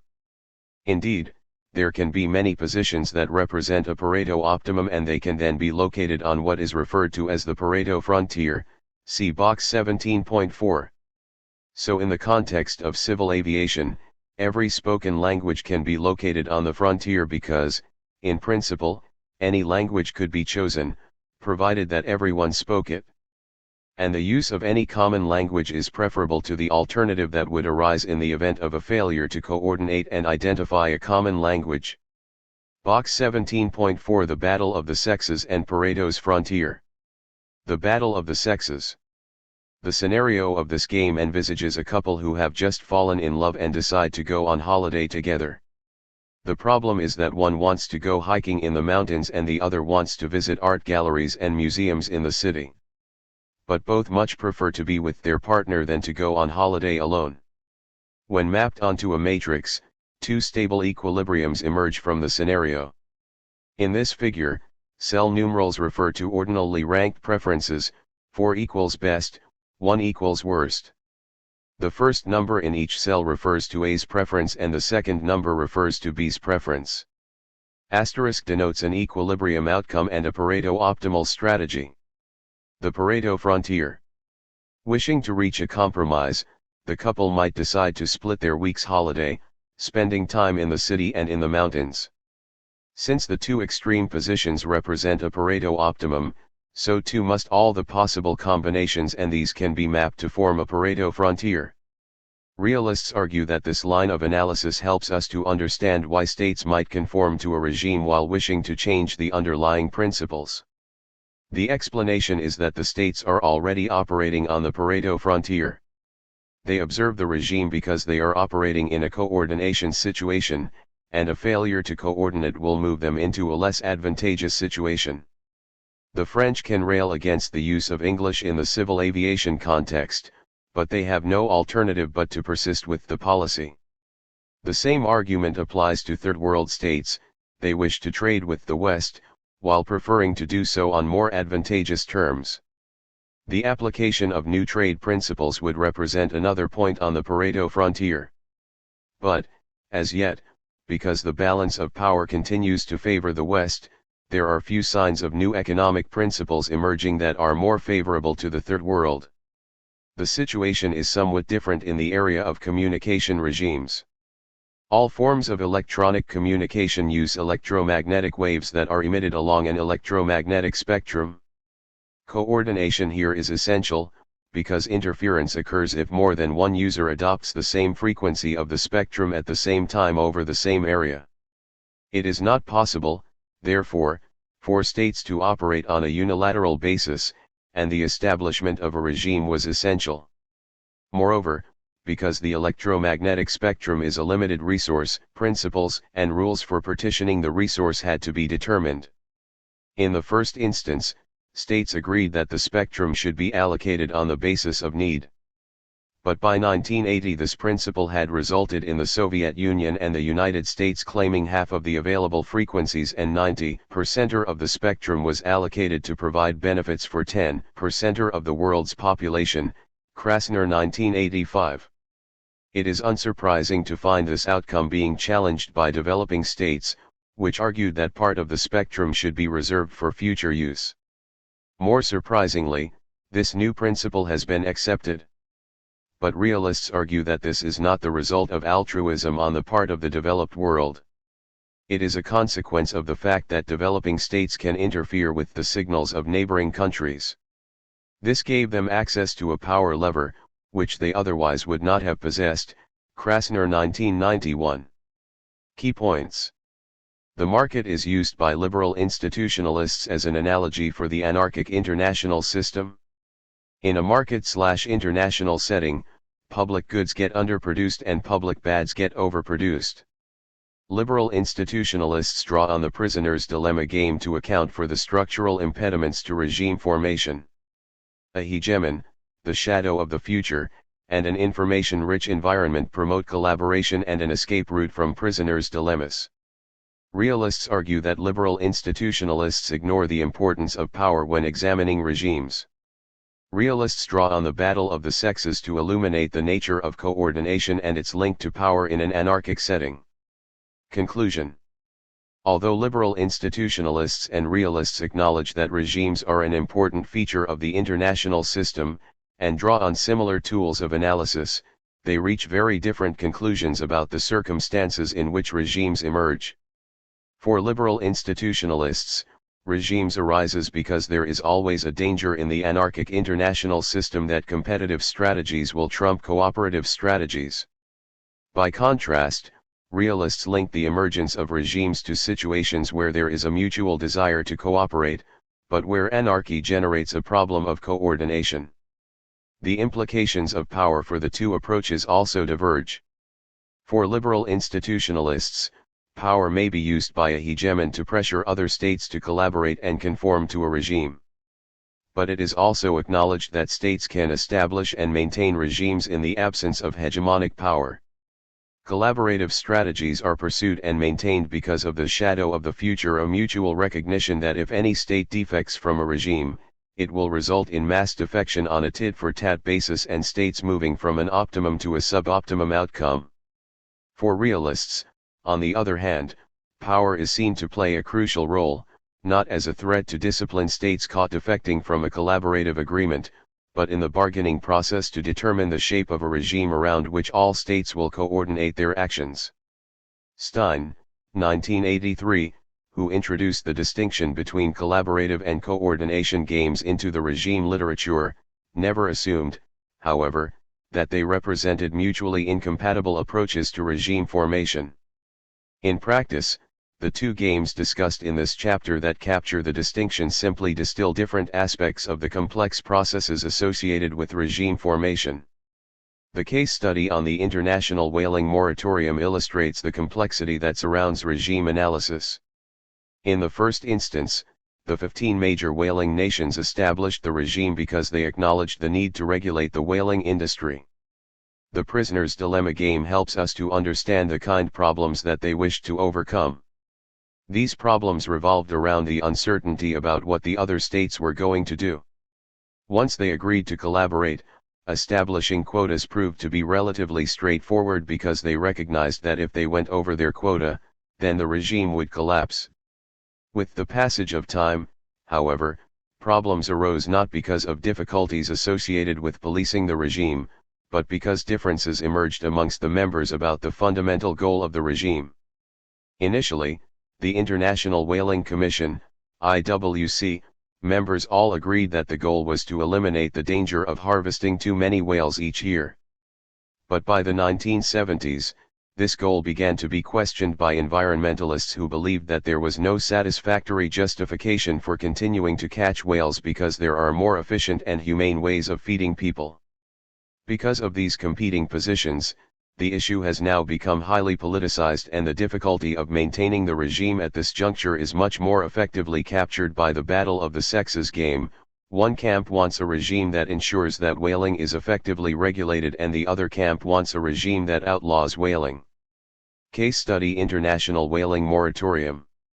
In 1986, the International Whaling Commission, IWC, established a total moratorium on commercial whaling that remains in place today.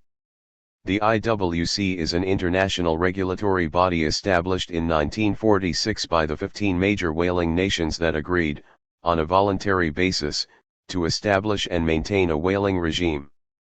Commercial whaling was, as a consequence, regulated by quotas for the next 4 decades. But by the 1970s there were growing concerns among environmentalists that many species of whales could soon become extinct. The 1986 moratorium was controversial from the start, however, because the IWC was, by then, split into pro-whaling and anti-whaling camps. On the one hand, some long-established whaling nations, such as Britain and the United States, were now no longer interested in maintaining whaling fleets. At the same time, powerful environmental lobbies, like Greenpeace, had raised the specter of species extinction and promoted the image of whale hunting as barbaric. On the other hand, in states like Norway, Iceland, and Japan, whaling was portrayed as integral to national identity as well as crucial to the way of life of Aboriginal peoples. As the IWC fractured, however, new states were joining, often siding with the United States in the anti-whaling camp, thereby shifting the balance of power against pro-whalers, and the anti-whalers eventually secured the necessary 3/4 majority in favor of a moratorium. It passed on a 25-7 vote with 5 abstentions. Unsurprisingly, states in the pro-whaling camp have never accepted the need for a moratorium, questioning the validity of the scientific evidence and insisting on the viability of quotas. Nevertheless, only Iceland withdrew from the IWC in 1992, although it was permitted to rejoin in 2002, despite its reservation to the moratorium. Japan has spearheaded the resistance to the moratorium, making the most of the exemptions on scientific and Aboriginal whaling. In 2007, for example, Japan planned to catch 1,300 whales for scientific research, more than was caught in the final year of commercial whaling. The whales are subsequently sold for commercial use. The research reveals that there is now no need for a moratorium and that the growing population of whales consumes 5 times more fish than humans. Scientific evidence that anti-whalers vigorously dispute, see Heasel 2006. But Japan is now the major aid donor in the world, and some of its aid recipients, with no historical interest in whaling, have been encouraged to join the IWC. New members include states from West Africa and Central America, as well as microstates in the Pacific and the Caribbean. As membership, mainly from the Third World, has steadily increased to over 70 states, so the balance of power has tipped once again in favor of the pro-whalers. In 2006, a IWC vote calling for an end to the moratorium was passed by 33 to 32 votes, not enough to overturn the moratorium, but enough to destabilize the whaling regime. The whaling moratorium came into force, at least in part, because of the hegemonic status of the United States. New members with no vested interest in whaling chose to vote with the United States, thereby bolstering the anti-whaling camp. But ever since the moratorium came into force, Japan has endeavored to challenge the US-backed policy, thereby risking US resentment and indeed international opprobrium, as well as prolonging a dispute that has become the source of escalating bitterness. The unremitting determination of Japan to overturn the moratorium is often considered surprising because the consumption of whale meat by the Japanese has plummeted and is no longer a significant element in their diet. But opposition to the moratorium has become an issue of principle, and there is an unwillingness to bow to pressures that from the Japanese perspective are not validated by science and are dictated primarily by emotion. Third world states with no established interests in whaling have been the unexpected beneficiaries of the dispute, as Japan, unwilling to withdraw from the whaling regime, has drawn on its influence on third world states in an attempt to wrestle control from the anti-whaling camp. Because of the continuing hegemonic influence of the United States, the Japanese are unlikely to overturn the moratorium, McNeil 2006, but the stalemate that emerged in 2006 is sufficient to threaten the survival of the regime. None of the key actors wishes to see this happen, and the battle of the sexes game predicts that a compromise formula will be sought and eventually found. Questions. 1. What are the defining elements of a regime? 2. Is a regime the same as an organization? 3. Why did the study of international regimes develop in the 1970s? 4. What characteristic features do the realist and liberal institutionalist approaches to regime analysis share? 5. How has microeconomics influenced the liberal institutionalist approach to regimes? 6. What are the main implications of strategic interaction? 7. What are the implications of the prisoner's dilemma game for regime analysis? 8. What major mechanisms do liberal institutionalists advance to promote regime formation? 9. How does the realist approach to regime analysis differ from the liberal institutional approach? 10. What does the battle of the sexes game tell us about the role of power in regime formation? 11. What does operating at the Pareto frontier mean in the context of regime theory? 12. Are realist and liberal institutionalist approaches to regime analysis compatible? Guide to further reading. Brown, S. et al. 1997, Regimes for the Ocean, Outer Space, and the Weather, Washington, D.C., Brookings Institution. An early attempt to examine areas which need to be regulated by regimes. Cronin, B. 2003, Institutions for the Common Good, International Protection Regimes in International Society, Cambridge, Cambridge University Press. An important counter to rationalist-based accounts of regimes. Gruber, L. 2000, Ruling the World, Power Politics and the Rise of Supranational Institutions, Princeton, New Jersey, Princeton University Press. Associates Great Powers in Supranational Institutions with Go-It-Alone Power that requires other states to follow suit. Hassan-Clever, A., Meyer, P., and Rittberger, V. 1997, Theories of International Regimes, Cambridge, Cambridge University Press. Argues that in addition to realism that focuses on power, and neoliberalism that focuses on interests, cognitivism, focusing on ideas, now forms a third school of thought in the regime literature. Keohane, R.O. 1984, After Hegemony, Cooperation and Discord in the World Political Economy, Princeton, New Jersey, Princeton University Press. One of the most influential liberal institutional texts on the theory underlying regime formation. And Nye, J.S. 1977, Power and Interdependence, Boston, Little Brown. Examines the role of regimes in an interdependent world, advancing four models to account for regime change. Krasner, S.D. ed. 1983, International Regimes, Ithaca, New York, Cornell University Press. A seminal text setting out the main theoretical issues. 1985, Structural Conflict, The Third World Against Global Liberalism, Berkeley, University of California Press. This is one of the major realist texts. It explores North-South disputes over regimes. Oi, K.A. ed. 1986, Cooperation Under Anarchy, Princeton, New Jersey, Princeton University Press. An influential set of theoretical essays on how cooperation takes place under anarchic conditions. Rittberger, V. ed.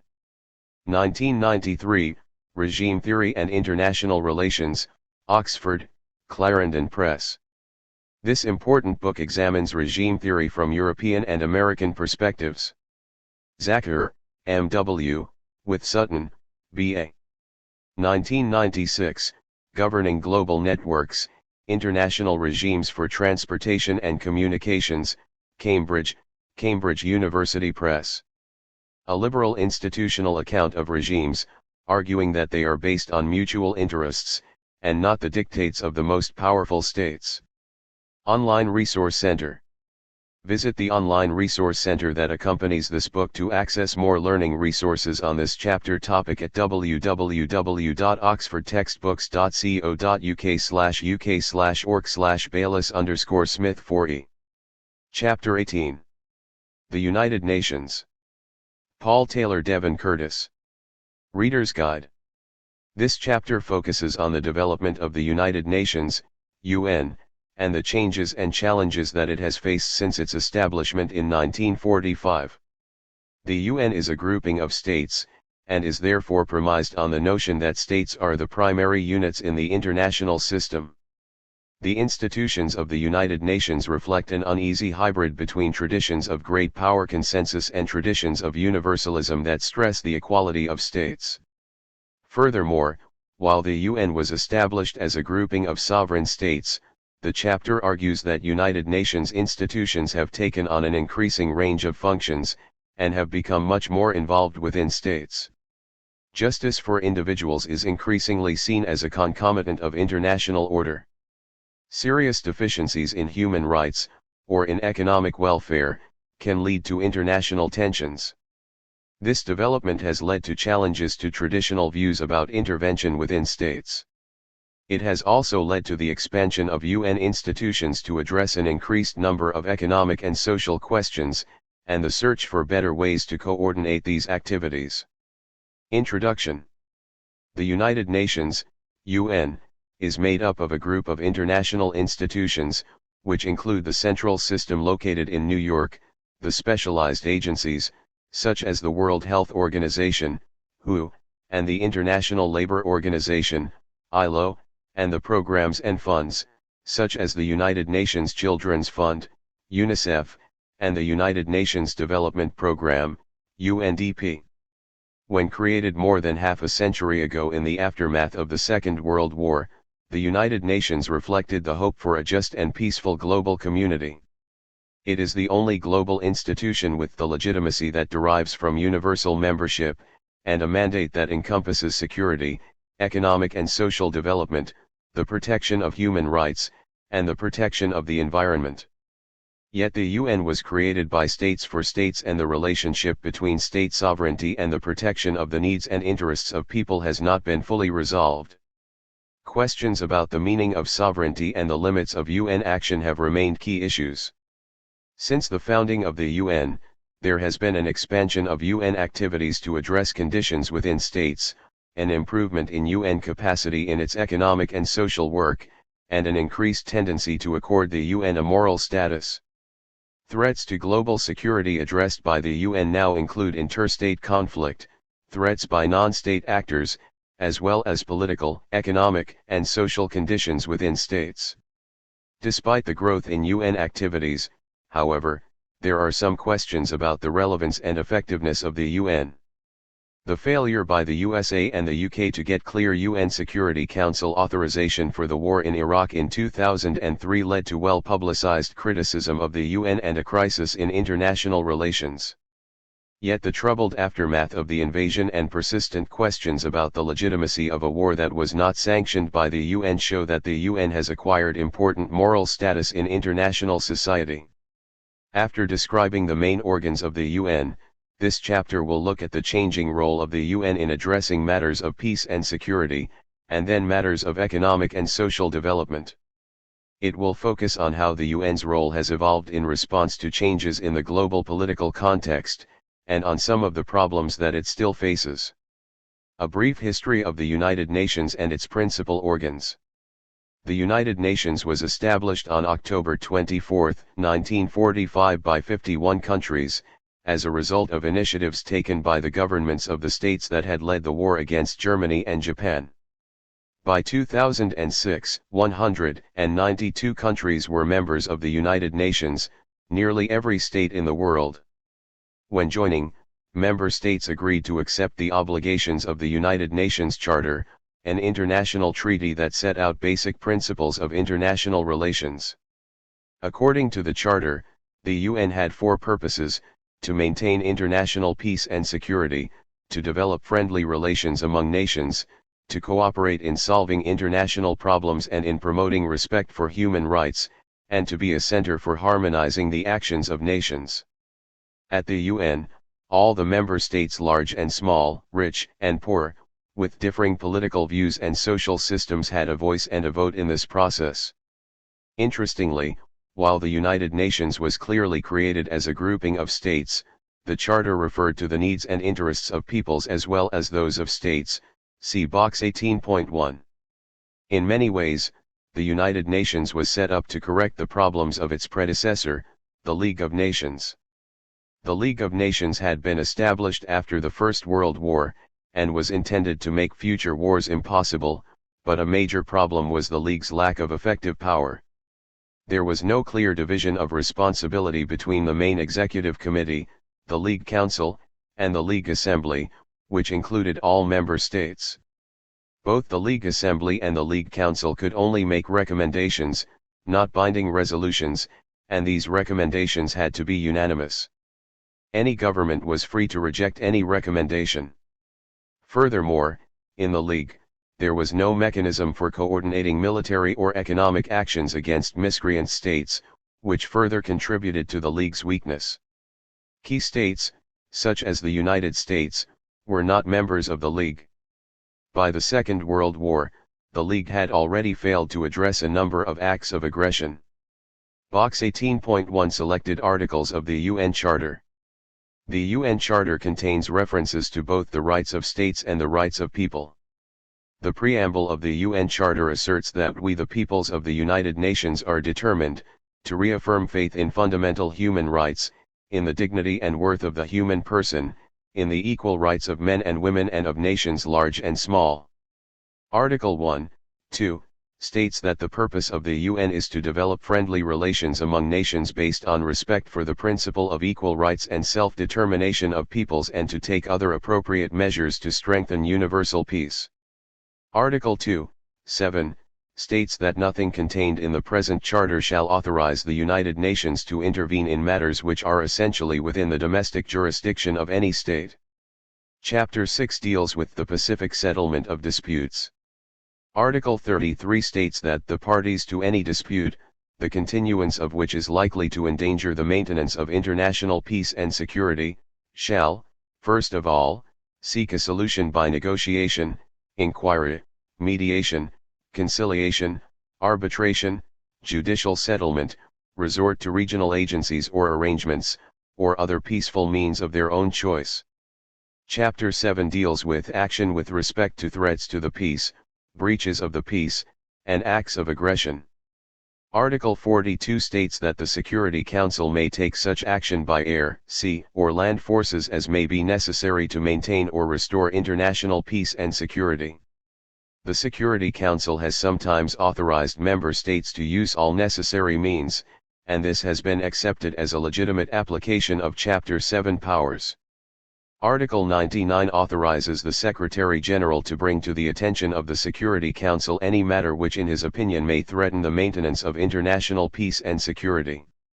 The structure of the United Nations was intended to avoid some of the problems faced by the League of Nations.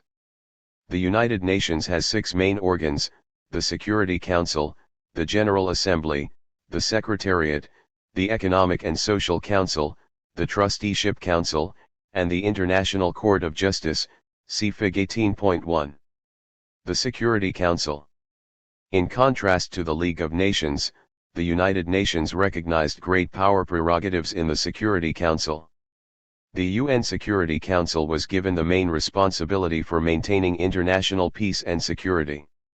It was made up initially of 11 states, and then, after 1965, of 15 states. It includes 5 permanent members, namely the USA, Britain, France, Russia, previously the Soviet Union, and China, as well as 10 non-permanent members. Unlike the League, the decisions of the Security Council are binding, and must only be passed by a majority of 9 out of the 15 members, as well as each of the 5 permanent members. These 5 permanent members therefore have veto power over all Security Council decisions. The convention emerged that abstention by a permanent member is not regarded as a veto. The 5 permanent members of the Security Council were seen as the major powers when the UN was founded, and they were granted a veto on the view that if the great powers were not given a privileged position, the UN would not work. This view stems from realist theory. Indeed, this tension between the recognition of power politics through the Security Council veto, and the universal ideals underlying the United Nations, is a defining feature of the organization. There have been widespread and frequent calls for the reform of the Security Council, but this is very difficult, see box 18.2.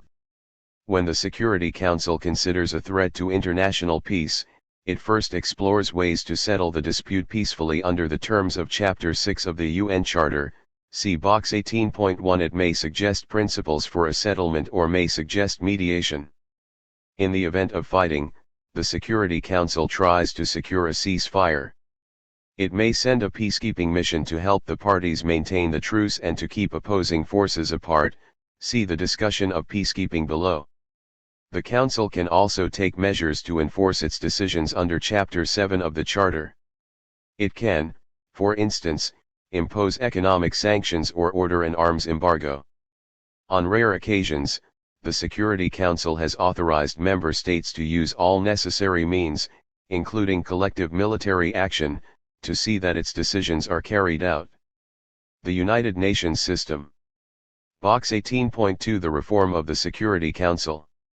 Since the Security Council is the main executive body within the United Nations with primary responsibility for maintaining international peace and security, it is not surprising that many discussions of UN reform have focused on the Security Council. The founders of the UN deliberately established a Universal General Assembly and a restricted Security Council that required unanimity among the great powers. Granting permanent seats and the right to a veto to the great powers of the time, the United States, the Soviet Union, now Russia, France, the United Kingdom, and China, was an essential feature of the deal. The composition and decision-making procedures of the Security Council were increasingly challenged as membership of the United Nations grew, particularly after decolonization. Yet the only significant reform of the Security Council occurred in 1965, when the Council was enlarged from 11 to 15 members and the required majority from 7 to 9 votes. Nonetheless, the veto power of the permanent P5 members was left intact. The Security Council does not reflect today's distribution of military or economic power, and does not reflect a geographic balance. Germany and Japan have made strong cases for permanent membership. Developing countries have demanded more representation on the Security Council, with countries such as South Africa, India, Egypt, Brazil, and Nigeria making particular claims. However, it has proved to be impossible to reach agreement on new permanent members. Should the European Union be represented instead of Great Britain, France, and Germany individually? How would Pakistan feel about India's candidacy? How would South Africa feel about a Nigerian seat? What about representation by an Islamic country? These issues are not easy to resolve.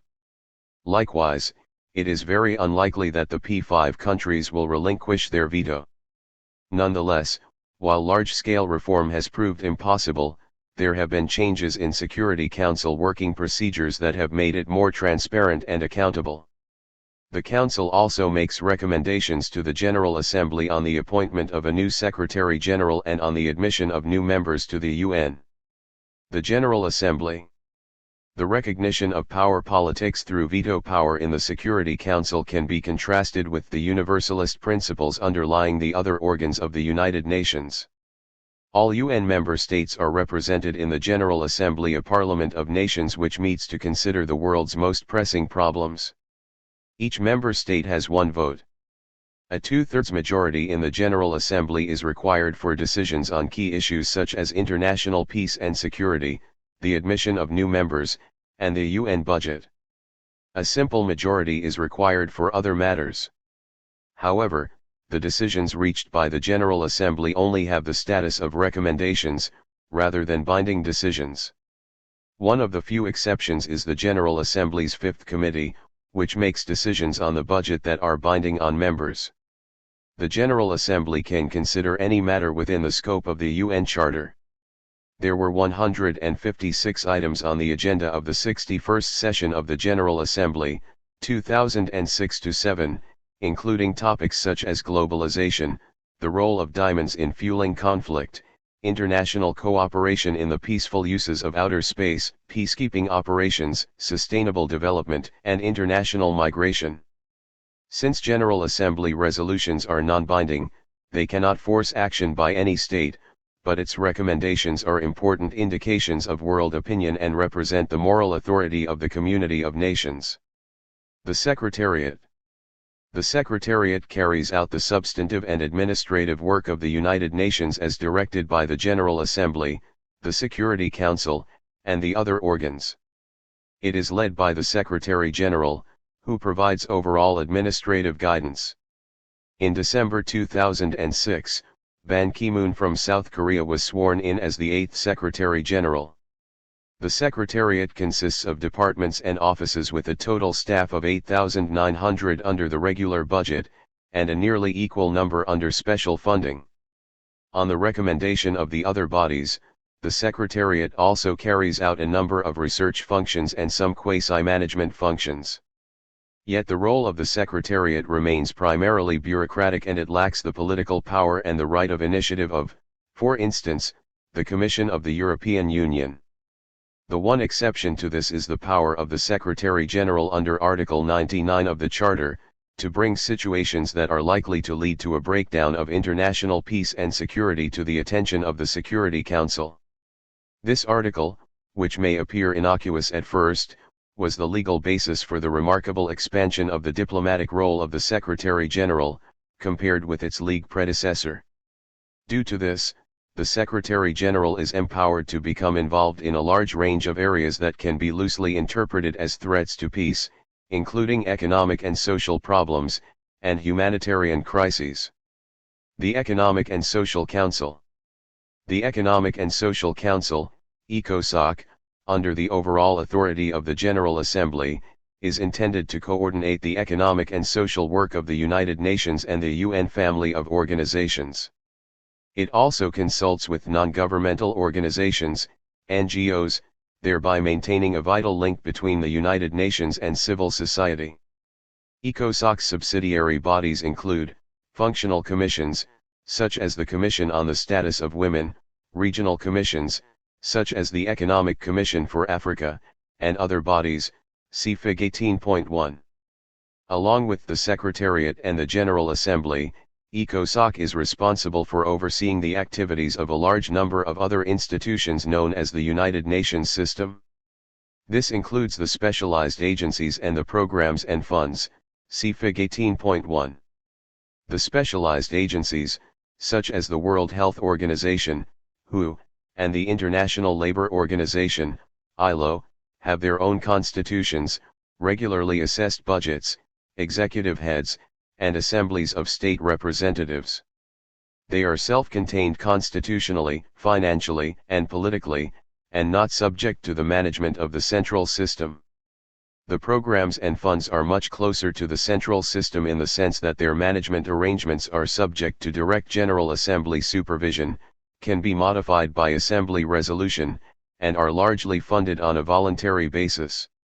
Since the establishment of the United Nations in 1945, a number of new issues have come onto the international agenda, such as the rights and interests of women, climate change, resource depletion, population growth, terrorism, and the spread of HIV/AIDS. Frequently, those issues led to a new organization in the programs and funds. Examples of programs and funds include the United Nations Development Programme, UNDP, and the United Nations Children's Fund, UNICEF. Whereas the League of Nations attributed responsibility for economic and social questions to the League Assembly, the Charter of the United Nations established ECOSOC to oversee economic and social institutions. This change was a consequence of thinking in more functionalist terms.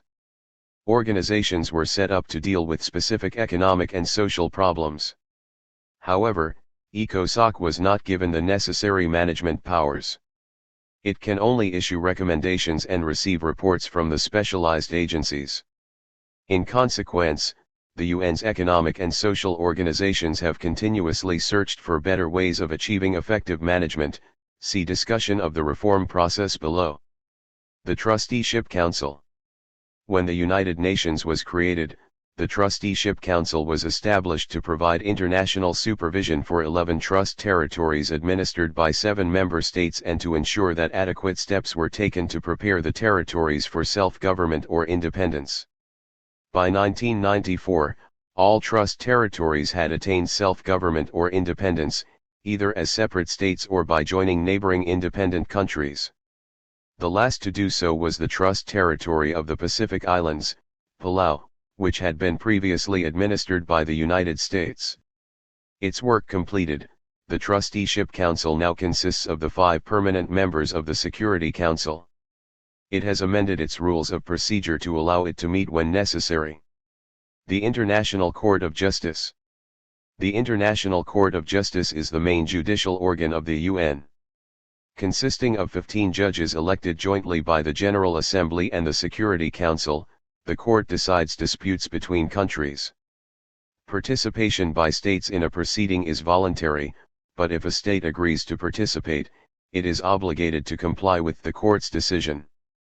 The court also provides advisory opinions to other UN organs and specialized agencies upon request. Key points. The United Nations was established to preserve peace between states after the Second World War. In a number of ways, the institutions of the United Nations reflected lessons learned from its predecessor, the League of Nations. The institutions and mechanisms of the United Nations reflect both the demands of great power politics, i.e. Security Council veto, and universalism. They also reflect demands to address the needs and interests of people, as well as the needs and interest of states. The tensions between these various demands are a key feature of UN development. The United Nations and the maintenance of international peace and security. The performance of the United Nations in questions of peace and security has been shaped by the global political context. Clearly, there have been changes in international society since the UN was founded in 1945 that have had an impact on the UN system. The Cold War between the United States and the Soviet Union hampered the functioning of the UN Security Council, since the veto could be used whenever the major interests of the United States or Soviet Union were threatened.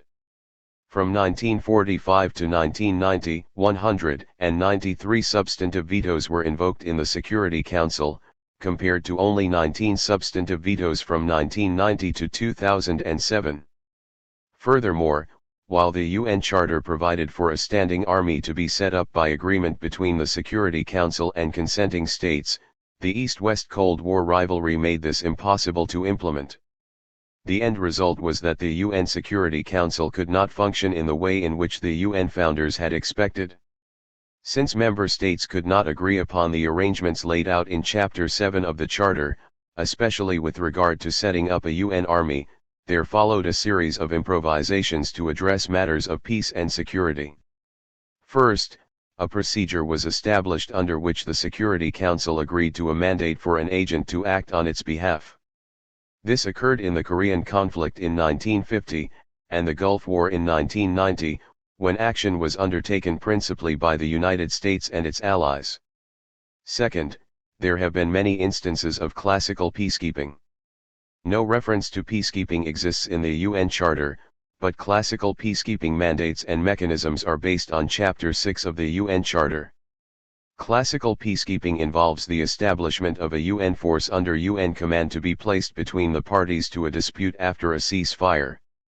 Such a force only uses its weapons in self-defense, is established with the consent of the host state, and does not include forces from the major powers. This mechanism was first used in 1956, when a UN force was sent to Egypt to facilitate the exodus of the British and French forces from the Suez Canal area, and then to stand between Egyptian and Israeli forces. Since the Suez Crisis, there have been a number of classical peacekeeping missions, for instance, monitoring the Green Line in Cyprus, and in the Golan Heights. Third, there has been a new kind of peacekeeping, sometimes called multidimensional peacekeeping or peace enforcement, which emerged after the end of the Cold War. These missions are more likely to use force to achieve humanitarian ends. The new peacekeeping mandates are sometimes based on Chapter 7 of the UN Charter. Such forces have been used when order has collapsed within states, and therefore address civil wars as well as international conflict.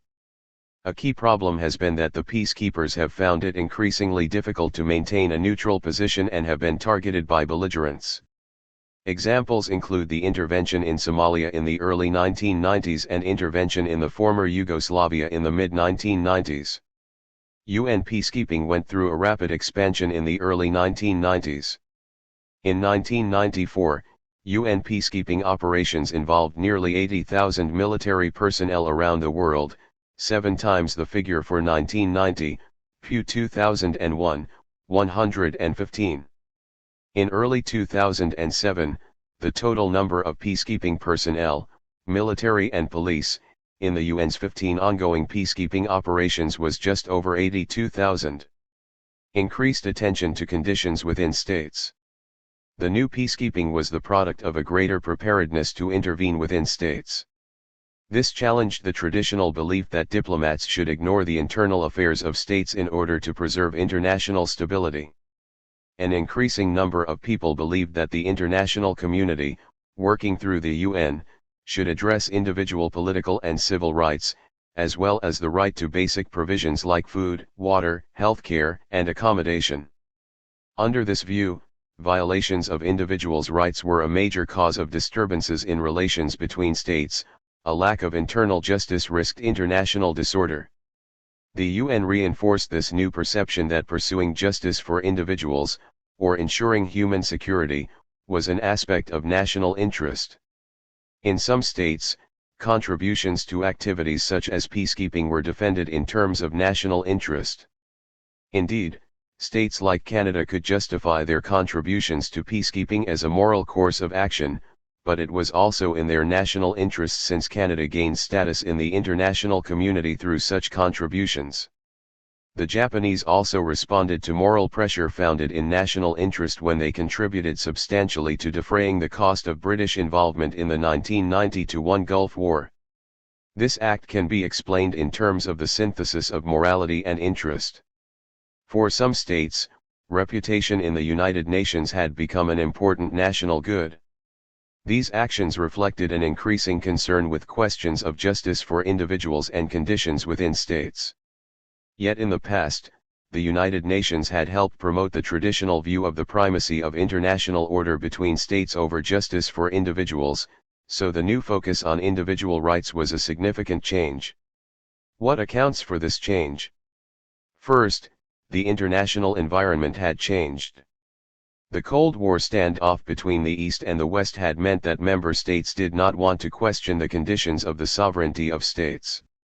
Jeane Kirkpatrick's, 1979, notorious essay, which recommended tolerating abhorrent dictatorships in Latin America in order to fight communism, was a reasonable report of the situation at that time.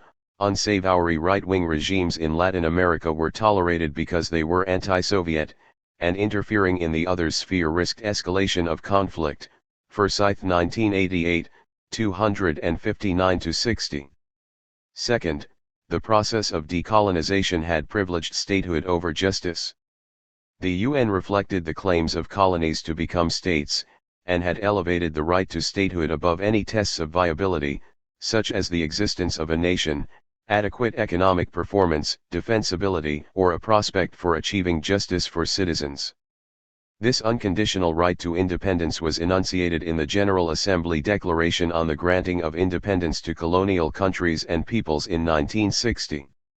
There emerged a convention that the claims of elites in the putative states could be a sufficient indication of popular enthusiasm, even when the elites were crooks and the claims misleading. Charles Beats was one of the first to question this when he concluded that statehood should not be unconditional.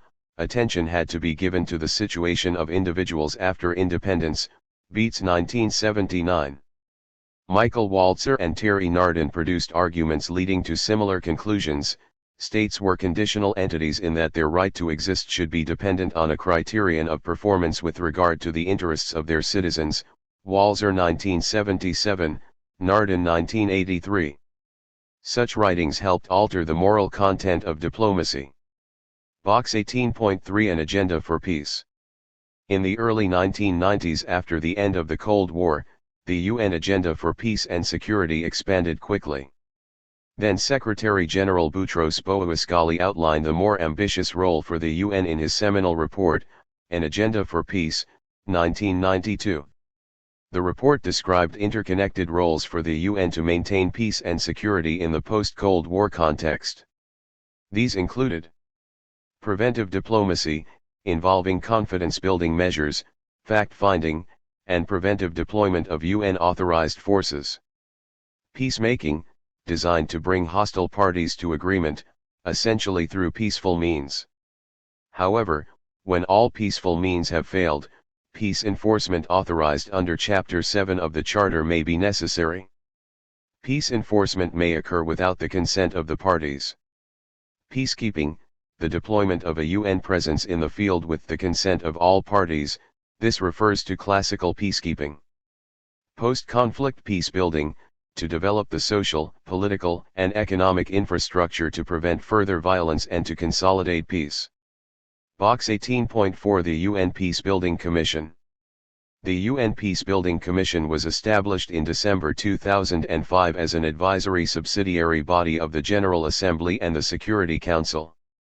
It was first proposed by the Secretary-General's High-Level Panel on Threats, Challenges and Change in December 2004, and again in the Secretary-General's report in Larger Freedom in March 2005, UN 2005.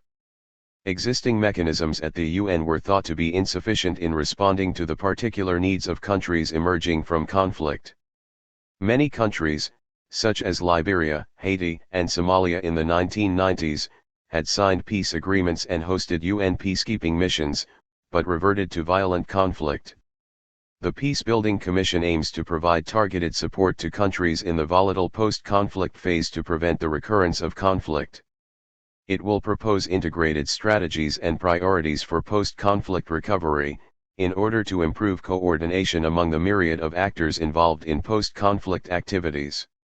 The establishment of the Peacebuilding Commission is indicative of a growing trend at the UN to coordinate security and development programming. The Organizational Committee of the Peacebuilding Commission is made up of 31 member states, and the first session was held in June 2006. The Peacebuilding Support Fund, with a target of $250 million, is designed to support the activities of the Commission. There are also country-specific meetings to look at the post-conflict strategies, priorities, and programming for specific countries. The first two countries considered by the Peacebuilding Commission are Sierra Leone and Burundi. The new relationship between order and justice was, therefore, a product of particular circumstances. After the Cold War, it was felt that threats to international peace and security did not only emanate from aggression between states. Rather, global peace was also threatened by civil conflict, including refugee flows and regional instability, humanitarian emergencies, violations of global standards of human rights, and other conditions such as poverty and inequality. In 1992, then Secretary-General Boutros Boutros-Ghali outlined a new ambitious UN agenda for peace and security in a report called An Agenda for Peace, see Box 18.3. More recently, other types of non-state-based threat, such as terrorism and the proliferation of small arms and weapons of mass destruction, have an increasingly prominent place on the UN security agenda. Partly due to the terrorist attacks in the USA in 2001 as well as the impasse reached in the UN Security Council over Iraq in 2003, then Secretary-General Kofi Annan named a high-level panel to examine the major threats and challenges to global peace. The 2004 final report emphasized the interconnected nature of security threats, and presented development, security, and human rights as mutually reinforcing. Many of the report's recommendations were not implemented, but some were, notably the establishment of a new UN Peacebuilding Commission, see Box 18.4. Key points. The Cold War and the decolonization process had discouraged more active involvement by the United Nations within states. After the Cold War, it became more difficult for states and diplomats to accept that what happened within states was of no concern to outsiders. It became more common for governments to see active membership in the United Nations as serving their national interest as well as being morally right. By the mid-1990s, the UN had become involved in maintaining international peace and security by resisting aggression between states, by attempting to resolve disputes within states, civil wars, and by focusing on conditions within states, including economic, social, and political conditions. The United Nations and intervention within states. As issues of peace and security were increasingly understood to include human security and justice, the UN was expected to take on a stronger role in maintaining standards for individuals within states. A difficulty with carrying out the new tasks was that it seemed to run against the doctrine of non-intervention. Intervention was traditionally defined as a deliberate incursion into a state without its consent by some outside agency, in order to change the functioning, policies, and goals of its government and achieve effects that favor the intervening agency. Vincent 1974, CCH 30. At the founding of the UN, sovereignty was regarded as central to the system of states. States were equal members of international society, and were equal with regard to international law. Sovereignty also implied that states recognized no higher authority than themselves, and that there was no superior jurisdiction. The governments of states had exclusive jurisdiction within their own frontiers, a principle which was enshrined in Article 2(7) of the United Nations Charter. Intervention in the traditional sense was in opposition to the principles of international society, and it could only be tolerated as an exception to the rule. In earlier periods, however, states had intervened in each other's business and thought that they had a right to do so. The United States refused to accept any curtailment of their right to intervene in the internal affairs of other states in their hemisphere until 1933, when they conceded the point at the 7th International Conference of American States. The U.S. position was very similar to the Brezhnev Doctrine of the 1970s, which held that the Soviet Union had the right to intervene in the member states of the Socialist Commonwealth to protect the principles of socialism. Much earlier, the British had insisted on the abolition of slavery in their relations with other states. They stopped ships on the high seas, and imposed the abolition of slavery as a condition in treaties, Bethel 1970. There were also occasions when states tried to bind other states to respect certain principles in their internal affairs. A number of states in Eastern Europe, such as Hungary and Bulgaria, were bound to respect the rights of minorities within their frontiers based on agreements made at the Berlin Conference of 1878 by the great powers. In practice, then, intervention was a common feature of international politics, sometimes for good cause. By the 1990s, some people believed that there should be a return to this earlier period where intervention was justified, but it was felt that a wider range of instruments should be used to protect generally accepted standards. They insisted on a key role for the United Nations in granting a license to intervene. It was pointed out that the UN Charter did not assert merely the rights of states, but also the rights of peoples. Statehood could be interpreted as being conditional upon respect for such rights. There was ample evidence in the UN Charter to justify the view that extreme transgressions of human rights could be a justification for intervention by the international community. The major pronouncements of the UN General Assembly on humanitarian assistance referred to the primary responsibility of states for dealing with complex crises within their frontiers. A 1991 General Assembly resolution implied some relaxation of this principle when it held that the sovereignty, territorial integrity, and national unity of states must be fully respected in accordance with the Charter of the United Nations. In this context, humanitarian assistance should be provided with the consent of the affected country and in principle on the basis of an appeal by the affected country, A/Res/46/182. The use of the phrase "in principle," and the term "should," implied that there could be occasions where intervention was necessary even when consent in the target state was not possible. In the outcome document of the 2005 World Summit, the General Assembly said that if national authorities are manifestly failing to protect their populations from genocide, war crimes, ethnic cleansing and crimes against humanity, and if peaceful means are inadequate, the international community could take collective action through the UN Security Council according to Chapter 7 of the Charter, A/Res/60/1, Para 138 and 139. This document echoes recommendations from the Responsibility to Protect, the 2001 final report of the International Commission on Intervention and State Sovereignty, CCH 30. Yet the number of occasions where a UN resolution justified intervention due to gross infringements of the rights of individuals has remained limited. The justification of intervention in Kosovo represented a break from the past in that it included a clear humanitarian element. Kosovo was arguably the first occasion in which international forces were used in defiance of a sovereign state in order to protect humanitarian standards. NATO launched the air campaign in March 1999 in Kosovo against the Republic of Yugoslavia without a mandate from the Security Council, since Russia had declared that it would veto such action. Nonetheless, NATO states noted that by intervening to stop ethnic cleansing and crimes against humanity in Kosovo, they were acting in accordance with the principles of the UN Charter. The Iraq War in 2003 was questionably another case, although the legality of intervention under existing Security Council resolutions is contested, especially in view of the failure to obtain a second UN Security Council resolution to give an explicit mandate for the action. See case study. The U.S. action against Afghanistan in 2001 is an exceptional case in which the UN Security Council acknowledged the right of a state which had been attacked, referring to the events of September 11, 2001 in the United States, to respond in its own defense.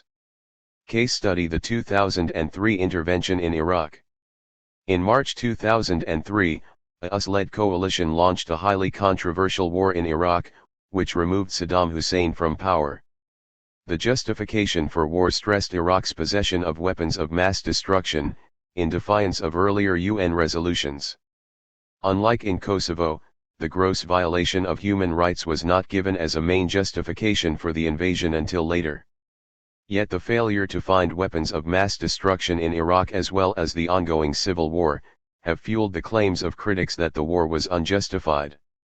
There was no agreement over whether the UN Security Council authorized military action in Iraq. American and British diplomats pointed to UN Security Council Resolution 687 of 1991, which required the destruction of Iraqi weapons of mass destruction under UN supervision, and UN Security Council Resolution 1441 of 2002, which threatened serious consequences if this were not done. Yet efforts to reach a Security Council resolution in the winter of 2003 that would clearly authorize the use of force against Iraq were unsuccessful. France and Russia threatened to veto a second Security Council resolution authorizing force. The credibility of the UN was damaged by the failure to agree on a second Security Council resolution, and by the decision of the US and British administrations, along with a small number of allies, to use force against Iraq without clear UN authorization. There are fears of an increased tendency for the USA to act without UN authorization. The Bush administration's National Security Strategy of September 2002 states that we will be prepared to act apart when our interests and unique responsibilities require, NSS 2002, 31. Nonetheless, the aftermath of the invasion and the continued difficulties in establishing security in Iraq highlight the need for international cooperation. The UN enhances the legitimacy of military action, and can also help share in global risks, burdens, and strategies for rebuilding. Arguably, earlier instances of intervention did not explicitly breach sovereignty. The 1991 Security Council resolution sanctioning intervention in Iraq, S/Res/688, at the end of the Gulf War did not breach Iraqi sovereignty insofar as its implementation depended on Saddam Hussein's consent. The 1992 Security Council resolution, S/Res/733, that first sanctioned UN involvement in Somalia was based on a request by Somalia. A later resolution for Somalia, S/Res/794, authorizing the United States to intervene did not mention the consent of Somali authorities, but by that time a central Somali government did not exist. The difficulty in relaxing the principle of non-intervention should not be underestimated.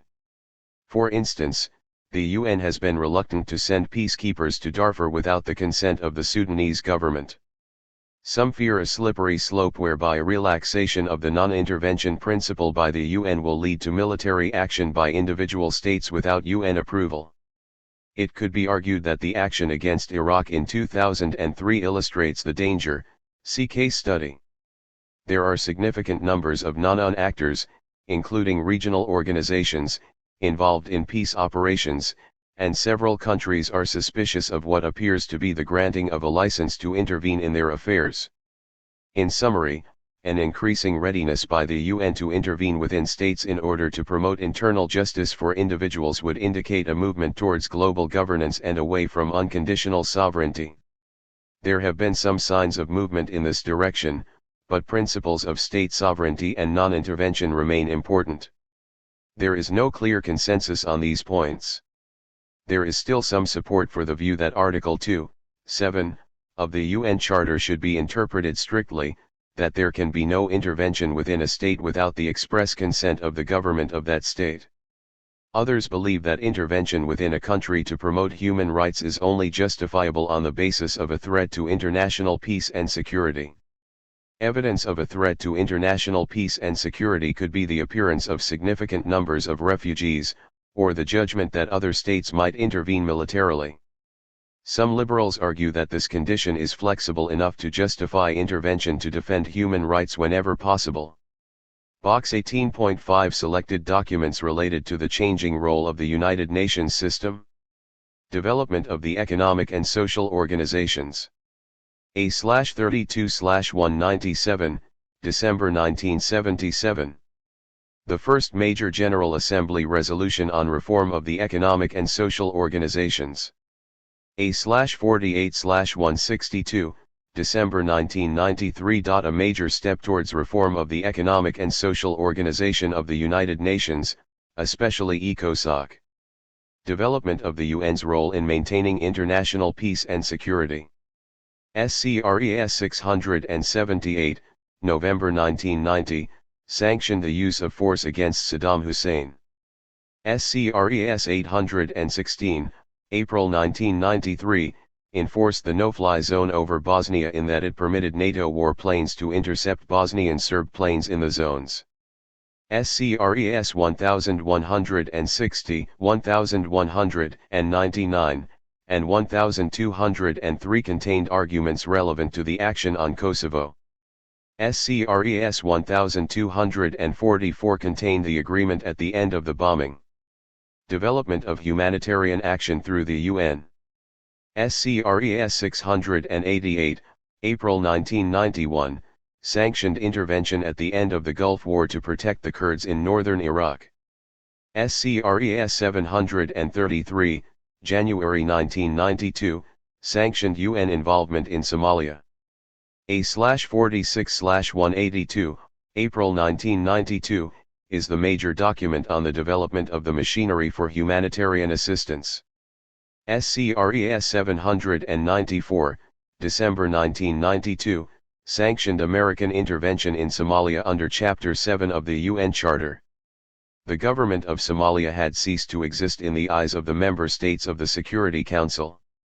SCRES 1441, November 2002, resolution on Iraq which threatened serious consequences if Saddam Hussein failed to reveal his weapons of mass destruction to the team of UN inspectors. Overall, then, the UN's record on the maintenance of international peace and security has been mixed. On the one hand, there has been a stronger assertion of the responsibility of international society, represented by the United Nations, for gross offenses against populations. Nonetheless, the practice has been patchy. Intimations of a new world order in the aftermath of the Gulf War in 1991 quickly gave way to despondency with what were seen as failures in Somalia, Rwanda, other parts of Africa, and the former Yugoslavia, and increasing disagreement about the proper role of the UN in Kosovo and Iraq. Compared to the enthusiasm about the potential for the UN in the early 1990s, the debates and disagreements at the time of the war in Iraq in 2003 were striking. Key points. New justifications for intervention in states were being considered by the 1990s. Most operations of the United Nations were justified in the traditional way, as a response to a threat to international peace and security. The United Nations and economic and social questions.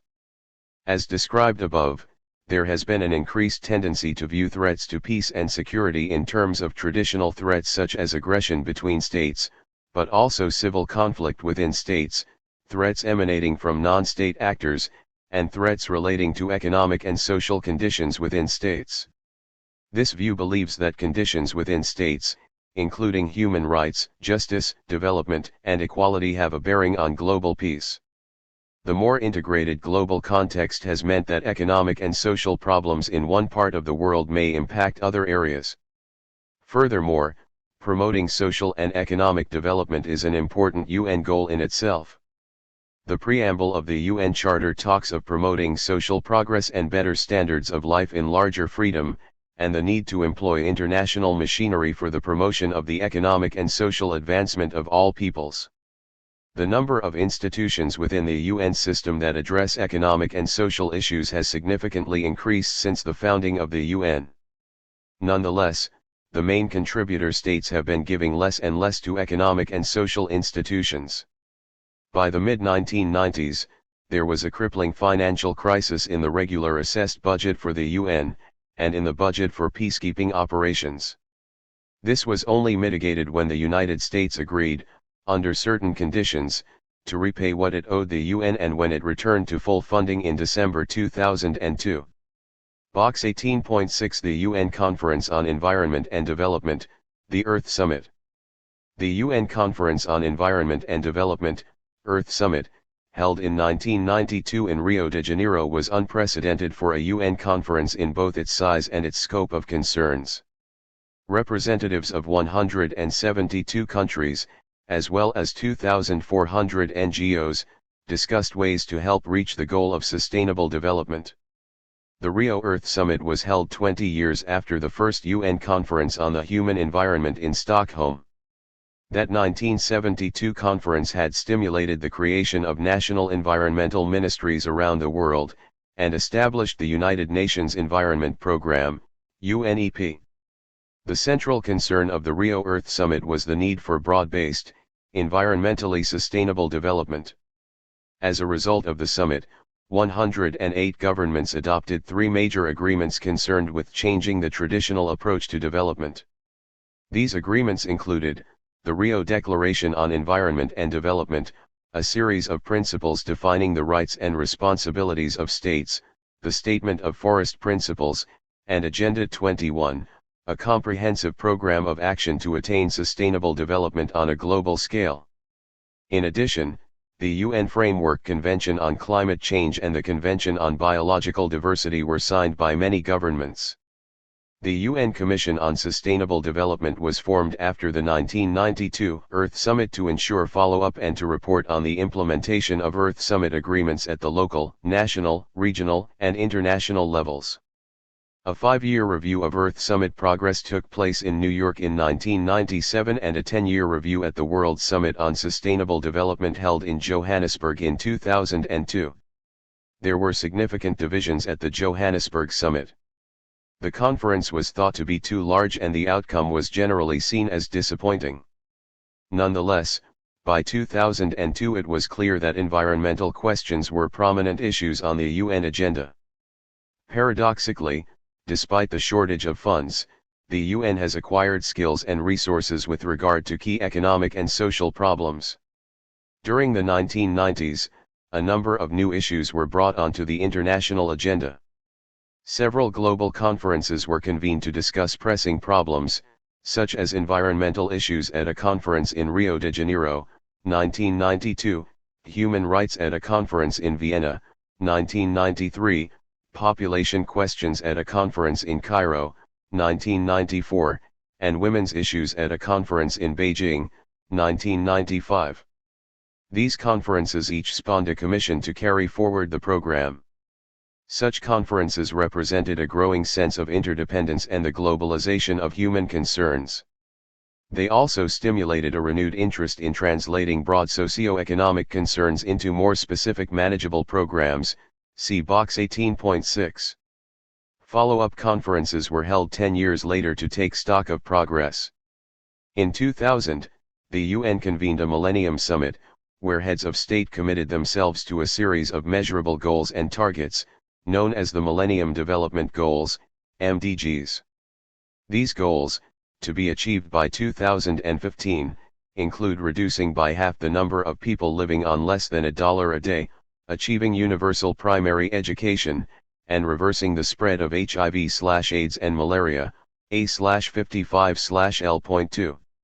Since 2000, the UN has been integrating the MDGs into all aspects of its work at the country level, but progress on reaching the MDGs has been very uneven.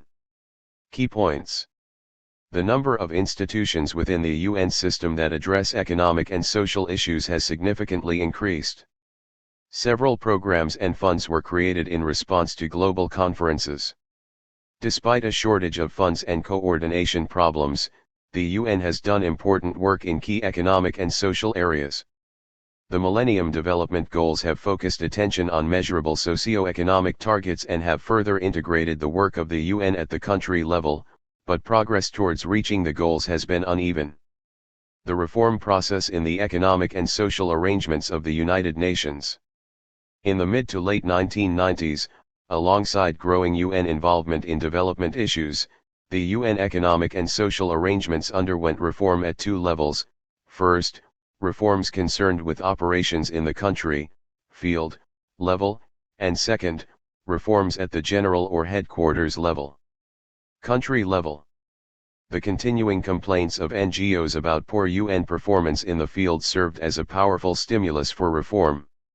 A key feature of the reforms at the country, field, level was the adoption of country strategy notes. These were statements about the overall development process tailored to the specific needs of individual countries.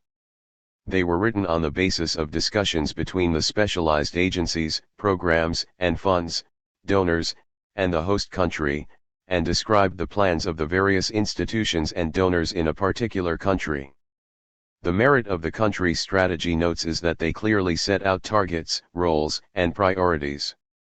Another reform at the country level was the strengthening of the resident coordinator, usually an employee of the United Nations Development Programme, UNDP. He or she became the responsible officer at the country level, and was provided with more training to fulfill this role. Field-level officers were also given enhanced authority, so that they could make decisions about the redeployment of funds within a program without referring to headquarters. There was also an effort to introduce improved communication facilities and information sharing.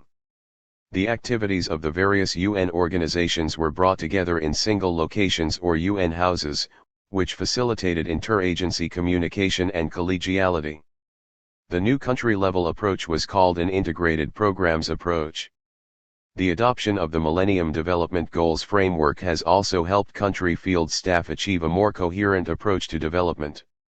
This can be contrasted to earlier arrangements whereby the various agencies would work separately on distinct projects, often in ignorance of each other's presence in the same country. Headquarters level. If the UN role in economic and social affairs at the country level was to be effective, reform was also required at the headquarters level. The United Nations family of economic and social organizations has always been a polycentric system. Historically, there was no organization or agent within the system that was capable of managing the wide range of economic and social activities under the UN umbrella. Reform efforts in the 1990s focused on the reorganization and rationalization of the Economic and Social Council, ECOSOC. In the UN Charter, the powers given to the General Assembly and ECOSOC were modest. ECOSOC could only issue recommendations and receive reports. By contrast, UN reform in the mid to late 1990s allowed ECOSOC to become more assertive and to take a leading role in the coordination of the UN system. ECOSOC was to ensure that General Assembly policies were appropriately implemented on a system-wide basis. ECOSOC was given the power to take final decisions on the activities of its subsidiary bodies and on other matters relating to system-wide coordination in economic, social, and related fields, A/50/227, Para 37. One of ECOSOC's responsibilities was to review common themes in the work of the 9 functional commissions, such as the Commission on Narcotic Drugs, the Commission on Sustainable Development, and the Commission on the Status of Women, see Fig 18.1. The reform effort aimed to eliminate duplication and overlap in the work of the functional commissions. ECOSOC would integrate the work of its functional commissions and provide input to the General Assembly, which was responsible for establishing the broader economic and social policy framework. The boards of the programs and funds were also reformed to enhance their day-to-day management. Overall, economic and social reorganization meant that the 2 poles of the system were better coordinated, the pole where intentions are defined through global conferences and agendas, and the pole where programs are implemented. Programs at the field level were better integrated and field officers were given enhanced discretion. The reform of ECOSOC sharpened its capacity to shape broad agreements into cross-sectoral programs with well-defined objectives. At the same time, ECOSOC acquired greater capacity to act as a conduit through which the results of field-level monitoring could be conveyed upwards to the functional commissions. These new processes had the effect of strengthening the norms of a multilateral system. Key points. In the mid to late 1990s, under the leadership of then Secretary General Kofi Annan, the UN embarked on an overarching reform effort. Reform of the economic and social arrangements of the UN aimed at improving coordination, eliminating duplication, and clarifying spheres of responsibility. These efforts strengthened the norms of the multilateral system. Conclusion. Changes in the role of the UN reflect the changes in perceptions of international society and the nature of sovereign states. Over the past 60 years, the rules governing the international system have become increasingly numerous and specific, covering a large range of the activities of relations between states. Concerns have expanded to include not only the protection of the rights of states, but also the rights of individuals. Yet obtaining the agreement of governments to principles of individual rights is only a first step in building a more orderly and just world. It is also necessary to have consistent and reliable instruments to trigger action when standards are breached. The United Nations Security Council is the instrument that comes closest to meeting these aims. Despite the flaws of the Security Council, it is striking that even the largest states prefer to get authorization from the United Nations Security Council for any action they propose. In Kosovo, the states that participated in the NATO intervention wanted to demonstrate that they were acting according to the UN Charter and the relevant Security Council resolutions. In Iraq, the US and UK governments invested considerable diplomatic energy in getting a second Security Council resolution in support of military action. The effort failed, but nevertheless it was attempted. Participation in the United Nations gives governments status in the international system. Membership and success in the UN has come to be regarded as legitimizing state autonomy. Hence holding office, taking the initiative, providing personnel, and policing norms are seen to have value because they add to the self-esteem as well as to power of the state. The UN has become the essential club for states. The capacity of the UN in its economic and social work, its development work, and its management of peacekeeping and post-conflict reconstruction has expanded since the 1990s. Nonetheless, the predominance of United States military power, the possibility that the USA will act again without clear UN authorization, the heightened concern over terrorism and weapons of mass destruction, the inability to respond effectively to the crisis in Darfur, and the pervasiveness of inequality and injustice across the world, signal that further changes and adaptations within the UN system will be necessary. Questions. 1. How does the United Nations try to maintain international order? 2. Why have more states decided to support the work of the United Nations? 3. What are some of the barriers to UN Security Council reform? 4. Does increased UN activity undermine the sovereignty of states? 5. How far have traditional restraints with regard to intervention within states been relaxed? 6. How have definitions of threats to peace and security changed in the post-Cold War period? 7. How has UN peacekeeping evolved? 8. Has reform of the economic and social arrangements of the UN been effective?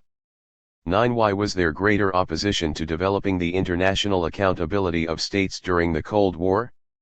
10. What lessons about the present role and future of the UN might be drawn from the experience of the war in Iraq? Guide to further reading. Archer, C. 2001, International Organizations, 3rd ed., London, Routledge. A succinct survey of the range of international institutions and their main purposes. Burdett, M., and Economides, S. eds. 2007, United Nations Interventionism, 1991-2004, Cambridge, Cambridge University Press. Includes case studies of 8 UN operations, and discusses the impact of the new interventionism on international order. Claude, I.L. Jr. 1971, 1984, Swords into Plowshares, The Progress and Problems of International Organization, 4th ed., New York, Random House. A classic text on the history of international institutions, particularly concerned with their role in war and peace. Useful for the history of the UN. Dodds, F. ed. 1997, The Way Forward, Beyond Agenda 21, London, Earthscan. An account of the involvement of the UN system in the issues raised in the functional commissions, such as social development, the status of women, and environmental protection. Carnes, M., and Mingst, K. 2004, International Organizations, The Politics and Processes of Global Governance, Boulder, Colonel, Lynn Renner. A comprehensive overview of the main actors and processes of global governance. Malone, D. ed. 2004, The UN Security Council, From the Cold War to the 21st Century, Boulder, Col, Lynn Renner. Discusses the history of the UN Security Council and major UN operations. Roberts, A., and Kingsbury, B. eds. 1993, United Nations, Divided World, The UN's Roles in International Relations, 2nd ed., Oxford, Clarendon Press. An important collection of readings by practitioners and academics. Taylor, P., and Groom, A.J.R. eds. 2000, The United Nations at the Millennium, London, Continuum. A detailed account of the institutions of the central UN system. Thakur, R. 2006, The United Nations, Peace and Security, Cambridge, Cambridge University Press. Discusses the changing role of the UN peace operations. Online Resource Center. Visit the online resource center that accompanies this book to access more learning resources on this chapter topic at www.oxfordtextbooks.co.uk/uk/org/bayis-smith4e. Chapter 19. Transnational Actors and International Organizations in Global Politics. Peter Willits. Reader's Guide. The subject of international relations originally covered simply the relations between states. Economic bodies and social groups, such as banks, industrial companies, students, environmentalists, and women's organizations, were given secondary status as non-state actors. This two-tier approach has been challenged, particularly by the effects of globalization. First, ambiguities in the meaning given to a state, and its mismatch with the contemporary world, result in it not being a useful concept. Greater clarity is obtained by analyzing intergovernmental and intersociety relations, with no presumption that one sector is more important than the other. Second, we can recognize governments are losing sovereignty when faced with the economic activities of transnational companies and the violent threat from criminals, terrorists, and guerrillas. Third, non-governmental organizations, NGOs, engage in such a web of global relations, including participation in diplomacy, that governments have lost their political independence. we conclude that events in any area of global policy making have to be understood in terms of complex systems containing governments, companies, and NGOs interacting in a variety of international organizations. Introduction. In diplomacy, international law, journalism, and academic analysis, it is widely assumed that international relations consist of the relations between coherent units called states. This chapter will argue that better understanding of political change is obtained by analyzing the relations between governments and many other actors from each country. Global politics also includes companies and non-governmental organizations, NGOs. Thus the five main categories of political actors in the global system are: nearly 200 governments in the global system, including 192 members of the Union. 77,200 transnational companies, TNCs, such as Vodafone, Ford, Shell, Microsoft, or Nestle, with these parent companies having just over 773,000 foreign affiliates. More than 10,000 single-country non-governmental organizations, such as Population Concern, UK, or the Sierra Club, USA, which have significant transnational activities. 246 intergovernmental organizations, IGOs, such as the UN, NATO, the European Union, or the International Coffee Organization, and 7,300 international non-governmental organizations, INGOs, such as Amnesty International, the Baptist World Alliance or the International Chamber of Shipping, plus a similar number of less well-established international caucuses and networks of NGOs. All these actors play a regular part in global politics, and each government interacts with a diverse range of non-state actors. Sometimes guerrilla groups challenge the authority of particular governments. In addition, even though they are considered not to be legitimate participants in the system, terrorists and other criminal gangs have an impact, often minor, but sometimes in a major way. Very many more companies and NGOs only operate in a single country, but have the potential to expand into other countries. Point 1. Nobody can deny the number of these organizations and the range of their activities. The controversial questions are whether the non-state world has significance in its own right and whether it makes any difference to the analysis of interstate relations. It is possible to define international relations as covering the relations between states. This is known as the state-centric approach, or realism. Then it is only a tautology, true by definition, to say that non-state actors are of secondary importance. A more open-ended approach, known as pluralism, is based on the assumption that all types of actor can affect political outcomes. The very words, non-state actors, imply that states are dominant and other actors are secondary. An alternative phrase, transnational actors, has been coined by academics in order to assert forcefully that international relations are not limited to governments and other actors operate across country boundaries. It is an unacceptable analytical bias to decide, before research starts, that only states have any influence. Until the evidence indicates otherwise, we must assume that governments also interact with NGOs, companies, and international organizations. This chapter will first consider how assumptions made about states inhibit analysis of transnational actors and international organizations. Then the nature of the different types of actor will be outlined. Finally, the case will be argued for always considering the activities of a diverse range of political actors. Problems with the state-centric approach. The great advantage of the state-centric approach is that the bewildering complexity of world politics is reduced to the relative simplicity of the interactions of less than 200 supposedly similar units. However, there are four major problems that suggest the benefits of simplification have been gained at the cost of the picture being distorted and blurred.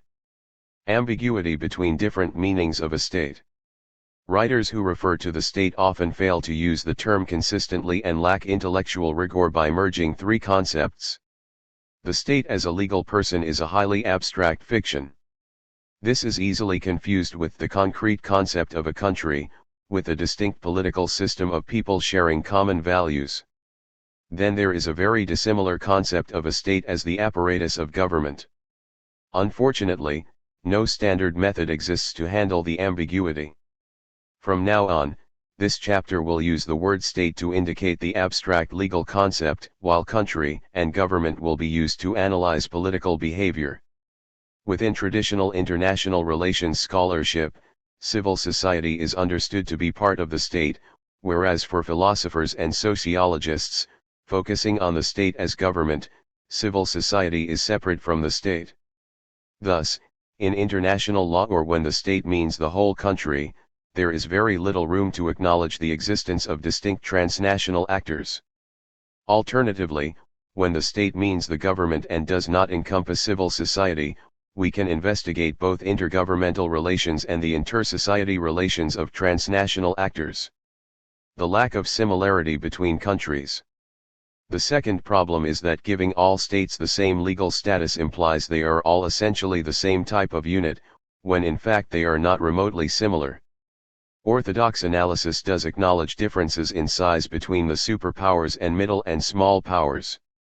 Nevertheless, this does not suggest that at the end of the Cold War the United States economy was twice the size of the Soviet Union's economy, nor that at the start of this century the US economy was 8 times China's, 64 times Saudi Arabia's, more than 1,400 times Ethiopia's, and over 100,000 times greater than Kiribati's.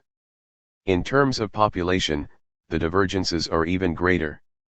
The small island countries of the Caribbean and the Pacific with populations measured in tens of thousands are not comparable entities to ordinary small countries, let alone China or India, they are truly microstates. Alternatively, comparing the governments of the world reveals a diverse range of democracies, feudal regimes, ethnic oligarchies, economic oligarchies, populist regimes, theocracies, military dictatorships, and idiosyncratic combinations. The only thing that the countries have in common is the general recognition of their right to have their own government. They are legally equal and politically very different. The consequence of admitting the differences in size is to make it obvious that the largest transnational actors are considerably larger than many of the countries. In 2004, the 50 largest transnational industrial companies, by sales, each had annual revenues greater than the GNP of 133 members of the United Nations. Using people as the measure, many NGOs, particularly trade unions, churches, and campaigning groups in the fields of human rights, women's rights, and the environment, have their membership measured in millions, whereas 42 of the 192 countries in the Union have populations of less than 1 million, of which 12 are less than 100,000. 2 There is also great variation in the complexity and diversity of the economies and the societies of different countries, and hence the extent to which they are each involved in transnational relations, state systems and international systems. Third, there is an underlying analytical inconsistency in supposing states are located in an anarchic international system.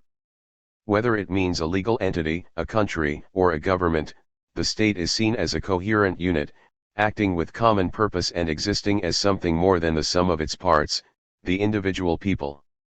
At the same time, most advocates of the state-centric approach deny the possibility of such collective entities existing at the global level. The phrase "the international system" is denied its full technical meaning of a collectivity in which the component elements, the individual states, lose some of their independence. No philosophical argument has been put forward to explain this inconsistency in the assumptions made about the different levels of analysis. By exaggerating the coherence of states and downplaying the coherence of global politics, both transnational relations and intergovernmental relations are underestimated. The difference between state and nation. Fourth, there is a behavioral assumption that politics within states is significantly different from politics between states. This is based on the idea that people's loyalty to their nation is more intense than other loyalties. Clearly, it cannot be denied that nationalism and national identity invoke powerful emotions for most people, but various caveats must be made about their political relevance. Communal identities form a hierarchy from the local through the nation to wider groupings. Thus, both local communities and intergovernmental bodies, such as the European Community, can also make claims on a person's loyalty. There has been a long-standing linguistic conjuring trick whereby national loyalty is made to appear as if it is focused on the nation-state. Both international relations and transnational relations cover relations across state boundaries, although logically the words refer to relations between national groups, such as the Scots and the Welsh. In the real world, only a few countries, such as Iceland, Poland, and Japan, can make a reasonable claim that their people are from a single nation, and in all such cases there are significant numbers of the national group resident in other countries, often in the USA. Most countries are multinational and many national groups are present in several countries. Thus national loyalty is actually quite different from loyalty to a country. Key points. The concept of the state has three very different meanings: a legal person, a political community, and a government. The countries and governments around the world may be equal in law, but have few political similarities. Many governments control less resources than many transnational actors. It cannot be assumed that all country-based political systems are more coherent than global systems, particularly as national loyalties do not match country boundaries. By abandoning the language of states and non-state actors, we can admit the possibility of theorizing about many types of actors in global politics. By distinguishing government from society and nation from country, we can ask whether private groups, companies, and national minorities in each country engage in transnational relations. Transnational companies as political actors. All companies that import or export are engaging in transnational economic activities. If they lobby foreign governments about trade, they become transnational political actors. However, they are not known as transnational companies, TNCs, until they have branches or subsidiaries outside their home country. The first companies to expand in this way were in agriculture, mining, or oil, operating in the European empires.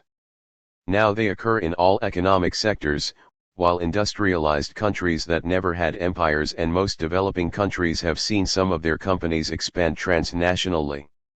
In 2004, among the 100 TNCs with the highest levels of assets outside their home country, 53 were from 11 Western European countries, 25 from the USA, 4 with dual headquarters in Western countries, 9 from Japan, 3 from Canada, 1 from Australia, and 1 each from China, Malaya, Singapore, Hong Kong, and South Korea.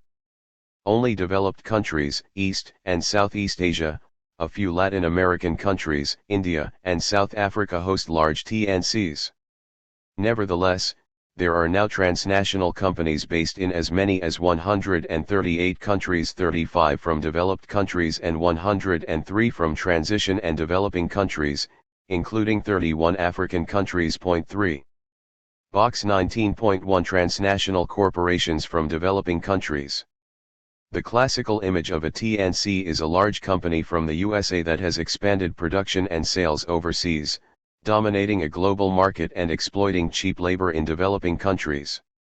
In contrast to this, in the 21st century, TNCs from developing countries have become increasingly important. More than 1/4 of all TNCs now have their headquarters in developing countries. The top 100 developing country TNCs are from 14 countries: China, Hong Kong, Taiwan, India, Malaysia, Singapore, Korea, the Philippines, Thailand, Brazil, Mexico, Venezuela, South Africa, and Egypt. However, the total foreign assets of all these companies in 2004 are less than those of one U.S. company, General Electric, the world's biggest TNC. Most developing country TNCs are small, but some are becoming major players in particular industries, such as cars, electronics, steel, and container shipping. The Chinese TNC, Lenovo, now owns the IBM PC brand, while the Indian TNC, Tata, has taken over Corus, the major European steel manufacturer. Developing country TNCs are more likely to invest in neighboring countries, but they are increasingly investing in the developed world as well. They own more than 500 affiliates in the USA and a similar number in Britain. In the USA, Opposition in Congress to developing country TNCs has been strong enough to block a Chinese takeover of the U.S. oil company, UNOCL, and to force Dubai Ports World to divest itself of 6 U.S. ports. Two examples illustrate this new world of successful developing country TNCs. Marco Polo, a Brazilian company, manufactures buses in several South American countries and sells them in more than 80 countries, and Hikma Pharmaceuticals, a Jordanian company, manufactures in 2 other Arab countries and in Portugal, having strong sales in West Asia and North Africa, along with recent expansion in Europe and the USA. Source: World Investment Report 2006, UNCTAD 2006b. Financial flows and loss of sovereignty. The consequences of the extensive transnationalization of major companies are profound. It is no longer possible to regard each country as having its own separate economy. Two of the most fundamental attributes of sovereignty, control over the currency and control over foreign trade, have been substantially diminished. The two factors combined mean governments have lost control of financial flows. In the case of the currency, the successive crises in the 1980s and the 1990s for the dollar, the pound, the French franc, and the yen established that even the governments with the greatest financial resources are helpless against the transnational banks and other speculators. The effects of trade on finance are less obvious. When goods move physically across frontiers, it is usually seen as being trade between the relevant countries, but it may also be intra-firm trade. As the logic of intra-firm trade is quite different from inter-country trade, governments cannot have clear expectations of the effects of their financial and fiscal policies on TNCs. A company may respond to higher tax rates by changing its transfer prices to reduce its tax bill. Several other motives might induce a company to distort transfer prices, including evasion of controls on the cross-border movements of profits or capital. Triangulation of trade and loss of sovereignty. Governments have great difficulty regulating international transactions. Even the U.S. administration was unable to prevent its citizens visiting communist Cuba during the Cold War. It may be possible to prevent the direct import or export of goods. However, there is no guaranteed method of preventing indirect trade from one country to another. This is known as triangulation. Only if a UN Security Council resolution obliges all the countries of the world to impose sanctions is there a reasonable prospect of a determined government preventing TNCs from evading sanctions. However, in such a situation, sovereignty over the relevant trade then lies with the Security Council and not with the individual governments. Regulatory arbitrage and loss of sovereignty. It is difficult for governments to regulate the commercial activities of companies within their country, because companies may choose to engage in regulatory arbitrage. If a company objects to one government's policy, it may threaten to limit or close down its local production and increase production in another country. The government that imposes the least demanding health, safety, welfare, or environmental standards will offer competitive advantages to less socially responsible companies. There is also a strong global trend towards the reduction of corporation taxes. It thus becomes difficult for any government to set high standards and maintain taxes. In the case of banking, the political dangers inherent in the risks of a bank collapsing through imprudent or criminal behavior are so great that the major governments have set common capital standards, under the Basel Committee rules. Whatever control is achieved does not represent the successful exercise of sovereignty over companies, it is the partial surrender of sovereignty to an intergovernmental body. Figure 19.1 Who controls the United Kingdom subsidiary of a US TNC? Extraterritoriality and sovereignty. In addition, transnational companies generate clashes of sovereignty between different governments. Let us consider the example of a company that has its headquarters in the United States and a subsidiary company that it owns in the United Kingdom. Three lines of authority exist. The United States government can control the main company and the United Kingdom government can control the subsidiary. Each process would be the standard exercise of a government's sovereignty over its internal affairs. In addition, both governments would accept that the TNC can, within certain limits, control its own policies on purchasing, production, and sales. Under normal circumstances, these three lines of authority can be exercised simultaneously and in harmony. However, when the US government decisions cover the global operations of the TNC, there is a clash of sovereignty. Does the subsidiary obey the UK government or the orders of the US government issued via its headquarters? This problem of extraterritoriality is inherent in the structure of all TNCs. As a matter of routine policy implementation, clashes now have to be resolved between different decisions in different jurisdictions on competition policy, mergers and acquisitions, accounting procedures, and anti-corruption measures. Will US accounting standards apply to European companies because some of their operations are in the USA? Can the directors of parent TNCs be prosecuted for the payment of bribes by their overseas branches? The long-term trend is for such questions to be resolved by global standardization of domestic policy. For example, the OECD has developed a convention on combating bribery of foreign public officials in international business transactions. From domestic deregulation to global re-regulation. For most companies most of the time, their interests will be in accord with the government's policy of increasing employment and promoting economic growth. Conflicts will arise over the regulation of markets to avoid the risks of market failures or externalization of social and environmental costs of production. Domestic deregulation and globalization of economic activity mean regulation is now occurring at the global level rather than within individual countries. Three factors involving TNCs push towards the globalization of politics. First, governments can only reassert control by acting collectively. Second, consumer pressures are leading to global codes of conduct being accepted by companies and implemented in collaboration with NGOs. A third push is for global companies to submit to social and environmental auditing. These factors are coming together in the collaboration between governments, NGOs, and the UN Secretariat to recruit the major TNCs as voluntary partners in a global compact to implement 10 principles of corporate social responsibility on human rights, labor standards, the environment, and anti-corruption. Key points. The ability of TNCs to change transfer prices means that they can evade taxation or government controls on their international financial transactions. The ability of TNCs to use triangulation means individual governments cannot control their country's international trade. The ability of TNCs to move production from one country to another means individual governments are constrained in regulating and taxing companies. The structure of authority over TNCs generates the potential for intense conflict between governments, when the legal authority of one government has extraterritorial impact on the sovereignty of another government.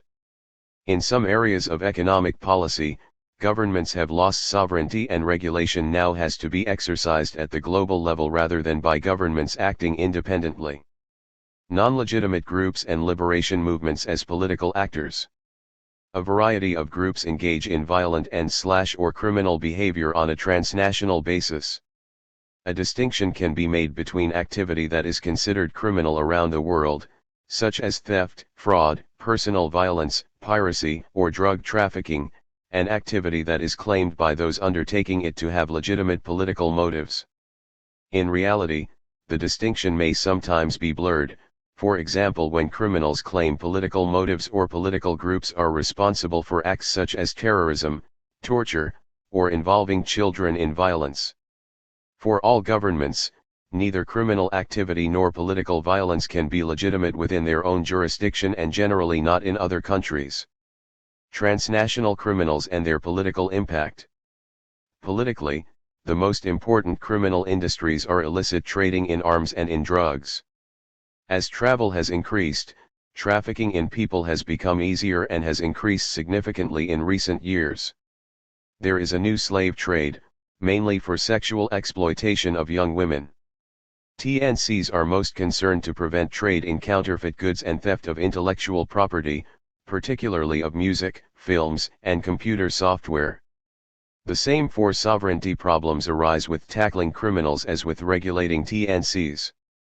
First, criminal financial flows can be massive and money laundering threatens the integrity of banking and other financial institutions. Second, criminal trade has been so extensively diversified through triangulation that no government can confidently claim that their country is not a transit route for drugs or arms. Third, as with regulatory arbitrage by TNCs, police action may displace well-organized gangs to another country, rather than stop their activities. Fourth, illicit drugs and money laundering involve questions of extraterritorial jurisdiction. However, in contrast to the regulation of TNCs, transnational police activities involve high levels of cooperation. Terrorists, guerrillas, and national liberation movements. Political violence is most common when broadly based nationalist movements or ethnic minorities reject the legitimacy of a government. These groups are often called terrorists to express disapproval, guerrillas by those who are more neutral, or national liberation movements by their supporters. In the past, nationalists were usually able to obtain some external support. Now, because of widespread revulsion against political violence, national groups and ethnic minorities are subject to pressure to negotiate instead of fighting. Political violence is more likely to be legitimate when a group has widespread support, when political channels have been closed to them, when the target government is exceptionally oppressive, and when the violence is limited to military targets. Groups that fail to match these four characteristics only obtain very limited transnational support.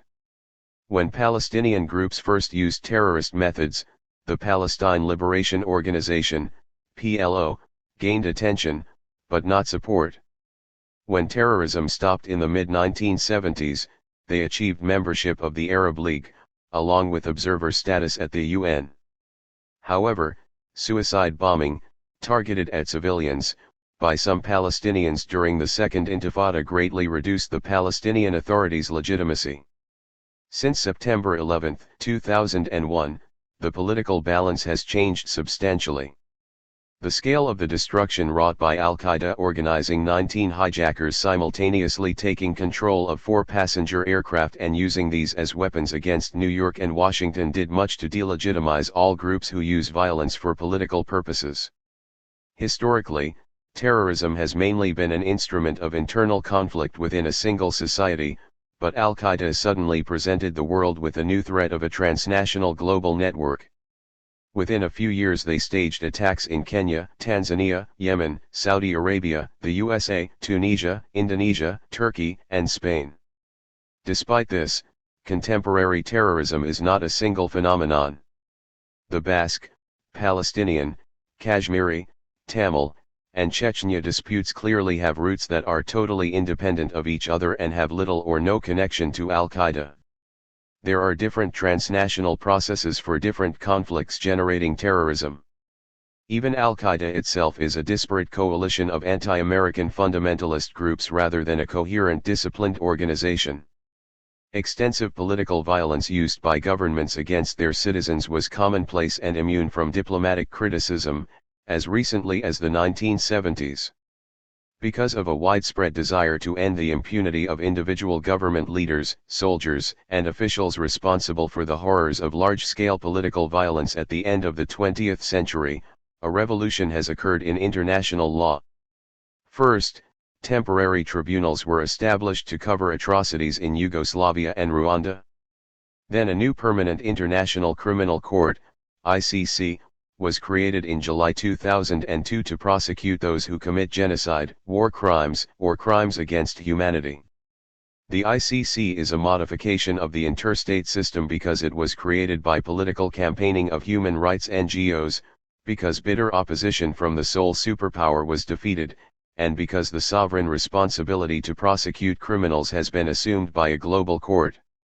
In September 2005, the United Nations went further, replacing state sovereignty with a collective responsibility to protect, when national authorities are manifestly failing, General Assembly Resolution 60/1. The significance of criminals, terrorists, and guerrillas. Before September 2001, analysis of transnational criminals and guerrillas did not present a challenge to orthodox state-centric theory. Criminals seem to be marginal because they are not legitimate and are excluded from normal international transactions. The violent groups that gained military, political, and diplomatic status on a transnational basis could be presented as nationalist groups, aspiring to gain their place in the interstate system. Such arguments ignore the way globalization has changed the nature of sovereignty and the processes of government. The operations of criminals and other non-legitimate groups have become more complex, spread over a wider geographical area, and increased in scale because the improvements in communications have made it so much easier to transfer people, money, weapons, and ideas on a transnational basis. Government attempts to control such activities have become correspondingly more difficult. The legal concept of sovereignty may nominally still exist, but political practice has become significantly different. Now virtually every government feels it has to mobilize external support, to exercise domestic jurisdiction over criminals. Defeat of Al-Qaeda will not be achieved by military counterterrorism, but by global political change that delegitimizes fundamentalism and violence. Oppressive action by governments is subject to extensive review under global human rights mechanisms and, in some situations, may be subject to prosecution at the ICC. Key points. Effective action against transnational criminals by individual governments is difficult for the same reasons as control of TNCs is difficult. Groups using violence to achieve political goals generally do not achieve legitimacy, but in exceptional circumstances they may be recognized as national liberation movements and take part in diplomacy. The transnational activities of criminals and guerrillas shift problems of the domestic policy of countries into the realm of global politics. Terrorism may be particular to individual countries, have transnational aspects or be carried out by groups in a transnational network, but it is not a single political force. Governments cannot act as independent sovereign actors in response to terrorism nor in using violence themselves. Non-governmental organizations as political actors. The politics of an individual country cannot be understood without knowing what groups lobby the government and what debate there has been in the media. Similarly, international diplomacy does not operate on some separate planet, cut off from global civil society. Because diplomats like to claim that they are pursuing the national interest of a united society, they will not admit to relations with interest groups or pressure groups, and they use the bland title, non-governmental organizations, or simply NGOs. Figure 19.2 The growth of NGOs at the UN. Consultative status at the UN for NGOs. As a result of pressure, primarily from American groups, the United Nations Charter contains Article 71, providing for the Economic and Social Council, ECOSOC, to consult with NGOs. In 1950, the Council formally codified its practice, in a statute for NGOs. It recognized three categories of groups: 1. A small number of high-status NGOs, concerned with most of the Council's work; 2.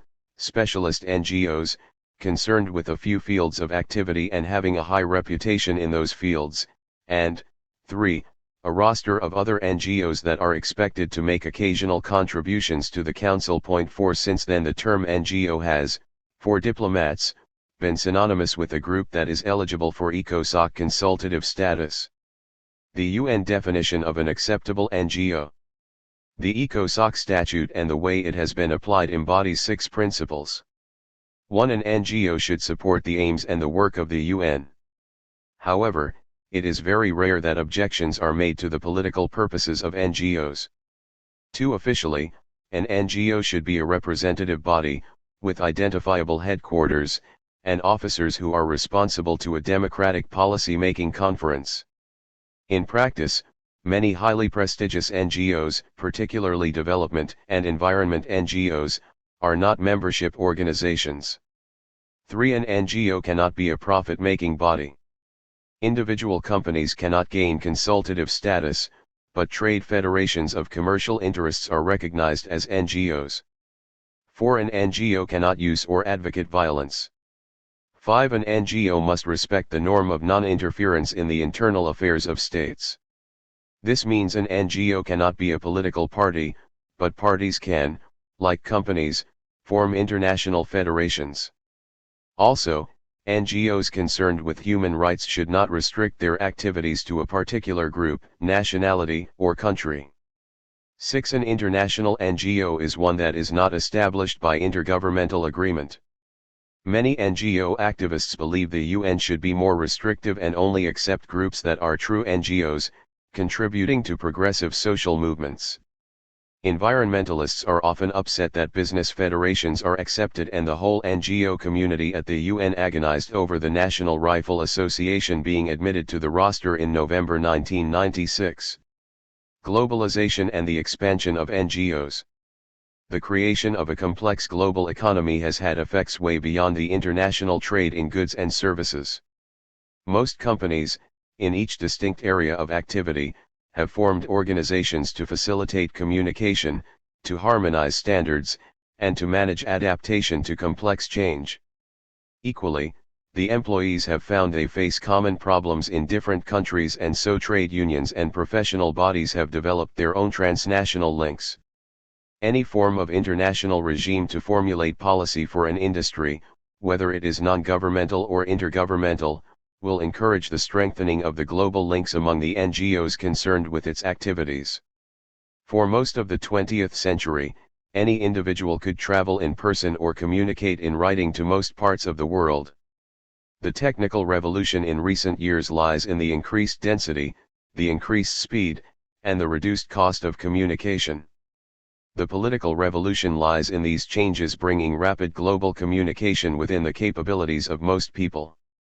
This includes even the poor, if they band together to fund a representative to articulate their case or gain access to the news media. Changes in communications constitute a fundamental change in the structure of world politics. Governments have lost sovereignty over the transnational relations of their citizens. They may attempt to monitor or control transboundary communications, but closing the border is no longer technologically possible. The shift of NGOs from the local to the global. One effect of the globalization of communication is to make it physically and financially feasible for small groups of people to establish and to maintain cooperation, even though they may be based thousands of miles apart from each other. Thus it is very easy for NGOs to operate transnationally, but not all NGOs make this choice. They vary from local organizations solely operating in one small town to large global bureaucracies with a presence in most countries. When NGOs cooperate transnationally, they may use one of 4 different types of structure.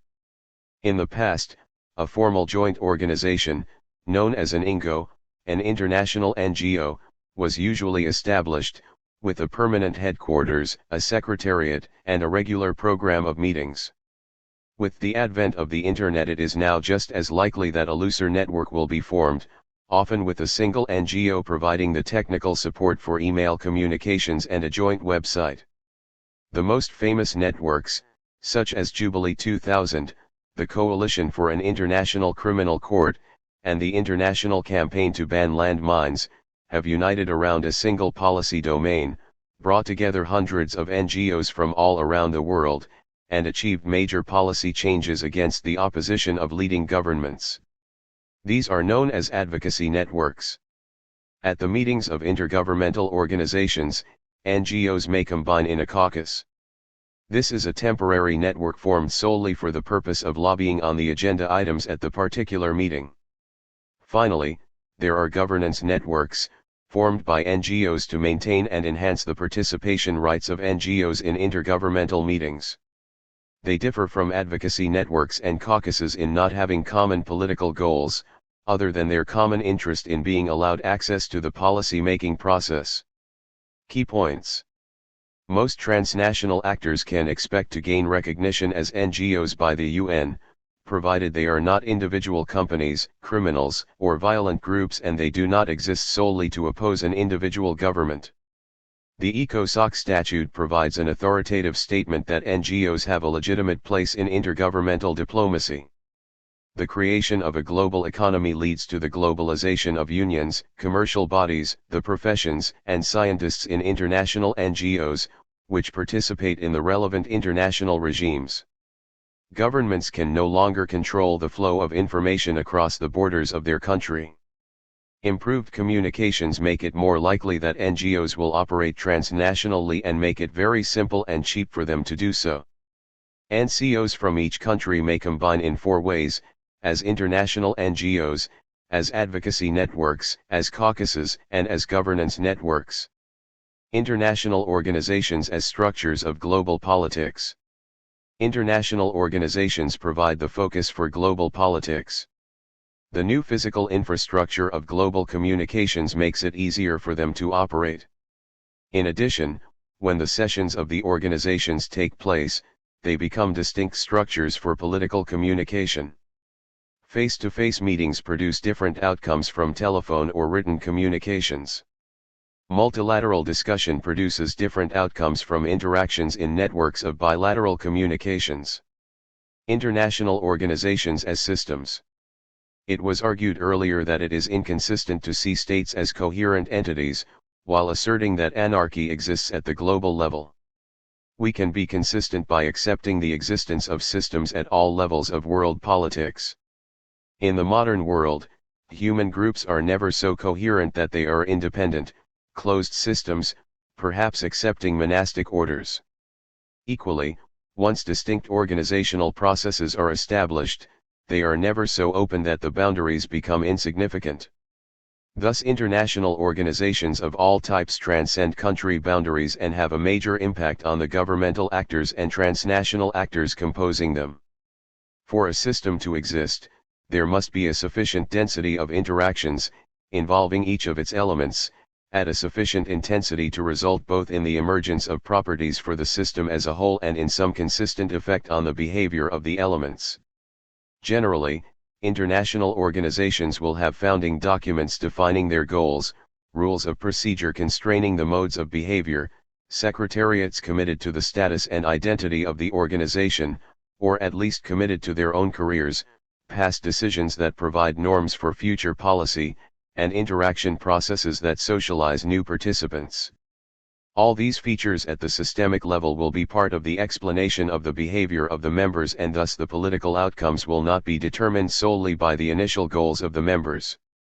The statement that international organizations form systems is a statement that they are politically significant and that global politics cannot be reduced to interstate relations. Normally a sharp distinction is made between intergovernmental organizations and international non-governmental organizations.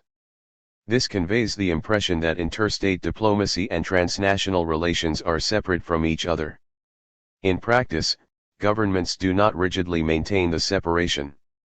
There is an overlapping pattern of relations in another category of international organizations, hybrid INGOs, in which governments work with NGOs. Among the most important hybrids are the International Red Cross, the World Conservation Union, IUCN, the International Council of Scientific Unions, the International Air Transport Association, and other economic bodies combining companies and governments. In order to be regarded as a hybrid, the organization must admit as full members both NGOs, parties, or companies and governments or governmental agencies. Both types of member must have full rights of participation in policy making, including the right to vote on the final decisions. When the principle of formal equality of NGOs and governments is acknowledged by both sides in such a manner, the assumption that governments can dominate must be totally abandoned. Key points. International organizations are structures for political communication. They are systems that constrain the behavior of their members. Governments form intergovernmental organizations and transnational actors form international non-governmental organizations. In addition, governments and transnational actors accord each other equal status by jointly creating hybrid international NGOs. International organizations are more than the collective will of their members. They have a distinct impact upon other global actors. Conclusion: issues and policy systems in global politics. State-centric writers accommodate transnational activity by distinguishing the high politics of peace and security, taking place in military alliances and UN diplomacy, from the low politics of other policy questions, debated in specialist UN bodies, other IGOs and INGOs. Then, by asserting it is more important to analyze peace and war, Actors in low politics are defined out of the analysis. In practice it is not so simple. Scientists, the Red Cross, religious groups, and other NGOs are involved in arms control negotiations. Economic events may be treated as crises, social policy can concern matters of life and death, and heads of government do at times make the environment a top priority. It is useful to analyze global politics in terms of a variety of dimensions describing each policy domain and the actors within it, but the different dimensions do not correlate. A single high/low classification does not work. The move from a state-centric to a pluralist model depends on rejecting a static unidimensional concept of power. Actors enter a political process possessing resources and seeking particular goals. However, contrary to the realist view, capabilities alone do not determine influence. Explaining outcomes requires examining whether the resources of actors are relevant to the goals being pursued, describing the degree of divergence between the goals of the different actors, and analyzing how they are changed by the interaction processes. Governments are usually characterized as having legal authority and control over military capabilities and economic resources. They may also have high status, possess specialist information, have access to communications and be able to articulate widely shared values in support of their goals, but all these latter four capabilities can also be attributes of transnational actors and international organizations. In the process of political debate, something else is crucial. It is the ability to communicate in a manner that commands the attention and respect of other actors. While this is enhanced by possession of status and resources, in practice when making speeches, during interviews for the news media, in negotiations, or when lobbying, the ability to communicate is a personal attribute of the speaker. Some presidents and prime ministers fail to command respect, while some NGO activists are inspiring and cannot be ignored. If power is seen solely in military terms, governments are expected to be dominant. If power is seen solely in economic terms, TNCs are expected to be dominant. However, if power includes possession of status, information, and communication skills, then it is possible for NGOs and international organizations to mobilize support for their values and to exercise influence over governments. Most real-world situations will see a mix of different capabilities being brought to bear upon the policy debate. Case study: the Baby Milk Advocacy Network. The prototype for global campaigning by NGOs has been the International Baby Foods Action Network, which challenges the marketing of dried milk powder by the major food and pharmaceutical TNCs. In the early 1970s, medical staff in developing countries gradually became aware that the death rate for babies was rising because of decreased breastfeeding. If the family was poor and used insufficient milk powder, the baby was undernourished. If the water or the bottle was not sterile, the baby developed gastric diseases. Bottle feeding today causes around 1.5 million deaths a year. The question was first taken up by the New Internationalist magazine and War on Want, WOW, in Britain in 1973-4. A Swiss NGO, the Third World Action Group, AGDW, then published a revised translation of WOW's report, under the title "Nestle Kills Babies." When Nestle sued for libel, AGDW mobilized groups from around the world to supply evidence for their defense. The Swiss court found AGDW guilty in December 1976 on one of Nestle's 4 original counts, on the technical basis that Nestle was only indirectly responsible for the deaths. The question moved to the USA, when religious groups involved in Latin America fought another court case against Bristol-Myers. Increased awareness led to a new group, the Infant Formula Action Coalition, organizing a boycott of Nestle's products that spread to many countries. In the hope of diffusing the increasing pressure, the International Council of Infant Food Industries accepted a proposal by Senator Kennedy for the World Health Organization, WHO, and UNICEF to hold a meeting on infant feeding in October 1979. Rather than depoliticizing the question, the companies found they were facing demands to limit their marketing. The meeting also taught a group of NGOs how much they could benefit from working together with a common political strategy. They decided to continue to cooperate by forming IBFAN, as a global advocacy network. The new network was able to mobilize a diverse coalition of medical professionals, religious groups, development activists, women's groups, community organizations, consumer lobbies, and the boycott campaigners. Against intense opposition from the TNCs and the US administration, IPFAN succeeded in achieving the adoption of an international code of marketing of breast milk substitutes, by whose assembly in May 1981. The key provisions of the code were that there should be no advertising or other form of promotion to the general public nor any provision of free samples to mothers. As of 2004, 27 countries had implemented the code by means of a comprehensive law, another 33 countries had implemented many, but not all, provisions as law, and a further 58 countries had weak legal provisions or voluntary policies. IPFAN's work continues along two tracks. It monitors and reports violations of the code by companies, including in countries where marketing is now illegal, and it also seeks to upgrade the law in countries that are only partially implementing the code. This account is based upon A. Shetley, 1986, The Politics of Baby Foods, London, Pinter, and information on www.ibfan.org,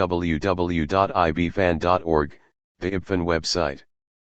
The types of authority, status, resources, information, and skills that are relevant to political success are issue-specific. They vary from one issue to another. Thus, which actors will have the ability to exercise influence varies according to the issues invoked by a policy problem.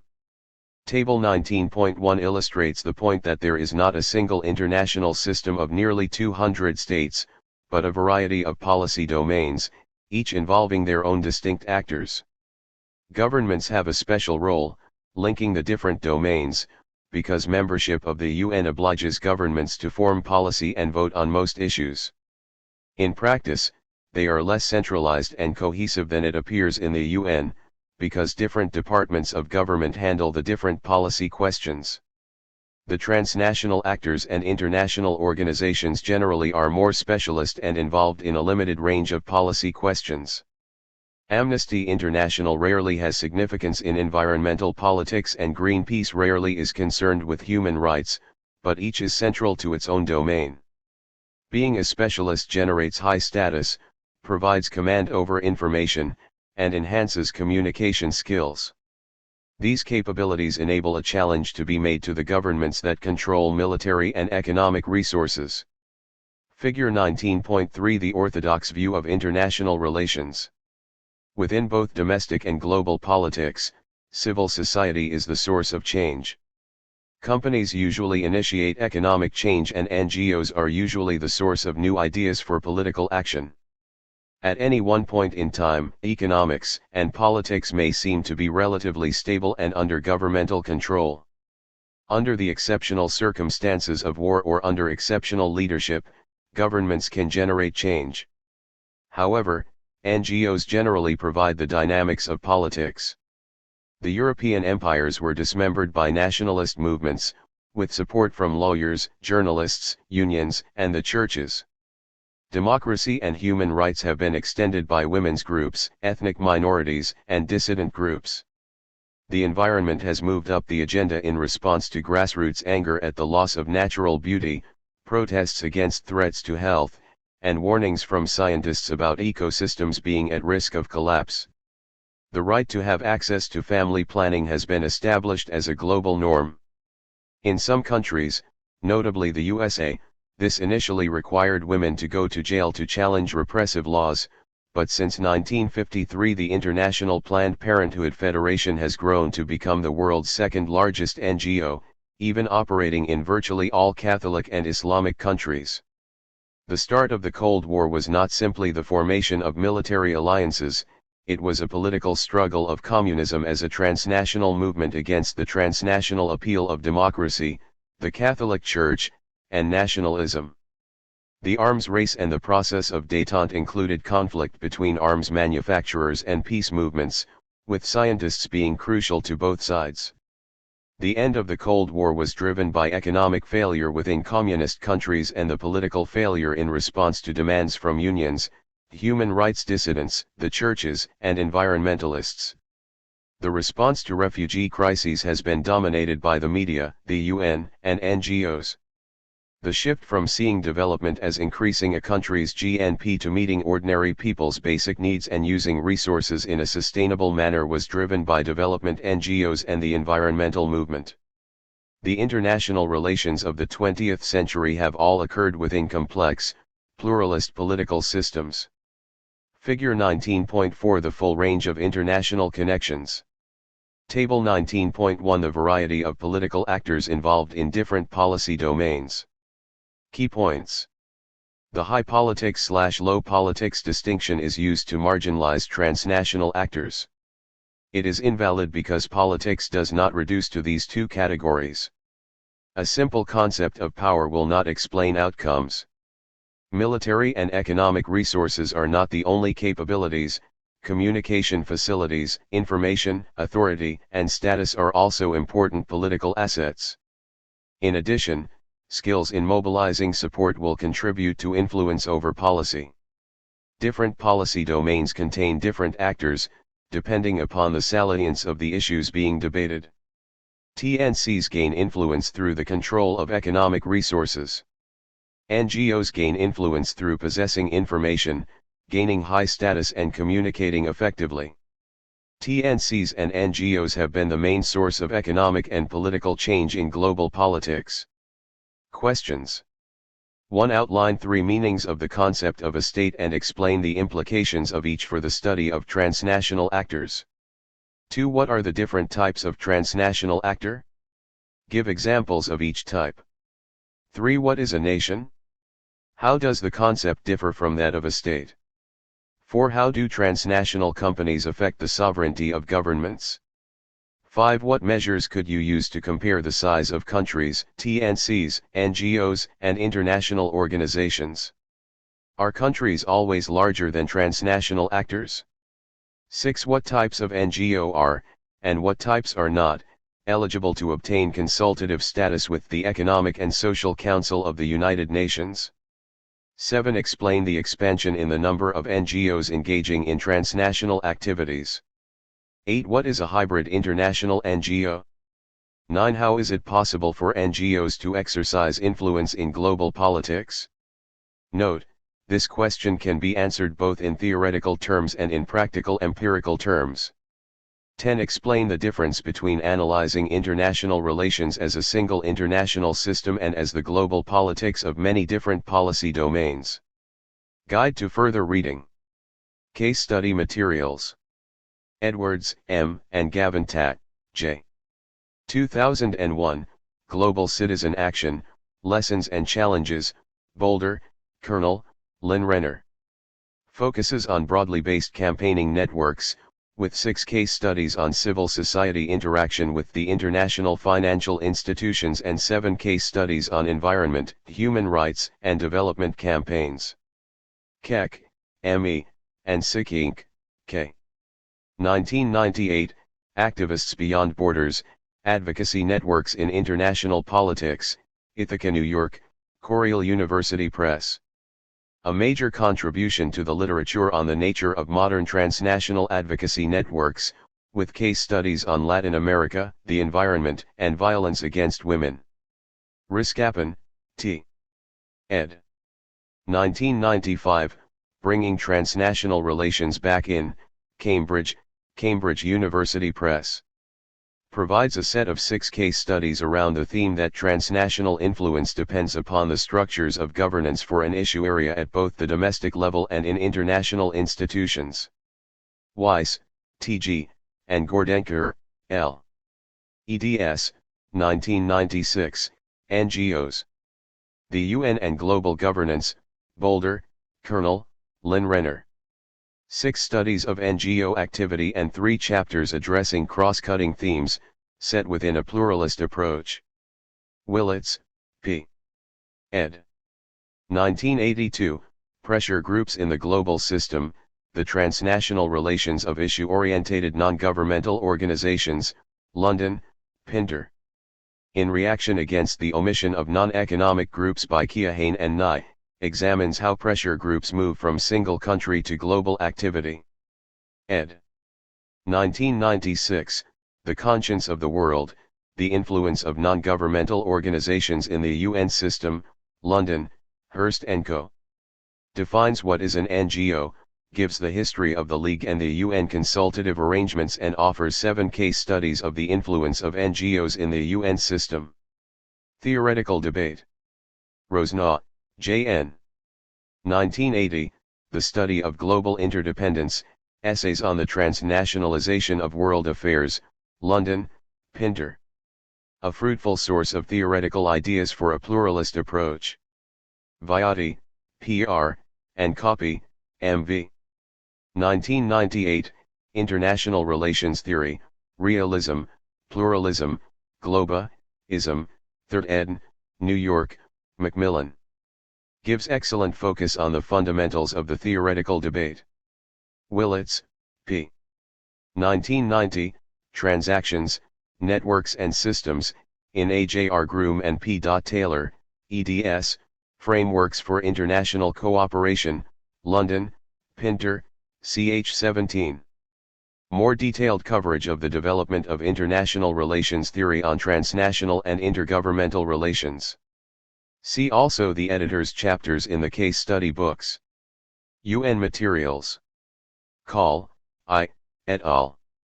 1993, Human Development Report, New York, Oxford University Press. An official UN annual report, which in this edition concentrates on the contribution made by NGOs to development.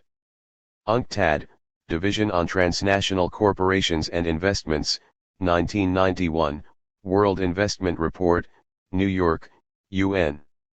An official UN annual report, which assesses the scale of TNC participation in global production, investment, and trade.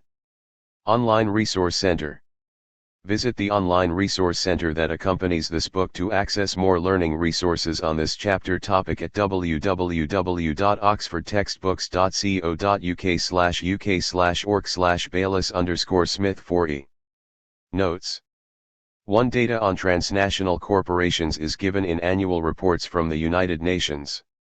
The figures quoted come from World Investment Report 2006, UNCTAD 2006b, 270-73 and 280-4. The numbers of different types of transnational and international organization are from the Yearbook of International Organizations 2005 to 2006, Volume 5, p. 7, Munich, KG Sohr, 2006. 2. The World Investment Report 2006 lists the 100 largest non-financial TNCs, ranked by foreign assets. Of these, 50 had global sales of $40 billion or more in 2004. Data for each country on GNP and population is given in the World Development Indicators, 2006, Washington, D.C., World Bank, 2006. 3. World Investment Report 2006, Annex Tables A.1.6 and A.1.1. 4. ECOSOC Resolution 288, X, B. Arrangements for Consultation with Non-Governmental Organizations was passed in February 1950. It was amended and replaced by Resolution 1296, XLIV, in May 1968 and again by Resolution 1996/31 in July 1996. Part 4. International Issues. In this part of the book we want to give you a wide-ranging overview of the main issues in contemporary world politics. The previous 3 parts have been designed to give you a comprehensive foundation for the study of contemporary international issues. As with the other sections, this one also has 2 aims. First, we want to give you an understanding of some of the more important pressing problems which appear every day in the media headlines and which, directly and indirectly, affect the lives of each of us. These issues are the stuff of globalization, and they take a number of different forms. Some, like the environment and nuclear proliferation, pose dangers of global catastrophe. Others, like nationalism, cultural differences, and humanitarian intervention, together with regionalism and integration, raise important questions and dilemmas about the twin processes of fragmentation and unification which characterize the world in which we live. Yet other issues, such as terrorism, global trade and finance, human rights, human security, poverty, development, and hunger, are fundamentally intertwined with globalization. Our second aim, of course, is that by providing overviews of these issues we are posing questions about the nature of globalization. Is it new? Is it beneficial? Is it unavoidable? Does it serve specific interests? Does it make it more or less easy to deal with the problems covered in these chapters? The picture that emerges from these chapters is that the process of globalization is a highly complex one, with major disagreements existing about its significance and its impact. Some contributors see opportunities for greater cooperation because of globalization, while others see dangers of increased levels of conflict at the beginning of the 21st century. What do you think? Chapter 20. Environmental Issues. John Vogler. Reader Guide. As environmental problems transcend national boundaries, they come to be a feature of international politics. This chapter indicates that environmental issues have become increasingly prominent on the international agenda over the last 50 years, assisted by the effects of globalization.